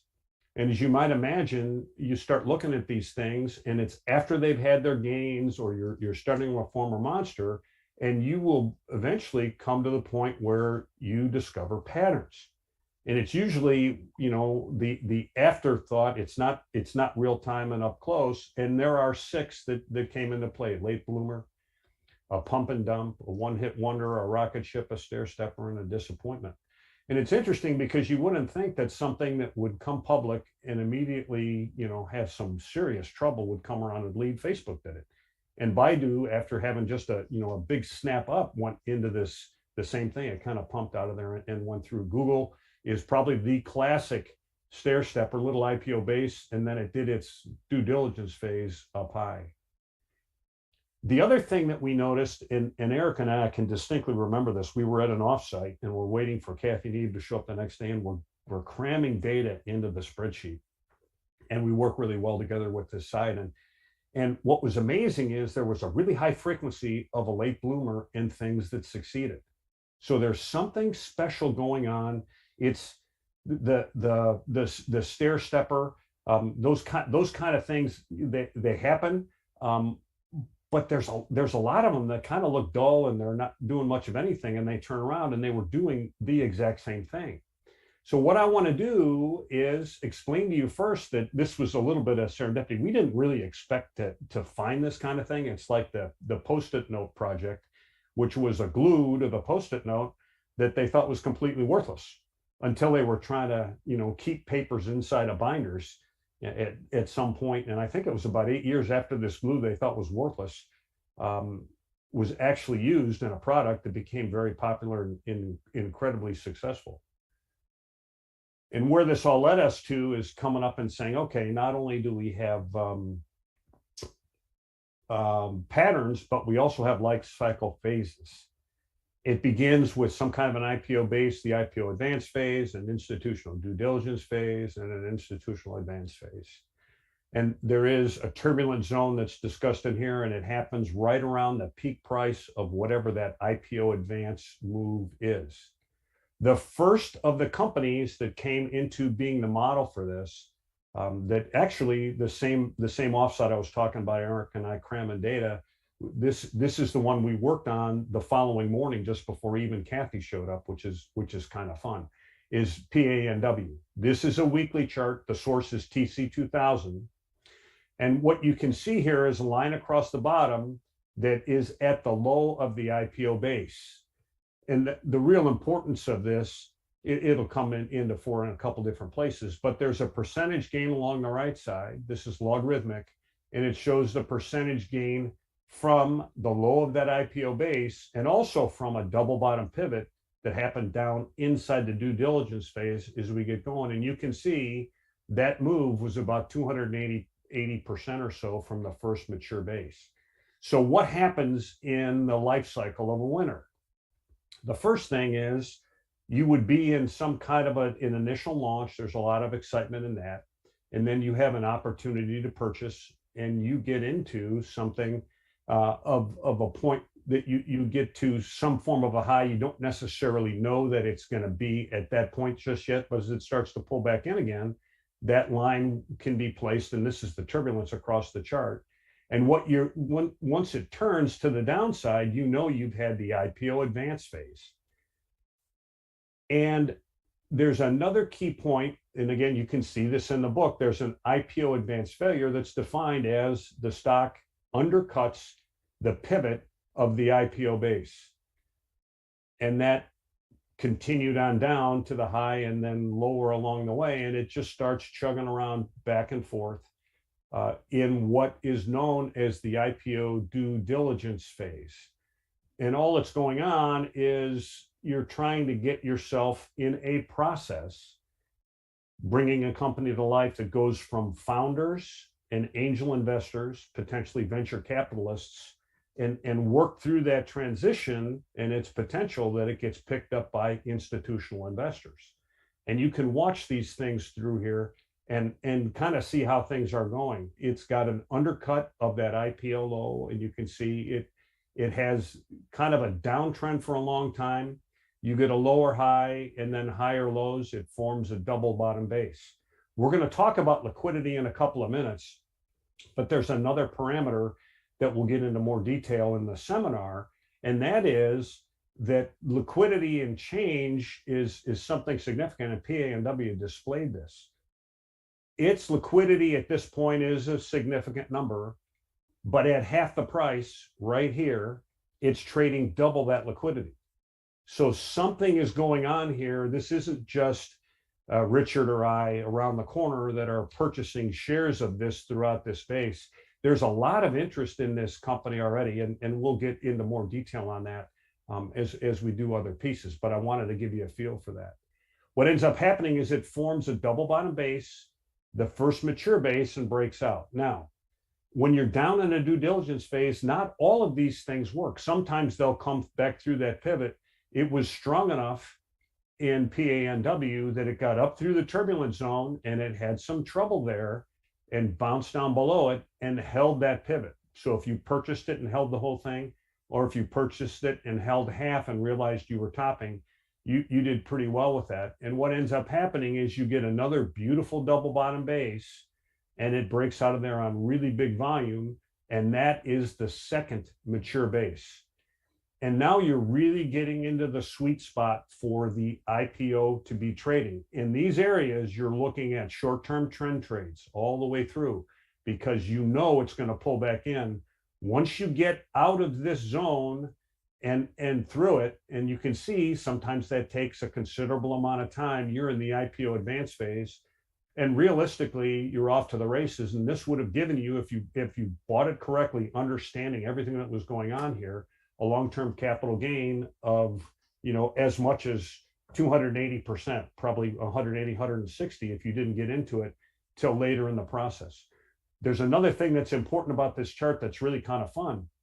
You can see what happens here. It's resistance early, it kind of struggles, and then on the back side of that turbulence zone, it becomes support, which is also another thing you can sit there and say, wow, this is really interesting. How will it treat that line? Maybe that's a place to add.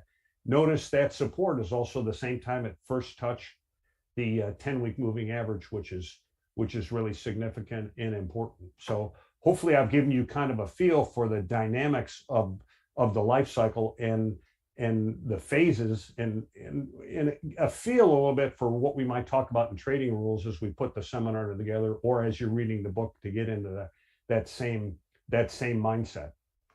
The second phase of the study was IPO success rate. And this is where Eric was really key in all of his masterful work with our database. And obviously, anytime you take a look at this, you have to sit back and say, what is your definition of success? Liquid enough to trade is one piece. It doesn't really have the same liquidity point that I was making earlier, but it's liquid enough to trade, and we have a minimum for that we'll talk about in just a second. And then how much the stock gained and how fast it rises.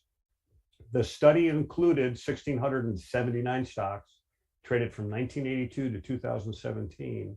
And it only includes those that were still traded as of May 1st of 2017. The liquidity piece, we put a cutoff that it had to trade at least $20 million a day on average. And if you look at that, of all the companies that launch in the IPO world, just short of 30% is all that meet those terms in the IPO world. Now, obviously, things can happen and that liquidity can grow over time and they might fall under the radar, but it really does limit the number of launches based on that liquidity. And the reason for that number is just found that liquidity lower than that very seldomly produced a winner, because you just don't have institutional interest in the company. So why should you be interested in it if they can't be, because they can't get enough of those shares to move the peg on the performance of their fund. An example of the data. This is IPO since 1982. This is a table that came right out of the book, time to achieve 100% gains. And this is pretty neat. He's got it in the time now. This is less than 8 weeks, 8 to 13 weeks, 13 to 26 weeks, and then a total number. This is the number of stocks in the big database that gained 100% within the time frame. So as you look at this and read less than 8 weeks, there are 55 of those IPOs that gained 100% in less than 8 weeks. This 8 to 13 was 45, from 13 to 26, 94, a total of 194 stocks were able to gain that 100% from the day one close within 26 weeks. Now, what's the significance of 26 weeks? Earning cycles, 13 is 26, and that's why those numbers are placed in there, so that the institution can actually get kind of a feel for what's going on and read into that setup. What percent of stocks gain 100% in those time frames? 3.3, 2.7, 5.6. So that's not a very big percentage number. The number that achieving that stock corrected 50% within the next 52 weeks, that's listed in here as well. And the percent achieving stocks that corrected 50% within the next 52 weeks. So this is interesting. And one of the things it points out is that you need to be very careful with IPOs that advance really fast, because 86% of them are going to correct 50% from their peaks. So let's say you bought a stock, an IPO stock, properly at 50, and it goes up 100%, it's trading at 100. And now it pulls back in 50%. Where are you? You're a scratch on the trade, because that 50% was your 100% gain. So it's one of those pieces of the puzzle that you have to really think through and understand where the sweet spot is in trading in the IPO world. IPOs are not get rich quick stocks. From day one, the close, in 4 weeks, they have to have achieved at least 100% gain. That's 1.3% of the database. 13 weeks, 6% of the database. 52 weeks is 20%. 4 years is 40, and 10 years, half of the stocks that came public during the time that we studied made that 100%. Bottom line, only 20% of the IPOs gained 100% within their first year. The other side of being really patient, and this is really critically important to understand, the time to undercut the day one price low. 55% of everything in the database undercut the day one low within the first 3 weeks of trading. 82% within the first 49 weeks of trading, 39 weeks of trading, and 91%, or almost all, within 208 weeks. And what's fascinating about that, you can go look at Upstart, and it's getting ready right now to undercut its day one low. If I remember what I looked at on the chart, I mean, it's fascinating. It was up, I don't know, 400 or 500% at one time, and it really is threatening to become part of this database in the 91%, which is unbelievable. I'd have never expected from $280 or wherever it actually topped, that would be trading down in the 20s. It's pretty incredible. So the IPO myth buster on this is, there is no such thing as missing out. I need to buy Uber, Pinterest, insert any symbol, you could say Upstart, as soon as it starts trading so I can make big money. That's not true. The other one is that it pays to be patient. 55% of the IPOs undercut their day one low price within 3 weeks.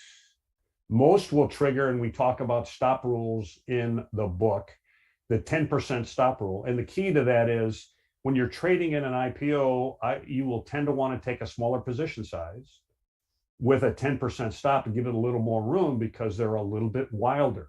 And there'll be a lot more detail on that, both in the book and in the seminar as we get a chance to talk about that. And as we talked about before, 91% eventually undercut their day one low. I told you I was going to speak about the history of IPOs. This is 2000 and the number of launches in each of these. It's kind of interesting to take a look in different places when these things occurred, specifically in 2020. There's a lot of money at the post. In the 2000 timeframe, a lot of money and speculation at the time, and it brings a lot public. And I can remember very specifically the Fed opening the treasury there in 2020 on the way through. And this is where a considerable amount of it came. Now, in 2021, there's 843 IPOs, but you got to remember half of those, more than half of those were SPACs. So basically it's a formation of capital looking for a project to invest in. And many of them may have found projects to invest in, but it wasn't a company that was coming out purely from founders into the market space. So it gives you kind of a feel for that. The best performing IPOs of 2021, there are 6 of them that have gains. This is the gain from day one based on, and Eric just gave me these a little bit ago. I didn't have time to update them, but from April 27th. The best performer is Zim Integrated Shipping, and on the low end is DigitalOcean. But the significant part of the slide is there are no other IPOs from the 425 that posted gains from the day one close. I mean, that's an amazing statistic to take a look at that. And they had to have greater than or equal to $20 million a day on average. So it gives you an idea of, at this point in time, just how poorly the IPO market is doing. And I guess you could say that it has frozen up. There have only been 35 of those in 2022. We're starting to talk about interest rates coming up and money being pulled back in. So it's having the exact opposite effect we just saw just a couple of minutes ago. Many of those are biotechs that may not even have sales yet, and they're trying to keep their funding running. And that's why some of these offerings are coming around. And there's just one that basically just missed the list to show an earnings, a percentage gain, and that's also from April 27th. I ended up pulling yesterday this is out of briefing. This is the IPO calendar, and you can see that the slate is absolutely empty. It is whisper quiet right now, and again, it's all there. There's no funding for projects. There may be great projects out there, but they don't know that they can sell them out in the marketplace right now, so they're staying away from that place. And the last piece I wanted to talk to here is, and this is something I missed. I think the IPO performance in the earnings cycle of Q4 was kind of the canary in the coal mine that told us that something was going to go wrong or was starting to go way wrong with the market. Not that 1 or 2 IPOs blew up or 1 or 2 of the newer companies had a real problem, but it was across the board. And if you remember, canaries go down in a coal mine, and if they pass away, it's telling you that there are things that you can't sense that you better get out of there because something is going wrong. In that quarter, I had 69 liquid IPOs that trade more than 20 million a day. The average performance in the quarter on the week that they reported was 1.4%. Now you can see some companies are up 29, 30%. Some of them are down equally in the other direction. The interesting statistic when you get done is since the EPS week close, the average performance is they're down more than 50%, 54.6, which is really something. There's only one company in 69 that shows gains at this point from the Q4 cycle, and that's Li Auto. And after its earnings call, it had a pretty deep base and has since rebounded and looks pretty sharp right now, up 34% from the close of its earnings week. And what I want to do to give you kind of a flavor is I pulled some of my own data out and made a little table of it. And you can see some companies you can take a look at here. Li is 7.3% off of its high. Its earnings week was down 12%. And post earnings now, it's up 34.9% from that 12%. So it's only, about 22% or so. Brothers is 53.4% off earnings week, and post were both terrible. DOCN, it's got 5.1 minus 65, and we get to Upstart off of its high now, 93.6%. I brought that up earlier. It had a down 20.3%, and post EPS from the price that it closed at, it's only got 10% of that left. It's down 90.3%. So it's a pretty dramatic drop. Now, we get into some things. This one happens to be Warren Buffett's favorite indicator for looking at valuation. This is market cap against GDP, and it's just a ratio of those. And that ratio's average over all of time from 1910 to 2022 is 65%. And you can see throughout history when you get declines and peaks and declines and peaks. The key, obviously, is you'd like to be interested in the market during this time frame because you may have a lot of wind at your back. You can see where the dot-com bubble was, where the financial crisis occurred, and there was so much that was placed into the market, especially, you know, as we got into the 18, 19, 20 time frame, that we've got this. The COVID bubble appears to be the biggest bubble of all. So it's one of those things that you have to go back. And for me, the thing that I take the most out of this is the inflation side. This is almost like pulling out the 1970s playbook for the environment we're in now, because the market is just not willing to pay these kind of multiples in a big inflationary time. And that's really the key to that whole thing. I'm sorry, I bumped my computer. Here's the next piece of it. This is a similar metric. This is historical inflation adjusted price to book ratios for the S&P 500. And it's a different metric, but you can see it's got some of these same things. There's the 1929 peak, the dot-com bubble and the COVID bubble. And you can see the price to book, what they're willing to pay for that, is much higher here as well. And the average is, in this case, 70, and it got up to 157. So I bring this up just to show you we're in an inflationary time right now. How soon that gets repaired, I don't know, but it gives you kind of a feel for what's going on and maybe what had caused some of the problems with the much more speculative IPO market than you might have in something that's one of the big stable earners that are very, very consistent. There are great opportunities that are going to happen after a bear market. These are some 2021 IPOs to watch. This is GFS, there's Brothers Coffee and DOCN.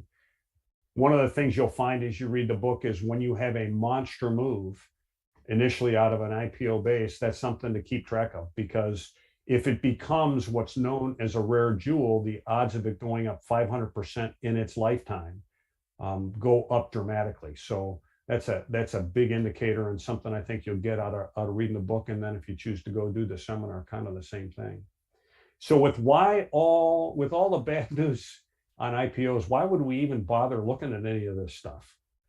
And here's the key. A few of these stocks traded correctly can put you in a position to achieve life-changing gains. And almost 70% of them make gains of 50%. 51% gain 100% or more.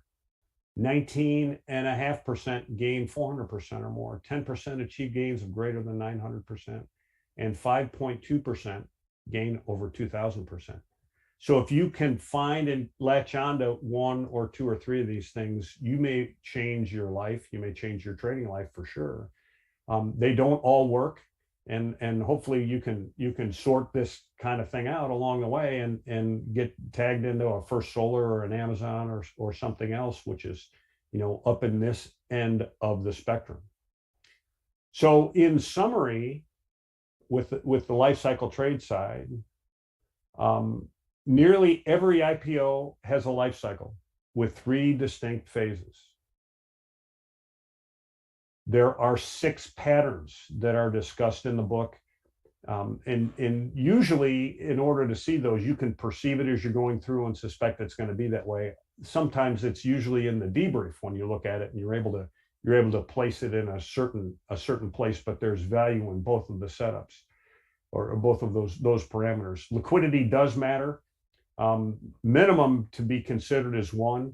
The other is it may give you clues about whether this thing is under accumulation or not, and who might be behind that accumulation. And I use that example in PANW, where it was trading more at 50% less in price than it was at the peak of all of the excitement around the IPO. That was a really big deal and a tell. And if you look at the chart now and see where that occurred, it kind of tells you what was happening. So it's a very neat piece of information.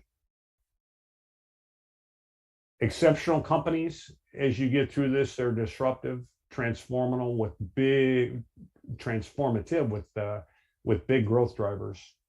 And then the big one is there's a different set of sell rules based on where you are in the cycle. You want to be using fast rules or short-term trend trade rules when you're in the IPO phase. In the due diligence phase, that's the time where you may want to blend those. In the example I used with PANW, when you bought that first mature base, you may want to take half of it off when you get through the turbulence zone and you start sensing that a top is in place, knowing that maybe you have another base is coming or a bounce off the 10-week moving average, and try to hold half or however you want to do that. So that's the nature of that beast, and certainly can be discussed in more detail in the seminar, and you'll learn plenty, I'm sure, if you choose to go out and pick up a copy of the book. So Richard, I'll turn that over to you for questions and see what we've generated. Perfect, Kurt. Well, thank you so much for that. That was excellent. And we've got a ton of great questions coming in.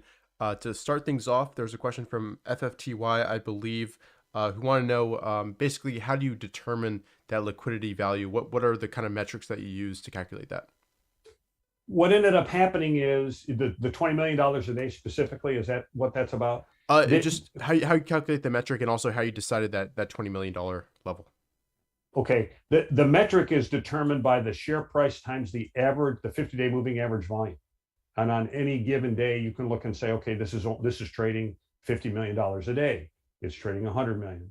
And in the database, as Eric put this thing together, those that traded less than $20 million a day were so rare to see make a big move that was like the cutoff point that says we don't even want to look at that. As soon as it picks up over $20 million, we'll pick up into it. And it comes in two places. Number one, we just didn't see performance in things that were below 20 million. And number two, it's really hard for some institutional investor to get a position large enough that only trades that much a day. It's almost a distraction. I think they'd rather be doing something in a much higher liquidity, because they can get a position in there can change their fund performance. Right. Perfect. And I was also curious about how you personally apply the results of the study that you guys did. What kind of rules have you implemented? How's this changed your perspective on things? And how you changed your trading as a result?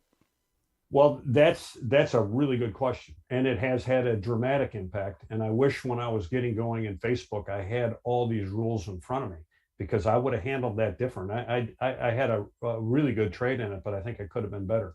Recently, in the fall of last year, working with the turbulence zone, there was a beautiful double bottom in Coinbase, and I purchased it at the double bottom breakout point.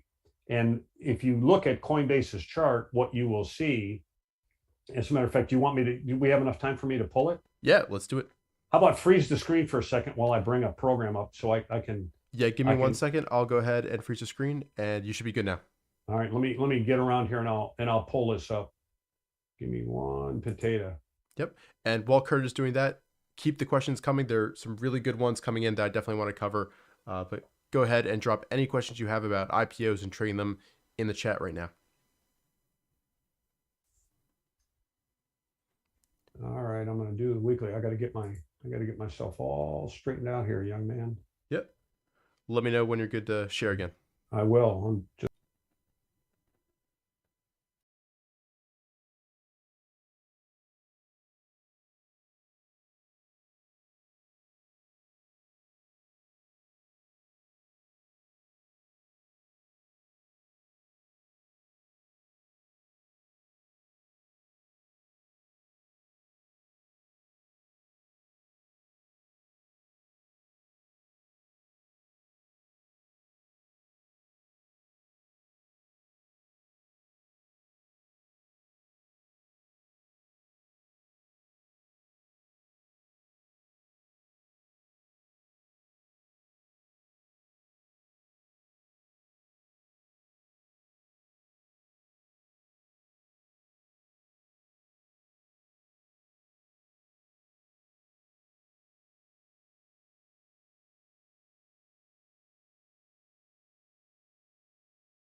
Okay, we're Coinbase. back.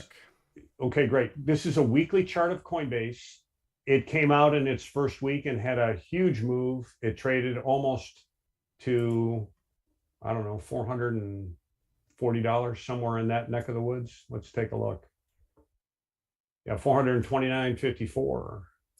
And what ends up happening, which is quite common, is it just fell into a due diligence phase.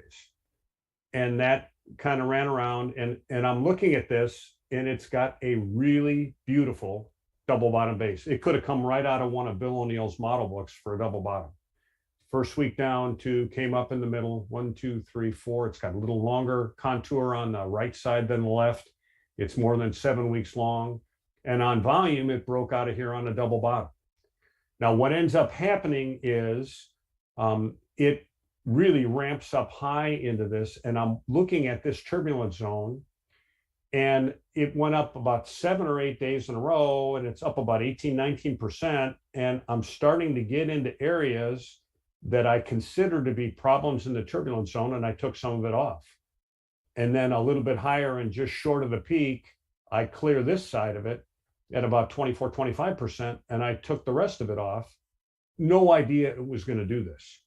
But I'm figuring, because I've been chopped up inside of the due diligence phase before, that this was not parabolic, but it was really excessive on the way up, and it had to contend with all of this volume and people that are disappointed with it.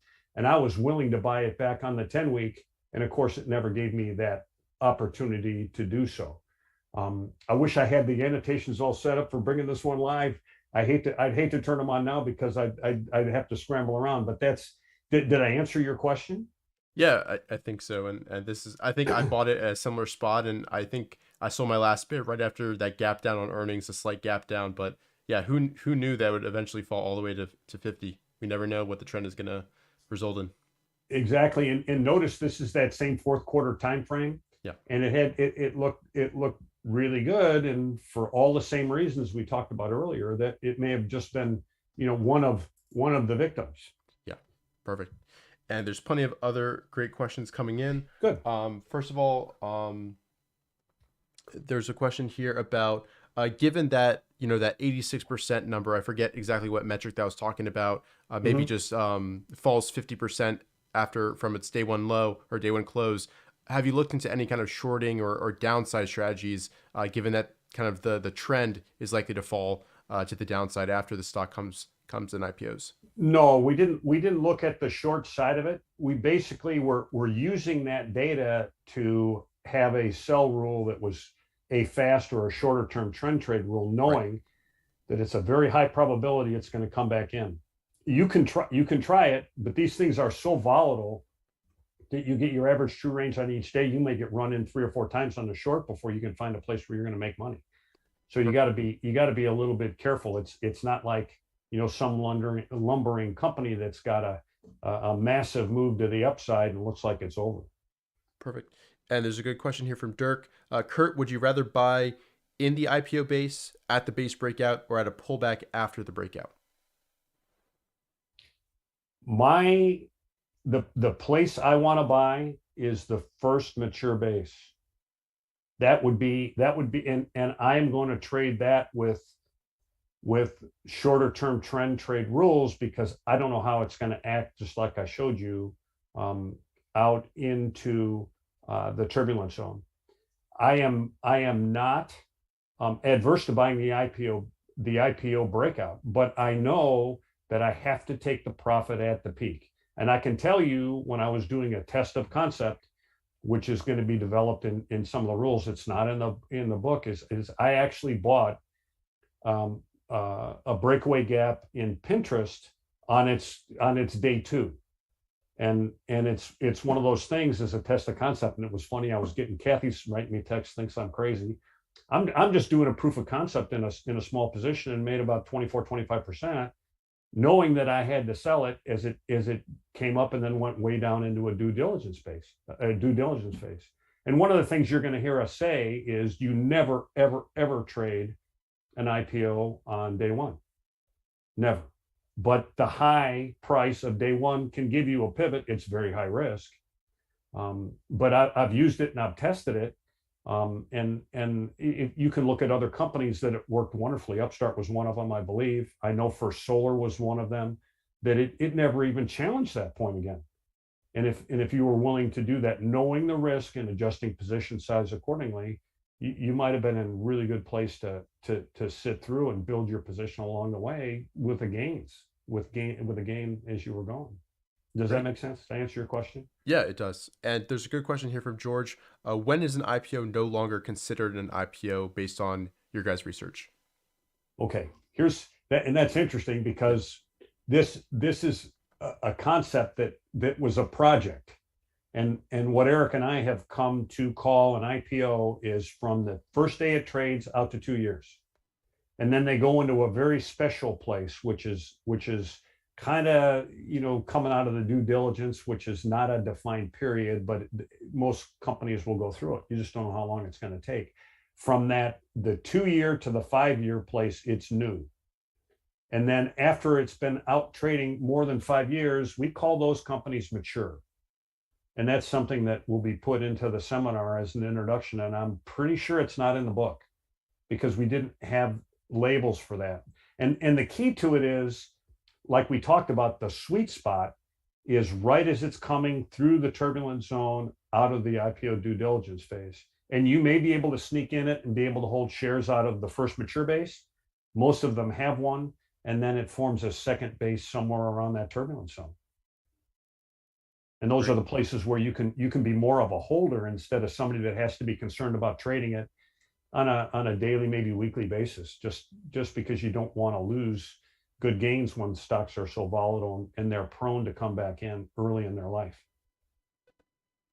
And there's another good question from FFTY, a question regarding late bloomers and their first mature base. Any learnings / considerations from your study regarding the prior uptrend, location of the base in the chart / distance from the 40-week moving average and versus the turbulent zone? That question is a little bit convoluted, but I think he's asking about where that first proper base forms and whether you guys looked at that at all with respect to that 40-week. Well, really the key, and even in some of these things now, and the market for IPOs is pretty devastated because a lot of them are, more than 60% below their 52-week highs. And it's going to bring another point on as well. But you're looking for a 30% uptrend off of a low. Once you have a 30% uptrend, now you're looking for a proper base. And I'm looking for something 5 to 7 weeks long. 7, like the double bottom in Coinbase, was a beautiful base.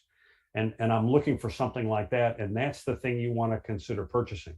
One of the problems you're going to have, and this is one of the reasons why you tend to miss things until they're gone out of the turbulent zone, is that in scanning, they don't come up when they're in those base forming processes with great relative strength.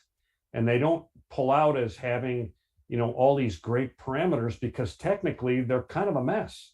They're pretty close to their lows or, in some of these places. So what you have to do, and this is one of the reasons why I like to track quarterly the earnings reports for IPO and new companies, is that I get a chance to look over the charts and I keep the data on them so I know where they are. And the one thing I want to set up in a metric almost as a service for myself is to be able to build a way to say, what was the peak IPO advanced phase liquidity and what's the liquidity now when it's way off of its high?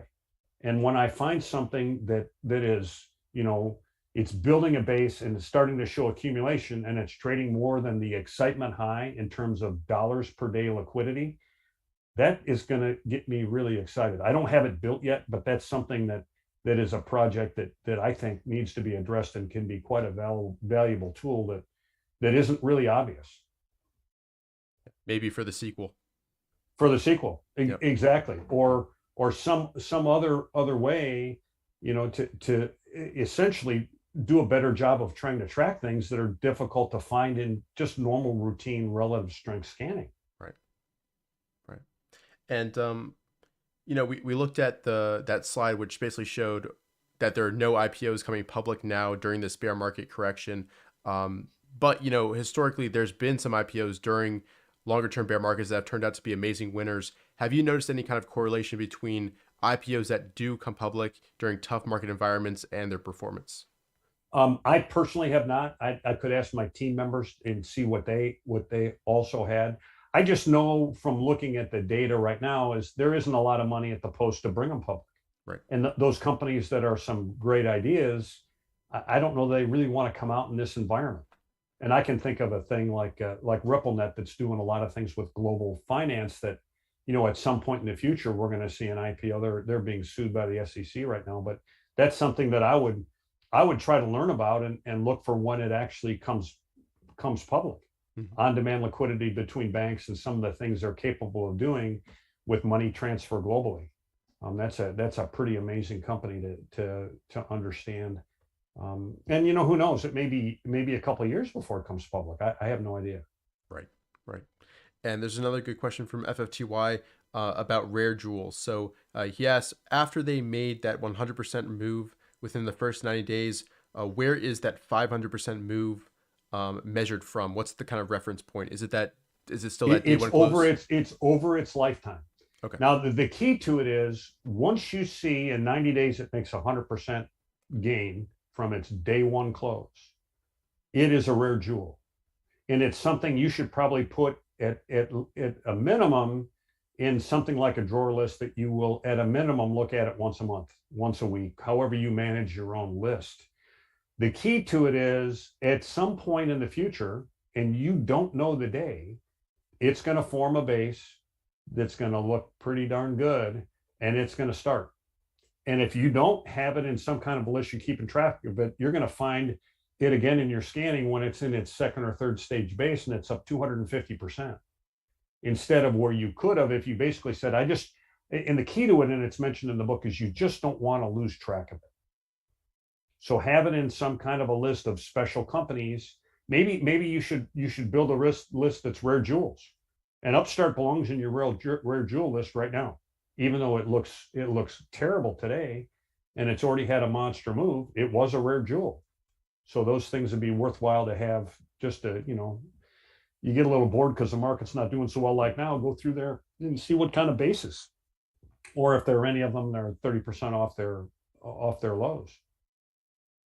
Sounds good. Does that make sense? Yeah, good answer?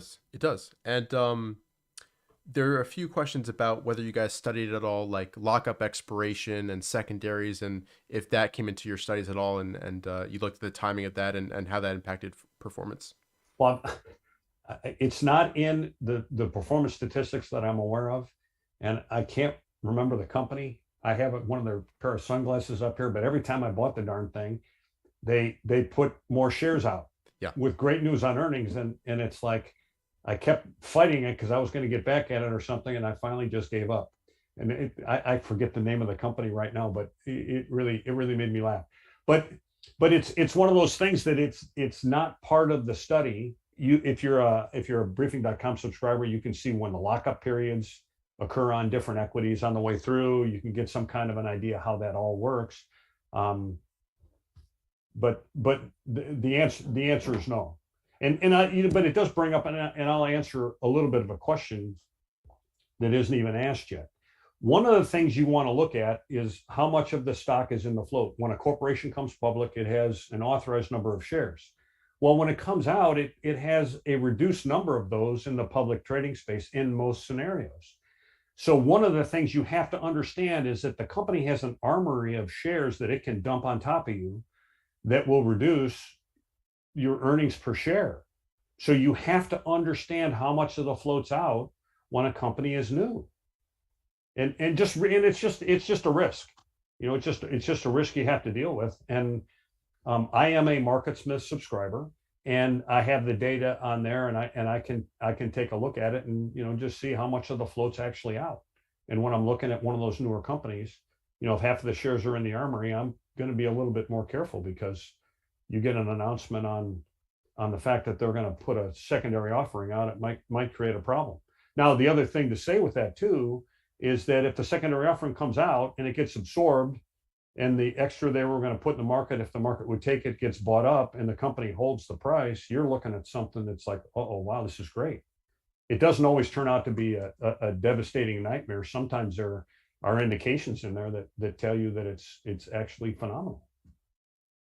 Great.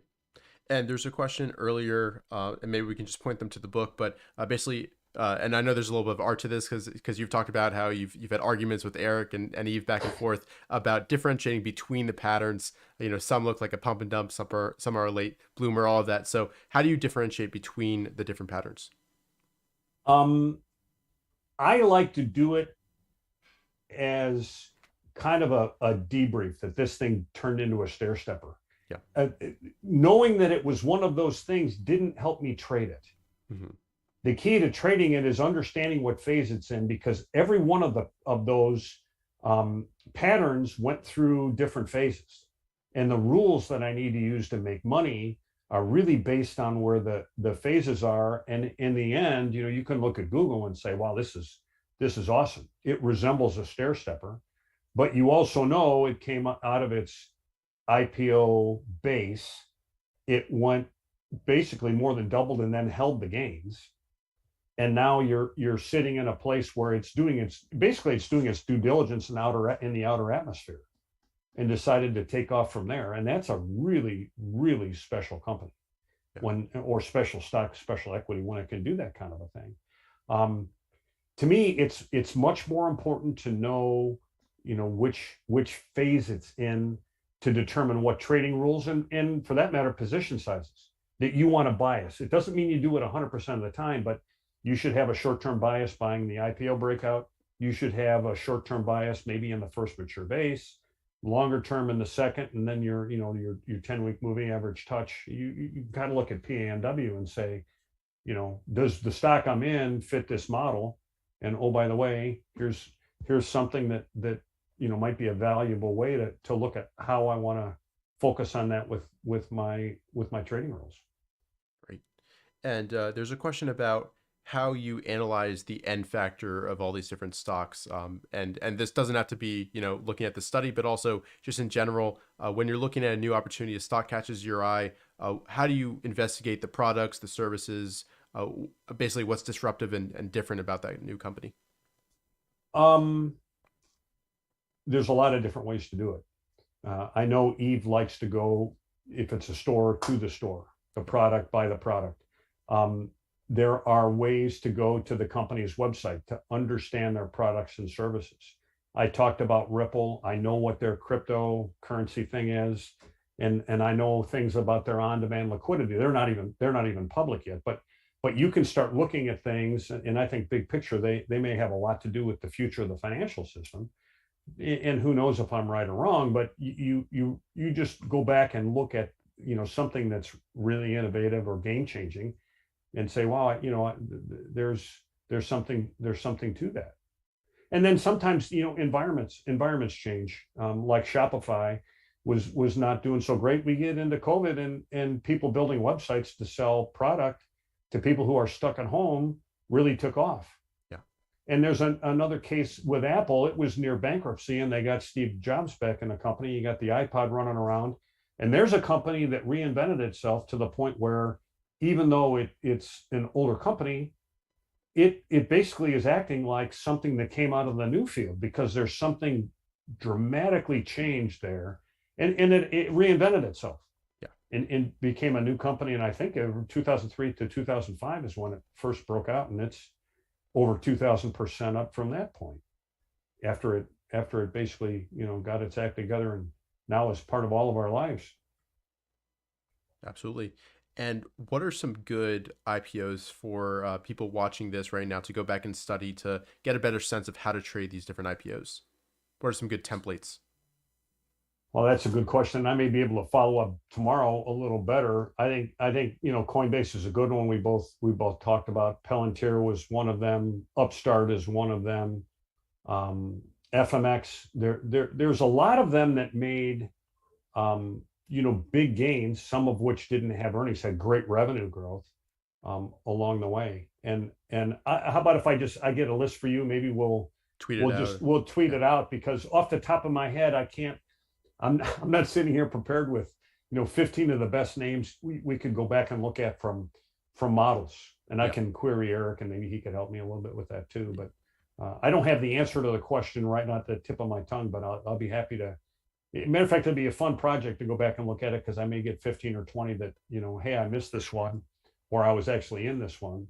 What are the lessons learned, and Yeah. maybe ingrain those for the future, because as devastated as those things are now, there's going to be a move in that whole community in the future. Absolutely. And you have to prepare for it now to understand what the rules are to participate, to maximize your ability to make your equity curve go to the north side. Great. And just thinking back in history, Google is a great IPO to study, right? To look at that IPO base. Yeah. Unbelievable. And the key to it is, and it's so rare that a company will come out of an IPO base and then park itself 180 to 100% over the IPO base and do a due diligence phase in outer atmosphere. When you see that, and had I known that information, I mean, I just would have been, it's just crazy. And the other side of it too is you get some of these companies very prominent, like Baidu was, and it dumps down into a due diligence phase.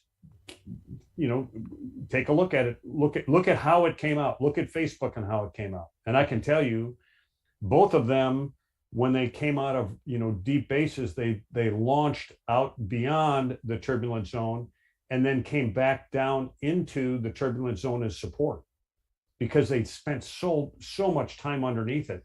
And they're kind of fascinating how those two worked out. But there's lots of good ones you could go back to. First Solar would be a great one to study if you want to look at, where would a day one rule have worked, right? In terms of, the pivot is established only on the upside of the day one gap out of the initial purchase, and you have no trading history on it, and that's why it's such a challenge. And you're going to have a reduced position size and some pretty tight stops if it goes through there. So. Right. Yeah, and there's a question about what time frames you use to both analyze and trade IPOs, and I understand that it might depend on whether you're trading the IPO advanced phase or the institutional advanced phase as well. I like to look at the weeklies, and then to get a precise dollar and cent entry point, if I'm going to leave a stop order, get over to the daily chart. When something is proper in the weekly, and I know, at least I think I know enough about the company and what they're doing, and I like the volume signature and all that kind of thing, then it's off into the daily chart to figure out, what point makes the most sense and where would I put my stop.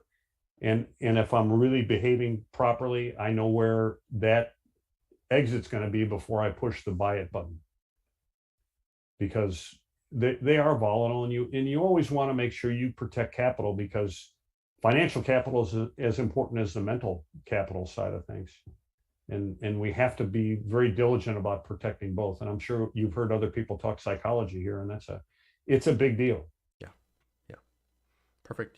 And there's a question here about, is there a specific scan that you run either on a daily basis or weekly basis? That I'm not sure if this is specific to IPOs, but I think you could apply it to IPOs as well as just in general for other stocks that you're looking to trade.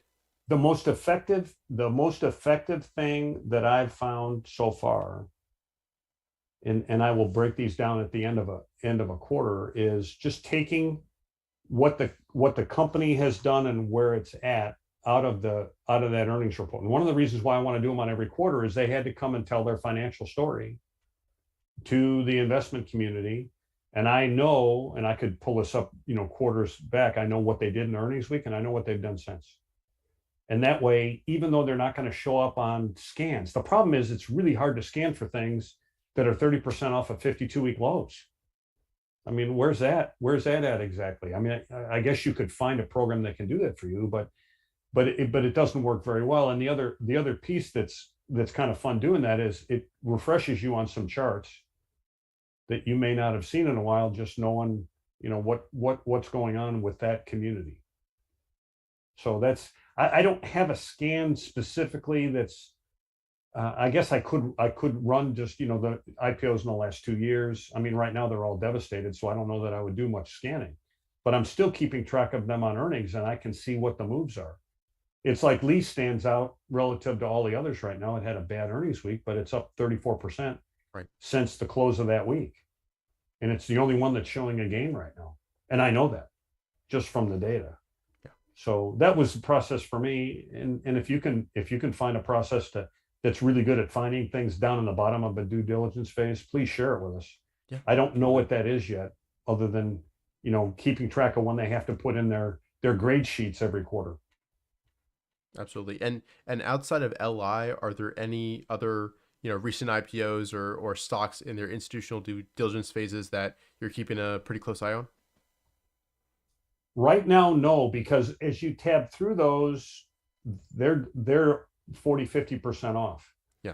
But what I'm doing is I am looking for 30% uptrends out of a long list of devastated stocks to see if they start themselves into basis. Mm-hmm. And anytime I do a chart review with either a group or just me individually, it's like, okay, does it have a 30% uptrend from that prior low? And the problem right now is all of these companies that are out public at the moment have got 50-60% of overhead after they make their move to have the 30% prior uptrend and build a base. So it's going to be a struggle to get higher, even if they form quality basis here. It'll be really interesting to see how this plays out. That doesn't affect the ones that are coming out in the future, but right now it's kind of a tough show. Do you have anything else to add to that? There's a few that I'm kind of watching: Duolingo, GTLB, but like you said, they're pretty far off highs. And I want to ask you, maybe some people aren't familiar with the concept of overhead supply. Can you kind of describe what that is and how that might impact the stock's movement if it does start or try to start an uptrend? Yeah. And as a matter of fact, I think I can pull up. Hopefully, I can pull up the chart of. Hang on a minute. I'll bring it up here in about 2 seconds. I'm going to go to. You don't even make it stop. Well, all right. Hang on. I guess Here I am doing my daily struggle again on the monitor routine. No worries. As you're doing that, if you have any more questions about IPOs or trading IPOs or just how Kurt trades in general, let us know in the chat section. There's been some excellent questions. And yeah, here we go. TC2000 just popped up. Here's the scoop. This is the due diligence phase after the first week. It formed a beautiful first mature base. I thought this was going to be the prior uptrend that was going to work. It went down into here, and it didn't. It kind of crashed down below it, then it came up and did a double bottom. Sold out of it here. It got down 72% from the pivot point. Actually, let's go down here. Let's talk about how deep it actually got. What did we get? 81% off the pivot point. So now on this 30% uptrend move, you had this big crash in a wild week. It tried to make a rebound and has come back. And what I would do is probably use that low. And I'm just looking for something that would be 30% higher. And so far, that's showing about 40, 48, 50%. The problem with this is going to be you have overhead that's still at this peak price over here, 400% above you. And you have disgruntled shareholders, if they've held on and not had proper sell rules, that are all the way down here with you, just looking for an opportunity to get out with their skin if they held on to the stock, all this time. And the poor guy that was sitting over here being, I'm not willing to take that price because I bought up here, is probably hating life right now. Yeah. It's not a proper way to trade. It's not about your ego. It's about what's going on in the process. Is that a reasonable way to explain it? Yeah, I think that explains the kind of what's going on behind the scenes with supply and demand. So that's perfect. And I also wanted to ask you, going back to your background a little bit, Kurt, how has being a pilot affected how you trade or how you do your routines for trading as well? Well, one of the things we always like to do is do a checklist. So, and it keeps things going. So one of the ways you can orient yourself is if you're going to keep a daily spreadsheet of things, or you're going to do a weekly scan routine and run, that part of it has worked. It's taught me a little bit about not being too spooked about using stop orders. And in a market like we have now, until it gets into a firm trend, I don't think I would buy anything without having a stop order. So that if I happen to be off at the gym or in a store someplace, I would just want to make sure I was going to protect myself. Maybe it's a target to the upside, maybe a downside. And eventually, you know, once you've got cushion in something, you can leave that alone and they're mental. Yeah. But those are kind of the things that happen along the way. And in working, one of the things that occurred is you're away from being able to do it all, you know, too much. And then of course, the one photo that you saw there was off of my retirement flight at United, and the market took a nosedive as soon as I got done. So now, you know, here we are just trying to make sure that we minimize our drawdowns and start, you know, scanning and trying to build watch lists just in case the market decides it's going to get moving. Great. And I'd also love to hear you kind of talk about situational awareness, because that's also a concept that pilots use all the time, and how that applies to the markets and thinking about, you know, what's the environment, how can things act, and how will I react to that as well? I think a lot of that comes from experience and a big feel for what's going on and deciding, like for me right now, it's all about minimizing drawdown. Yeah. I want to be mentally in great shape for capital, and I want to be physically in great shape for capital. And I'm not venturing out very much, because every time we've had some kind of rally, it gets plugged within 3 or 4 days. Now, I don't want to stay in that mode all the time, and I need to stay aware that, hey, things are changing. Like in the market now, and I saw a tweet earlier, and it's true because it was in my own analysis. I know it for a fact. On NASDAQ, we're starting to see higher lows, a sequence of 3 of those, 2 or 3. And that's different. Not higher highs yet, but you know, those things are like, okay, you sit up and perk up and you say, now let's look around and see if there's any basis set up. And the other side of it is, from a situation awareness, before I go plugging money in, I want to have stock envy. And Richard, it may be because I don't own the stock that you own properly, that just absolutely took off, and it's so extended that I can't get into it. That is not happening today. And that's another form of situation awareness that just says, a lot like with the IPO, waiting for it to come out through the turbulence zone, to have patience. And you don't need to be getting into the thing day one. I bought something as a test of concept in Pinterest after the first day of trade with a proper pivot, and made money with it. And I would do those kind of things again, but it's kind of like, for me, I would have to know enough about it, like I do with Ripple Networks, to be a believer in the thing and have it, you know, have a really nice price move initially. And the only thing I'd consider the pivot would be day one, the peak price of that day. But I'd have to know a lot about the company, and I'd have a pretty tight stop on it. Does that answer a situation awareness type of thing? Yeah, I think that's perfect. And I also wanted to hear just kind of any general advice about either trading IPOs or just trading in general for everybody watching. What kind of general key takeaways from the study do you have, and what can you impart with everybody watching right now?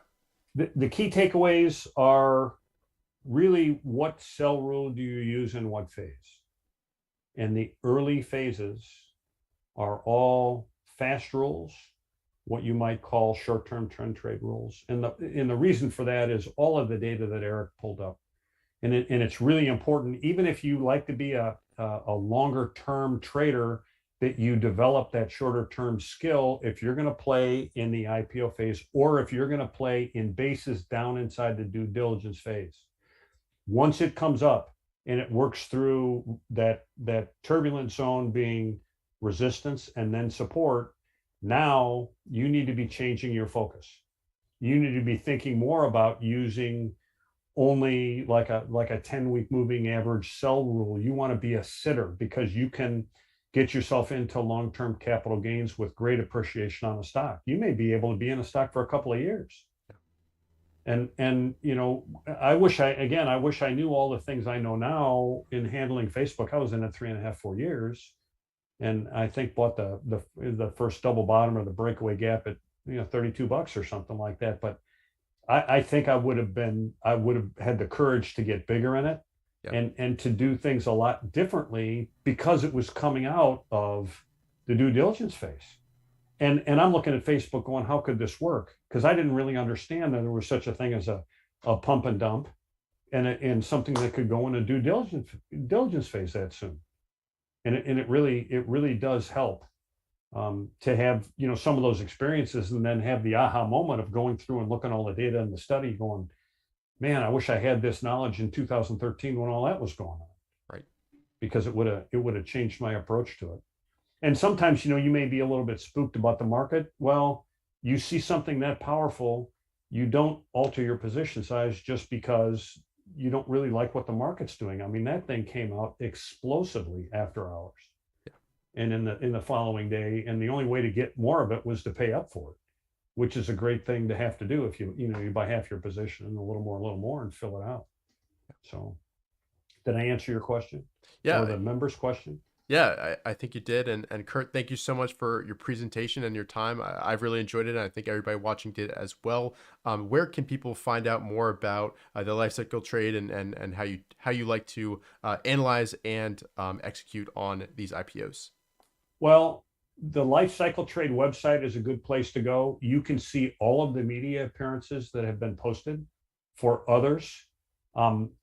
Purchasing a copy of the book would be a wise thing to do to kind of get an idea of the process and what the rules and conclusions are. I didn't get a chance to do any justice to the amount of data that's in there or discuss any of the longer term rules or even the short term rules that are opened up into the book and the concepts. And then as we work together to get the seminar put together, consider doing that as well, because I think there's going to be a little bit more insight and some of the projects that were kind of in work or like hanging curveballs when our first out brief went out and then the book was written may actually find their way in there as well. If the four of us can agree that that's a proper thing is the team of authors out of it. So that's what I would recommend you do. Yep, I highly recommend the book, and yeah, look for that seminar. I think sometime this fall we'll get that out there. I'm really looking forward to that, and the process as well. It should be awesome. So, Kurt, thank you so much once again. Any last words to everybody watching, or is that pretty much it? No, it was my pleasure to be able to come and speak, and it's kind of fun. It's my first media appearance. There you go. In the life cycle with my life cycle trade hat on, and it was a lot of fun. I really appreciate the way you guys handle it. Thanks. Well, thanks for being our closer for the conference. We really appreciate it. Thank you guys all for watching as well. And I'll be right back for just some closing remarks. But yeah, thank you so much, Kurt. And we'll be right back. Take care, Richard. Good night.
All right, so unfortunately, it's finally time to close out the 2022 TraderLion Trading Conference. We're super proud and excited about how everything basically came together. The presenters were fantastic.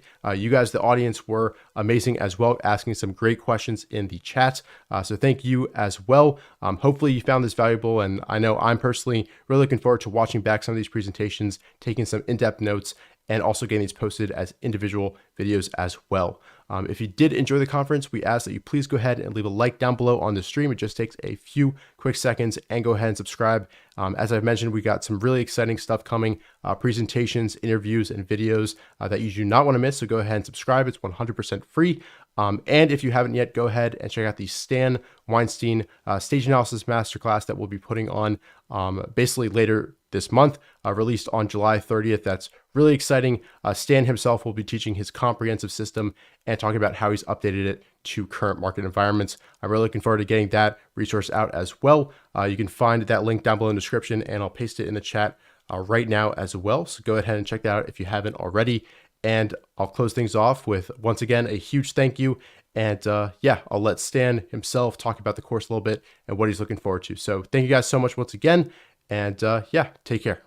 I think this is a really exciting time to be doing this because so many people are losing so much money in the market. And there's never any guarantee no matter what you do. But if you learn to do the proper game plan, which we're going to teach them here, and you learn to be objective and put all of the noise on the side, you'll find out that you'll win a whole lot more than you lose, and that's all we can ever ask in life.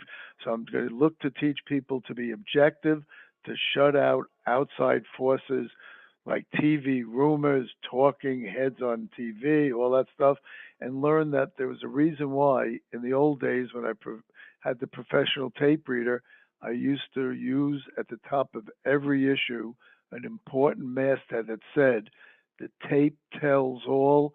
That wasn't just glittering generalities. It was a valid approach to the market.